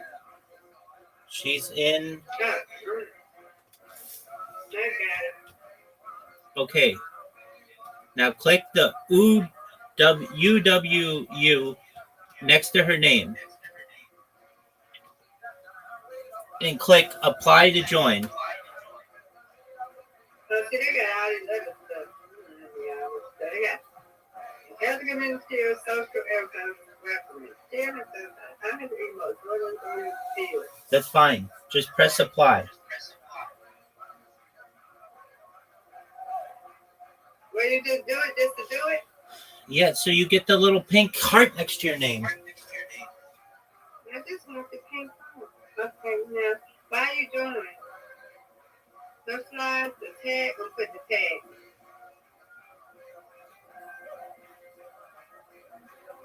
They probably will kick me out, huh? No, if I say that, huh? No, I think it's a good thing to say. You're being honest.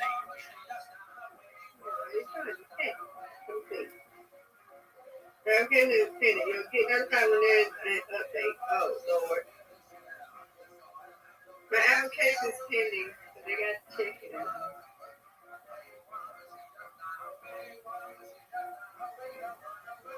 That's stupid. I agree.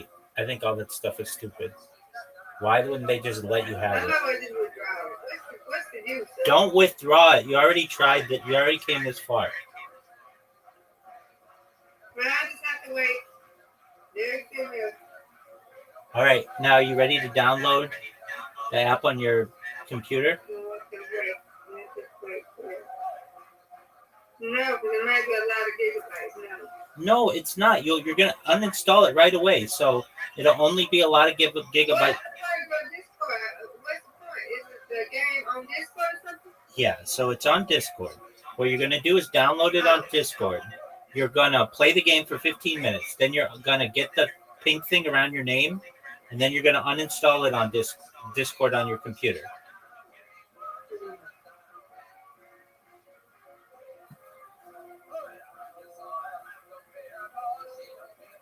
Yeah, I thought it's not on the app.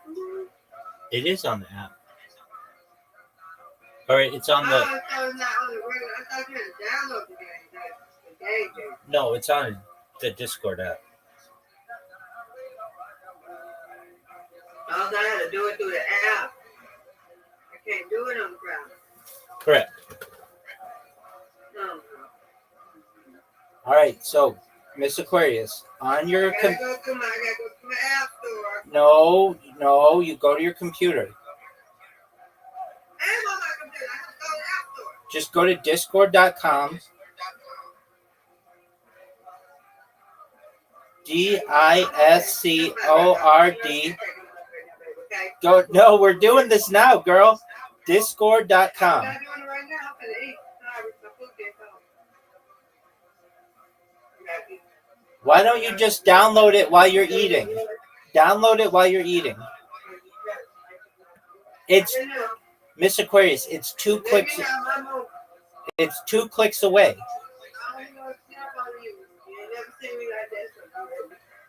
I know. I kind of like it. It makes me happy. No, I don't like it. I don't like doing it. Okay, I'll be nice, but like, just. I just don't like it. It's I'm not doing it. People are ready to run away. I'm ready to run away. I'm trying not to do that. I'm not snapping at them because I get frustrated. I'm trying to get better. But I can't do that to frustrate me like that. Because if I frustrate myself, I will never get ready. We got one more day in this house. I'm trying to better go, but I'm ready to just get better and get out this house. That's what I need. I need some fresh air. I want to be outside. Ready to go in the backyard. Ready to go to the Popeye. I'm just ready to get out. I'm tired of this now. I don't think nobody likes to be isolated. So much. Do you, Rabbi? Do you like to be isolated like that? No, no one does. No, that's why I went out earlier today. Do you like? All right, Miss Aquarius, are you done eating? No. I'm still eating for you. We got a whole burrito eating. On my foot.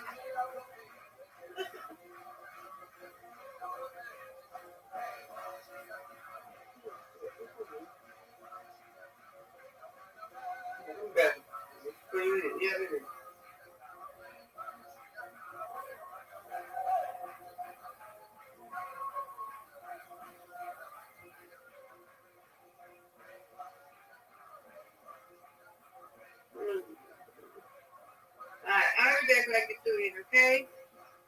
Okie dokie.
what I found is like in 1939 at the Moorhiss Mound in Texas, they found a massive skull.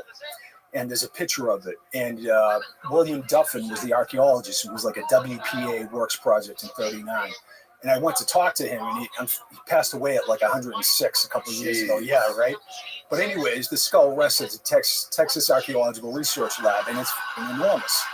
And then in 1933, George Fisher, head geologist of Pennsylvania, unearths a 7'5" skeleton.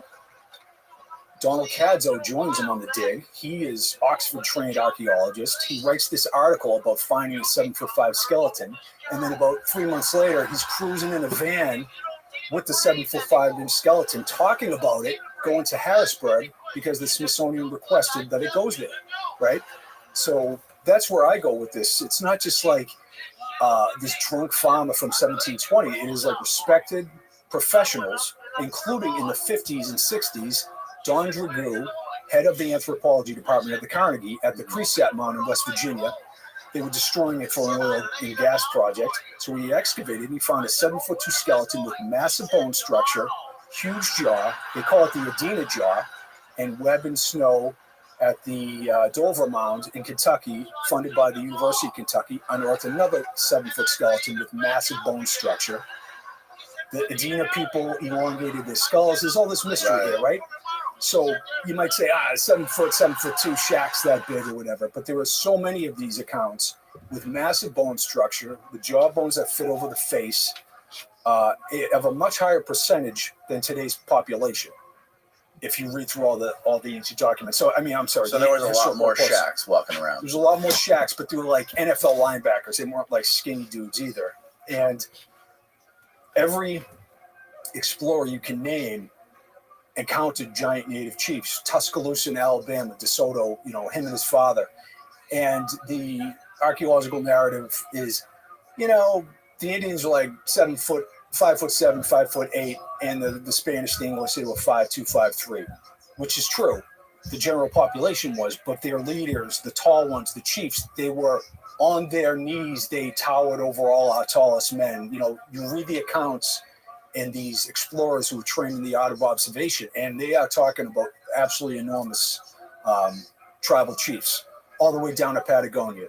Magellan, Drake, DeSoto, they all encountered and recorded this happening. So it's just another, just like polydactylism, extra fingers and extra toes. It's another aspect of the mystery that's ubiquitous. It's found around the world by cultures who have little or no contact. And that's what catches my attention. What's the biggest skeleton excavation that you've seen, a human skeleton that you've actually looked at? Good question. Well, 7'6" at the Mud Museum in Philadelphia. And where did that one come from? In Kentucky.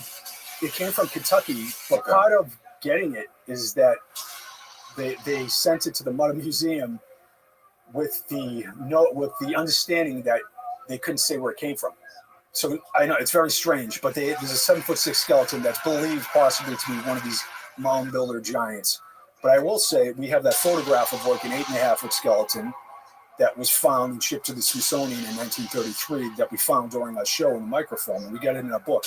So it's this picture of Les Eaton, who's over 6 foot tall, next to an 8.5-foot tall skeleton. So to the argument I made, the Smithsonian is claiming that the largest skeleton they ever received was 6'3". So that, and I'm not saying modern day scientists they probably don't even know these stories. But at the time, there was a particularly zealous, racist, pre-Nazi eugenist named Dr. Herlichka that ran the anthropology department with an iron fist. And what's his name? How do you spell his name? Herlichka. Herlichka? Hrdlick. Dr. Herlichka. You need to find something about this dude. He sounds wild. He was a Czech anthropologist. He was a lot of the early scientists. There he is right there. Actually were into this idea of giants. They were open to it. Their scientists wrote about, a 36-inch circumference skull found by Thomas M. Perrin in Illinois, like massive bones in their ethnology reports. But he was the guy in 1933 who wrote and talked about giants and no more, This is wishful thinking. This is delusions of amateurs and things like that, ignoring the fact that his own scientists had uncovered and reported these things. So it's a really interesting dynamic. And I'm going to say something that's repulsive, but he also said some and believed some of the most racist things you can imagine. He wrote and edited the Journal of American Anthropology in 1933. We write about it in our book. He said the greatest threat to the American population is blending the inferior blood of the 1/10 of the Negro population into the superior white blood of the rest of the of the white race. And he had all kinds of like that, and that's what scientists believed back then. And this is you have Native American civilizations with these giant chiefs, the tall ones, with these legends of cannibalistic warlike giants that are clearly in their traditions. You have magnificent geometric forms that predict eclipses. You have this vast and incredible Native American civilization, but they were denigrated and they were marginalized as a ploy to steal their land. And the scientists at the time went along with that too. It's like, we're not going to embrace any of this mythological, childlike ideas of the Native Americans. We're going to marginalize them, and that's what happened. So scientists today do not operate like that. But you got to be honest about this that happened when in this crucible when modern theories were formed. And one of the missteps of science is that they pushed away oral traditions in native indigenous wisdom. So we don't listen to the Inca when they tell us something that lines up with a mythological idea. We don't listen to the natives that have been there for tens of thousands of years when they tell us that giants were a historical reality. That doesn't mean they were, but to dismiss them out of hand and portray indigenous people as superstitious and childlike, you can feel that too. When you're told about a native tradition, you get this vibe of like, I have respect for the culture, but I don't believe this shit. You know what I mean? That's kind of like what we're taught by science. So sorry, that's a long-winded way of saying be open to indigenous traditional narratives. It's funny. There's a weird sort of legend around this area of Florida. We're on what's called Indian Rocks Beach right now. The beach that's literally a quarter mile that way is called Indian Rocks Beach. And it's called Indian Rocks Beach because allegedly there's all these Indian burial mounds that are around this area. Mm-hmm. And there's, for some reason, over the last couple hundred years, out of the hundreds and hundreds and thousands of hurricanes that have come up through the Yucatan and gone up the Gulf of Mexico, there's only been maybe 2 that have hit anywhere close to us. And they've gone probably at least 100 miles north or south. There's never been a direct hit within like 50 miles of this beach in like 1,000 years. And the legend is because there's these Indian burial grounds protecting Indian Rocks Beach. And just last year, not even a year ago, maybe 6 months ago, there was a report that was in the news where this lady was like redoing her, like building a house, and they like knocked down this huge Indian burial mound and excavated all these bones. And in the last freaking 3 months, there's been like 3 hurricanes that have hit us direct. And there's one coming right for us right now too. That's supposed to hit next week. Oh, I didn't know that. That's below us. Jesus Christ. We wrote about this has been the worst 3 months of hurricanes that we've ever had in this part of Florida. We wrote about it's called the Sowers of Thunder effects. Anthony Robbins was a mystic and an author who wrote about giants. And Tony Robbins? No. Anthony Roberts. Oh, Roberts. Yes. Okay. Tony Robbins has gigantism too. Yeah, it's like he's got the pituitary thing, where he's like he had like I think it was maybe a benign form of, but he's got like the gigantism traits or whatever, and he had that when he was young, where he got like really big. He's got the big jaw and the brow, and he's super tall. Yeah, it could be like acromegaly or something like that. So he wrote this Anthony Roberts, I believe, Robbins. Oh, anyways. Wrote about the Sowers of Thunder effect. When they opened the burial mounds around the British Isles, you would get like these incredible storms come up. And his thought is like these ancient geomancers, they built along ley lines. They used their divination skills to build and enchant the landscape. That's a John Michel thing, who was a mentor to Hugh Newman. he wrote about how you use certain stones, certain geometry, water, and energy lines to transform and enchant the landscape to bring peace and prosperity to the population. It's like this ancient druidic thought system, which is interesting.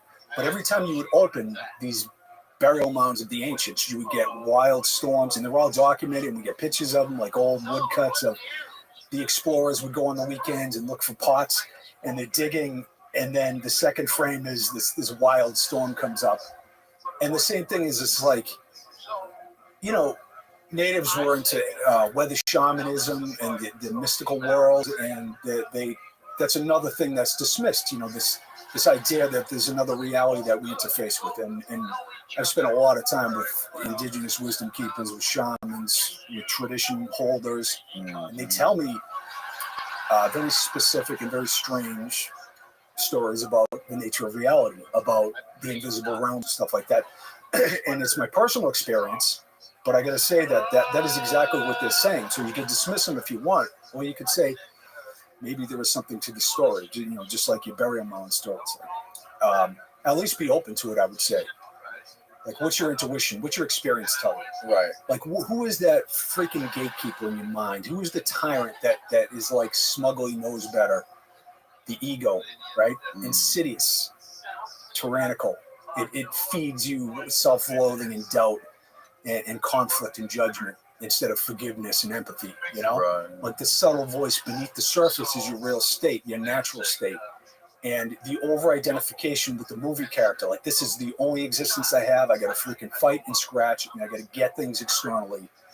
That clouds your judgment, that covers you in the worst impulses. And the ego is the conspiracy.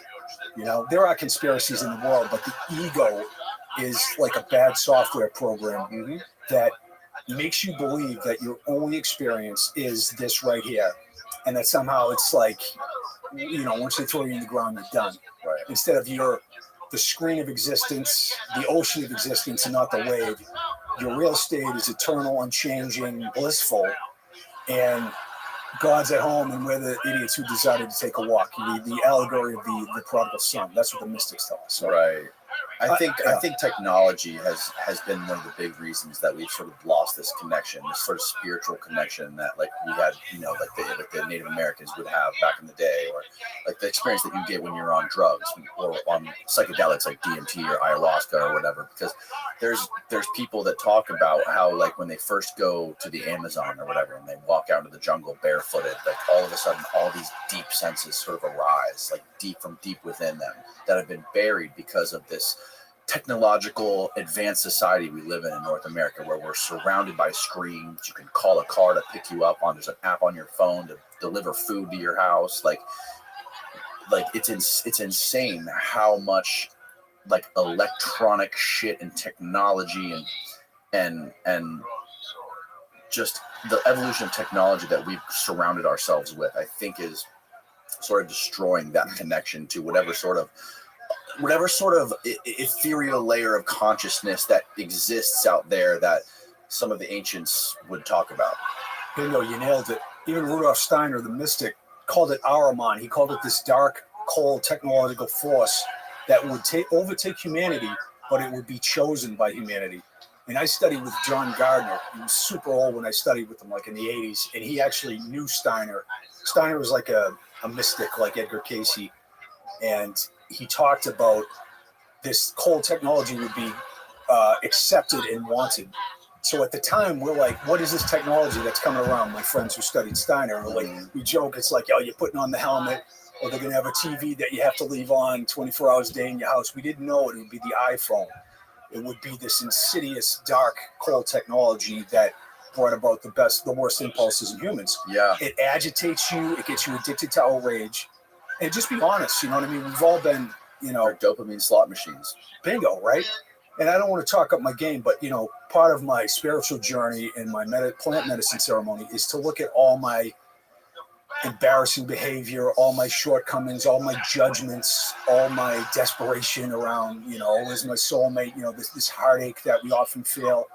So I sat and I burned out that for years I've sat in silence for a long, going Aaron Rodgers or whatever. I live in a 10-foot by 12-foot cabin, 10-foot by 12-foot. I have virtually no possessions. I drive in a beat-up old truck. I've been single for years. And I've come to a place of never being lonely, completely thrilled to be at peace in a meditative state or to hang out with friends and stuff. And my life is oriented around like serving anybody I can. Not like because I'm a fake good guy, because I feel like the world bores me to tears. You know what I mean? I dig ancient mysteries. I like metaphysics. I'm mixing a little Celtics or whatever. But like the world of distraction and conflict bores the shit out of me. Right. And when you like reside and surrender into your real state, it's so enthralling. You're like, I can't believe I am that. You know what I mean? Right. So it's magnetizing us all. But we're swimming against the fucking river. We really are. We really are, right? Strong river. And it's Niagara like Falls is not far. bingo. And the moral of the story is you already are perfect. You're like, and we think of that in the context of a weird movie character who's temporary. I'm talking about your real state behind the scenes. And you can experience it in your temporary movie character. Excuse me. But it's like surrendering into that state versus swimming against the river, because we falsely believe this is all we are. So you got right. I need some more money, or I need a new girlfriend, or I need, you know what I'm saying? Like, because I feel like about myself, because I falsely believe what I am not, and especially a character that the time is, you're on the clock in a body. You know what I mean? I got to get, and now I just sit in silence and I don't freaking want anything. And I'm not saying that makes me right, but I like to think it positions me well to objectively take on these controversial mysteries, do shows, do all this other stuff I do, because I could feel like the overstimulation happen. You're filming, millions of people are watching you, like the camera's always following around. My brother and I are pretty grounded and level-headed, but I could feel that, like, the cokehead part of me getting wound up. It's like, some MILF sending me a message, you know what I mean? It's just like, sorry, but it can be overstimulating. And I'm like, it's not like, it's not that I'm so good, it's that it reads disingenuous and it makes me feel like shit. Yes. And I'll tell a story here, if you'll indulge me for a second. I did a ceremony when I came with the Shamanista, and I asked, which guide me, because I'm going to talk to this dude that I have these karmic entanglements with, and has this, you see Main Street media is fucking dying, right? I mean, yes, like CNN's letting everybody off. Yeah. And we learned that better than ever in this last election. Exactly. So these formats are the new news. They're like just growing in popularity, which is great. And I applaud you on creating this way to communicate. But I'm in the ceremony, like I asked the spirits, guide me and show me. And what I got was this, like, I was thrust into the field of the one that Rumi talks about. Beyond concepts of good and bad, there was a field, I will meet you there. That, like, thank God I don't have to do anything to become what I already am, right? Just like that breath of fresh air. And Rumi was enlightened, Hafiz was enlightened, Ramana Maharshi, Jesus, Buddha, they have liberated themselves. What did you say? And wrote about what it's like to be in the state of the one. So I'm in the realm of the one, and I'm giving a life review, and I see the scope of my life. It's like every time I was arrogant, judgmental, critical, what server? It wasn't even like it was a real thing. It was just false and untrue. It was just like this lame energy that went nowhere. And every time I was empathic and compassionate and helpful, I could just see this incredible, like, this is what you really are. This is the energy that's waking you up, and this is how you should behave, not out of good or bad. It's because it's your real state. You know how, like, judgment feels like, and holding the door and smiling for somebody just feels good, right? Absolutely. So it's not some new way. It's like a reality. This is what you are. Yes. And it revealed it to me, and then you showed up, and I could see that we had different lifetimes together. I know it's a strange concept, but most of the world believes in reincarnation. All the masters teach it. I like cooking and pasta. You are like an eggs. alchemist, like you and Rogan, that sets the stage for events like this can happen. Like you're objective, you're open-minded, you're self-reflective, and you don't take yourself too seriously. You just like let's create this platform. It's like Plato's Academy. Honestly, that's what Plato did. He would just open up the realm of ideas. No. So I applaud you for that, but it was. Yeah, I it mean, was I wild. make a mean sandwich. Wild. I like And sandwiches. I know it's just like, wow. I can't I don't know if a bunch of iron workers potato even know what I'm salad, talking about. macaroni salad. It's my experience. It just is what it is. Tuna salad. And I thought it was just really cool happening. Like any kind of salad like that. That is super cool. That is very cool.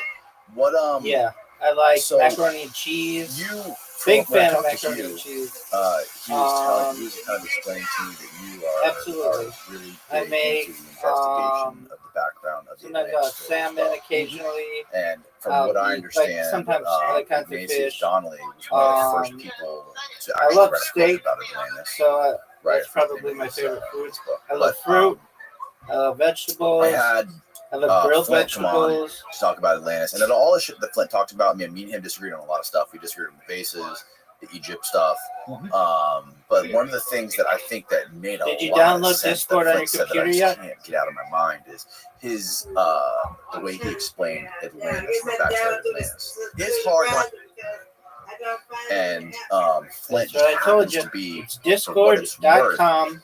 On the right side, you're going to find download geographic and location click download. Greece and the time 12,000 to 15,000 years ago in that area of Athens. Time it lines up perfectly with the story of Atlantis and the people who are writing about Atlantis and Plato and all that stuff. So that's fine. Go to discord.com. The way he and in the explained upper to right me, corner, and I there's also a had menu. another friend of And mine click who is download in the a menu. classical philologist who has dedicated the last 30 years of his life to reading the ancient Greek literature. He read just an endless amounts of philosophy. It's not Windows. History, It's comedy, just a and browser, pharmaceutical Miss texts Aquarius. and medical texts in antiquity. And his ideas on Atlantis, as well as Flint's ideas on Atlantis, seem to line up. Specifically in the fact that Plato seemed to be a philosopher who was known for coming up with philosophical hypothetical ideas on like how to build the ideal Sim City, or coming up with war games, which was the idea of the Timaeus and Critias, where they were coming up with a war game between Athens and this hypothetical advanced city of Atlantis, and what would happen in that hypothetical war. It's similar to his hypothetical idea of Plato's cave, right? Like one of the main points that Flint brought up is Plato's cave, the allegory of the cave was a philosophical idea and an analogy he was trying to explain for humans to understand. And that's the reason that we're not looking for Plato's cave. Another thing is Plato was also really big. He wanted to censor Homer. He didn't want the kids that were growing up being educated to know anything about Homer, because he thought that was not good for society. He wanted to come up with this noble lie for society to basically create this sort of Santa Claus for people so people could behave well and act right, not commit crimes. Like he wanted this ideal society, and he wanted to create this sort of like noble lie where he thought, he thought that like the philosopher king should run society, below them should be the knights and all this stuff. So he was known for coming up with these crazy hypothetical abstract ideas and these thought experiments, right? And he wasn't known for being a historian.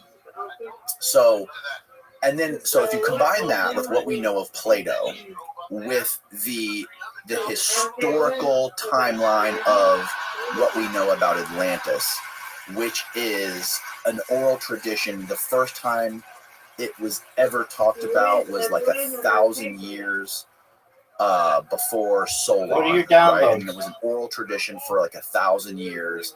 And then... All right, we'll just click it I'm then. going to do my best.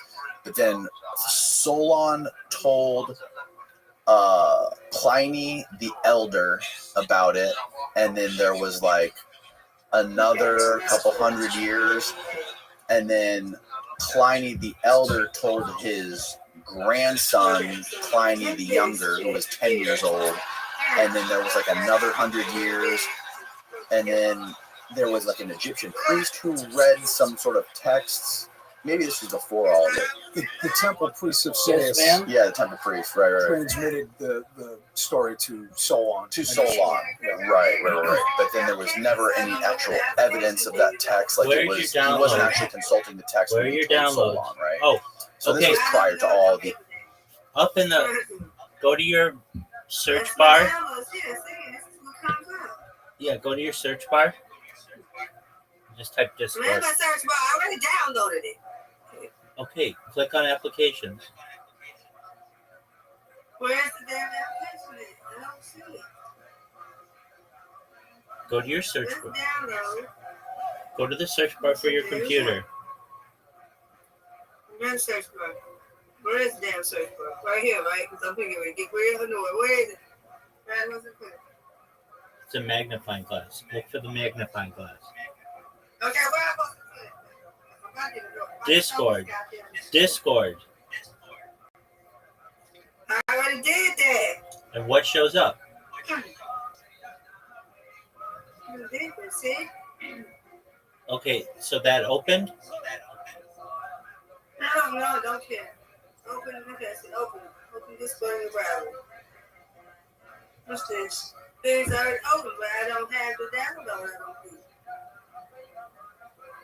No. Okay, go to that message that I sent you. What is this? This one. I don't know. Calm down. Still. Okay. So go to the game or whatever it says. I can't go to the dang on game because it's just the app. See? Okay, go to downloads. Go to your magnifying glass and click downloads. You got download right here. See? Okay, open the file. Open it. Open the folder. It should be the top thing. It says Discord. Right. Click it. Double click it.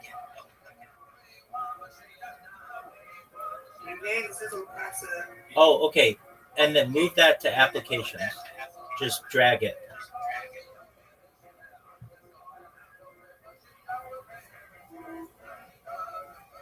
I don't know this code already exists in this location. Do you want to replace it with the one you're copying? No. Press no. And put stop, right? Yeah, that's fine. Okay, just double click that Discord icon. What's this? Oh, okay, there you go. Double click the Discord icon. I did. Discord is an app downloaded from Internet. Are you sure you want to open it? Yes. Yeah.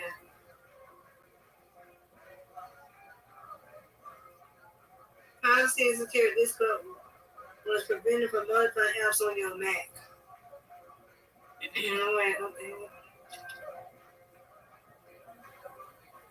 It said Discord what? I don't know. They said privacy and security Discord was prevented from modifying apps on your Mac. Okay, log in.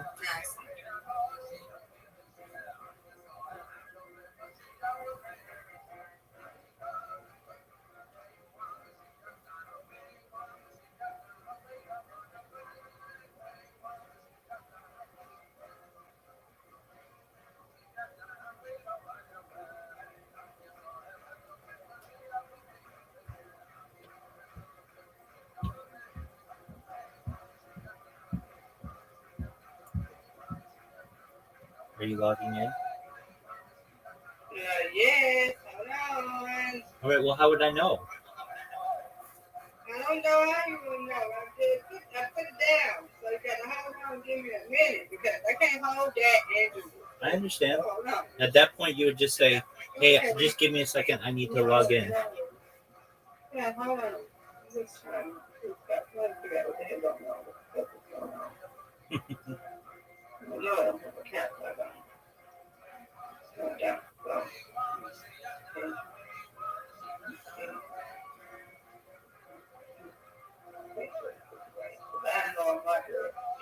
What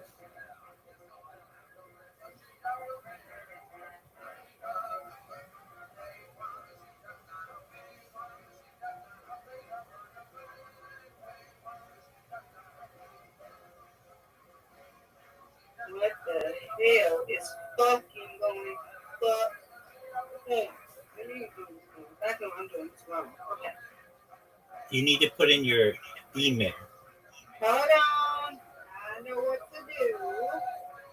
Give me this password right. And make sure your email is typed in correctly. Let's go.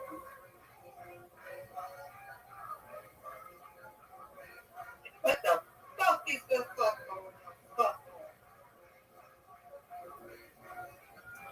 Are you sure you have your email typed in? Are you sure? Are you sure? Are you sure you have your email typed in correctly? No, we're gonna get this. Miss Aquarius, you downloaded it. Come on, we're so close. You're gonna have the pink. I don't give a damn about this. Do you see it? No, I don't care. Do I? Miss Aquarius, we're gonna get this. Calm down. Calm down. We're gonna get this. Miss Aquarius, just type in. Good.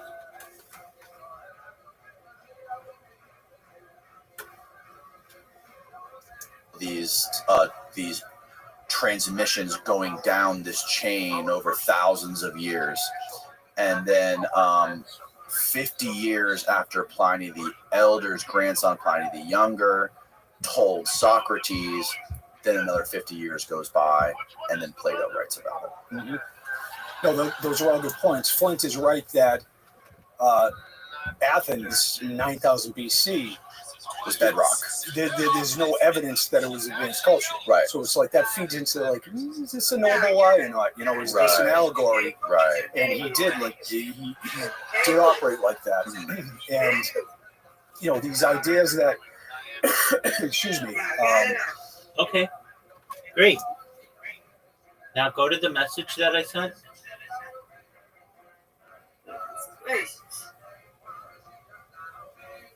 Good job. It's going on. Where's the one? I don't know because it's too many going. Okay, here we go. It still ain't doing it. What does it say?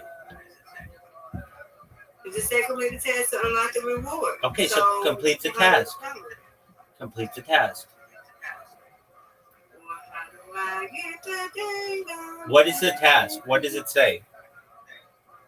I don't know. It was like you had to play something for 15 minutes. What do you have to play for 15? Yeah, but where is it? Where's the game? What does it say in that message? It said play Starlight Revival 15 minutes. Play Starlight Revival. Okay, stop. Okay, so go to click on camp. Click on what? Or you could just do it in here. Okay, click on the game section in the lower left corner. Oh, I see it again. I see it. Yeah. Click it. I already clicked it. Now find the game Starlight. Let me see. Hold on.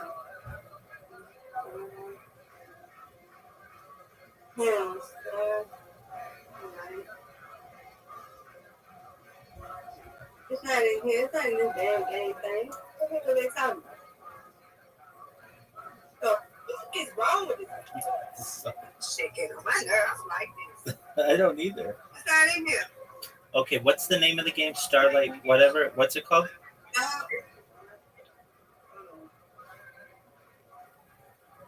Starlight Revolver.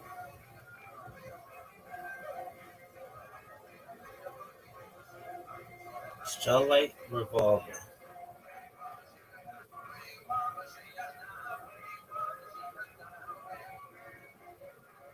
All right, Starlight Revolver.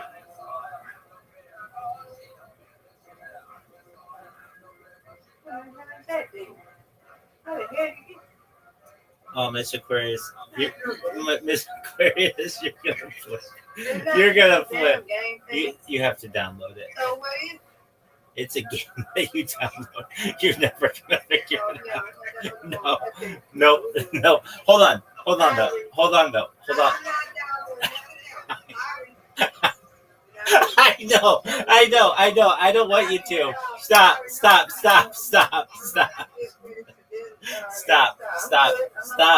ain't that serious. It might be serious to you, baby. I'm 42 years old, but it's not serious to me. I'm good. I know. So let's find something else that you might like. I'm good. I'm just a heart thing. I'm good. Okay, so do you want to uninstall Discord? Do you want to uninstall Discord from your computer? Okay, so let's uninstall Miss Squares. Let's uninstall Discord from your computer.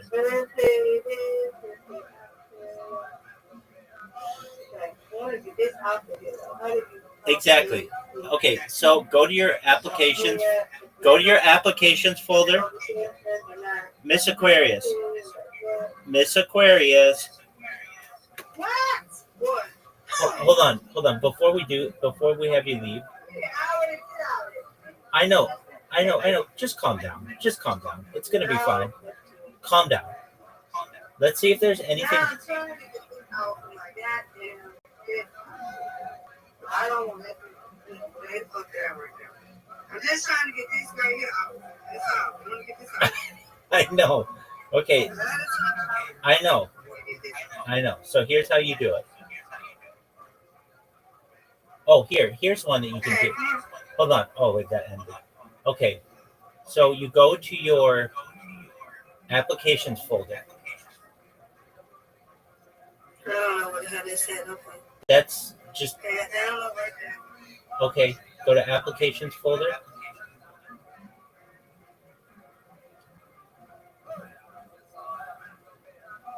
Where's the fuck is it? Look at this right here. Yep. Open it.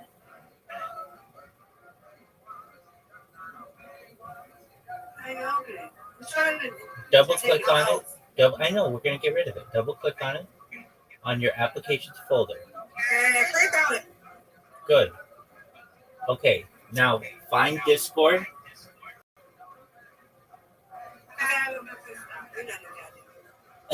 Miss Aquarius. Miss Aquarius, let's get it off your computer. Miss Aquarius. Okay, here's how you can do it. Here's another way you can do it. It's easy. Miss Aquarius. There's an easier way to do it.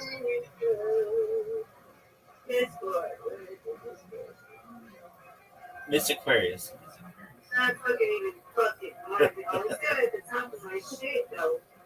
Are you ready? Ready for what? To uninstall Discord on your MacBook Air.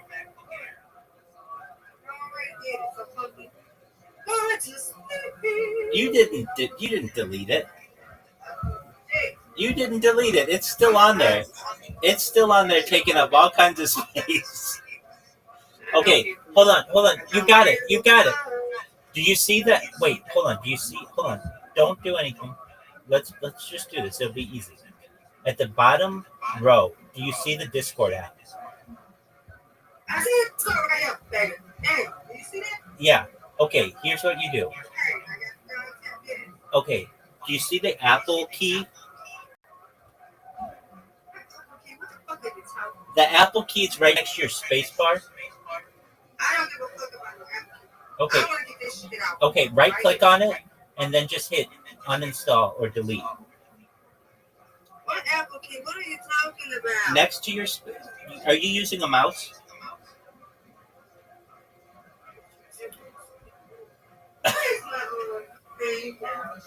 Are you using a mouse? Are you using a mouse?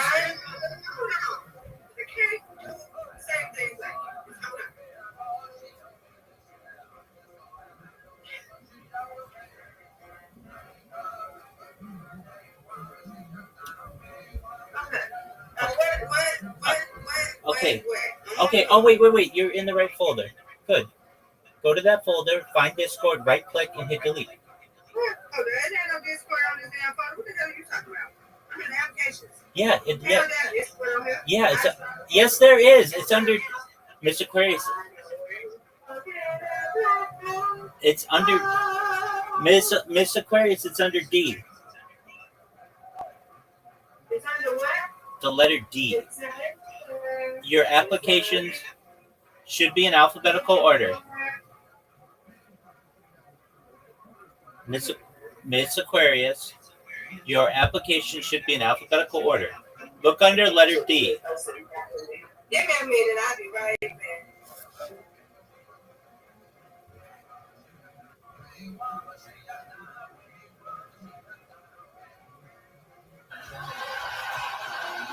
Just because Plato said it doesn't make it factual. It could be like, this might be worthy of further investigation. That's what I would say. The idea intrigues me. Let's see. Mm-hmm.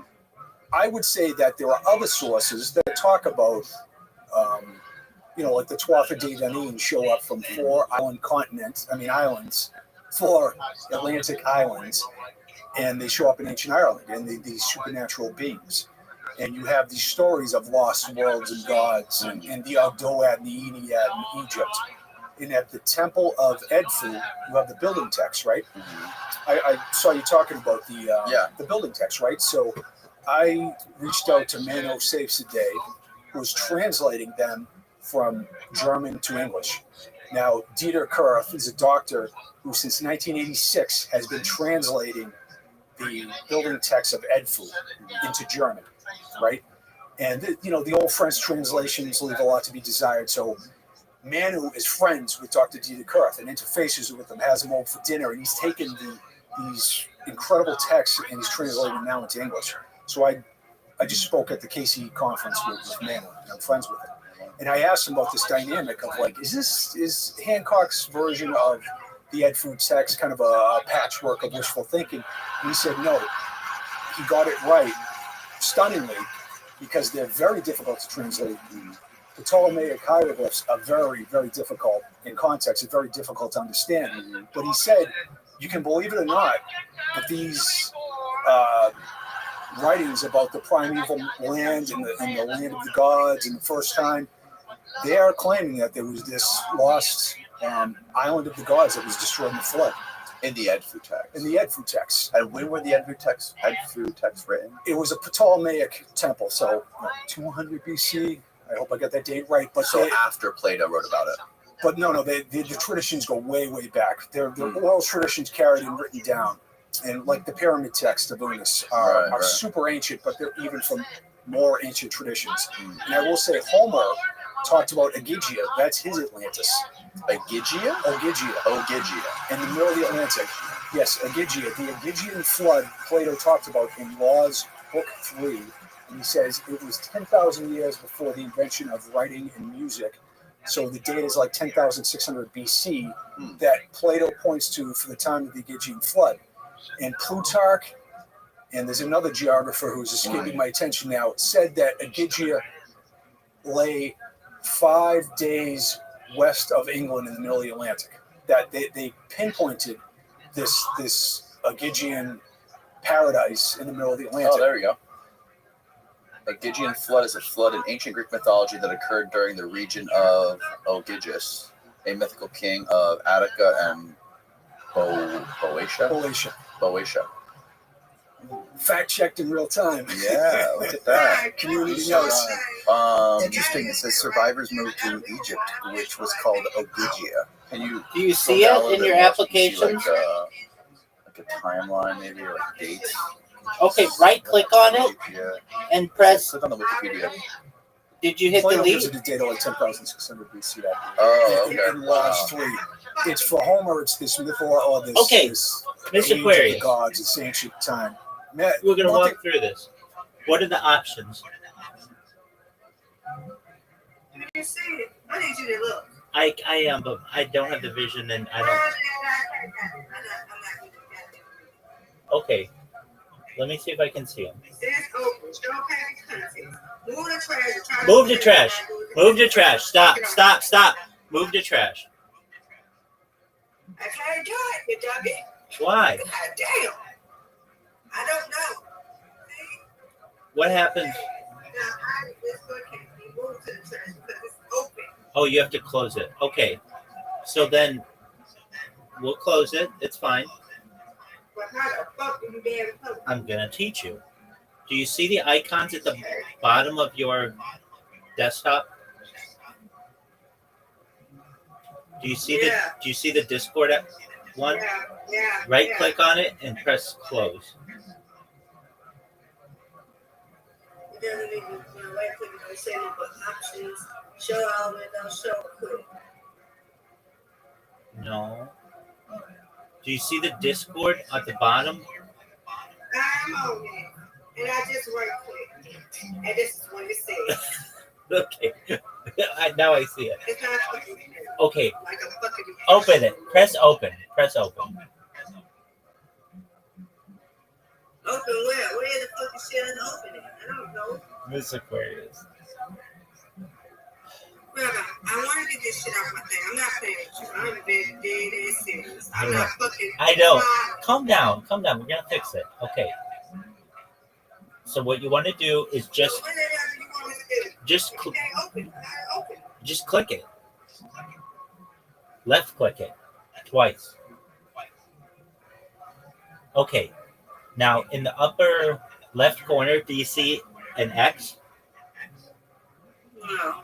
Yes, you do. In the left corner, yeah, X right here, yeah. Yeah, click it. There you go. Now delete. Now go to that the applications folder where it said you couldn't move the trash. Nope, still. Okay. Do you happen to see the icon at the very top bar of your computer? No. Okay. Then a really easy way to do it, just restart your computer. That'll shut it down.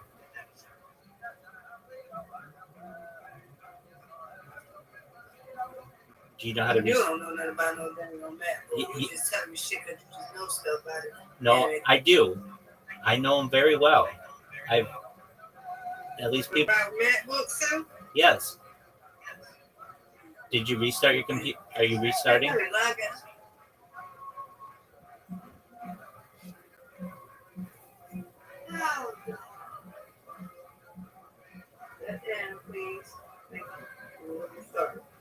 Okay, good. And what you're going to do once it restarts, you're going to go back to that applications folder, back to the Discord.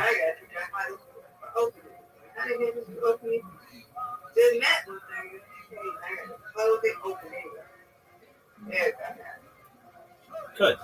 Good job. Now, has it restarted yet? Give me a minute so I can get my password. Take your time.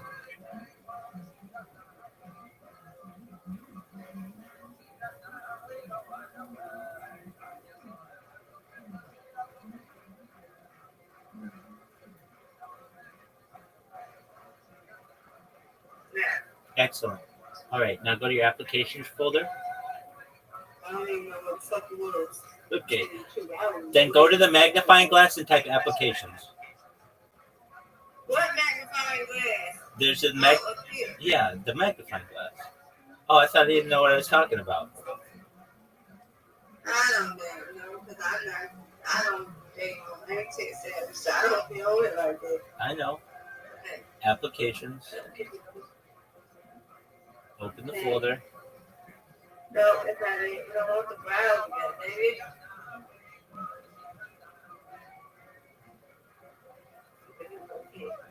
Yeah.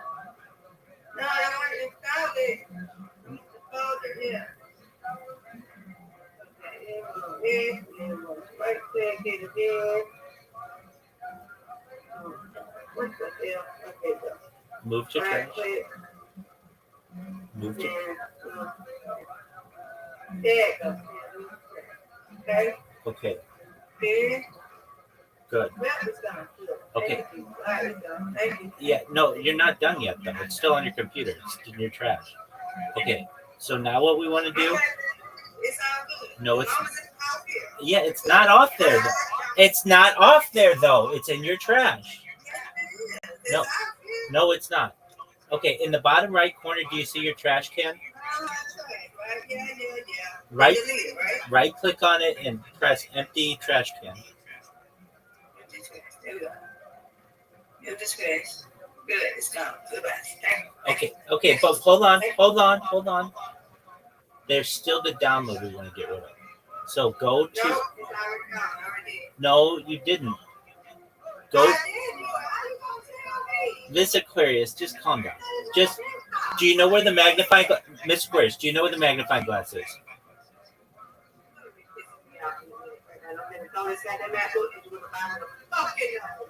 You understand me? And I'm not goddamn funny. I'm just. You got one last thing to do, Miss Aquarius. You've got one last thing to do. Go where the magnifying glass is. Go to where the magnifying glass is and type downloads. Downloads. Be like the motherfuckers I should talk to for a damn customer service. All right. I'm gonna 1-star Yelp review you, girl. Now, do you see at the very top of your download? Do you see it says Discord? Okay, so your download folder is completely empty. Download folder. Let's see.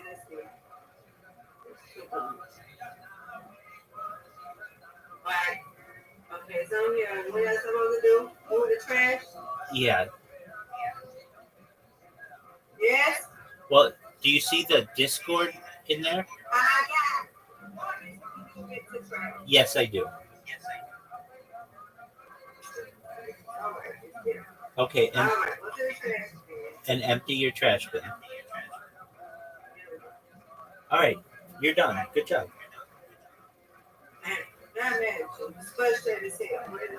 Girl, you're pissed off. You're madder than a wet hen. I want a window. I want one. I can't do too much on here. Yeah, I ain't finna be dealing with that Discord shit. They want you to do too much. They better get people who got phone. They better start doing that. I wish it was a suggestion thing for people that we can just do stuff for phones. A lot of people don't be on computers like that. I agree with you. Nobody got desktops like that. I agree with you. Did Miss Aquarius? Download stuff and download this and download that. I know. Did they get back to you to get the pink heart next to your name? No, because I didn't know. I don't think they have. All right, well, just check. So it's in your messages. I don't think they have. No, they haven't. No. You're sure? What is this? Oh, I'm in there. Oh, okay. Yeah, you are now a member of Secret Mail. So they did.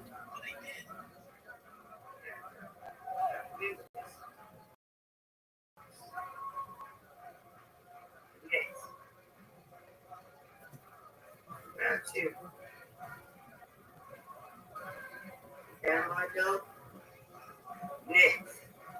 Channels, SS, English. I want English. Where is it?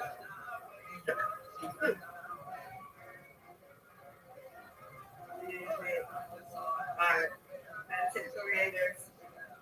I ain't no content creator. Technology. Music. I see my club tech because there's a lot of techies out there. You need to be one too. Yeah, you. I'm talking to you, Rabbi.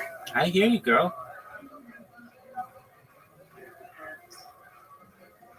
I didn't mean to cut you out nothing. I'm just frustrated. I don't like stuff. I just finish. And kiss the pill. And that's how I sound nice. I know I'm not nice. Nice sometimes. Just don't want to get on push my buttons. I'm saying, Rabbi, I already did the scene.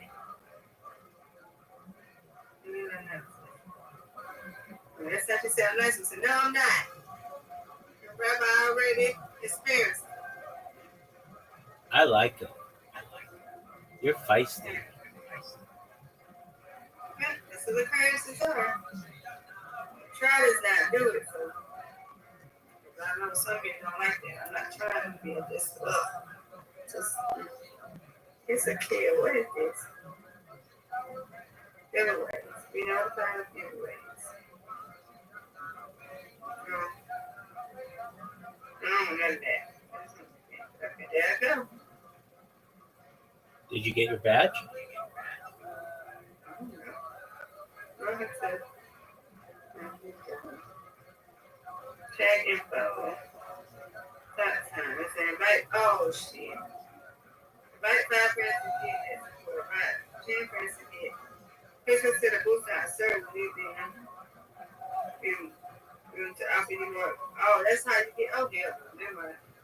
Bye-bye.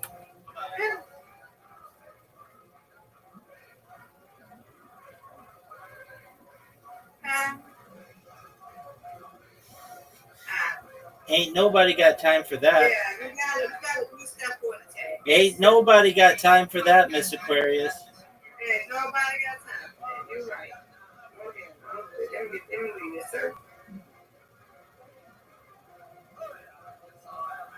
Leave it. Goodbye. Stupid.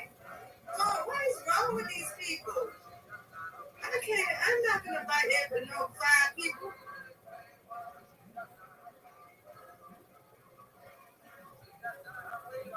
All right. I found another thing.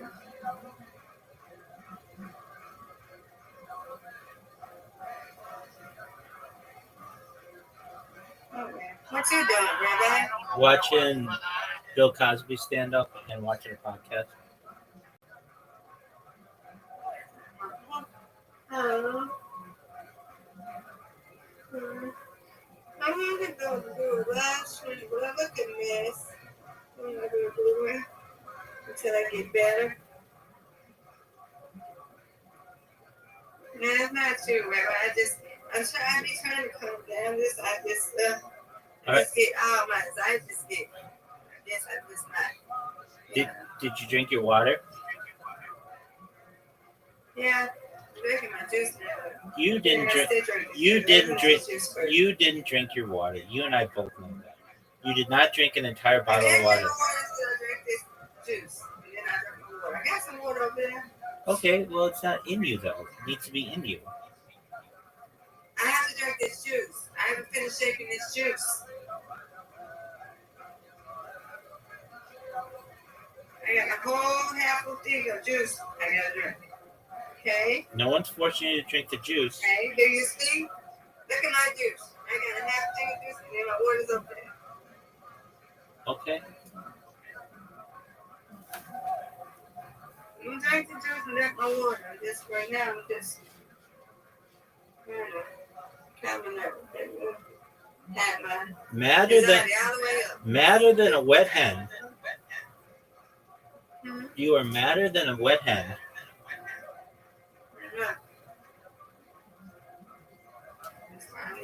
One thing I find interesting is like we have a cold case, right? Science, anthropology, archaeology, they're a different kind of science. It's not like biomedicine Right. or physics or math where you can keep repeating the same. Exactly. Right? Yes. So it's a more ephemeral, difficult science. And that's not to disparage professionals because it's really hard. So you got to find a new site. You got to carbon test. You got to have things in context. Right. There's a lot to it. Yes. Excuse me. So being the weirdo that I am, and I'm willing to go anywhere for a good story, and I bring in the clairvoyants, the psychics, Edgar Casey, Rudolf Steiner, Madame Blavatsky, the Rosicrucians, the Freemasons. And what's stunning is every one of those groups or mystics say that Atlantis was a historical reality. There was a cataclysm that destroyed it. Humans were originally androgynous, a byproduct of genetic engineering. What does that word mean, androgynous? Sexless beings. Mr. Aquarius. Kind of like my love life. It's You're fine. Calm down. It's either possessing two sets of sexual organs or none. It's weird.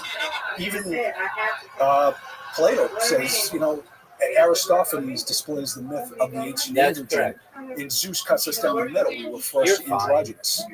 Any guy who Plato likes talks you about will love you Atlantis like as a that. historical reality. Plato talks about the immortality of the soul. So all these psychics are claiming the same strange and specific thing. And you could say, maybe they just took information from each other, but it's like the Rosicrucians and Freemasons, they're kind of like tight to the vest with their info, You read through their documents, you talk to people who are Rosicrucians and Freemasons, and they're like, they believe all their esoteric wisdom flows back through Egypt to Atlantis. So that's just interesting. So I'm open to these ideas. To get back to Agigia, Madame Blavatsky said that Homer was correct. He was the first one. The bard of Ulysses understood that Agigia was Atlantis. So there's you could say, I don't believe in Atlantis. The Aztecs call it Aztlan. All these indigenous people have beliefs about a lost continent, Lemuria in the Pacific, Atlantis. I could get into plate tectonics and that it might be somewhat of a flawed theory, but I don't want to because it's so long. Yeah. I'm just saying, sounds like a plan. Be open to the idea. Right. And as a professional, it's like, this is what I need. We got to go over the Mid-Atlantic range and we got to find this, and this is the evidence I need. And I'll reference. I'm not here fighting a proxy war for Graham Hancock. I like Graham a lot. Yeah. And he's the one who got me into like ayahuasca, so I'm indebted to him. And he's just pushing boundaries. He's a maverick, and he's looking for, Atlantis and this lost race, and that's cool. Because a lot of the mystics of old, like Plato, you ever wonder why his work is like almost so flawless? Albert North Whitehead says, Western thought is a series of footnotes to Plato. Plato was a genius. Pythagoras. Yeah, and Aristotle. The scientists of old were a blend of spiritual, how do I say? They were spiritual scientists. Yeah. They engaged. They were all doing drugs. They were all doing like ethnogens. They were engaging in rituals. Mm-hmm. They were liberating themselves from the false self, from the judgments and the ego self. So thus they were well prepared and objected to take on both sides of the street, the invisible realms and the visible realms. And, so it's like they did that. So the scientists of today would be helpful. Like I say, skeptics are more afraid of ayahuasca than they are Atlantis. I know I'm being a wise guy, and I don't even want to diss anyone. I'm just saying, like, you might want to mix in a little plant medicine ceremony or some metaphysical. Usually, like when you have trauma or somebody you love dies or some crazy happens, you get a portal into the other realm. So some people get it that way. It's like it shouldn't have to happen that way to see through the veil of this matrix. So once again, I would like a blending of spirituality and science. That would be cool in my estimation, and we'll see where it goes. I think the Trump election, and I'm a moderate. It's a repudiation of some of these ideas of grievance archaeology, of dictating through a virtue signaling cult-like lens of what the past is like and how people should behave. It's like all my lefty friends, like they feel like they got to walk on eggshells all the time. Oh, do I get my pronouns right? Do I get the right flag in my profile? Right. It's like people want to be left alone. You know what I mean? Like Native Americans voted in the largest demographic way for Trump. Yeah. Right? So it's like I'm a cracker. I'm whitey telling you and dictating what racism looks like and how to protect you. Right. It's like some of the most pragmatic people I know are Native people. Yes. And some of that. I feel like some of that really only exists on social media, on places like Twitter and a little bit of YouTube and stuff like that. My friend Julian Dory has this great theory. He's a born and raised in New Jersey kid, and he's got this theory he calls the Wawa theory. He's like, if you go online and you look at some of like the far right or far left, most bloodthirsty corners of the internet, and see how riled up everyone is. He goes, if you want a real litmus test of reality, go to a Wawa. He's like, if I go to a Wawa, he goes, I see the girl with the green hair holding the door for the old guy with the Vietnam hat. reality is that it's not really what you see on social media, and it's almost like the people who spend the most time on social. If you spend too much time on these screens, that sort of becomes your reality. Bingo. Yeah, absolutely. It's remarkable. People don't interact like that in real life. No, man. no. When you go to Wawa, you don't act like that to people. No, it's funny because I'm whatever. Like I said, I'm trying to be the goodwill ambassador for lunatic friends, but it's like, here's the giant dude. This cat's out of his mind, But it's like I'm working with I've never got dissed in my face. You know what I mean? It's like, and I like a good debate. I don't want softballs. I want to figure out the truth for real.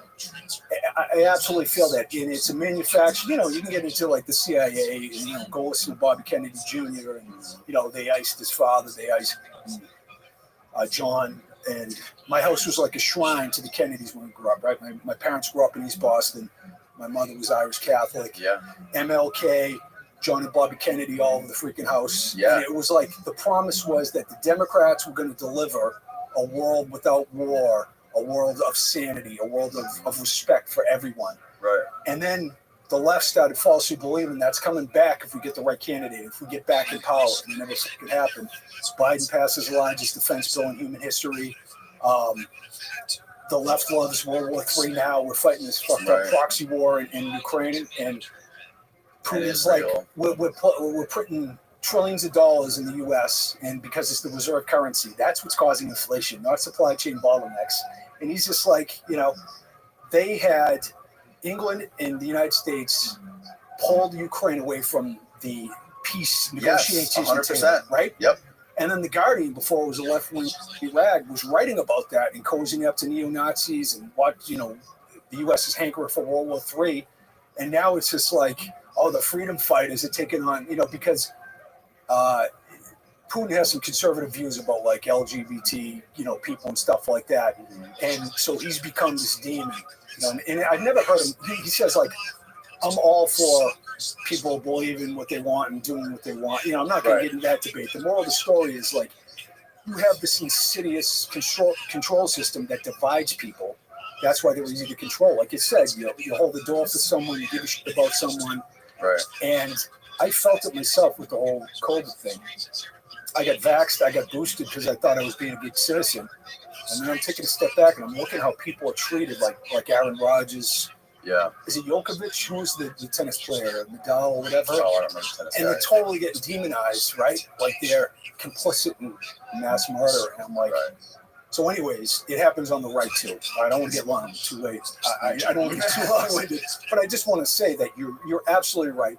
Get the fuck off, unless you listen to your podcast. Get off the internet. Right. Get off. If you start feeling like shit and you're addicted to outrage, it's a red flag, Right. Well, I think the podcast is a good antidote to the internet extreme shit because you can just put your headphones in and listen to something uninterrupted for 3 hours. That's what I thought was so cool about that Trump podcast, because this is a guy who has this. He is probably absolutely the most famous human being on earth. And he's been hyper famous for decades, right? And he's got this incredible brand, this real estate and entertainment sort of brand, right? Larger than life personality. But he exists in these overly produced television shows, commercials. And if you look at the news, like it's all kind of opinion commentary, short clips, and summaries of. But there's what has not existed until now is a long-form 3-hour uncut stream of consciousness from that guy. And I thought that was like the most profound thing that happened with that podcast. Yep. Is like you actually get to see right through this guy and see what he's really about. Is he full of shit? Is he just a pull-string puppet who just repeats the same shit over and over again? Or can he hold a real conversation? Does he actually have real beliefs? What is he? How does he think? One thing is that the maverick thinkers in the Democratic Party have been pushed out. RFK Jr., Tulsi Gabbard. Oh yeah. They're not sociopaths,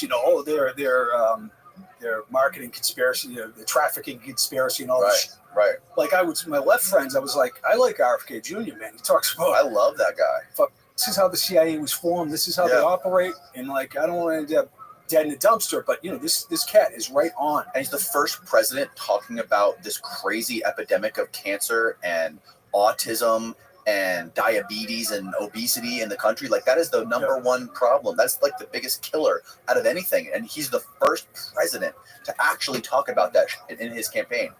That's insane. And Elon Musk comes out of the gate. It's like the warmongers were coming after you, And he's saying, like, Pfizer, Big Pharma, Bobby Kennedy Jr. saying, keep your receipts, like that's not fascist. But Trump, like all of us, he's flawed. I admire, like, I'm like a recovering Catholic, so I got all these hang-ups, and it's like I can only imagine being so embarrassed in the public eye, all the trials and all the, like, God, having your past indiscretions brought up and stuff like that. The point is that he's not pure evil, and he's not sent by God to save the world either. Be objective about it. And like 97% of DC voted for Harris, right? Yep. Is that elitist out of touch or what? You know what I'm saying? Like, and that doesn't, I don't want to dismiss her, but they were just looking, the neocons got completely behind her. Dick Cheney, the war machine, universally voted for, she's out, I'm not going to do whatever. She's not like savvy. She doesn't understand economic policy. She's kind of a figurehead. So this insidious plan can keep unrolling. We sell weapons around the world. We're leading to a path of destruction. So Trump's a hand grenade. We'll see what happens. But I would just say, being in the middle and more objective is a much saner place to be. Yeah. Because it's honest. It's like, I got my issues. I'm riddled with flaws. If I spend all my time demonizing someone, that's a fucking red flag. Yeah. No, I mean, at the very least, like, if you want to call these guys, these people, like, if you want to call Trump like a sociopath or a liar, like, I'm sure he's lied before. I'm sure he's got some narcissistic, possibly even, I don't know if I wouldn't go as far to call him a sociopath, but I mean, you absolutely have to be a narcissist to some degree to want to be the president of the United States. But like, at the very least, if he is lying, I mean, she's been caught. I mean, her and Walsh, like, literally have, like, lied their ass off objectively. Like, it's been discovered, like, it's been exposed, all those lies that they told during their campaign. But like, if Trump's lying about all the shit that he's saying, at the very least, he's pretending to want to end the wars. He's pretending to support Bitcoin, and he's pretending to try to, like, push this healthcare initiative with Bobby Kennedy. So, like, I'm gonna take that over her any day of the week. Early on, he was one of the only critics of the Iraq War. You had all the Democrats lining up, all the Republicans. Yeah, he's saying he wants to release the JFK files, first of all. He wants to release Ross Ulbricht. So we'll see if he does this stuff. He says he's going to do it, like, first thing when he gets into office. Yes. And I just got to say, Iraq War, Afghanistan War, once we start, all this moral superiority we feel as a country, man, our government acts in real bad faith, mass murder, you know what I mean? We traffic weapons around the planet. We're not the good guys, you know what I mean? And enough of that, you know what I mean? Yeah. And we'll see where Trump goes, he could go off the deep end. He could, like, really highlight, at least just to talk about it. Like, we spend, with $36 trillion in the hole, you know what that means economically, right? The Fed raises interest rates. They hold it too long. Everything's cracking beneath the scene. We get the commercial real estate going on. We get the euphoria from the Trump election right now. Right. The 10-year been moving up. There's a lot. The bond market is the world's investment market. It's not the stock market. The bond market's huge. The Japanese and the Chinese are dumping it because of the toxic debt with $36 trillion in the hole once again. So the 10-year, it's going to become more costly, right? We pay $1 trillion a year in interest payments on our fucked up debt. We're like a cokehead kid who blew all the inheritance of our parents, and now we're like, in all this, like, good economic data is fueled by spending, by it's debt fueled prosperity that has to end, and it gets worse because now we're going to pay exponentially for the interest on the debt. That's a long-winded way of saying we have an insidious system. And stop fighting left and right and demand at least a temporary world of peace as a springboard to awaken and get the fuck out of the matrix. You know what I'm saying? Like, just demand peace. You know what I mean? I don't give a shit who the candidate is. talk about wars, talk about what's going on. You know, shit on Netanyahu is not the same as, you know, it gets conflated with anti-Semitism. I got Jewish friends and they think he's a piece of shit. You know what I mean? Of course. Right? Lots of them. Me too. And he's a sociopath. And he operates like when I go to Iraq or I go to Egypt, and, you know, I hope I'm not held accountable for the misdeeds of the U.S. government. You know what I mean? Just like, you know, Jewish people probably feel this like disgust at how their government is operating, just like U.S. citizens abroad feel the same way. It's like, this doesn't represent me, man. Right. So anyways, I don't want to go down that rabbit hole too much. I just want to express that, you know what I mean? Be kind to each other, demand a better world, not based on judgment and addiction to being right, but like empathy, you know? Yeah. We'll see. We'll see if, like, you know, because the media is clearly owned by the left-wing establishment and the party, essentially, the regime. So, and it's clearly that they got to figure out, you know, they don't know what they were doing, especially with this election. They got really arrogant. They don't understand how this landscape works. They obviously were not able to, like, read the room as to, like, what was going on. And with her, like, literally trying to dictate how she was going to do the Trump podcast, like, you have to come to me and it's only going to be 1 hour because I'm too busy. Meanwhile, the following week, she literally cancels a rally and her plane does a U-turn in midair so she can go do SNL. So, like, you'll cancel a rally for SNL, but you're too busy to do Joe Rogan. You're going to make him come to you. Like, that's whoever was in charge of that. They, like, maybe they're going to try to figure out what they did and try to figure out a new strategy here, because Trump is clearly trying to, it looks like what he's trying to do is bring more unity. I mean, he just came out saying that he was going to, like, pay off her debts or something like that recently, and, like, for the sake of unity and to bring the country together. So we'll see if he can try to, like, turn this thing around and be more of, like, a JFK 2.0. Yeah. The autopsy of the Democratic strategy isn't going too well. It's not. There's not a lot of self-reflection. It's like, oh, we should have got Biden should have dropped out earlier. Not like, what is your message? You know, I could be a brilliant campaign strategist, but nobody would listen to me. Right. You know, they force up Bernie Sanders. I don't agree with his economic policies, but at least he's better than a lot they put out there. They push away RFK Jr. Like, it's like, we're going to work for people. We're going to work for, you know, you focus on economic needs. I'm going to have Republicans in my cabinet. We're going to, like, work together in a bipartisan way for real. None of that. It's like the cult members who remain in the DNC are doubling down. You know what I mean? Like Trump, you know, he's a racist. He's going to, like, deport everyone. He's going to do all this evil, you know. So I hope what you're saying is right.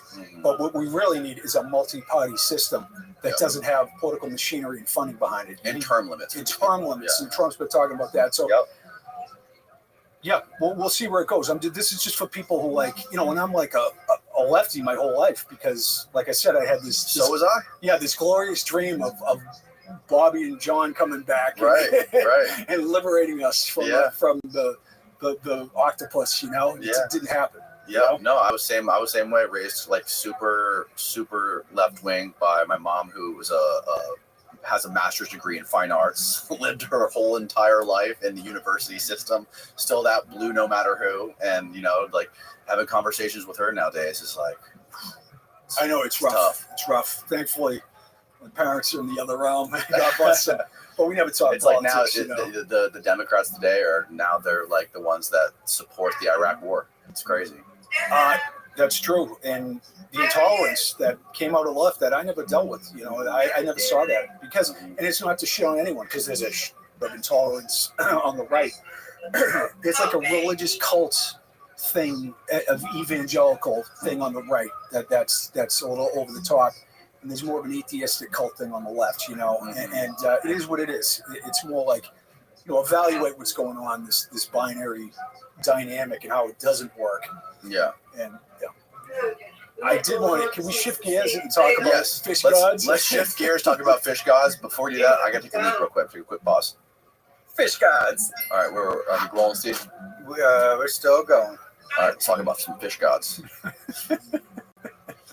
Which is great, man. It's like, that is so seemingly absurd. I love it. Wasn't Veracocha's fish god? Let me start, if you would indulge me, by quoting Carl Sagan. Okay. First of all, I'll say that all around the world, the wisdom keepers, the culture heroes of virtually every culture, they were androgynous, amphibious, brother and sister, husband and wife, self-fertilizing genetic engineers who taught the arts of civilization, repaired the heavens after a cataclysm, and have many other traits in common, which is like right off the bat. And these are cultures that had little or no contact. Wow. And I'll talk about your boy Veracocha in a minute. Yeah. So, let me put on my old man glasses here. And this is Carl Sagan, right? Okay. So, Oannes is the fish dude who shows up and teaches the arts of civilization that Berosus talks about, right? He has this strange bag. You see it in the Sumerian iconography, right? He's described by Berosus in 280 BC in Babylonica. We have his, which is no longer with us, but Eusebius of Caesarea and Alexander Polyhistor wrote about the work of Berosus in their works. So that's a long-winded way of saying he talks about how when in the early times, this fish being comes out of the river and teaches the arts of civilization to the ancient Sumerian people. And he's literally got like a fish's tail and a human aspect to it too. And that's what you see in that iconography. So we're being told that Oannes is one of these beings. And in fact, the 7 Sumerian kings of the kings list that goes back 250,000 years, right, they all had an advisor who was a fish god, who was an androgynous amphibious fish god. And Oannes was the first one for the first Sumerian king. And they lived these massive lifespans. So anyways, this is what our boy Carl Sagan, who I wish was around today. Yeah. He'd call it so much, and if he was around today. Oh, yeah. Stories like the Oannes legend deserve more critical studies that have been performed heretofore. Such hypotheses are entirely reasonable and worthy of careful analysis. So, people can shit on him if they want, but I'm going off of what Sagan said about analyzing and trying to figure out the truth of fishy friends. Sumerian civilization is depicted by the descendants of the Sumerians themselves to be of non-human origin. A succession of strange creatures appears over the course of several generations. Their only apparent purpose is to instruct mankind. Each knows of the mission and accomplishment of his predecessors. That's the Apkallu, the 7 generations of fish beings. Okay. So the story starts in Mali, Africa, with the Dogon people. Professor Robert Temple wrote the Serious Mystery in the 70s. He's one of the most brilliant academics I've ever encountered. Robert Temple, Professor Robert Temple. He wrote the history of China with Newman, and the guy's freaking brilliant. So he wrote about the Dogon understood, supposedly, about the binary nature of Sirius, like white dwarf, black dwarf stuff. So a lot of people got bogged down in the Christian missionaries might have hooked them up with some idea about Sirius, for instance, like that. That's how they knew that. So I don't want to get bogged down in controversy. What he really highlighted was that the Nomo, the 8, are androgynous, amphibious, self-fertilizing wisdom bringers who taught the arts and civilization to the Dogon people. What? So self-fertilizing means you literally procreate out of yourself. That sounds bizarre, right? Self-fertilization. So let's go over and then remember what Sagan had to say. We go over to Sumeria. Now, give me a sec to talk about Sitchin, right? Zachariah Sitchin wrote about the Anunnaki gods, they're extraterrestrials. Nibiru comes around every 3,600 years. I don't want to put on him because he's not here to defend himself, but he created this science fiction kind of version where he had some things right. The Sumerians are the Anunnaki, as far as the documents. Usually get clipped like 15-second intervals of humans. They are genetic engineers. But Nibiru was like a mistranslation of Nippur in the Library of Nineveh. So he created this compelling but not necessarily factual, or you can't fact check what he had to say. Right. So the skeptics glom onto that and like, this is all a fairy tale. It's like, no, go back to the original translators and find us. Like H.V. Hilprecht worked for the University of Pennsylvania in the 1800s, the late 1800s. He was an Assyriologist. He unearthed the Library of Nineveh. He found tens of thousands of cuneiform tablets. And in his book, The Expeditions of the University of Pennsylvania in Babylon, him and his colleague, Hugo Radeau, who got his PhD from Columbia in the 1870s, they wrote about the androgynous nature of all Sumerian gods. They are self-fertilizing androgynous beings. Yeah, I'll try to figure. So he's highlighting the fact that all I'll try to figure Sumerian out gods something. are self-fertilizing androgens, which is fucking wild, right? It's like that level of specificity. Now let's go over to Egypt. I'll try. And on the temple, at the Horus Temple, the No, you're Edfu not. text, which we had No, talked you're about, not. right? You really want me to I do got no that? social life, so Yeah, it's I'll do it. 2 in the morning, and I'm reading the old French translations No, of you're the not just Edfu playing. You text. really I'm want me reading to do Eve that? I'll Raymond, try. right, the highly regarded Egyptologist. She writes about the Ardoad, the 8. Now, remember the 8 of the Nomo? Yes. In Dogon? Yep. The Ardoad and the Ennead are brother and sister, husband and wife, self-fertilizing androgens who teach the arts of civilization, their wisdom bringers. And 3 different passages on the Edfu text talk about the self-fertilizing nature of the gods, of the androgynous gods. They beget out of themselves. They are born without the mother. You know, it's like clear that they are self-fertilizing androgens on the temple walls I think it'd be neat. of Edfu, right?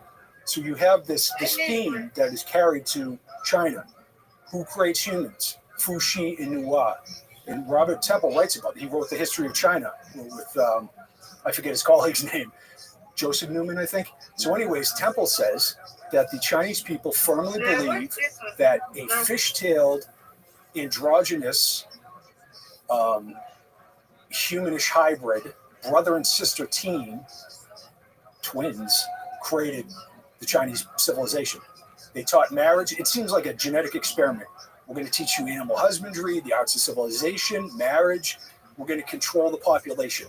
So in all the tombs, you have the brother and sister with the entwined tails of Fuxi and Nuwa, all of the ancient Chinese tombs. You can go to Wikipedia. They firmly believe that these androgynous, amphibious, self-fertilizing beings were their culture heroes. And then we go to Peru, for instance.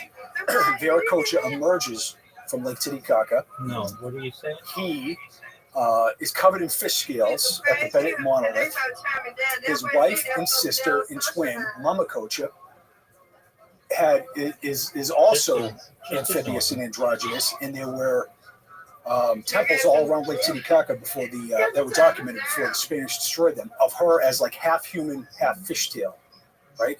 So it's this story is carried over to Peru, and he creates humans. When all these beings are genetic engineers, he creates the giants, destroys them in a flood like Yahweh in the Bible, who's androgynous, and you have the same story play out across the ocean.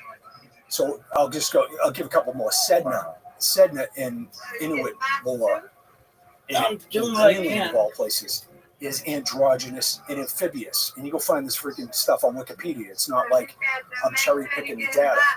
And Sedna, Isis, and Kybele, one of the oldest goddesses in Asia Minor, Artimpasa, and so many others, were served by cross-dressing gay and transgender priests, like showing that that androgynous gender fluidity, if you will, this reverence for the androgyny. And the oldest temples on earth display the double-headed idol of the androgen. Jericho Ayin Ghazal, they just found one at Karahan Tepe. Ered Ziffer is an Egyptian archaeologist. In 2007, she wrote The First Adam, Ayin Ghazal, and the Two-Headed Statues that were found at Ayin Ghazal in like 8000 BC. The moral of the story is she's saying that ancient people firmly believed that the first humans were androgynous and that the gods and the engineers were androgynous, and they had displayed the iconography of the oldest cities on earth. And then I told her, they just found a double-headed androgynous idol at Karahan Tepe. They did? They did. Can you find this, a picture of this, Steve? Hugh Newman It's probably has it is. Oh yeah, he probably talked about this when he came in. So it's a long-winded way of saying, wow, isn't that a bunch of levels of specificity between cultures that had little or no contact, describing the culture heroes that taught them the arts of civilization in that similar way. You know, that catches my attention. I don't have a freaking time machine. Who knows? Sagan saying, check it out. Have you ever heard of John Marco Allegro? Yes, the Dead Sea Scroll translator. Yeah, he translated the Dead Sea Scrolls, and it seemed like there might be a connection, but he basically came up with this crazy theory that, well, he was reading and translating those Dead Sea Scrolls, first of all, like dedicated his life to that. And essentially the connection he made was with, like, he thought that with the way Jesus was born, this immaculate conception, right? He connected that to mushrooms. They come from, rain hits the earth, and they just appear. There's no fertilization that has to occur, right? They appear from mycelium, right? So it's kind of like the same way, like immaculate conception. So he theorized by connecting these Sumerian texts with the Hebrew texts that Jesus Christ was a psychedelic mushroom. Yep. But one of the gaping holes in his reasoning there is he was connecting Sumerian roots of words to Hebrew. And there is linguistically zero connection if you talk to classicists between those two languages.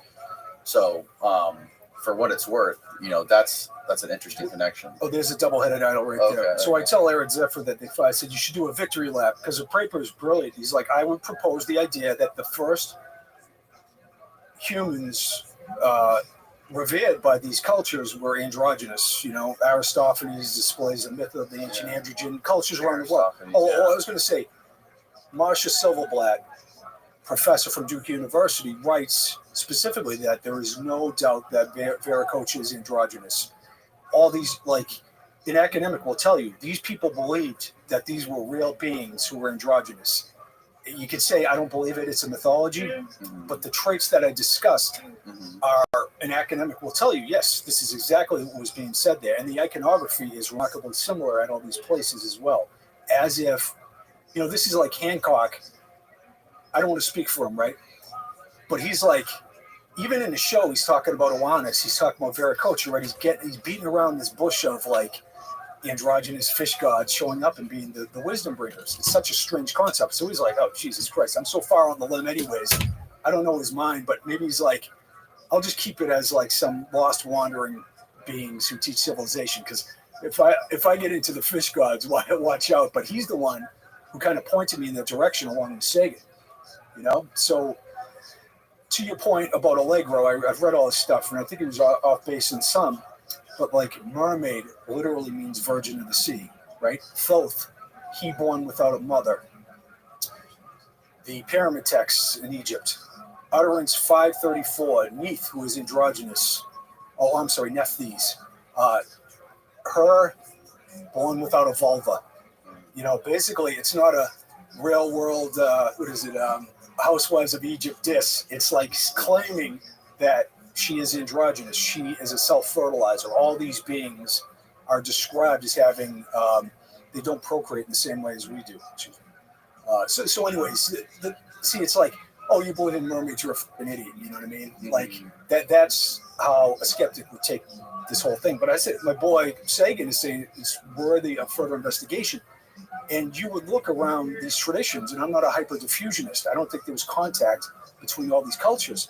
How could they envision and come up with so similar, like brother and sister, husband and wife? Let me, if you would, indulge me for a second. The idea of the crippled god, right? Androgynous Zeus, androgynous Hera, throw androgynous Hephaestus, the iron worker of the gods, off Mount Olympus because he is so deformed. He is limp, right? So the doctors have looked into it, like, was Hephaestus, did he have arsenic poisoning? They're looking for like a worldly way to describe it. So then we go over to Japan, and the two brother and sister gods throw Abisu. I mean, they cast Abisu out because he's crippled and he's a fish god. And then you go to Egypt and you have Ptah and you have Osiris, who always has his legs wrapped and mummified. He cannot walk. Plutarch tells us that he gave birth in a self-fertilizing way to his next incarnation, who was Horus, whose literal name means like fish god of our earth or something like that. Right. I know, I don't want to like go top Rain Man here, but the scope of this, there are so many kind of hidden in plain sight aspects of this mystery. I think it demands further investigation. These are the gods who are the genetic engineers who created humans. Because people like, I'm down with UAPs, Giorgio says, like, the idea is aliens didn't build the pyramids. Who were the gods? That's what he talks about. But it's like, how do I portray you in the most kind of hurtful and disrespectful manner?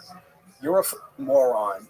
You think the alien creatures built the pyramids, blah, blah, blah, blah, blah. Instead of, no, who are the gods? Salim Hassan, considered the greatest Egyptian archaeologist, I should say, in history, wrote in 1949 in the Sphinx that the Egyptian people themselves firmly believed that there was a succession of great gods that ruled for tens of thousands of years, right? So Salim Hassan says that. Menetho, who we use the dynastic classification system, starting with Menes in around 3100 BC, academics use that and agree that he's got it right. But the time of the gods and the time of the followers of Horus, which is 13,900 and 11,000 years, are considered mythological. So when I go to Egypt, I hang out with my boy Yusuf Awan. Oh yeah, I've heard of him. Yeah, Ben goes and hangs out with him when he goes over there. He's a super solid dude. You got to spread a lot of backsheesh around. You got to know people when you travel in Egypt. His dad apparently worked with Edgar Cayce, right? His dad was the great wisdom keeper, Hakim Awan, right? So what does he have to say? What do the ancient traditions of Egypt have to say? That there was a time of the gods that was older, that was like 10,000 years older and older, right? Not in the main, so we have, this is a great racist argument thing. There are Edgar Cayce people who think the pyramids were built in 10,000 BC. Yusuf goes around and he shows. How is that racist to say the pyramids were built in 10,000 BC? Because somehow you're saying that the Egyptians couldn't pull it off themselves. But they were Egyptians still, just older Egyptians. Yes, I know. Right? This is where it gets. They were still African people. But, the Egyptians did incredible things, like that we know of, like in Ptolemy times, we know about Karnak, on and on and on. All I'm saying, or anybody who would take an alternative approach, is that the traditions state that the Sphinx, the Great Pyramid Complex, and probably the Assyrian, right near Abydos, are from an earlier time. I think Yusuf would say that too. So that goes to this, like, and they found all these voids in the Great Pyramid, right? And yes. Robert Schoch and Thomas Zubecki found a void under the power of the Sphinx. So it's like, I don't know if the freaking pyramid's 25. It's inconclusive in my estimation, but maybe it's 10,000 years old. Who the knows? Right. Let's get in there and see. Let's do explorations, because if there's something that is datable within the Great Pyramid, it would be contemporaneous with the date, either 2500 BC or 10,000 BC. And like Robert Schoch would say, the weathering pattern on the Sphinx is showing a much earlier antiquity. But that's just one piece of information. You cannot extrapolate and say that proves that Egyptian civilization is 10,000 years old. You need artifacts, carbon dating, in context. So I'm like, I'm always pitching shows at different networks, and I'm like, I dig the idea of excavating under the power of the Sphinx. I like the search for the Lost Hall of Records idea. Who knows? I don't have a time machine. Don't you think people would dig that? You know what I mean? Like let's find out once and for all. And then we could banish this realm of pseudo archaeology that it's claimed that there's no basis in this, because a lot of the Atlantis myth is tied into survivors showing up in Egypt. These gods, these bizarre androgens. Yeah. That has a lot to do with this, the dating and the Atlantis myth. So let's see. Let's do it. Yeah. No, Ben was telling me, talking to me about Yusuf and how his dad was like a really big part of this Casey movement. Or I don't know when Edgar Casey lived. I don't know if it was possible for his dad and Casey to know each other, but he